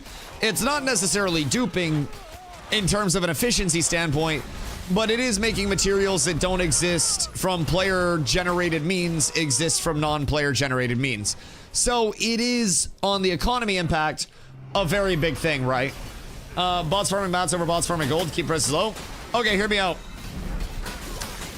The first game I ever played, like in any serious capacity where I was cognizant, was Diablo 2, starting when I was 4 years old. And Diablo 2, for better or worse, stood a very long test of time and had an incredibly bot-driven economy where, like, there was player-to-player trade 1000%, but, like, the actual bot-driven economy was the forefront of what pricing was based off of. Shakos were a pull. And everybody knew that once the economy was established, Shakos were a pull. Early on, you may get somebody that pays a Vex or something like that, but, like, if you can get pull for Shako, that's going to be your going rate. There was one ladder that I played, and this was actually, like, not relatively recently, but this was, like, probably within the last 10 years of Diablo. D2, that is. where botting actually had a big pass where there were not a lot of active running bots at the time. And Shakos were inflated basically like to Vex on average. And perf Shakos were going for like a legitimate high rune for people. It was gross. In the bot economy, because so many people were farming up, you know, or not so many people, so many dirty fucking clankers were farming up the, you know, just boss runs and shit all the time, right? You had a constant flow of items coming in, high runes coming into the economy that didn't exist and wouldn't exist without that. So the prices were somewhat stabilized and were somewhat regulated because the bots existed in a regulatory capacity. Which is a little weird to think about, but in a player-driven economy where players generate things and then trade them to other players, the bots provided the constant supply that allowed the demand to be satiated to where prices were regulated and were much less manipulatable by players, right? So, I mean, earlier today, I fucking got on stream and then bought up a bunch of gems and stuff. This is bad. I'm staying in. I bought up a bunch of gems because gems were super cheap. And upon buying up all those gems, I listed some on the player market, which hopefully one of them is sold, at least, because that'd be nice. But I also have a ton of gems that I bought up cheap in Legendary that are now in my storage that I'm either going to craft with at a later date or sell to people as the price inflates on them. So I'm personally guilty of manipulating the economy, at least in some capacity. I forced 2 different Legendary gems from a 3 gold price point to a 6 gold price point literally at the start of the stream. So I am I'm the bad guy. I'm sorry, Mr. Tuna Man. We do not like sharing. I'm so sorry, my boy. I will taunt that as well. Like, my taunt threat gen is just disgusting at this point. It's so good. Glow, don't get yourself hurt over there. I can taunt anything off of him that he has. So as long as you don't get got, we're chilling. Tuna Mixed Rice has tried to declare war on, like, our guild and jump leveling groups and stuff too many times. It's just been, like, too much of a nuisance. Too much of a nuisance, in my opinion. Anybody want to join us in Steel Boom? We do be here power leveling at this point in time, but there's so many spots, so many spots. Are there more crabs further south from where the brine boots drop? Down here? You got those bad boys. I don't know if those are the ones that you've actually been farming or not, but those are the crabs that like a lot of people used to farm at a certain point in time. Like there was a huge crab craze, It was all the trend among the influencers of Ashes. It was fucking wild. But crabs were dropping armor sets with like relative frequency, and so everybody went out there and just went crazy. I haven't been out there. Oh yeah, check that out. Check that out. Just be cautious. I don't know what level the crabs are that you've been killing, but those are like item level 28s and 20 or item level monster level 28s and 29s, I believe. In that little nook right here. So it's the Corin node court, settlement court. And that's where like a lot of people went out there. What was it that was dropping out there? Medium item level 29 might set. Whatever the fuck the name of that one is. Like I remember now, 30 level now on the crabs. Oh, interesting. They're all 30s? Ooh. That might be a game changer. I don't know if 30 mobs... Tide Piercer, yes, you're so right. Yep, Tide Piercer. I don't know if 30 mobs have loot tables right now that drop, like, level 20 stuff. Because theoretically, those that drop item level 33, 36, and 39, or, you know, primarily 33s. But 33s wouldn't exist in the loot table at this point in time. So I don't know, like, who's been farming that. Maybe it's, like, it's all fucked for me now, then. So... where are you farming? Because, I mean, if you don't want to do Brine Daddy, you could migrate to Krakens and go south. One last night in 28 to 30. Oh, 28 to 30 is a game changer then. Okay. Yeah, check that then. Because that'll be 28s and 29s. And should be soloable. Should be soloable. Because they're fucking crabs. Find out he's being camped by a rogue in the back of the cave. What a rat. Who is it? Fucking classic rogue behavior. What guild are they from? Are they from Bad Girls Club by chance? That's why I do it, Brian. You rat. You literally just sit in the back of the cave and then slime people out when they come in. That's so dubious and I love it. It's definitely worth doing. Definitely worth doing. Fuck, that's tech. Some random shithead. If they're not one of our rogues, they're a bad rogue. Jesus Christ. What, Bad Girls? Clam said that a Bad Girls person got a blue pair of bride boots earlier. So I'm putting 2 and 2 together. Blue pair of bride boots dropping. Them being offered to me for sale. And then also somebody saying, hey, there's a dirty ass rogue camping in the back of this goddamn cave. I'm going to say it was the Bad Girls rogue in the back of the cave, probably with a great sword at this point in time. Probably with the great sword, which fair game. Fair game. I just need a blue pair of boots. I will provide gold compensations and green pair of boots. But also the gold compensations will be light because I got to make a cape. Or I have to drop my citizenship and then run over and then re-up. Which honestly might not be bad considering I'm going to have an ungodly amount of glint after this. So probably the best time for me to ever drop my citizenship and then go re-up. But also a motivator for me to craft Stone Glen stuff by the end of the night. Providing it's available. Providing it's available. I'm gonna go over there and the entire Stone Glen market's gonna be bought up and inflated as shit. I swear to God. There's gonna be fucking nothing available. I will screech. I will be incredibly, incredibly sad. Excuse me. Pardon me. They got blue pluses. Something tells me my grind may come to a screeching halt soon. The Rwandans have a better chance to drop emblems. I feel like it's 20 plus mobs, honestly. The 20 plus mobs tend to drop emblems way more frequently for whatever reason, at least in my personal experience. I'm not quite sure why. I think it's probably because emblems are used for like item level 26 stuff. But I definitely notice way more emblems off the 20 plus mobs. Same thing, like, you know, they made it so item level 23 and 26 gear can only drop off the item level 20 mobs as well. I think the emblems have a chance to drop off of the 18s and 19s. But like one day I was farming outside of this. That rat keeps taking the 20 mobs. Kill him. Just pull a bunch of mobs real quick and then sit on top of him. And everything will be fine. You're just trying to pull and then compete for the mobs. He's actually flagging. I don't think he'll flag back. Something tells me he's scared of getting clapped by the Glorilla. Red set time? No, not necessary. Although we do only have 6 emblems on us right now. Harbinger boss down. Oh, fucking really? What was the big thing that did it? Congrats. Wait, that's sick. How many people? And what was the tech? Was it just blocking everything? And did you get any loot? Wait, that's fucking dope. Can't wait.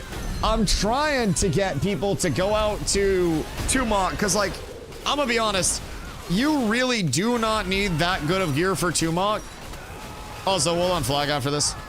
You really don't need that good of gear for Tumok. And realistically,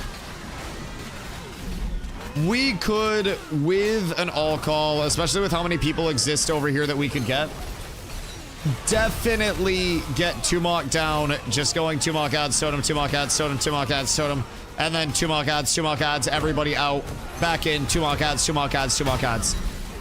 Like, am I... What's the routine? I think I saw on Piloon. You're a fucking goober. But correct me if I'm wrong. But that's literally... Why is there another group down here now? Who is this guy? And what the fuck is happening here? Why doth goobers impede on my spawns? I will take these, and I will be on my merry way. Thank you, my good man. Thank you. I'll be borrowing this now forever and ever. And I cannot condone giving this back. May have to join a group? What level you at? Are you already leveled? Because if you're already leveled, no, this is a Leonardo DiCaprio group. Anyone know where the merchant is for the crate mount? For the crate mounts, you're going to be looking for your herbalism vendors. So your herbalism vendors, you can click on any of the settlements, and then you'll be looking for the agricultural supply building, and then you'll look at your herbalism station there. You'll pop over to that bad boy, and you will be all good to go. Also, make sure you guys like turn off your song real quick for a little bit, just so you guys unflag ideally, so we don't have everybody constantly flagged up and get cooked. Pay your taxes. I have to, unfortunately, drop my Mira sit for a sec anyways, or craft a Stone Glen cape by the end of the night. So I'll probably end up dropping my Mira sit at the end of the day, and then I'll run over from Mira to Jova, or sorry, Mira to Nuela. Re-up my Nuela citizenship, drop my Nuela citizenship, run over to Jova to sell, and then I'll have to run back over to Mira to pick up my Mira citizenship again. Long story short, I fucked up.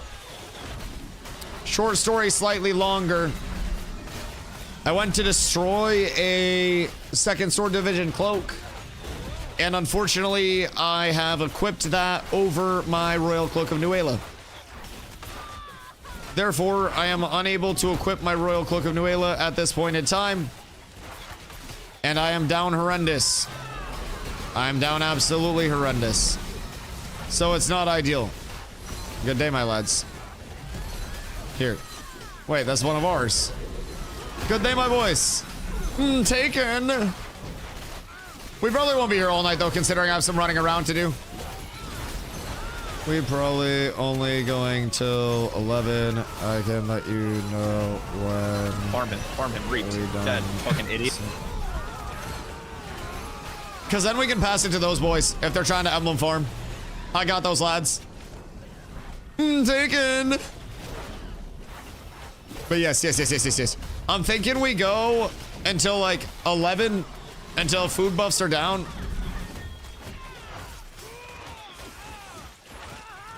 And then we can give it to him.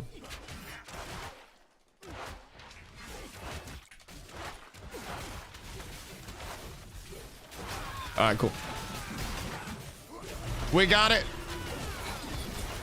Oh wait, no, you guys go elsewhere. Hold on. So like, the building to the east. Go east building, and that's good. I post in guild when we out. I love 99% of this community. And then there's also zombie.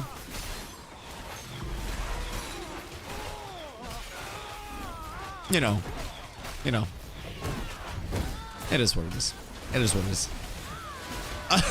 I do also, hold on. I just want it on the record. Oh, hi zombie. Pregnant zombie react. If anyone ever does say, Dusty is a dick for holding this down for like 5 days, they are 1000% correct. But also, I can mask my selfish monetization behind the philanthropy of power leveling. So like, you know, get fucked. But I do absolutely understand 10 hours a day of this being Dusty time. I get it, man. I get it. Dustpaw Warhide, good chest. Comes from Communion. Same place where you farm up a Caster Focus and Beast Ward is Prod. Yeah, not bad at all. I'm being rage baited? No, never. I feel like you were just naturally ragey. I feel like rage baiting would be like me saying I feel like somebody's baiting me into being incredibly handsome, smart, and talented. And like, in some scenarios, there's not really a level of bait because it just naturally is, right? And so, I don't know. Also, we gonna have a lot of emblems. I don't know how many you need, but we're gonna have a lot. Oh, also, did you see? Did you see? Wait, you can't be mad at me for the rest of the day. Hold on. You haven't seen it yet. You haven't seen it. Chat, should I show Zombie? Do you think Zombie will be proud of us? Zombie, I got stuff for the auction. We're up tremendous, buddy. We're up tremendous. Notice how I said stuff. I got things. Plural. Ready? Bam. Bam. Like back-to-back drops today. Literally like back-to-back. It was fucking wild. Within a minute. Within a minute, those dropped. Like a pull apart. I need those. I'm missing those two pieces. Wait, unironically, the Rosarium Guard belt and the Blue Warden shoulders? Wait, do you really? You know I love you? They go to this auction. So this auction, keep tabs on the auction house channel in the Discord. Everything will be posted there. Shoulder is uncraftable. Wait. The Blue Warden shoulders are uncraftable? Really? Victor getting G-kicked, he tied to Revis yesterday. Somebody had to, so it wasn't bullying. That was rude. I showed up to that. And I want you to know I saw the first fight and I left. They weren't bothering nobody. They weren't hurting a soul. They were just trying to... Like, they were probably trying to do some, like, Lord of the Rings style RP. It was for the crates. I know. Like, I get it. I understand. But damn, that first fight, like... I have been... Should have stayed in the woods is crazy. I have been on the other side of getting run over on those train tracks. Where you're just like, damn, we are outnumbered. And I have been like on the side of the few pushing into the many to just get it over with. And I know that feeling, bro. And I respect that they fought that shit out, genuinely. They did not drop guild. They did not log off, at least that I saw. Like, it seemed like they were actually putting up a fucking fight. And I will be completely honest. I have big plus respect points for that. Because there are guilds that tout being like, you know, big PvP guild. And, you know, they're getting caught with log-offs and shit. So, it's nice to see that they actually were down to fight it out despite the big numbers down. But let me tell you, that first fight, they were few and we were many. And I went into like a full dive and I saw like 7 of them back there. And I was like, yeah, I'm going to go to Jova and do my marketing for the night. Dude, I felt awful. I felt awful. My stomach churned. I heard the elven screams. Cats is the bully guild. Zombie is the bully guild deck holder. All right, hold on. We should pause polls for a sec and let tags tick off for people. Just so that way none of my low levels get absolutely ass blasted. Just right quickly. Dusty, you're gonna get mad at me. Did you crash the car?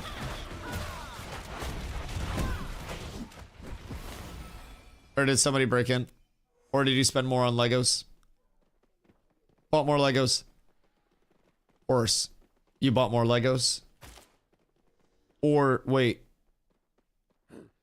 Did you get chicken without me? What happened? You did? You got chicken without me? Wait. What chicken did you get, you rat bitch? I have her fucking Labubu right here. I swear to God. Go return the chicken right now, or the Labubu fucking gets it. Canes, give it to a homeless man. Give it to a homeless man. You said you would bring me canes, and it would only be 3 hours old. You're literally not coming back until tomorrow fucking night, and you're getting fucking canes. Bro, I swear to God. I swear to fucking God. If this wasn't documented right now. Jesus fucking Christ. Jesus fucking Christ. You wanna know the worst part is, chat? She has my fucking car, so I can't go anywhere to get food. I can't do anything. She has my car. I got no legs, Charlie Murphy. Like, what am I gonna do about my legs? Jesus fucking Christ. We're cooked. We're cooked. What did you get? Let me live vicariously through you. What do you want? Oh, we don't have a lot right now. We just started farming again. We only have 16 right now. Hold on. What you can grab, though. Actually, I gave a lot of recipes away as well. Yeah, there's not much for you to grab. When we leave, we'll have more for you to grab. What up? What to do? I just want to... Oh, this auction. Oh, that's my bad. Did we get Tide Rot Ring recipe? Yeah, multiple of them. I don't know who I gave it to, though. Yeah, we got multiple Tide Rot recipes over the course of the day. Who did I offload recipes to? Which one of you? Because I gave a lot of recipes away. I think it was Skyrim. Skyrim, can you check your inventory for Tide Rot recipes? And then, like, Glow. Oh, wait, I gave Glow a lot of recipes to store as well. But, yeah. I got a bunch. Okay, word. Just go into your search and then do Tide Rot for me. And then let me know what pops up when you do that. But we should guild deck incoming. Why? Where? Should we go store and prep? People eat straight up corned beef. Corned beef? Yeah, corned beef and cabbage for like boiled dinner goes fucking hard. Yeah, that's like a... Honestly, if you do it right, it's really good. So the tech is when it goes on sale, you just grab a big thing of corned beef, right?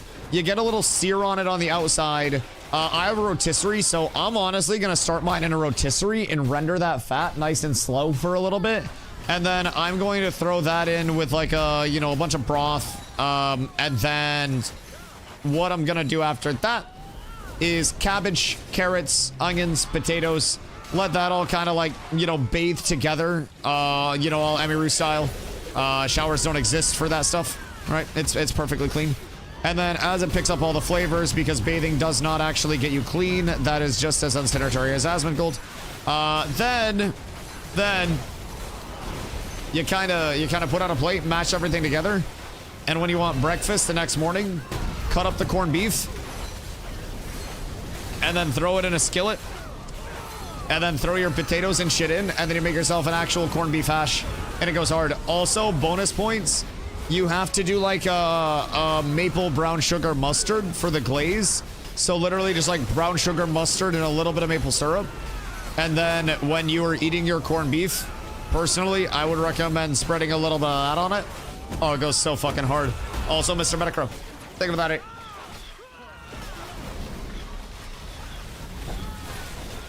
Yeah, corned beef goes hard. Like I actively look forward to corned beef going on sale each year. It's official. I bought the deluxe pre-order of Resident Evil. Why?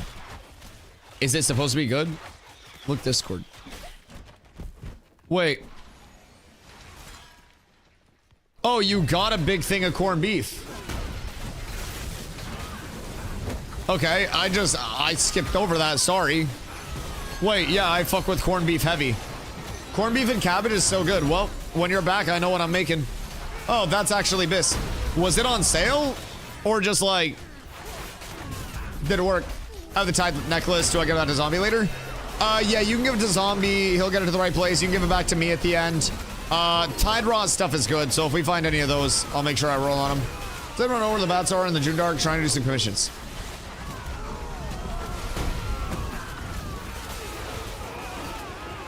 Bats? No. I don't know why. I cannot think of that, but I got the premium shit. It's gonna be delicious. It's gonna be delicious. Bats come out at night. I mean, that's canonic. Where do the bats come out at? You know if late game crafting is necessary for getting max gear for core gameplay? I love MMOs, but I hate all crafting systems. Honestly, it's a very crafting intensive system, but also like you don't have to craft your own shit. James over on YouTube. Basically crafters make the best shit, and it's like the most replicatable way to get high rarity, high item level stuff. But also nothing is bind on pickup or bind on equip, which means that everything is very, you know, recyclable, so to say. Things exist in the economy for a very long time before they are fully retired and worked out of the econ. So overall, like, you can, if you don't directly want to be the crafter, right? And you'd rather be, you know, I don't know, maybe mob grinding and power leveling your guild and then making good money from doing that and then buying the mats to make your stuff and having a crafter actually make that, right? Then you can do that. There are plenty of methods of econ and plenty of different methods of progression to get to the end point. And like, honestly, crafting, in terms of actually having the crafting skills leveled, is typically regarded as a very large gold sink unless you're one of the first few people. Excuse you. Unless you're one of the first few people to actually get those crafting skills leveled and in place, you'll probably lose a lot of money. Can I ask if you have Keen Edge reward on the second axe slot? I run ward personally, so on my axe, I run ward, and then for PvE, I run the bleeds, and then for PvP, I switch it to the wounds. But pretty much just general proc chance, duration increase, proc chance, pen down here a little bit, extra little 6%.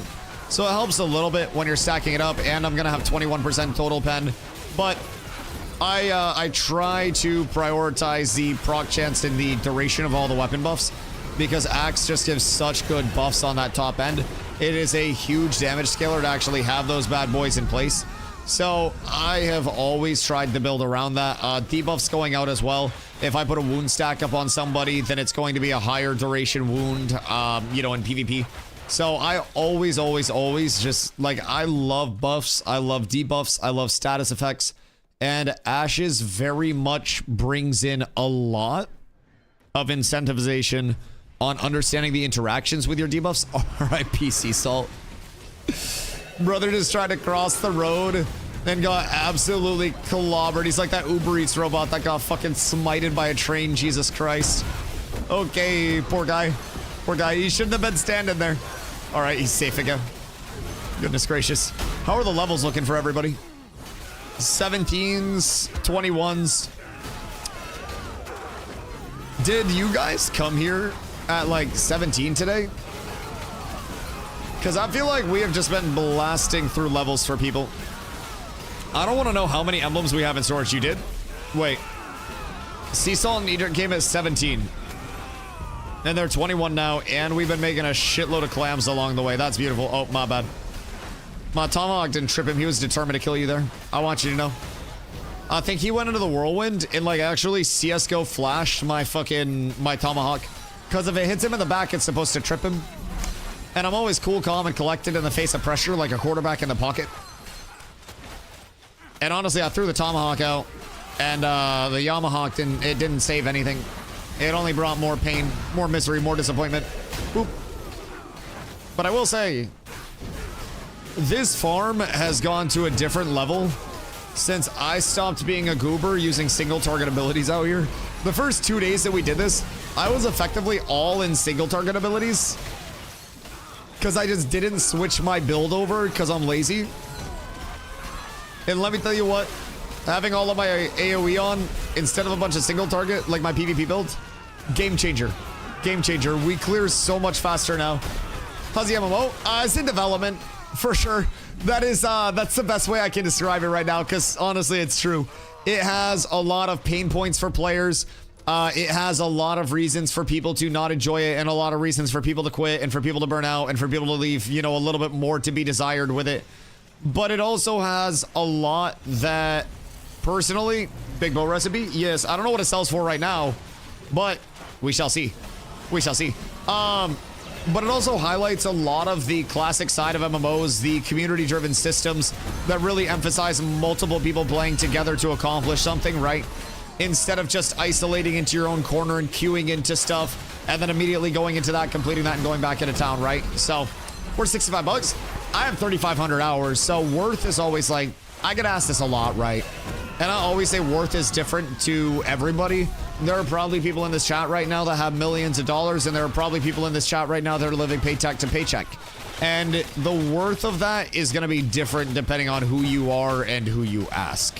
For me, I personally have got my money's worth being, you know, way deeper than 50 USD in on my pack. I have a much more expensive pack than that. Not the most expensive by any means, but I have a more expensive pack than that. And in like the 3,500 hours that I have played on stream, my community has grown exponentially. Like in game, we've got more new players onboarded and integrated into the comm. Every single phase, we have, you know, 2x to 3x in size as an in-game community. And, you know, we have a lot of fun as a result. Even when I have downtime, you'll notice I'm in Cats with Abs, which is our main PvP guild. I have people from Cats with Naps, which is our casual and second guild, where we are power leveling right now. I have a couple of abs with me here on our mains. Technically, Sparks is in Naps, but Sparks is a cleric with some gear. And we have our mains over here, and we're basically helping our lower level cats power level up while our level 25s are making a lot of money off this, right? So, personally, I think there's always something that you can be doing if you have a community that you enjoy playing with, and you're a very community first person, community forward person. You can always be bringing in new players, developing your new players, helping them gear, helping them get scored away, just econing yourself, getting your gear better. I have really good gear, but I'm nowhere near the pinnacle of gear scaling. And like, you know, casual players will look at my gear and be like, what the fuck, how do you get that? It's insane. And then people that have better gear than me will look and they'll be like, Dusty, you're still in that peasant heroic gear, right? So there are definitely levels to progression, those of which you genuinely need to invest a lot of time to see, you know, the top of. So I think there's a lot of bad that definitely needs to improve, but also this is the best time for there to be the bad that needs to improve because it's development, right? It's got a fully player-driven world. It's got 22 different trade skills. It's up 24/7, or at least as close as possible, right? So, not a fan of corn crabs. Can only put like 4 at a time. Yeah, your kills per hour are going to be a lot lower because they're going to hit you like a fucking truck, 1,000%.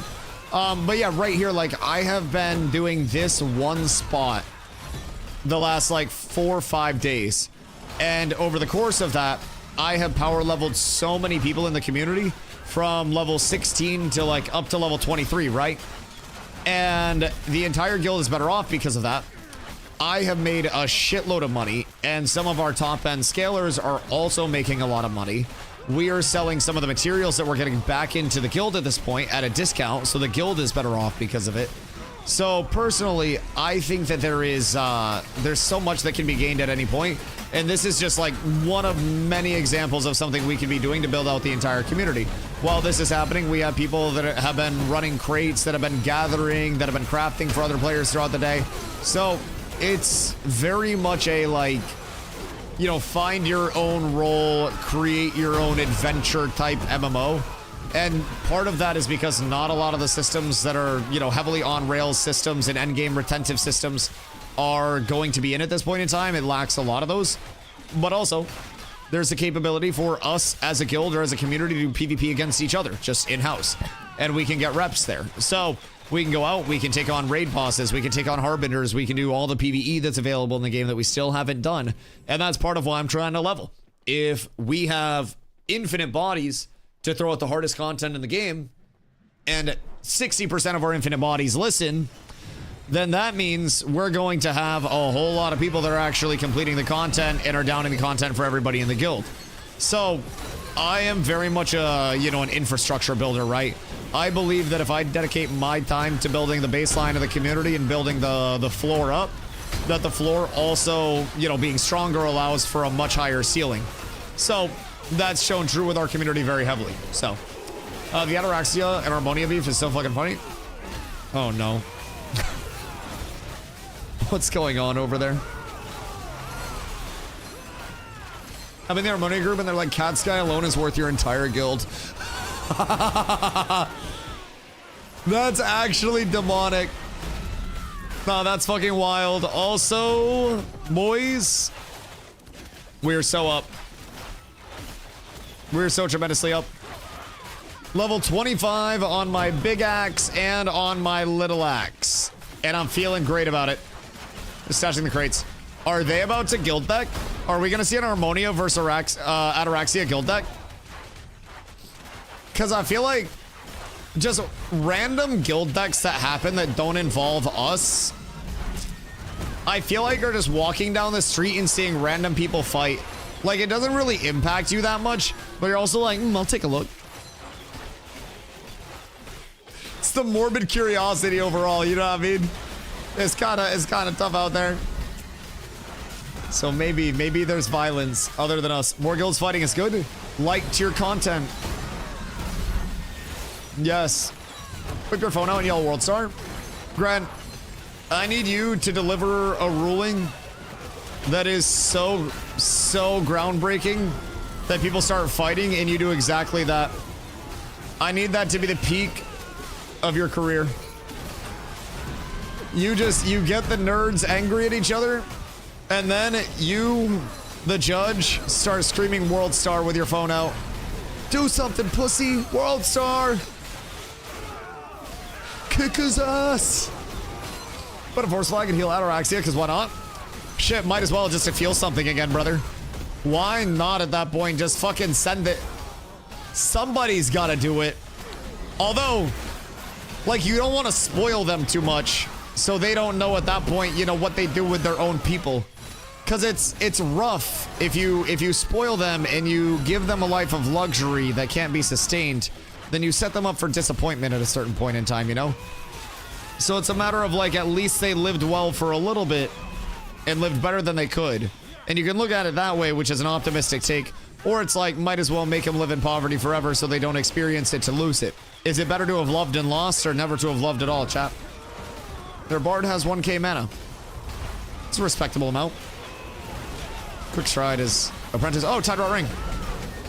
Sib. I have Tide Rot Ring. Did we need that? Big? What's that worth? To the guild. And to you specifically. Seems like you're very excited. I'm halfway already in mats, like 10 silver. Oh, lame. Do you need Lego Sapphires? Because I have an opportunity for you.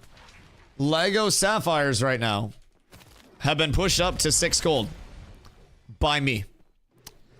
But let me tell you, Dusty extortion prices don't apply entirely to the guild. Dusty just needs to get his money back and then a little bit. Yeah. How many do you need? Because I have 7 Lego Sapphires. And also, I have 18 legendary rubies. Old Dusto spent some money today investing. And I know I might not be the largest Econ player in the world, but let me tell you, I made this shiny thing, and I invested. If I can scam you, it's 4 sapphires. I paid an average of like 350 per to push the market up to 6. I don't know where the market's been sitting on average, but if you're cool with 4.5 per, I will give you 4 at 4.5, because then I get a little bit of coin, because that'll cover my taxes and then my labor securing it. I'm being fully transparent. My profit margin there after taxes is like 80 silverish per, and also probably saving money.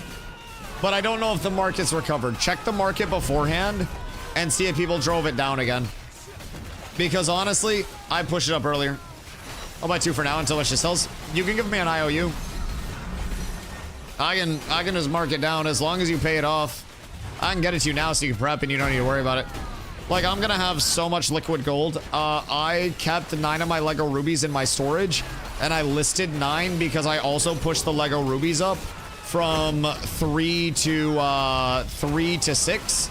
and there was one Lego Ruby listed at 6, and I listed mine at 5.5 with a 9 stack. So that way people would be more likely to buy out all 9 of mine at the same time, which I have 2 males. So maybe that's a good sign. So I'll put it on your bill. Yeah. So you'll owe me 9, and then you'll pay me 9 now. Hold on, I'm writing it down. It's on hard copy. Sib 9 gold. All right, bet. Haha, bro, you think I'm kidding? You think I'm kidding? Oh wait, this is on my student loans page. Whoops. I was like, wait a second. Why is that notes about an income-driven repayment plan? It's the wrong page. I have a debts page where people owe me money. That page was me owing other people money. That's tragic. You have a ledger. Yeah, I have a fucking ledger. The fuck you mean? I feel like having a ledger is sick as fuck. I don't really understand what the downside of a ledger is. Ledgers go hard. Where's my 9 gold for student loan? You don't have a ledger? Yeah, why don't you keep a ledger? Ledgers are great for retention. Ledgers are never forgettable, unhackable. Like, this is literally like, this is a mini notebook, and the scrawlings that you're seeing here are like all of my crafting notes of what I was working on. So whenever I'm trying to craft something, I will write it down so like I don't have to reference other things, so that way I know exactly where I'm going with it. Like if I need any referential numbers, I know exactly where to go. It all makes sense. Everything's getting wiped. Okay. Someday we're gonna die. Does that mean you're going around and murdering and pillaging and stealing? No, you hold yourself accountable in life. I'm gonna hold my friends accountable. The fuck? If my friends were murdering and pillaging and stealing, I would feel that that's bad. And I would encourage them to pay back their debts and also stop murdering those people. I feel like that would be very bad. 20 minutes on food? How long does Glow have? Glow have no food. What do you have for food? Because I would like to probably pop another bruschetta in 4. I don't mind the bruschetta as well because like I'm gonna be trading Ron a bunch of food for bruschetta. I hope.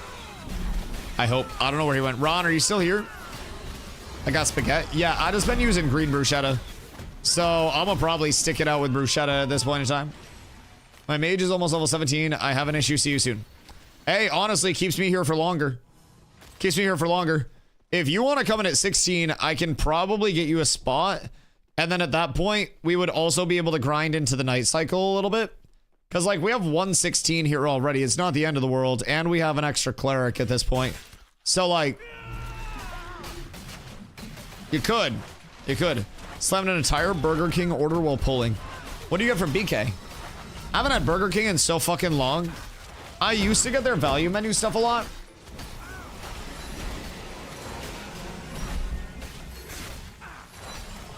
But that was cooked. Do you happen to know why Novice Enchanting Scroll doesn't work on Void Break Pickaxe?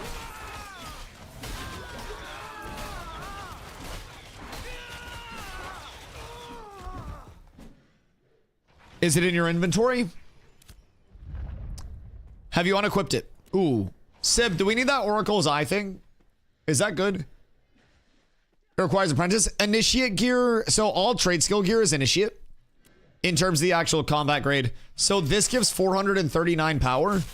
Fizz power, that is. So I should enchant that to get a little bit more fizz power scaling because it's going to be so cheap to actually do so. And then I'll get more quality out of it.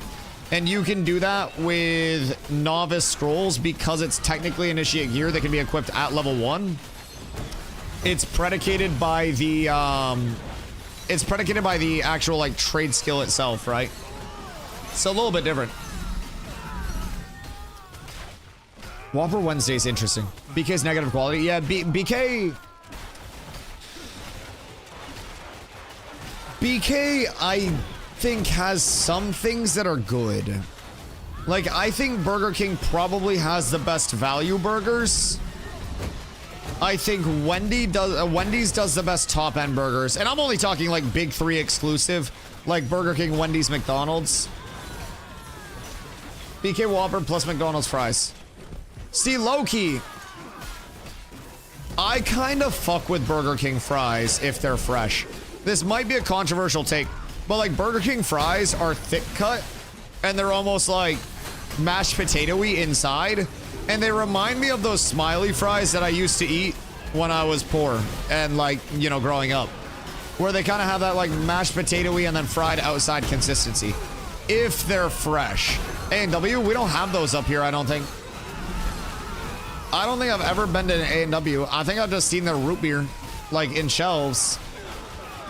Like, I will say, out of, like, if we're getting into the extended fast food, and we're willing to delve into the quality of, like, Shake Shack, I just, full, like, opinion here, of course, up for interpretation. I think Shake Shack takes all Five Guys and just beats the shit out of them. Just one at a time. I think Shake Shack went absolutely ridiculous in the fucking paint. I think it's a little bit different. I think Five Guys is dependent on their burger and topping quality. And Shake Shack is complemented very heavily by the sauce. The sauce at Shake Shack was insane. Shake Shack only has good burger sauce. Yes, I was taking my burger and scooping sauce. Their sauce was phenomenal.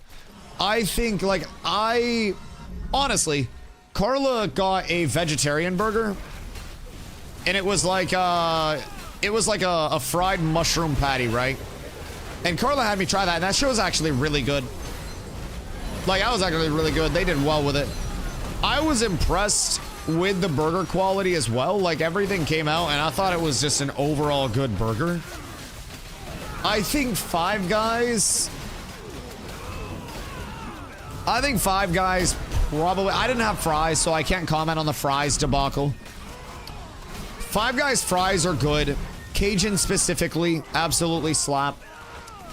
But, like, Five Guys has lost so much value over time for me because the price has gone up and the quality has not really shifted. Now, I will say props on them for the quality not shifting over time. That's amazing. Prices are naturally going to go up, and they're one of the few that haven't had quality go down, right? Royd, what you doing over here?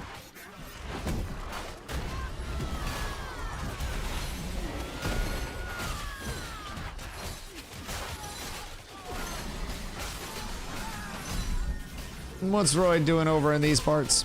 Hello, my good man. What a dooski.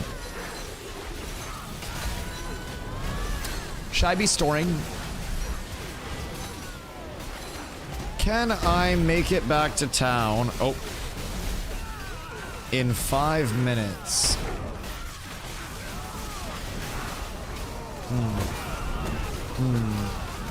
Probably. Worst case scenario. Probably. Should be fine. Should be big chillin'. He's just standing there menacingly. I'm looking up for more of Pyongyang to show up. I'm intrigued. Oi. Don't steal the lobby shit. There's nothing good there. My brother in Christ. You could be any way, but you choose to be this way. Steel Bloom is this way. Jesus Christ, why did I say this way? Steel Bloom's kind of far. Where are you? Specifically. Address. Can I beat him up if he comes back? I'd like to beat him up. Get reses up so people can grab their shit, please. Also, be careful of your LOSs. So if you're dying out here, it's because you're dying in range of the door. Make sure that you guys are standing around the corner so the mobs aren't going on you. That's the Sergeant Stomp syndrome. So he thinks that if he has room to run around or stands further away, then it's good. But like standing further away in an LOS just means that the mobs run further from me. And it's slightly unfortunata, if I'm being honest. It's less than ideal. Big, did you kill that guy?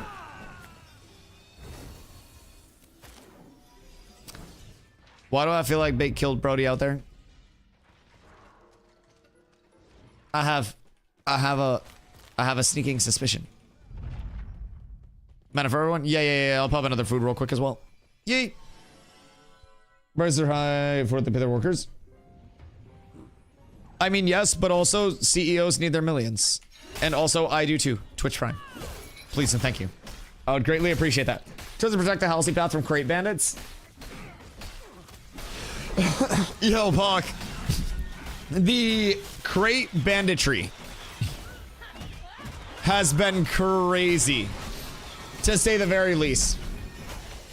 It has been absolutely crazy. The Halcyon Pass has had full-on roadblocks, has had fucking everything, brother. You name that shit. And it's been happening in Halcyon. Good fucking gravy. Yeah, that's violent. Now, what I don't understand is why people don't just, like, go around.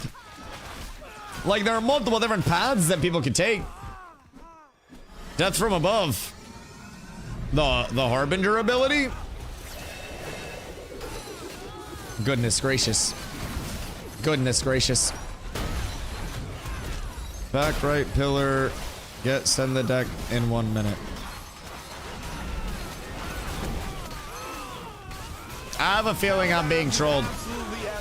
But I can have Zom do a flyover. I can have Zom do a glorious flyover. Because low-key, high-key. I can just go store my shit real quick. Peep. I don't know. Royd's over here. I don't think any of the rest are over here. And honestly, we don't really have many mats on me other than my glint. But bank real quick. I mean, yeah, we can. We can. Probably also false alarm, if I had to guess. But we'll see. Royd, you're such a goober.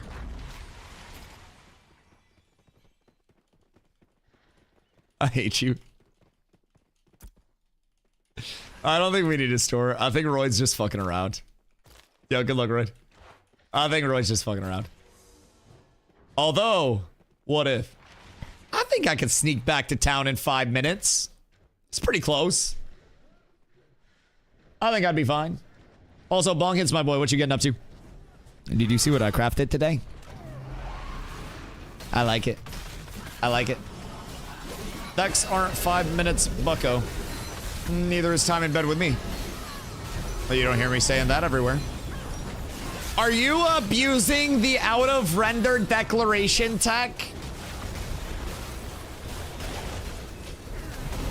Or is it a different repro? Because when Zombie decked on whichever, I think it was when he decked on the RP guild yesterday. He was out of render and it still took 5 minutes. It's RNG. Swag. Love me some good old RNG. Absolutely fucking love that. If there's anything that I enjoy most, it's a coin flip on whether a system will work or somebody will just get their shit insta-nuked. Really keeps you on your toes, makes you feel alive, you know what I'm saying? It's like, if you went to start your car, and 1 out of every 3 starts, you just got like fucking Hassan shot collared by the ignition. Just wouldn't be a really pleasant opportunity, if I'm being honest. A lot of people probably wouldn't start their car as frequently at all, so. Doesn't sound fun. Doesn't sound fun. Is German 2 mining bag not in the game? Some of the alternate recipes I think are hard to acquire / not acquirable right now. I don't entirely know which recipes are and aren't. Do you think some of the performance issues here where it kind of like degrades over time is the fact that the clerics are sitting here just fucking spinning? Oh. That wasn't me. Don't worry about it. Don't worry about it. But like the clerics are hitting that shit. They refuse to die. They're actually just too blessed. Oh, Glow. I got you, brother. I got you. The double save for Mr. Glowski. God damn, that was a little bit extra glow. That took a second. Did you get stunned in there too? I just hit for 1999 on these mobs. Jesus Christ. Goodness gracious, I feel like I'm pumping. Yeah. All right, cool. Well, I'm glad that I had the extra support in. I saw you coming and I got the intercept out, and then I saw you sitting there and I was like, I'm gonna banner this as well for him real quick. Just right quick. Hey, come back, please, sir. That's a fucking huge pull, though. That's absolutely gorgeous. If we did that every time and actually had like infinite spawns to support that, we'd be rich men by now, Glow. Let me tell you what. We would be fucking stacked to the nth degree. Can I get a spot of steel bloom? What level are you? You're 20. Goodness gracious. We're trying to get people that aren't 20 to 20 yet. And then, like, trying to push people up once. Like, we can't get rid of the bard. If Edric left, then we could. But we're trying to get people, like, 17 to 20 here as their prio. Because at 20, so much opens up. 9 minutes enough to stop anyways. Okay. Sparks, I can always give you another one. Are Cat still trying on Harbingers? Yeah, we're gonna be. I'm trying to get everyone to try on fucking Tumok and fucking... Well, we haven't had a Firebrand spawn, but I think Firebrand dies easily with enough brute force. But I'm trying to get people to try on Tumok, considering it's an incredibly easy cadence to kill the boss, and we now have enough gear, and we now have enough damage to go Tumok odds, Totem, Tumok odds, Totem, Tumok odds, Tumok odds, everybody out, back in, Tumok odds, Tumok odds, Tumok odds, get loot, kill Tumok, be happy. Personally, I'm trying to get motherfuckers to actually do stuff. You saw a new Firebrand today? Wait, no, I didn't. I saw you guys got the Harbinger down today. Which Firebrand spawn? There was a Firebrand kill that was a Steel Bloom Ember Spring that was literally just like everybody die 1,000 times and then run back over and over and over and over and over again. So Colt told me you guys got a Harbinger down, which was great. Go farm the corrupted event, best level in the game. Put 3 lobies in group with Biscuit players. Oh yeah, I'm not here just for XP per hour, keep in mind. Like, I'm here also because I am making a shitload of clams and honestly funding my set off of Steel Bloom emblems. So our guild does like crafts, because we constantly have lobies that are coming up, right? And that are like, you know, less than geared, less than set up. So we're always pumping out like baseline shit for people. And we have a constant demand for all of the emblems. So we sell our emblems that we get in guild. And the people that come out to power level are making clams. The guild is getting a lot of shit to craft that'll eventually put profit into the guild and into people and get them power scaling. And then also it's a nice little kick up for XP per hour. So like, that's handsome. That's handsome. The emblem game has honestly been the big game changer for it as a whole, if I'm being honest. It's been completely night and day for us. As soon as we started getting the emblems locked down, like, oh my god, we started making so much money. I paid for both of these weapon crafts off of emblems and a lot of the materials that I've invested in right now off of emblems. So it's a glorious little life to live, man. Glorious life to live. I don't know if we go Harbingers, but if we did, I suspect there will be a video soon. Colt said you guys did. I don't know if Colt was just being a rat fucking bastard. Which honestly wouldn't surprise me. It is in his nature. Just with all of his, you know, archetype choices and shit. So I mean I wouldn't be 1,000% surprised. So what about the Firebrand spawn? Was it Steel Bloom spawn? Because pointedly, if Firebrand were to swoop down at Steel Bloom right now, I think it dies. I think it dies. How much floater skill of Firebrand definitely doable? We just need more gear. Do we, or do we just need people to block? That is my ultimate question. It's part of the reason why I'm going to be selling my two-hander after making it. Like, do you actually need gear, or do you just need everybody to see damage coming and treat it like New World and just yell block, block, block, block, block? And then everybody blocks until you can attack again. Because, like, I'm leaning towards the latter, if I'm being honest. In the Harbinger, it was just tactic mistakes. Not issue for the most part. The Harbinger do hurt, though. Firebrand's DPS check? Yeah. I mean, Tumok, to a certain extent, is supposed to be as well, but with Tumok right now, you just outrange the ground pound when his totem's down, right? And then that just basically made the entire fight nothing. Because then you just go Tumok adds totem, right? Get too many buffs and wipes you eventually. Yeah. You can't let it full cycle up. Need good damage during on phase. Yeah. You gotta go like place to place, just pump all the adds down, stop the damage buff from stacking up. It's like a pseudo enrage timer. Tumok, you have to be able to get through the healing. Go Tumok adds totem, kill totem. And then when he goes into his slam, you have to have him in a good spot. And then once he slams, also walling charges. And then once he slams, you have to have everybody immediately go out of range of it, or everybody will get their shit kicked in, and it will not be very pleasant. So I think it's pretty, like, it's pretty cyclical And as long as people are paying attention, should be fine. If anybody's taking damage, make sure that they're blocking. Just general baseline shit, right? Excuse me.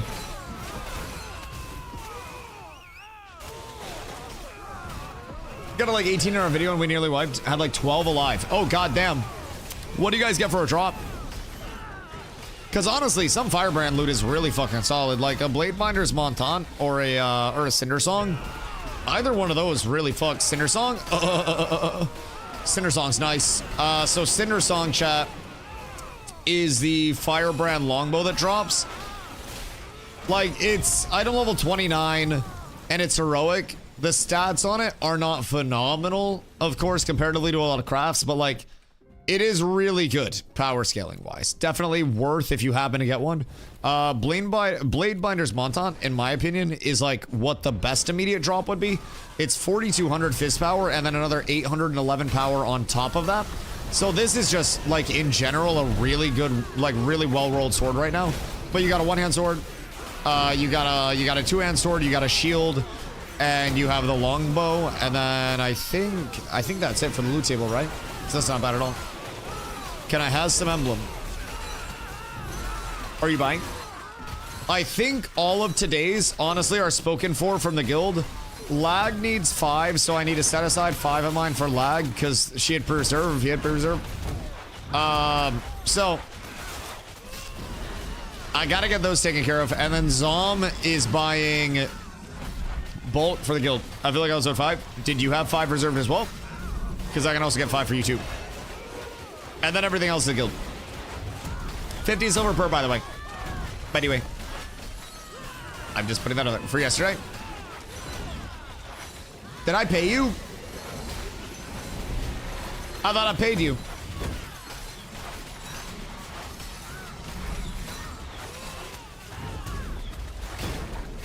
We had that deck right after. No, that makes sense. Higher price, I bet you can fill a Google spreadsheet for like 300 byte orders. Oh yeah, absolutely. I mean, Steel Bloom emblems are going from anywhere from like 75 to a gold a piece. And we're selling in guild for 50 silver a piece. And trying to just supply every single person that we can with what they need while also making sure that, you know, we can get our shit taken care of. So I've found that that's like the best method, at least for me. I like to take a little bit of a profit loss to make sure that we're running an internal insulated economy where we can essentially just say, hey, we have this thing, we have this, you know, this valuable good.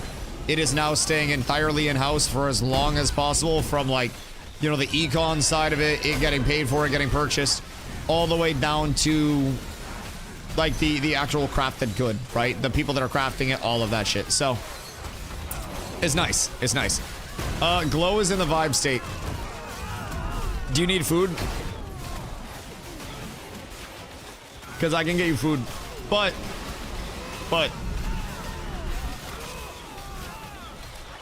Please tell Glow to stop so I can get food. Alright, Glow. Wait, un momento. Un momento. I'm gonna pee real quick.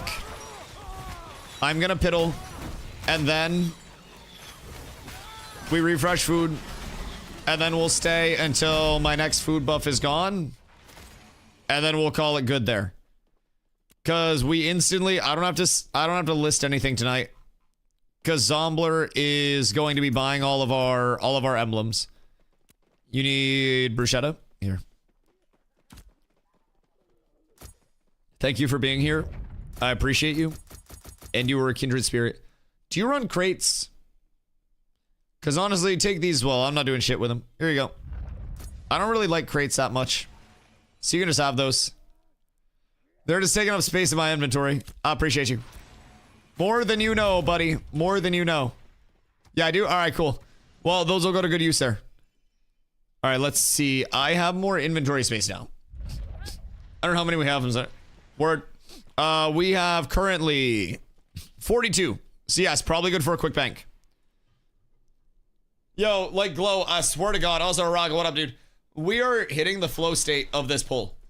Like, my health is not dropping anymore. The pulls are smooth. This is good. This is good. I don't want it to stop. All right, I'm gonna pee. I'm gonna fill up my water. Make sure everybody stays safe real quick. And then we get back at it. Thinking of buying this game, is it worth it? I enjoy it a lot, personally. You need professional belts? Oh, Mr. Meta, good day. Do you have them, like, available for mats? Because I can't get over to you. But if you have mats available, I personally... I believe it is a lumberjacking belt that I would be looking for. I need a max HP one. Because I have lumberjacking. I have mining. I have herbalism. And I have metalworking. Where's the herb? Herbalist. Yeah, so I could use a lumberjacks if you got it. That would be good for my power scaling or like my actual combat gear. Need to craft 2 at some point. But stuck here for now. You're not stuck. You're happy to be here. You're happy to be here. Don't you fucking lie to yourself. All right, I'll be right back. Un momento. Anyone want me to take anything back to Mira before I dip? Wait, Skyrim, are you leaving? Do we have another slot? Because you do not have to dip if you don't want to. You can stay. We're staying for a little bit. I just gotta pee. Can you share weapons between characters? Yeah, everything can be traded. Nothing's bind on pickup, bind on equip. Hold on, I'll be right back.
Oh, I forgot my water again.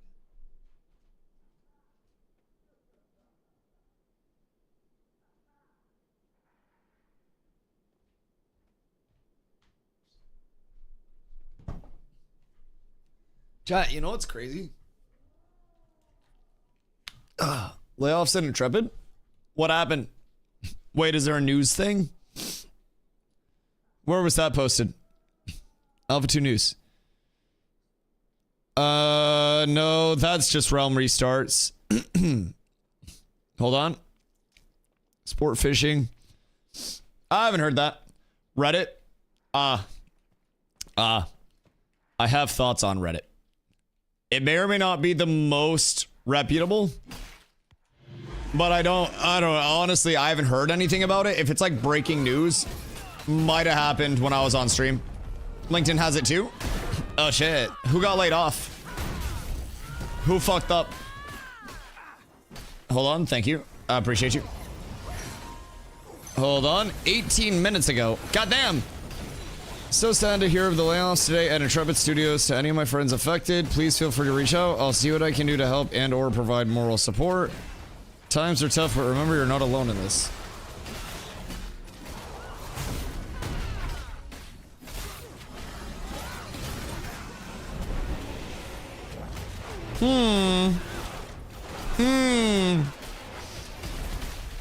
Who fucked up?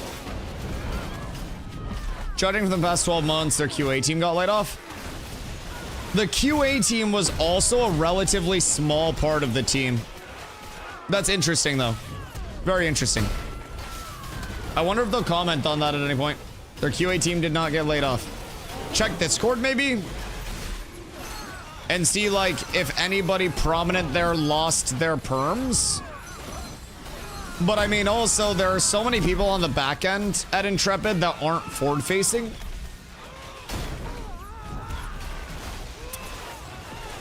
But who's Stacy?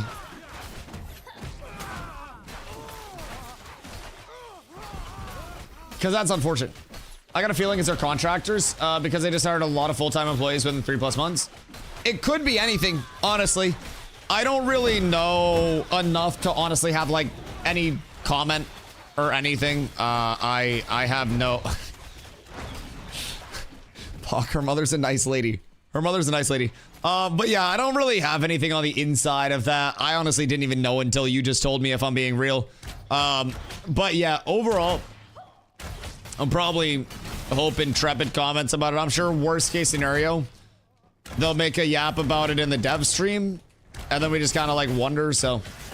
Excuse me. Stacy just is an HR person who is likely connected folks and would be the recruiter sphere. Yeah, that's what it seems like. It just says gaming industry HR professional with 25+ years of experience. Which, goddamn, 25+ in any field is like double OG status. So Stacy clearly one of the goats of HR, just in general. Just in general. Been solving disputes and getting recruits since fucking 2001. Goddamn. So, oh, Mr. Meta. Plus 100 HP. Oh, shit. Sparks, are you okay? Oh god, I got scared. Sorry. I don't know if something bad happened. I took so much damage. Hold on. Do we have a spot? We have a spot right now. So if anybody wants to come through and join, please feel free. I'm getting walloped. I trust in the sparks. I stay in the face of certain death. Oh, Glow came back at a perfect time. Shay! Okay. I can get one more person in. If anybody's here and ready on the wait list. We got a little bit of time until food buffs wear off. And then we just keep balling out from there. Also, Raga asked what we were farming here. Excuse me. That. So, over here, we are farming a combination of... No, I have hiccups. We're farming a combination of experience for our lower levels, because it is definitely going to be faster than them getting a pub group. But we are also farming these Steel Bloom emblems, Stone Glen emblems, Tide Rod emblems, essences, anything like that that drops for guild crafting and for Econ for our 25s. So our group structure is 3 carries and 5 people that are getting leveled, that are getting carried up. And basically the structure is if you guys, it's night. Yes, sir. We got XP and we got room for 1. And honestly, you're going to be busy. You're going to be very busy. I'm glad we got all that extra food out because we're going to need it, bro. It's about to get hairy out here. So if anybody wants to get over here, please feel free. It'll be a lot of XP. It'll be a lot of drops. It's going to be a whole hell of a lot of fun. And I'm going to be doing a lot of blocking. Something tells me. Will I just let Glow do absurd amounts of damage? I might have to actually tank this. We got an hour until dawn. And at night, there are more mob spawns in Steel Bloom. So this could realistically be like a 50 emblem hour if we are pumping and we have no dust. This will be good. I think I was for like an hour earlier tonight. Oh, it's so bad. It's so annoying too. It's just such an inconvenience, such an overall nuisance, brother. Oh, it's so cooked. It's so cooked.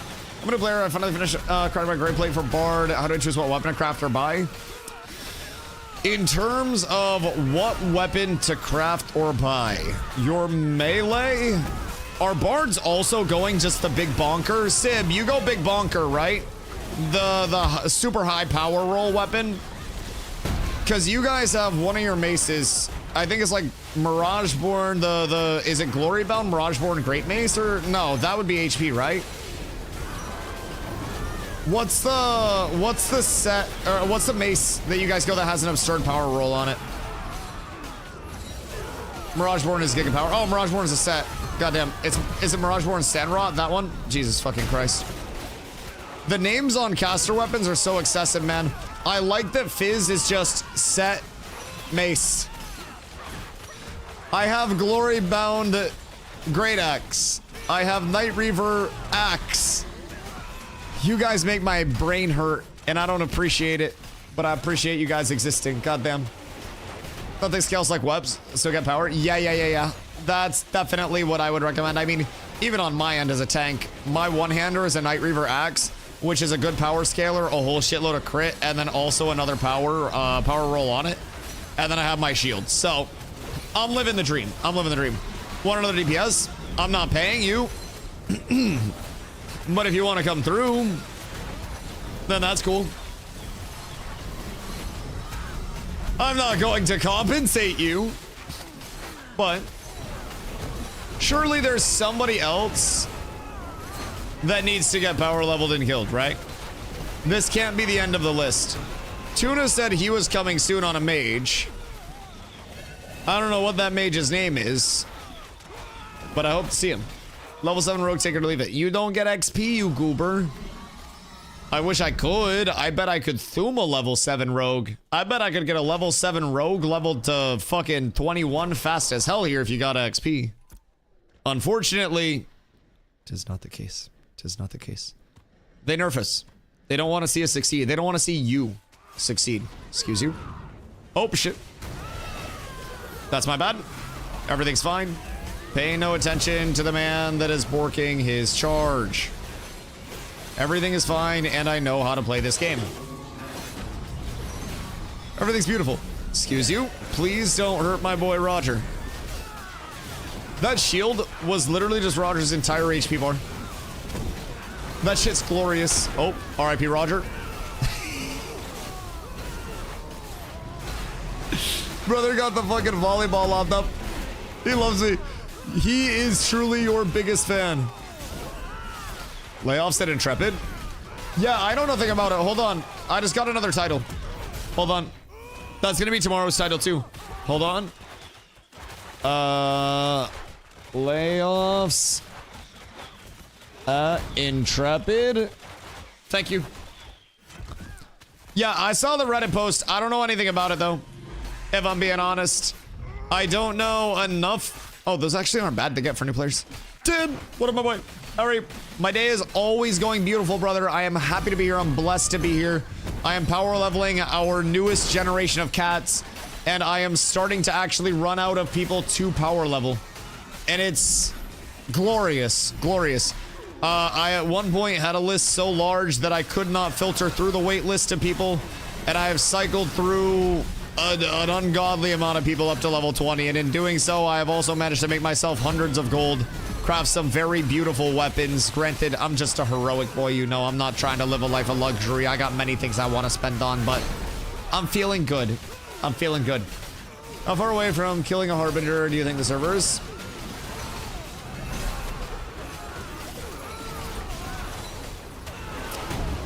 Fucking depends, honestly. Like, I feel like we haven't, as a server, really given any attempt to world bosses or anything, primarily because so many people keep saying, well, we need more gear, we need more gear. But everybody has good gear. We have bruschetta in abundance. Like, we have every reason to be getting reps out there routinely, yet we aren't. And I think that Firebrand and Tumok can definitely die, as those are primarily gear checks. But like, I don't even know if Zammer's died much on this server yet, you know what I mean? It's something where people just for whatever reason aren't wanting to go out to the bosses themselves. We haven't had the best luck with Firebrand spawns. But I would like to see us actually get out there. Like, a lot of our people have great gear. We have people that are 500 plus power scaling that are fucking 8k, 9k HP. And there's not really a reason why we shouldn't be getting reps. I think once gear is good enough and reps happen, it's only a matter of time. But like, as of right now, the biggest thing separating us is obviously just not getting out there. So right now it's probably a couple weeks in terms of like people getting reps, people getting comfortable, because we got to teach people Firebrand fight, we got to teach people Tumok fight, we got to teach people Zammer fight, we gotta go through like a lot of the basics with people that lead up to the Harbingers. And so this actually kind of relates. This kind of relates to what I talk about a lot with why people ask, or like when people ask why I play so much and like why I play now despite everything wiping. Dex, thank you for the follow, dog. I appreciate you. But this is why when people always ask me like why I play so much in terms of stuff wiping, and I always say I have less information to parse out as, you know, something new comes online, right? And it's very easy for me to sit here and say, you know, Tumok adds totem, Tumok adds totem, Tumok adds totem, Tumok adds totem. But a new player is going to be like, what does that mean? And then when I say Tumok adds, Tumok adds, Tumok adds, everybody get out, everybody get back in, Tumok adds, Tumok adds, Tumok adds, then people that don't know will have no idea what that means. And they'll be like, what the fuck is a Tumok? So we're at that phase with a lot of our players. It's kind of like we took fights against Pyongyang week like 2, week 1 of the server, honestly, like week 1, week 2 of the server, and we had a raid of people, but it was like very new people. And one of the people in Pyongyang was like, I was going on one of my yaps about how I'd pull up with 100 and like sit on their face or something, right? And one of them goes, Dusty, you have 100 noobs. And I go, bitch, I'll still pull up with 100. And like, we had a lot of players, and even up to this point, we always have new players that are cycling in that, you know, we go into PvP and they're like, how do I get my PvP settings right? We're bringing in people that don't know their gearing and that don't know, you know, what a caravan is, what a relic is, that are brand new players. And so against a lot of the established communities that have, you know, time and time again to get all these reps, we are still very in the learning curve, so to say, right? And I think it's partly because there aren't many Ashes communities that have survived in the long term of like, you know, the last year has really been a grinder for communities just in and out. And we're one of the few that have stood the testament of time, but also a lot of the ones above us are the ones that have stood longer testament of time, and really like, you know, have honed in on that, more of that competitive side. So I think in the long term, right, I still love what we're doing over here with the comm. I will never switch up on that and bringing new players in and having to teach them. But we always have a little bit more attention to the floor. I mean, prime example is me power leveling people over a month into the server because we had people that, you know, a big wave of people that picked up their game post Steam launch. So I personally think we are likely 2 weeks out from seeing Harbinger reps be meaningful, other than everybody dodge waves and then everybody die. I think world bosses, if we really just sent it, because we'd also be running at it with probably 2 raids. It's not like we're going to be trying to do it with 32 people to like push it up, right? We're going to be running at it with a lot of people. So personally, I think world bosses can go down at any point. I think Zammer should have gone down far before now, and we should have been farming up, you know, Zammer relics, providing they make it to the settlements. And, you know, just like Zammer mats, rings, all that shit. I think there's a lot that we could be doing that we're kind of being like sheepish when we approach. So, you know, we'll see. But I think there's a lot that we can do right now. I think we almost like underestimate how good some of our gear truly is, and honestly, how much you can get around on the gear side by simply having people execute the mechanics properly. Everything is kind of a gear check to a certain extent, right? 1000%. But having people that are aware of what's going on and not necessarily needing to face tank every ability, so you don't necessarily need, you know, 10k HP on your supports because everybody's blocking, everybody's avoiding the damage. Shit like that is what we don't really have for a convenience right now. You know, damage. I have a one-hander and I have a shield on right now. Also, this is a hidden cape tech that they don't want you to see. Don't fucking ask. I did not corrupt. Before the end of stream, fuck, I passed on an emblem. I'm such a bitch. Before the end of stream, I have a little bit of running around to do. I have to drop my citizenship in Miraleth, and then I have to run over to Nuela, and I have to pick up my citizenship in Nuela, and then I have to put my cloak on, and then I have to go. Oh.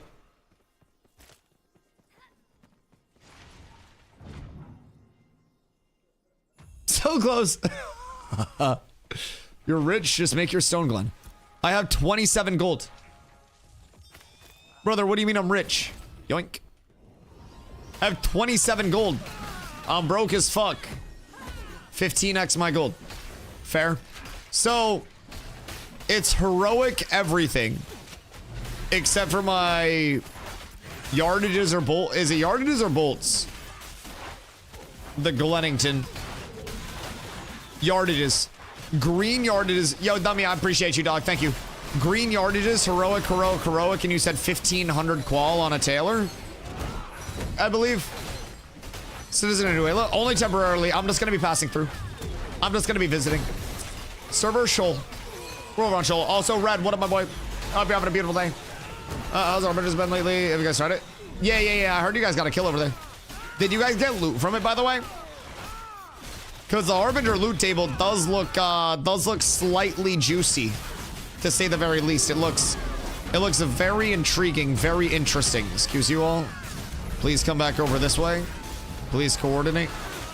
Please cooperate. Just confirmed a system admin / QA was laid off. System admin / QA. Who dat? Does that narrow it down? And who do you confirm through? What's your source? Because I just confirmed Steven Sharif was laid off. I trust you, though.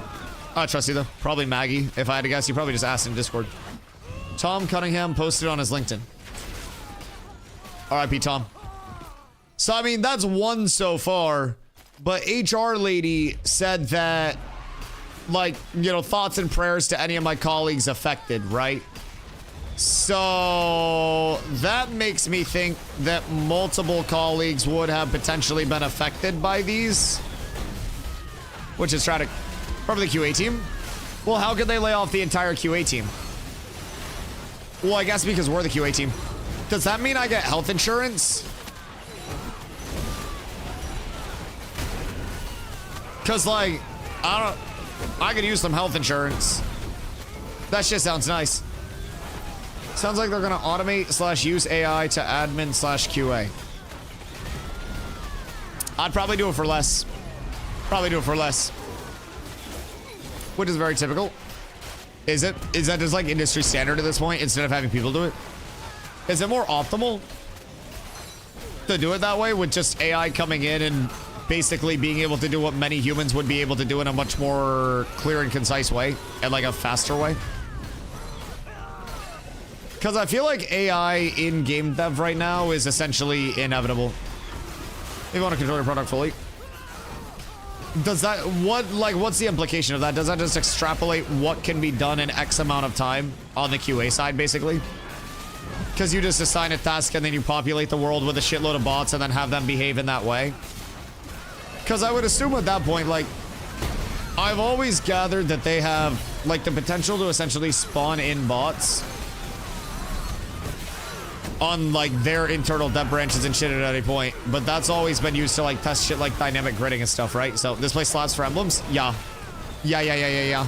Place slaps for emblems and is also such high kills per hour that it's good for power leveling just as a byproduct. It's great for recipes because there are still, like, elixir recipes and shit that are, you know, not the most existent on the server. It's a genuinely good area to go to, especially as you go into other areas. I'm a game dev. I talk to my QA people and we collaborate on how stuff gets tested. Flat chance I'm going to talk to a robot that can't think. Have you game dev'd anything that Dusty's played?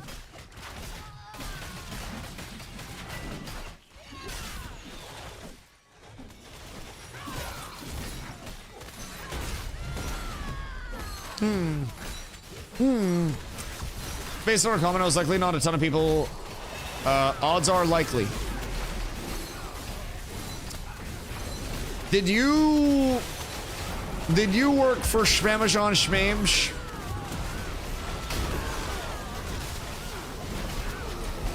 No, on Schnoo World? Schnoo Schnurled? Sorry. Are you NDA'd to shit? Are you Ice Frog? I have not worked on an MMO. You're Ice Frog. Okay. I see you. Okay, wait. I like this. Hold on. This is kind of like a Guess Who. Are we talking Dota? Oh, I love Dota. Always hold to play fire. I have not. Wait, MOBA and card game.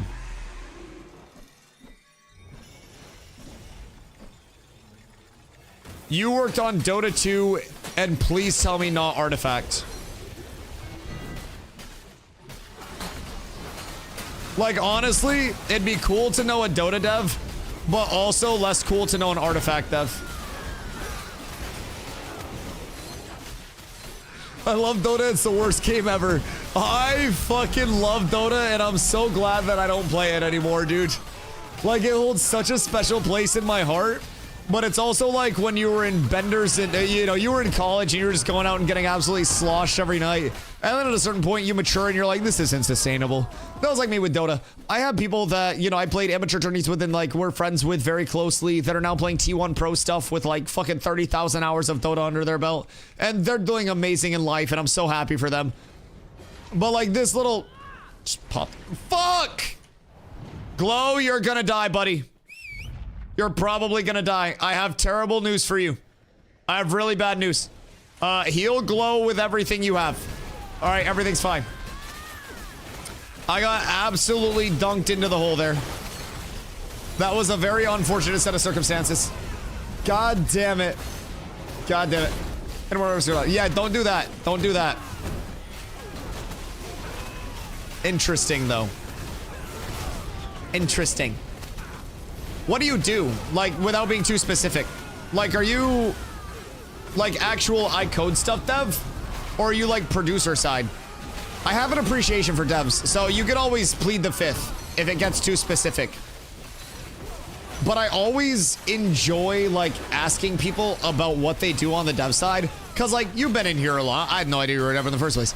But, like, you've been in here a lot. You know I'm very transparent. I don't know shit about the back end. So the people that understand, like, the ones and zeros that make all of this bullshit happen is so fucking cool.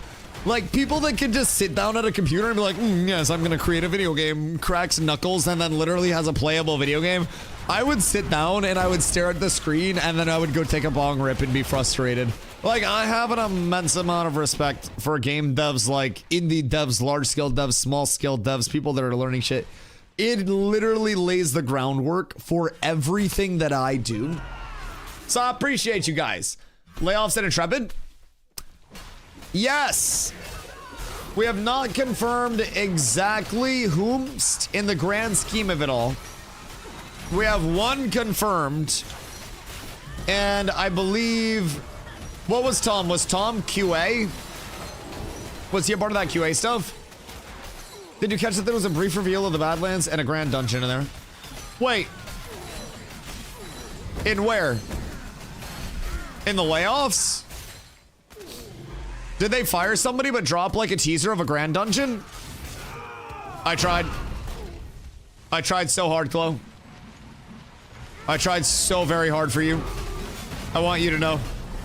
I gave you literally everything I had. I gave you the full beans. Creble's stuck on a railing. Dude, I tried so hard. But, Glow, the poll survives in your honor, brother. The poll survives in your honor. Let's go here, layoffs and Intrepid. Yes, yes. It was leaked first by an HR lady on LinkedIn. She posted, hold on. I will pull up the image. Open image in new tab. She posted, sad to hear of the layoffs today at Intrepid Studios Inc. To any of my friends affected, please feel free to reach out. I'll see what I can do to help and or provide moral support. Times are rough, but remember you're not alone in this. And then Tom from, I believe, QA was also posted on LinkedIn and had confirmed that they were laid off. So we've got one confirmed fatality. I don't know how many total. We haven't received any numbers. We don't really know what's going on with it as a whole. I found out because somebody in chat was like, yo, Dusty, you see the layoffs? And I was like, layoffs? Layoffs? No, I didn't see them until now. So now, I understand. The HR lady is not with Intrepid. She's a recruiter whose job it is to get info and then headhunt to place folks for a finder fee. Right. So who leaked it to her? Because, yeah, she's an independent HR lady that I would assume is probably like game dev staffer. I will take you and I will place you in a new area based on my connections. Like consultant. If I had to label it, what I think would be the most accurate thing. Also, if you guys need any weapons, please feel free. Oh my god. Wait, we're running so hot at night. I'm so glad we didn't leave Glow. This is the bee's knees, my boy. This is gorgeous. This is what it's all about. This is pod racing. And I feel just beefy enough for all of these beautiful, glorious, massive pulls. Glow, we are blessed. Is that Firestarter cooking? I can't see shit. I don't think he is. Dude, we're gooping. This is goop farm to the extreme. Tom posted 1 day ago. So it was Tom. Okay. So should it be like layoff S in brackets? Because we don't necessarily know if it was multiple layoffs or just one. What's going on there, personally? Because that's another question entirely. Because if layoff 1, then that's also less concerning than layoff multiple. I think my advice started for 16, and after a couple of unfortunate deaths, I'm almost halfway through 18. Yeah, absolutely, absolutely. Happy to help. You're out right now? Are you back in? Because we can get you back in for a little bit. I'll be here until probably actually, I'll only be here for another 15 minutes or so probably tonight. But, I mean, the food buffs are up. If people need pumps, we can get you pumped up real quick because we do have a few 20 pluses that are actually, we have a couple 20 pluses. So, I'm more than happy to keep pumping, but I'm also definitely prioing getting people up to 20 because at that point, the map just expands so much. And you guys will be able to find so much. I did back to mirror and it's almost EP time. Fair. Enjoy. Oh, big heals. Thank you. I appreciate that. I didn't have my mid up. I was playing lazy. I was playing sloppy. This looks like sort of late. You take him. Take him if you need him. If you need anything that you don't get, just check with people's inventories after this. There have been so many extra drops that are just kicking around. Please, for the love of God, any gear that is an upgrade for you, just feel free. If it's a piece of armor or stuff, the only exceptions to that are going to be Blue Morden, Rose Thorn, and Rosarium Guard stuff, and then the Petal Shard jewelry. We grab those, and then the guild does guild auctions to fundraise for the guild, and then also to get them out to people way below market prices. So anything like that, we just throw towards the guild, and then emblems and essences for your pumpers. Everything else, please feel free. Please feel free. Go tomorrow, I'll definitely take you up on the offer. I personally think that this is too good to pass up. Buns, good day. The HR lady was director of HR at Intrepid Studios for 3 years up until 2024. Oh, so she has personal ties. That makes sense. So, I was on LinkedIn for some time as a young professional when I was the director of esports at a local college. Big deal, huge deal. Top 5 nationally ranked program for a while. I know. LinkedIn seems so weird. So do I have to know somebody who knows you to request you as a friend on LinkedIn? Because if I wanted to be friends with somebody on LinkedIn, or I wanted to follow them or whatever the fuck it is, I wanted to be colleagues or whatever, I'd have a mutual or some bullshit, right? LinkedIn was always really weird. Also, the motivational posters on LinkedIn always kind of creeped me out. Always creeped me out. We can be connected? Oh, stop. You connect with people? Well, it's basically being friends. It's basically being friends. It's just the business term for It's just the business term for being friends. There's a fucking sniper on the roof, boys. Get down and be careful. Take cover. Take cover. It's all bad. I do a lot of damage, huh? Considering I'm not even in like crazy endgame version of my shit. I do kind of pump. I'm really loving my choices. So chat, this is my final public offer, by the way, before it goes into market. If anybody in guild wants my two-hander, these are usually selling for like 100 gold on market right now. I will sell in gold for like 65, or in guild for like 65 gold.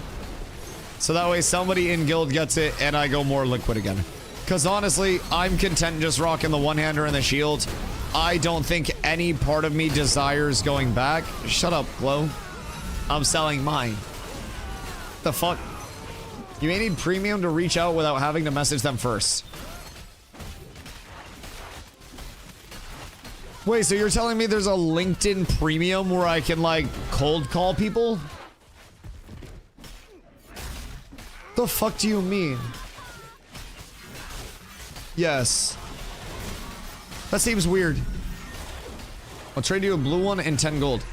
Well, I don't want to be on the hook for a blue one, because then I'd have to trade that. Sell your blue one for 55, and then buy my heroic for 65. That's my counter offer. I believe in you. I believe in you. I don't want to have to sell another one. I just want to be done with it. Because if I get liquid, then I can just buy everything for my Stone Glen cape. Ooh, I sold another ruby, I think. Boys, the rubies might be selling on the market. I manipulated ruby prices from 3 gold all the way up to 6 gold. And I listed mine at 5.5. And the more mail I get, the better.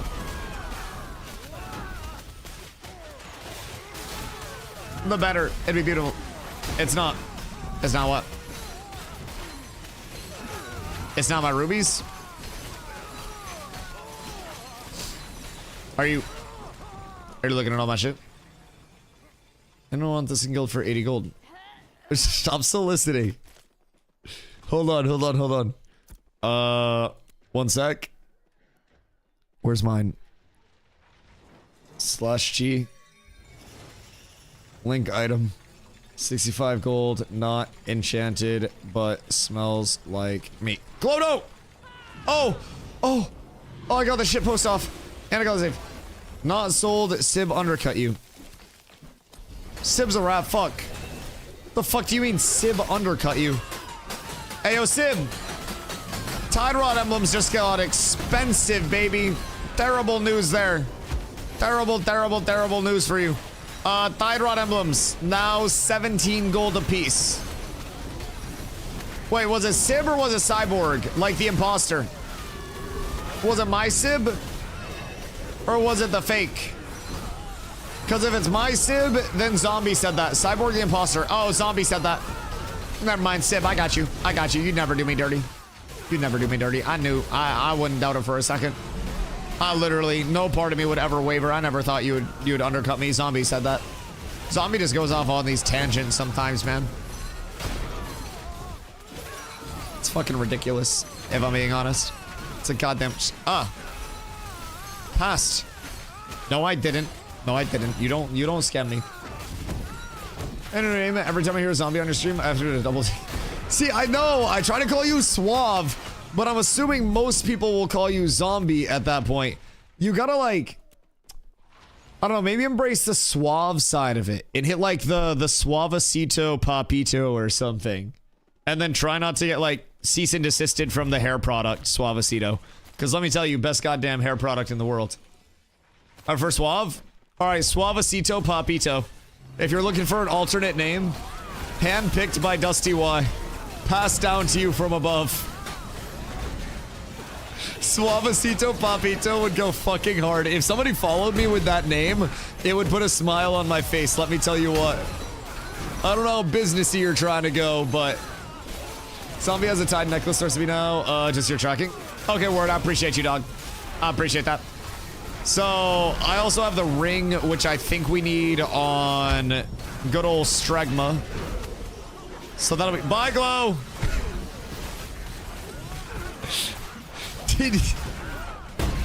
What did I just witness?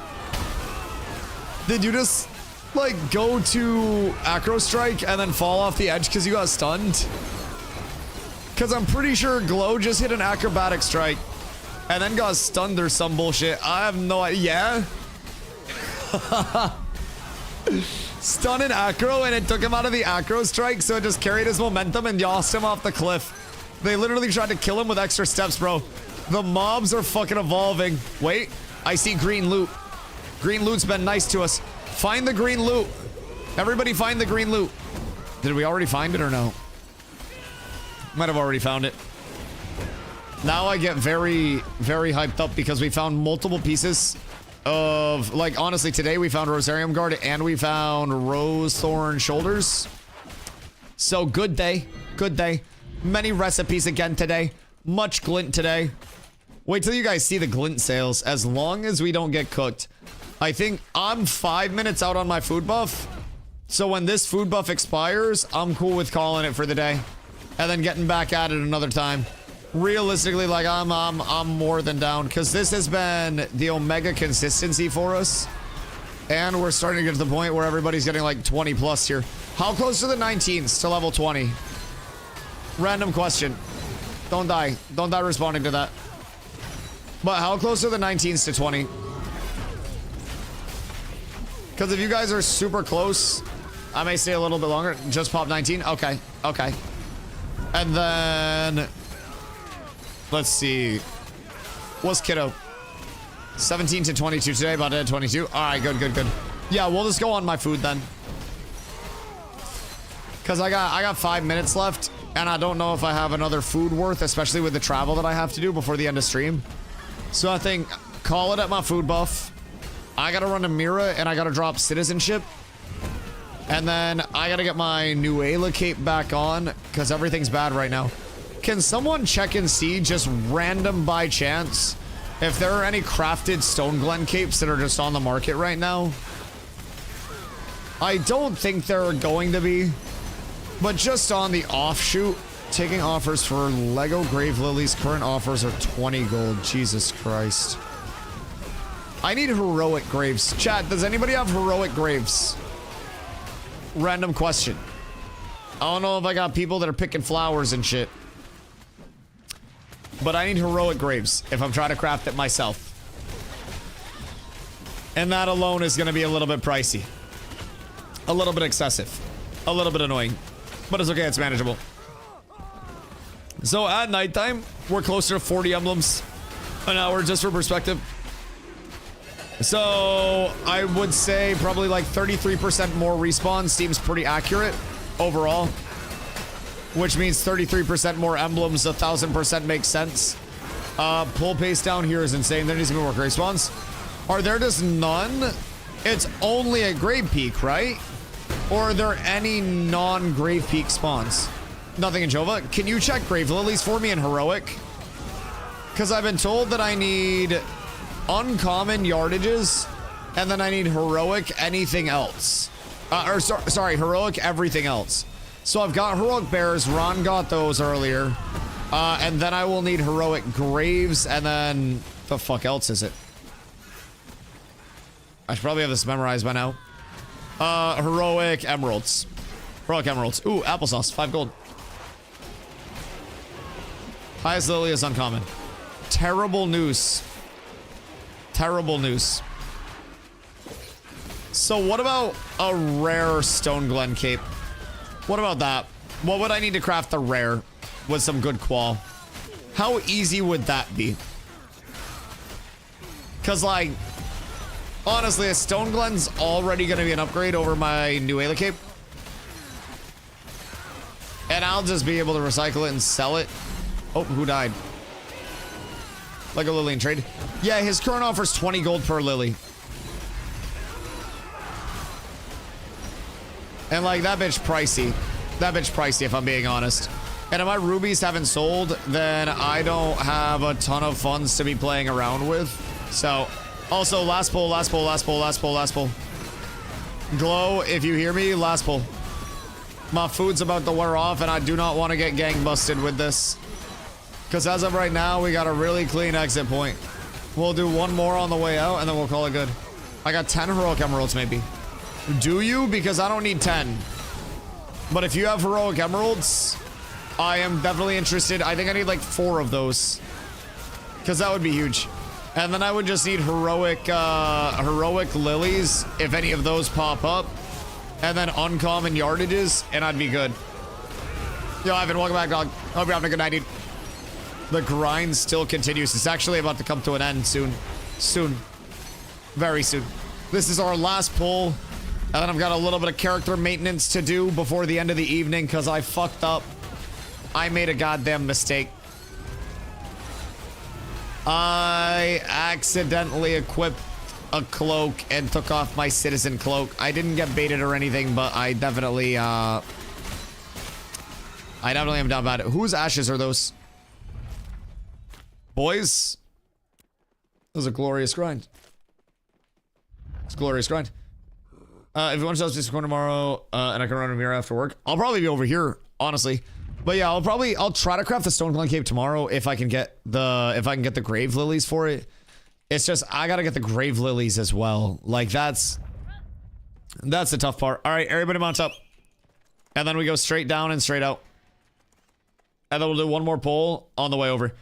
What farming is Steel Bloom? We are farming glint, we're farming emblems, we're farming recipes, we're farming some base, radiant gear for those that don't have it quite yet. Just doing a little bit of everything, and honestly, on top of all that, did you just level? Honestly, on top of all that, we are also farming a lot of Steel Bloom essences, and the Steel Bloom essences are selling like fucking hotcakes because people are still trying to get their Bloom Warden, their Rose Thorn, their Rosarium Guard, like all of that squared away. So there's basically an infinite supply for these things. I sold the axe. Wait, for what? And to who? Did you sell it in trade? Event completed and it dinged me. Wait, that's huge. Yo, Niffin, what up? Hope you're having a good day, dude. What do you sell it for, Bake? Because if trade's buying it, then I'm gonna probably sell mine as well. In trade? For what? 100 gold? Because I would take 100 gold for mine right now. Like all said and done. If that's what you sold for 85, I would do that. Hold on. And it was just heroic glory bound, right? Hold on. Chloe, get out of here, you fucking vulture. Wanna sell 90 gold PM. God damn it, Glow. You're a fucking vulture. 39.41 heroic. Mine's 39.27, so same thing. I'm gonna go to 90 gold. And I think that'll be a relatively quick sell. Hopefully. Because I would take the 90 gold immediately, man. That'd be a nice liquidation. And also, I'm gonna be real. I'd be up so much money. I'm still holding Lego Sapphires, Lego Rubies. I'm doing well. And I'm about to get a payout as well. I'm gonna get a gorgeous payout. So, as of right now, have just under 15 gold worth of glint over the course of the day. Have a couple emblems that randomly got picked up. Bring them up to Winstead, and then I'll grab them in town. Dude, Tank, any suggestions? Welcome. Use a shield and a one-hander. Get very familiar with your weapon combo and going all the way through your combo. You'll know it's done because you'll gain courage on the last hits of your combo. You'll have one hit here, and then once you get up here, it'll be 2 hits that give you courage. Courage is your class resource. When in trouble, block with your shield. And then for early abilities, if you're playing in groups, taunt anytime you're in a group. If you're not in a group, Tremoring Tremoring Strikes, the trip, because it's a good trip on a single target for soloing. If you're in a group, taunt, shake it off. And then personally, I like Desolate early on. Shield Assault can be a nice one to generate some courage. So from this tier, I like to build out here. And then from there, I go Taunt, Shake It Off, Desolate, Supernatural Grit, Intimora. And those are your threat generators early on. Outside of that, it's more so just trying to stay alive and trying to not die. So you shouldn't really have much of a problem with threat. Build max HP as your primary, power as your secondary, and then you'll be perfectly fine, man. Tank is quite simple and quite straightforward once you get familiar with it. I'm going Greatsword. Wait. You're buying Glow's Greatsword? Wait, that's huge. So now Glow buys my Great Axe, right? Glow, surely you want to try a big chonky Great Axe at marginal prices. I'll sell you the Great Axe for 65. Fuck. But outside of guild, it's 90. Gosh dang it. I'm down bad. I'm down bad. I got done dastardly. It's a nice sword. Afterlife, hope you're having a good day, brother. Gosh dang it.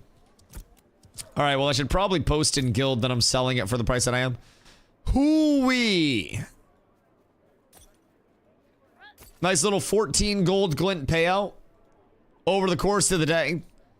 That's beautiful. Where's this intrepid stuff? LinkedIn confirmed. LinkedIn confirmed.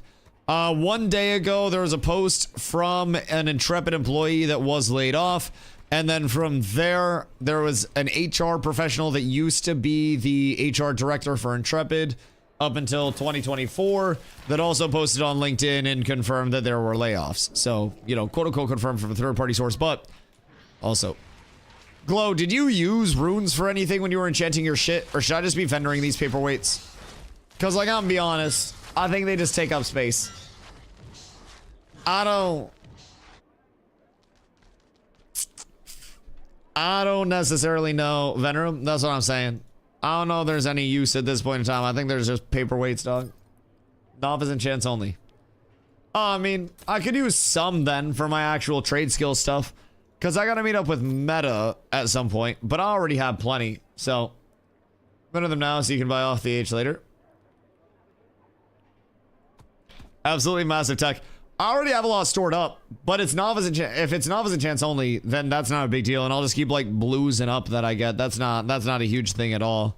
So, not too concerned there. Send you a DM of what he did. Oh, what, Tom? The one that was laid off. Hold on.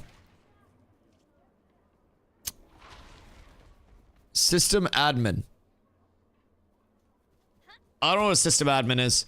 But if they're bringing AI in to do QA and system admin stuff, then it would make sense that QA and system admins were going to the people that were laid off. And that seems to be like the popular theory at this point. Seems to be. You get the flowers already? No, I do not have the flowers. I need heroic graves. They don't exist right now, though. That's the big thing. Like, they physically don't exist, so. Oh, goodness gracious. Look at all of those beautiful, glorious, wonderful emblems. Oh, holy shit. Yo, Ash, thank you for the follow. I appreciate you. Meta, do you have the flowers? By chance? Because I would truly love you forever if you had those. Oh, that's tragic. Alrighty. Total split on this. Calculator. Oh yes, all emblems over to old Dusto. So we are splitting this 3 ways. 4 more. Beautiful. Thank you, thank you, thank you. 99 plus 78 gives us 177, which something tells me that it's not going to split by 3 evenly. Oh, it does. 59 shows how much I know math. Cool. 59 per person.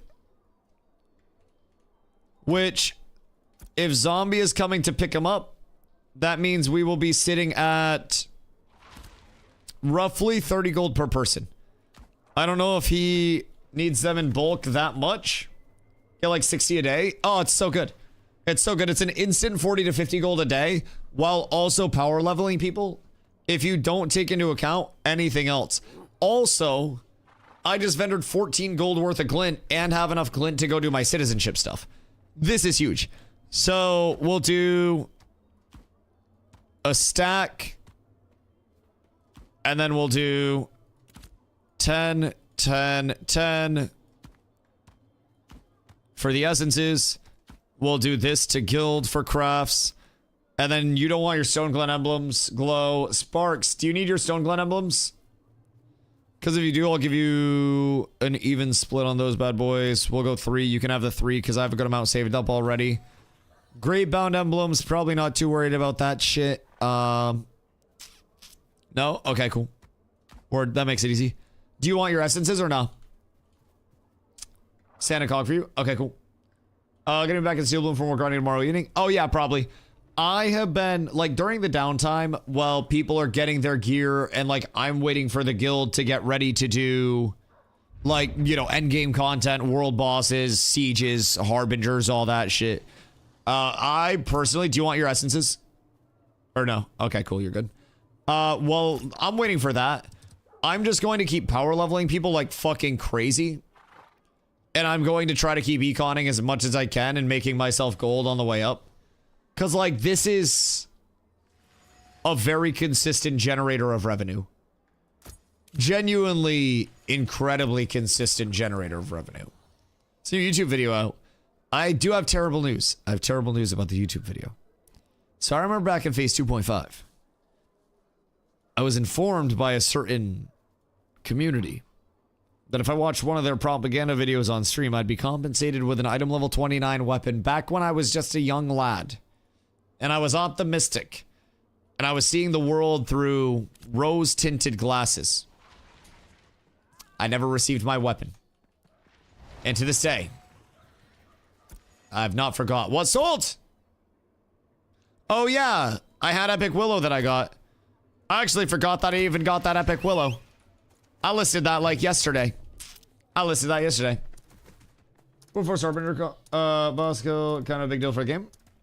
Kind of, but also a big deal for the game is me getting this cape off. I'll probably watch it while I poop tomorrow. Booting to sell to Zom. Probably. If I had to guess, I don't know if Zom's on right now. Is he on? Do you want emblems still? We have 59 apiece. So 29.5 gold per person. 177 emblems. We'll give Zom first dibs. We got the world first harbingers. Please watch. Very cool. Guild can't afford that at the moment. So he's auction word. Okay, word. I will get the people that have direct buy orders then, and then I'll sell the rest. So I have 10 that are spoken for.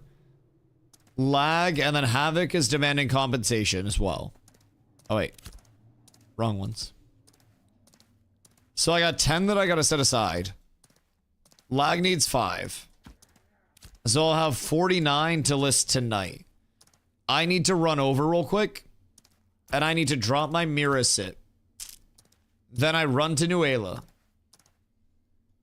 And then I need to run. I need to get my sit in Nuela. Then I need to run to Jova. Then I need to list. Hello, Don. Good day. Good day.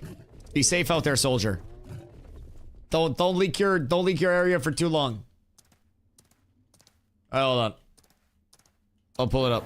Oh god, it's so loud. Oh Jesus Christ. Oh, that was the intro. It was Collude. I don't know, I want to see if there was anything special. The XP, that's fucking crazy. It's actually Insano style. So with the wardens, are you guys literally just ignoring them?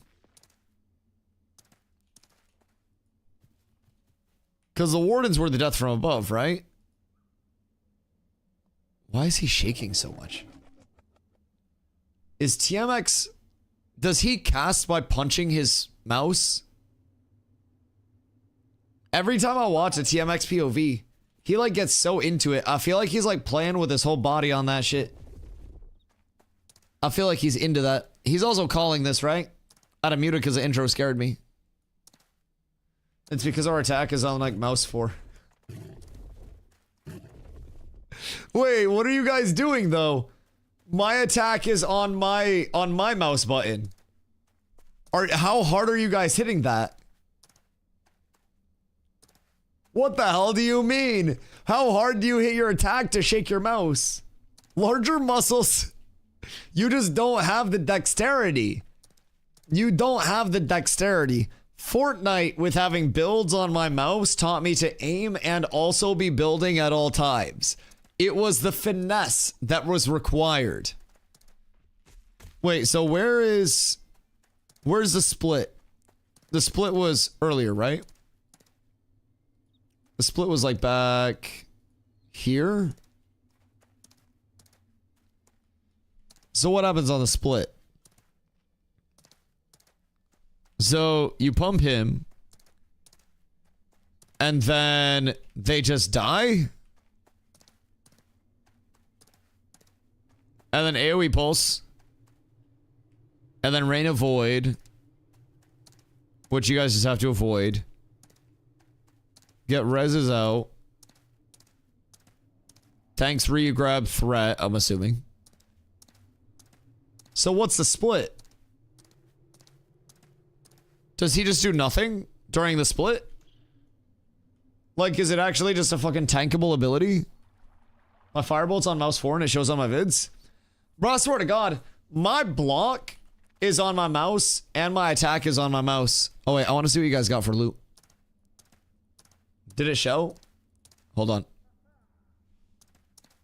Oh wait, you guys went in too. Did you guys get the chest? Oh, Mav got the chest. What do you guys get from the chest?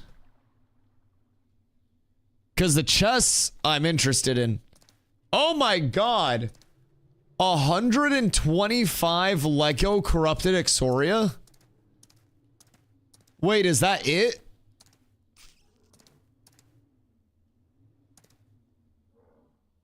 Wait, is that it?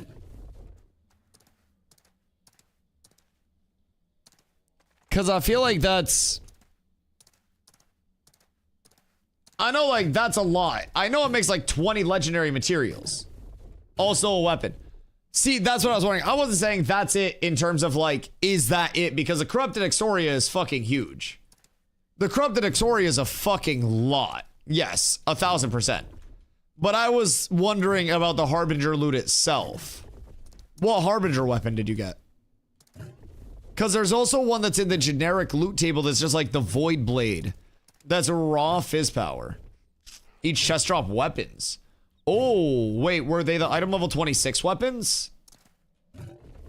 Because the chest had a lot of like item level 26 in blue, right? 29? Oh, wait. Every chest drop 29? In blue?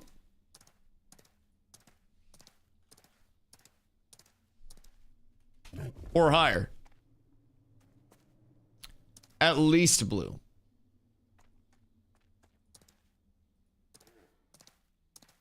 Interesting. Interesting.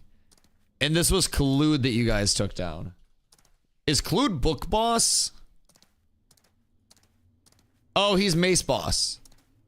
So you guys either got Tomebreaker, Murmuring Seal, or Harbinger Voidblade. What do you get?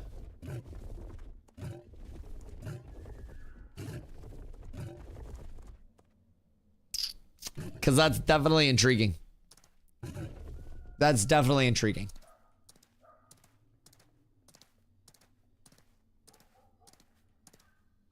Tomebreaker's nice, but it's also a mace. I think maces suck. I know that might be like unpopular opinion, but I feel like maces in general just underwhelming. I would hope that you guys pulled the Void Blade over anything else. The Void Blade's the most intriguing. I gotta sneeze.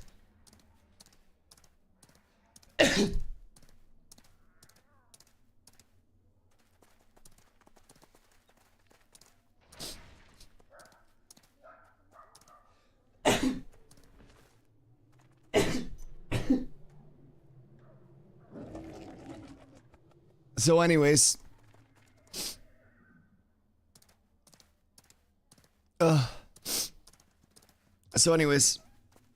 goodness gracious, me oh my. I heard from some streamers that it was mathematically impossible to take them down right now. Motherfucker, who said mathematically impossible? Oh. Goodness gracious. Oh. I just got absolutely murdered. If I'm being honest, I just got absolutely slaughtered. It hit midnight. Are you sick again? No, it's allergies. I'm not sick.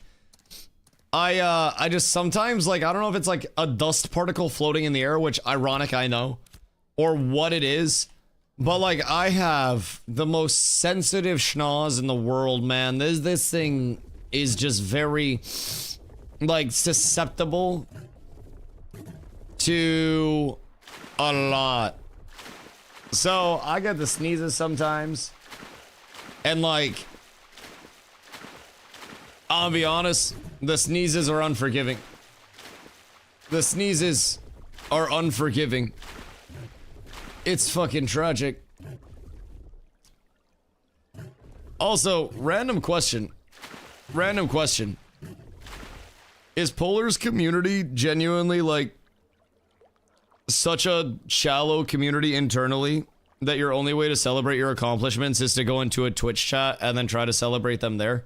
Because like one person coming in to share the VOD is fine, but like 7 people coming in to try to like glaze yourselves over it is also kind of weird, and also makes me think that half of you have never actually accomplished anything in your life other than this video game. I don't mean to be rude, but like there's a certain etiquette where it's like, there's a difference between going in and being like, yo, Dusty, check this out and look what we did, versus trying to like jerk your cock off in like a random chat. It's weird at a certain point. And I think sharing is different than like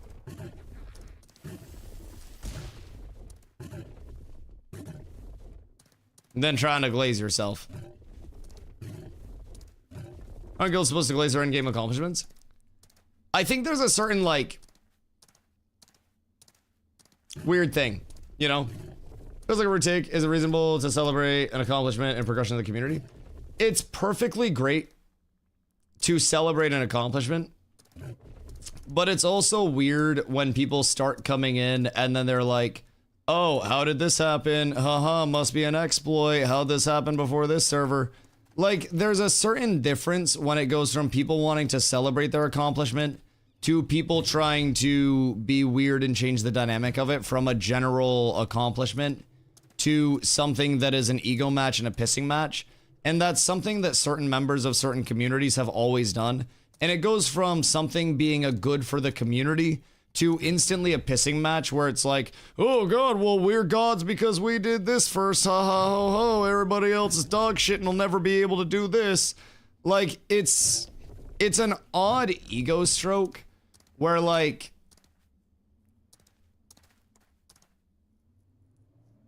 honestly, I don't think anybody really cares that much as the people that are internal with it. It's a great accomplishment, but also going around and like trying to flex in random places is weird. I just wonder if you might have been more hype if it was done by somebody else. I would have been excited if people didn't immediately come in with like weird vibes about it with like a dick measuring contest and then mentioning it 17 times over and over again. That's my personal take. I think if it was just you know, hey Dusty, look what we did, check out the video, and then, you know, that's the end of it, then it would have been fine. But like 20 people from Polar coming in and then instantly pulling out their cock and measuring it against the rest of the game shows me that it's not actually about celebrating with the community. It's about trying to flex your EP and then compare it to everybody else. You know, that's the weird part. Kind of weird reaction. The only people that think it's weird are in Polar. I'll be honest. The only people that think it's weird are the people who are in Polar that aren't getting glazed by me right now. Where I'm like, okay, that's cool, but I'm not freaking out hyping you guys up as gods of the game. And I'm sorry that that's a stroke to your ego, but like, there are areas of sharing progression where it's done in a way where you act like you've been there before. And then there are also ways where it's like a kid getting their first toy and you're like, all right, I get it. And it was more akin to a kid getting their first toy. And I think the only people that are hurt are the people that are in Polar that are upset that I'm not glazing and watching the entire video and patting you on the back. And if that upsets you, I'm sorry. And congratulations on your accomplishment. But like, I don't really care as much as you guys do. Genuinely. I really like, congratulations, but more people are going to do it as well. And I think it's worth celebrating, but I also don't think it's worth measuring your dicks and trying to, trying to take other people down. You can at least use a video to help cats without kill it. Oh, God, yeah. No, absolutely, I am. Believe you me. The same way, like, I have been personally trying to take all of the Tumok videos and shit that are going out and use those for people to get up-to-date reps on Tumok and shit like that before we go over there, right? So, here's shit talk chatters when you're peaking at 50 viewers. Where are you trying to throw shade like haven't accomplished anything else in life? Brother, I live your dream. You're in my chat right now for free. Whether I average 50 viewers, 5 million viewers, or anything in between, I do what you wish you could do, and now you're mad because I'm not glazing you. Take 10 minutes to time yourself out. Think about how sad your life is to be here getting farmed because man on internet isn't proud of your accomplishments. Live for yourself for a change instead of everybody else needing to be proud of you. It's awesome that a Harbinger died, it's great. But the fact that you're so hurt that Streamer Man isn't glazing you and your entire community actually shows how delicate your ego is over anything else. And I have terrible news. Terrible news. When World Bosses died, I was excited. When Harbingers died, I was excited. But if you're just coming in here to get your ego stroked, that's not going to happen, brother. That's great. And keep in mind, if you're just coming in, the first time Colton came in and said that a Harbinger died, I was actually really excited. I was asking questions. Colton was talking about it. We had like 30 minutes on talking about the Harbingers and the World Bosses. But so many people wanted to keep coming in and having the weird little egos. And it's okay. It's such a weird reaction. You and other polar people are the only ones that are offended.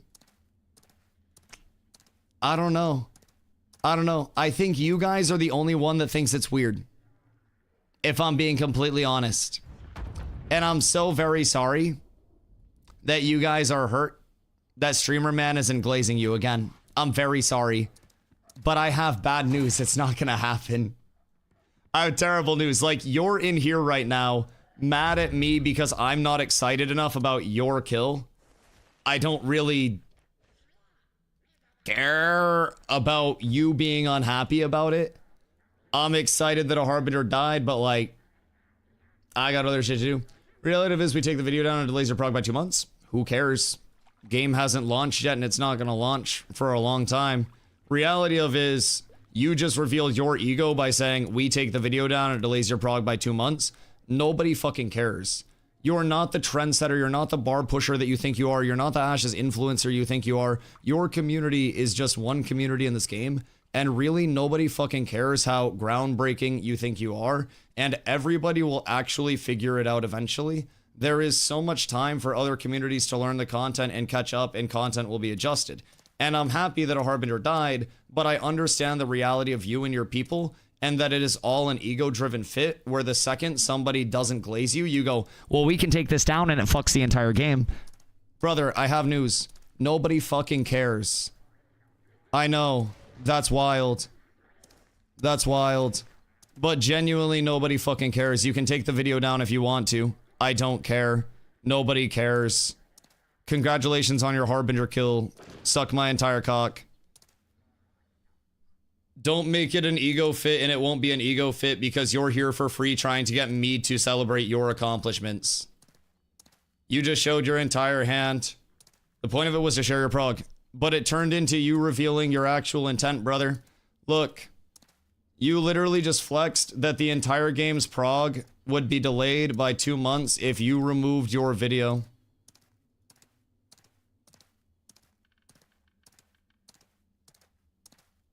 Like, your community made it so weird instead of the actual, like, celebration part of it and checking it out. You guys made it very weird instead of it just being something normalized.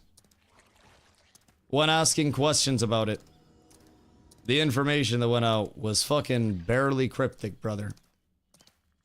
It's just an element of annoyance, if I'm being honest. If I'm being honest. Most people were cool about it. You got triggered by 2 people. You were sitting here typing in chat with your head down doing something else. I'm reading every chat, brother. I promise you, over the course of this entire stream since that has gone down, I have had far more than the 2 people that you think since you've been in here interacting in that way. And I have terrible news for you. But I read every single chat. And at a certain point, after 45 minutes of talking about a video, and then talking about the video more, and then hyping up the video, and then asking me to watch the video, and then dropping the video link, and then asking me again to watch the video, and then asking me again to watch the video, and then coming in to stroke the own dick. It gets annoying. Let me count again. It was 2 people. Hold on. I'll stop you from having to count ever again. There you go, brother. You're annoying the fuck out of me. And no part of me has to have you here being annoying as fuck. Like the rest of your friends. Genuinely. Just zero part of me has to deal with you being annoying as fuck. I appreciate you. I genuinely do. But you will sit here and you will watch for free. And you will not type and you will not say a single word. And I appreciate you, dog. Thank you. Thank you. You can count literally every message that you can't see anymore. I appreciate you. Hello, world first center hype to talk to our favorite streamer on the game about it. Me and my 40 closest polar friends all join stream at the same time. Like, I'm happy for you guys, but I think there are many of you that don't genuinely want to celebrate and want to use my platform to stroke your ecocs. And at a certain point, it becomes less of a you support my channel in a genuine way and a more you come around when it's beneficial for you to show your face and me to platform your content because I have a platform. And as a content creator, it gets annoying when the only time I see you or receive support from you is when you have a video that you want me to watch or something Polar accomplishes that you want me to look at, or an end of phase propaganda video, or a world boss kill. It becomes a very superficial interaction where it's extremely apparent that you only care about my platform size and me putting your platform on through my platform now. And it's much less about the genuine interaction of you are here supporting stream. You said it yourself. Me and 40 Polar friends came in just to watch the video, right? And it's less of a you actually support the stream and it's you want your video played on stream, right? And at the end of the day, it's fine, it's chill. But like, if that's the only time you come in, then it's kind of going to get an element of like, yes, the 9th time in a row that Polar has come in, asked me to play a video, and then taken off after. Awesome, guys. I appreciate you. Thank you for the support. Your platform size? I mean, it's large enough for you all to be in here. Like, I don't think you realize you genuinely cannot talk shit to somebody that is here streaming full time while you are you. You actually can't. Dusty, APK, I have news for you, brother. You're literally in here right now because of my platform. Genuinely, here, look. I'd watch, but you're on a daughter server. Here, help me. Help you out. Here. Enjoy. Enjoy. Ask me if I care. Actually, ask me if I care. I actually do not. I genuinely do not give a single shit. Like, it changes my channel none. I could have all of Polar never type in my channel again, and I still stream full time. I still exist. I still do what you'd love to do. Brother, I don't know what it is about your comm, but the hive mind doesn't realize that there's literally nothing that you guys will ever do about it. I don't get what the delusion is on your side. But this is entirely started because I'm not glazing your fucking Harbinger kill while you guys are all just stroking each other's cocks. Like, it's fucking crazy. I don't understand it. But hey, man. Live or die by it, I guess, right? When nobody else in the community wants to celebrate your accomplishments because all of your accomplishments have asterisks beside them and you have nowhere else to show it, then feel free to just try to go in and force it into a community that doesn't really care. Congrats, boys. You know the old, like, you make your bed and then you lie in it? Like, the community would be a lot more excited if the community was rooting for you. And that's the thing. 2 months down the road, whatever it may be,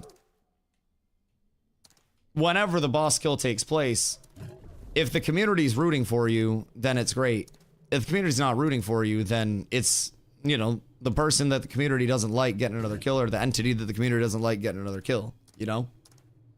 Like, people weren't happy when Pirate Software was running crates. Your guild is a Pirate Software of guilds. Like, people don't necessarily support that at this point in time.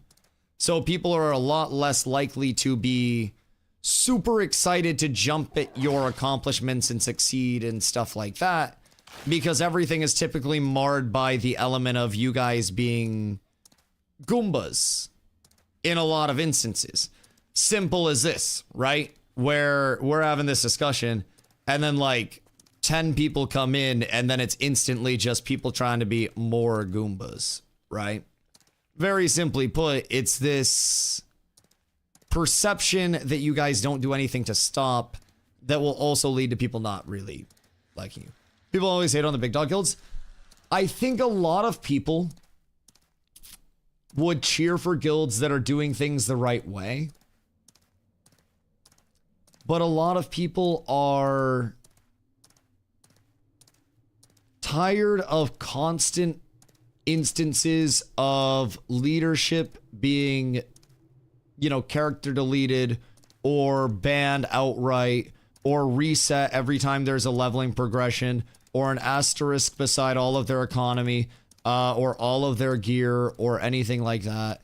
I think at a certain point, realistically, a lot of people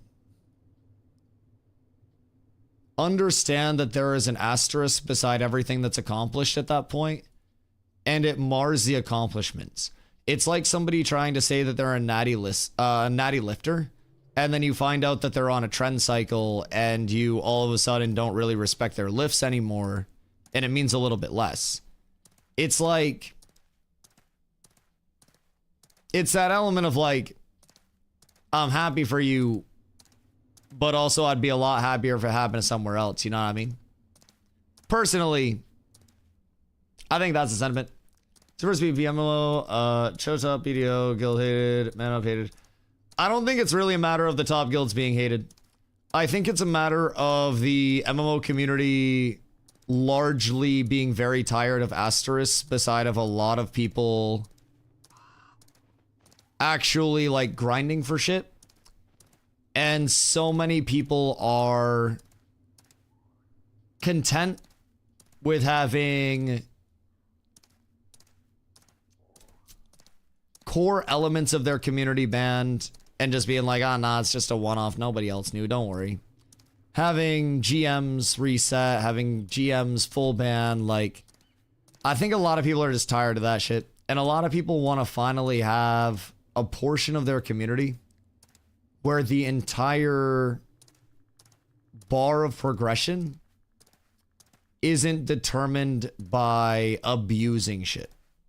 And where the bar of progression is actually determined by people playing the game and not having a bunch of resets happen and shit. And I mean, I'm gonna be honest, not all of the resets and punishments from Intrepid have been just. There's been a lot that's like asterisk at best. At best. And there were also a lot of things that were honestly just like very cryptic. But I'm too old for the exploit early, exploit often. Mental paradigm, mind chat, PvP. See, that's... I think that's what it is. I think some people definitely will go exploit early, exploit often. What does that have to do with anything with Polar and World First bosses?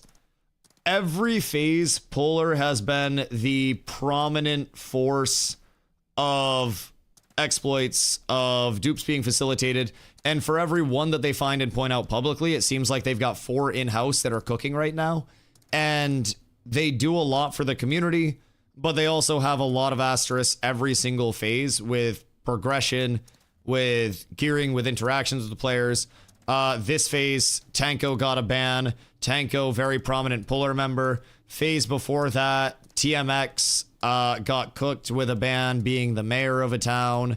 Not a ban, sorry, a character reset. So like, there have, since I have come into the game, always been, our guild is never duped. Okay, sorry on the misspeak on dupe. Exploits, bans, character resets from progression to econ to gearing to everything. So sorry I misspoke on the dupe. Not dupes. Sorry. They're racist, xenophobic, assholes. But they're also not assholes. Sorry, that's my bad. They've never been assholes. No, I'm joking. But like, every single phase, there has been a large amount of asterisks associated with everything there, right? And over time, like I said, a lot of people get very tired of the people abusing things to get ahead, and then that creating an inorganic, not only an inorganic level of progression, but also an inorganic data set for Intrepid from people who say they love the game and are here for the betterment of the game. No, Polar's not actually racist. You stop. That was just a fucking joke. That was not about anybody. You stop. That was a general joke because Oof comes in with his fucking Pyongyang propaganda. That was not directed at anybody. You guys stop with that clickbait. Okay. But no, like, hear me out. I have a lot of friends in Polar, and I have a lot of people that I respect in Polar that are very good gamers, that really want to work hard and really want to see Ashes do well. And it's not just Polar that has accusations, that has exploits, that has bans, that has this, that has that. And honestly, at some point, somebody could sneak into Cats that does that dumb shit, and we have to deal with the ramifications of that, right? But it has consistently been a few communities in Ashes that generate a lot of the asterisks, right? And over time, when that's allowed to exist in communities long-term, time and time and time again, and seemingly no steps are taken to actually like prevent those from happening, it starts to wear on people. You know, it starts to get to an element of like, okay, well, will this fourth time around finally be the time it's clean, or will this also be an element of like, sounds like a debt problem, not a guild problem. If a bank vault is left open and you walk in and take money from it, you're still a bank robber. Dev problems, I agree, but it's also up to your community to not exploit the shit out of everything you find. There's a reason why my community has multiple of the mounts that you get for finding dupes, bugs, exploits specifically, and get a reward for it. Also, I have a Shatterclaw myself for doing that. Like, and there are definitely people that do that and have the good intent, right? But again, historically speaking, in my time in Ashes, a lot of very focused asterisk work has come from a very focused part of the community. And then you also have the rampant problem of like bots and everything like that on top of it, but there's a lot that goes into it. Buzzbro virtual signaling. Don't get fucking all political in here, brother. Don't be weird about it. You can take your little 2-inch dick and your fucking lifted truck and you can go to the gym and you can bench press 95 pounds for 3 reps. And then you can absolutely suck my entire inclusive cock. And you can honestly tuck your dick between your legs while you do it and play a femboy because you probably do in your spare time anyways, brother. I don't care about your political agendas. Nobody's getting woke and nobody gives a fuck about your weird takes. And if you think it's weird that I'm saying if you find an exploit, you don't need to take advantage of it, then you also probably promote a lot of other weird shit in life, where if you find yourself in an advantageous position, then it's somebody else's fault for that existing. But don't perpetuate that by chatting in Twitch. Don't let us know who you really are as a person, dog. Let me know your entire mentality. Let me know your entire mentality in one fell swoop. I don't know, man. Personally,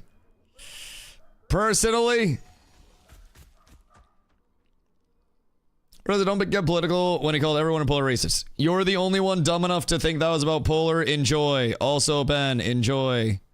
Have a good night, brother. I appreciate y'all. Guess what? I go live tomorrow and I do the same thing. Polar got a lot of people and I can throw a lot of people away. Genuinely. I don't know, man. I don't know. It'd be a crazy hill to die on, though. Crazy hill to die on. Imagine defending that. Dusty Skull to unlocking the nuke. I am. Watch. +1. There you go, Red. Brother, you've been in here for a lot of time as well.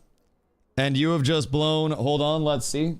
Exclamation. Someone do a watch time check on Red.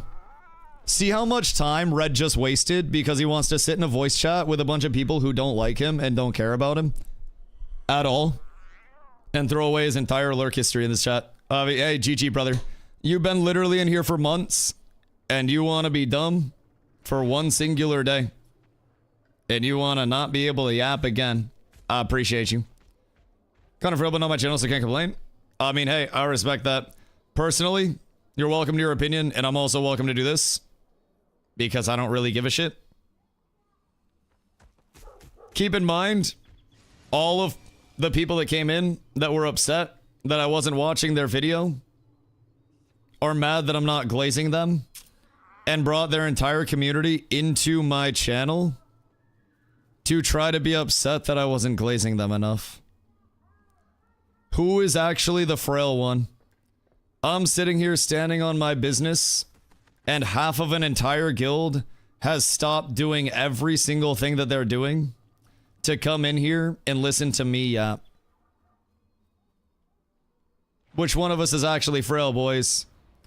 Is it the people that actually took time out of their day to come here and support a yapper yapping? Or is it the person who yaps for a job that is yapping and is voicing his opinion that's drawing you here? Man, I guess one of us really, really had something that struck a chord. Me, I was here the entire time. Can you talk about Tanko already? No, Tanko's had it hard enough. Tanko's had it hard enough. And Tanko actually shows up to the stream more than just to plug his fucking videos. See, Tanko's been here before. Jesus fucking Christ. It's that simple. I'm not gonna fucking take it weird if you're not a first-time person being weird. But personally, first-time chatter being weird, trying to be strange, I'ma just... Because I don't need to deal with it. I live a blessed life. Have a good support? Yes, of course. Of course. Listen, I was talking about that shit for like an hour with Colt and shit before you came in. Can't wait for day 938. I can't wait for day 1938. Oh, it's going to be beautiful. And it's just going to keep going, baby. It's just going to keep going. Even if Ashes dies, even if everything shuts down, it just keeps going. It's wonderful. We're fucking cooked. Ni hao, ni hao, ni hao, ni hao. Ni hao, Lamone. How are you? I still think you're a rat for killing that low level that one time way back when. China on top. North Korea is going to have something to say about that. New World reboot. You know what's crazy? Wild side tangent not related to anything about New World whatsoever. I was on Twitter while I was taking a shit. And my top, farm him reaped. You know, I have my... Idiot. You're the idiot. I have my followings, like my specific following thing, right? And then there's like the For You page. Like the recommended posts. And with the recommended posts, the first thing that popped up was Eternum Game Studios. And I was immediately like, what the fuck is going on? I was immediately shocked. Well, this is just getting sold. Bye-bye. I thought that I was living in the Twilight Zone, where shit was immediately just like, I thought they were rebranding. I thought everything was cooked. I thought I was seeing something that I had never fucking seen before. I literally thought that I was going to click on this interaction, like this post, and I was going to see Amazon Game Studios broke away from New World and now it's an independent title. Turns out there's actually a game studio called Eternum Game Studios that has developed many titles other that aren't New World. Like, that are not. They have no affiliation with it whatsoever. Which was kind of crazy to me. Kind of eye-opening. Because I feel like Eternum... I mean, maybe it's the play on like Eternity. I don't really know where the fuck it comes from. But like, that shit seemed always kind of New World associated with me. And I was taken for a goddamn loop. On another note, enchanted by Night Reaver, now 530 power worth. The fuck? Do you +6 it? And how much gold did it take? I wish I had videos to plug. Jesus fucking Christ. I don't understand. I don't understand it. Like, I don't know. I'm not gonna comment on it.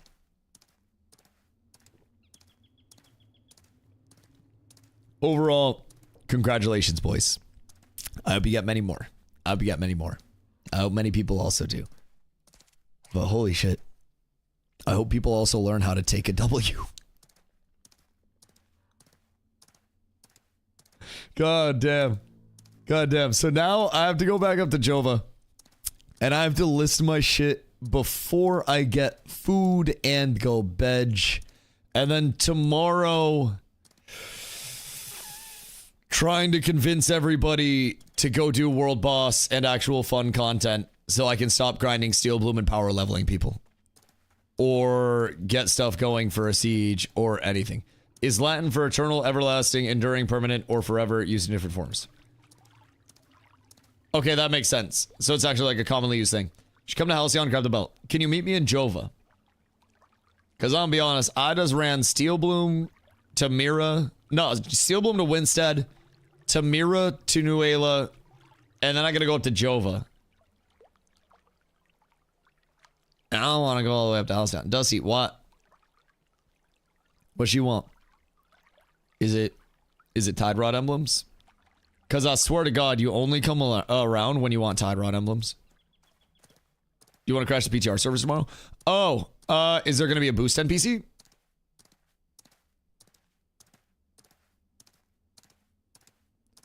Because if there's a boost NPC, then probably. But if there's not a boost NPC, then probably not. If I'm being honest. Like, no boost NPC.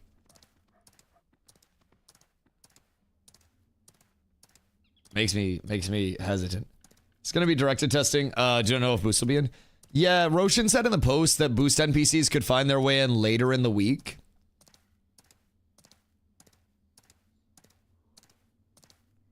I don't really want to like prog. I don't really want to do anything like that. It'll be tested tomorrow to crash the server. Does might need people for it. Are we going to be summoning in rowboats? Is that what I'm gathering? Because like, I might be down. What time? It's the rowboat tech. The rowboat tech. You mean summoning in 1,000,000 rowboats and then crashing the entire fucking server? How's it after the ban wave? Honestly, pretty much the same. So, regarding the ban wave, I don't think that Intrepid ever actually went through and took out crafted items and like Econ. I'm not mob grinding enough for this, Jesus Christ. I don't think Intrepid ever actually went through and took out items that were made through dupes, took out duped goods, took out gold. I don't believe they ever hit that. And I don't know, obviously none of my shit got poofed, which I'm pretty sure all of my shit's legit. But I didn't hear any rambling at any point of any form of gear getting yoinked out of the Econ or anything like that. I heard absolutely fucking nothing. So, we'll see. We'll see. I think at this point, the server may just be a little too far gone for them to actually like go through and get all that shit out. Motherfucker also died with his 2x lithium. Bro, wait, what do you mean? What do you mean died with 2 lithium? Because that sounds incredibly sad, if I'm being honest. Like, that would be an immediate, like, bring up the Constantine clip when he flagged up because of the Harbinger bug directly in a town. That shit is tragic. When lithium was super rare. Oh god. That's sad. That's sad. Hoofsy lost his storage. God, I want to say, I don't think it happened this phase. I want to say it was only last phase. But he lost his entire Lego storage twice. Twice, I want to say, because of different storage bugs. Like, it was rough. He had all of his high rarity stashed in one storage. I don't know why. I don't know what kind of organization that is. 3 times. Yeah, and he was doing a lot of gathering. Yep. Yep. Yep, it was a fucking shame. It was an absolute fucking shame. And you really hate to see it. I now have farming elixirs. Do you need your lumberjacking elixir before I sleep? Because I feel like I still have those. I haven't given them to you yet, right? Did I give them to Zombie? Do you get a lumberjacking elixir? How much you want for it? I think I might have given him to Glow. Wait, Glow. You got the recipes from earlier? Because I have 2 lumberjacking elixirs that are unaccounted for. I don't know who might have it. But somebody definitely has the recipes from when I emptied. I don't think I gave them to Zom. Yo, Damien, what up, my boy? I hope you had a good stream, dude. I don't think I gave them to Zom.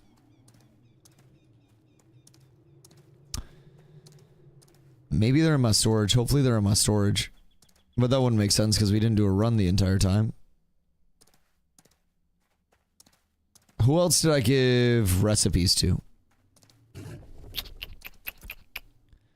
I don't think I would have just stored it or anything. And I don't think I gave it to Zom. Because Zom came through and bought MBs. You did trade a bunch away? Yeah, I just need to figure out where they went. We can always go back and watch the VOD as well. I can find it. Hold on. I might have put it in here. Elixir Wisdom, Weaving, Stoneglen Head. Somebody has it. Somebody has it. Might be Zom. Hold on. Zom, did I give you 2x elixir of... What was it? Elixir of lumberjacking? Because that would be definitely a nice thing to have, if I'm being honest. Alright, our nightly loop. Oh, excuse me. Steel Bloom Emblems. What have we over here? 74, 79, 71. Is 71.99 gonna be the low? Because I'd be okay with that. I'd list it flat 70 and then call it good. Realistically, 65 sparks. Alright, I guess we're going 65. I guess we're going 65. Which boss are you trying to kill? What's your most practice one so far? Bro, I can't even get people to get fucking practice reps. Like, I have been trying so hard to simply get people to confidently go in. Oh wait, sorry, it's 65, my bad. To get people to confidently go into whether it's like Firebrand when Firebrand's up, Tumok whenever we can get reps there. You know, everything. Tumok's out his proc and shit daily. Proc and shit daily? Yeah. It's a mix. We have so many people that are like brand new to shit that even if we, you know, guide them through, they still have no idea on prog. So realistically, like our Firebrand spawns, I haven't seen Firebrand over here in days. I think Firebrand would be the most just brute forceable at this point, where it'd be a good starting point. I think Tumok, if we had everyone locked in and actually playing the game, I personally think Tumok is from what I saw in the videos, easier than Firebrand by the seams right now. Especially since you can get out of the range. One of the designs or Pyongyang, I heard they were Giga locked in. Well, Pyongyang's like 10 people. In all fairness, Aegis Alliance. I haven't really seen a lot of them this entire phase. I'm gonna be honest. Like, they haven't been active in PvP in like any force. They haven't like, I don't know, they haven't really done a lot that I've actually like seen out in the open world and stuff. I was hoping we'd run into them because early this phase, like, it was optimistic that there would be other like large comms as well. Pyong smacked us around last night. Hate to say it, but it was late as fuck though. I heard it was fun PvP. I heard that our people were finally happy to get PvP in the first place. You know, originally could access during the Harbinger boss and Grief, haha. Do you think I would be the one to deck in Grief though? Like Loki, you know me. You know me. I know I get annoyed and I get irritated, and you've been in here enough to know that I get annoyed and then I yap at people that are annoying me, and I have no problem doing that. But you also know damn well, if we were on the same server and terms were good and I wasn't pissed off at half your Goombas, that I wouldn't have been decking. I would have been out there sitting on the sideline just watching and cheering, dude. Like, I sat when I was a new Ashes player. Just get tilted. I just get annoyed, and like I don't have to pay attention to what I say because I don't have an employer to like fire me. Nothing's gonna change me streaming, and like to some parts it's my detriment that I can just spout off and yap whatever I want to yap. Because some people get themselves into trouble, like, because they're like, oh, let me type something silly, and then I just ban them, right? But I would have been the first person out there that was like watching on the sidelines, just like, yes, I see this mechanic. Yes, I probably would have been shoutcasting that bitch. Like, there were so many boss fights when I was a first-time Ashes player that I was just like, I was watching the world boss fights. And like when y'all gave me the fucking shield the first time, like I watched so many of those boss fights from the outside with like fucking 1000 HP just looking in.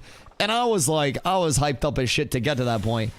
I root for the Ashes comm as much as I think anybody else at this point in time. I just get incredibly fucking annoyed when, you know, when the dick measuring comes in. It's detrimental, but you know I'm proud of you guys. You know I'm proud of you guys. I'm happy to see it go down.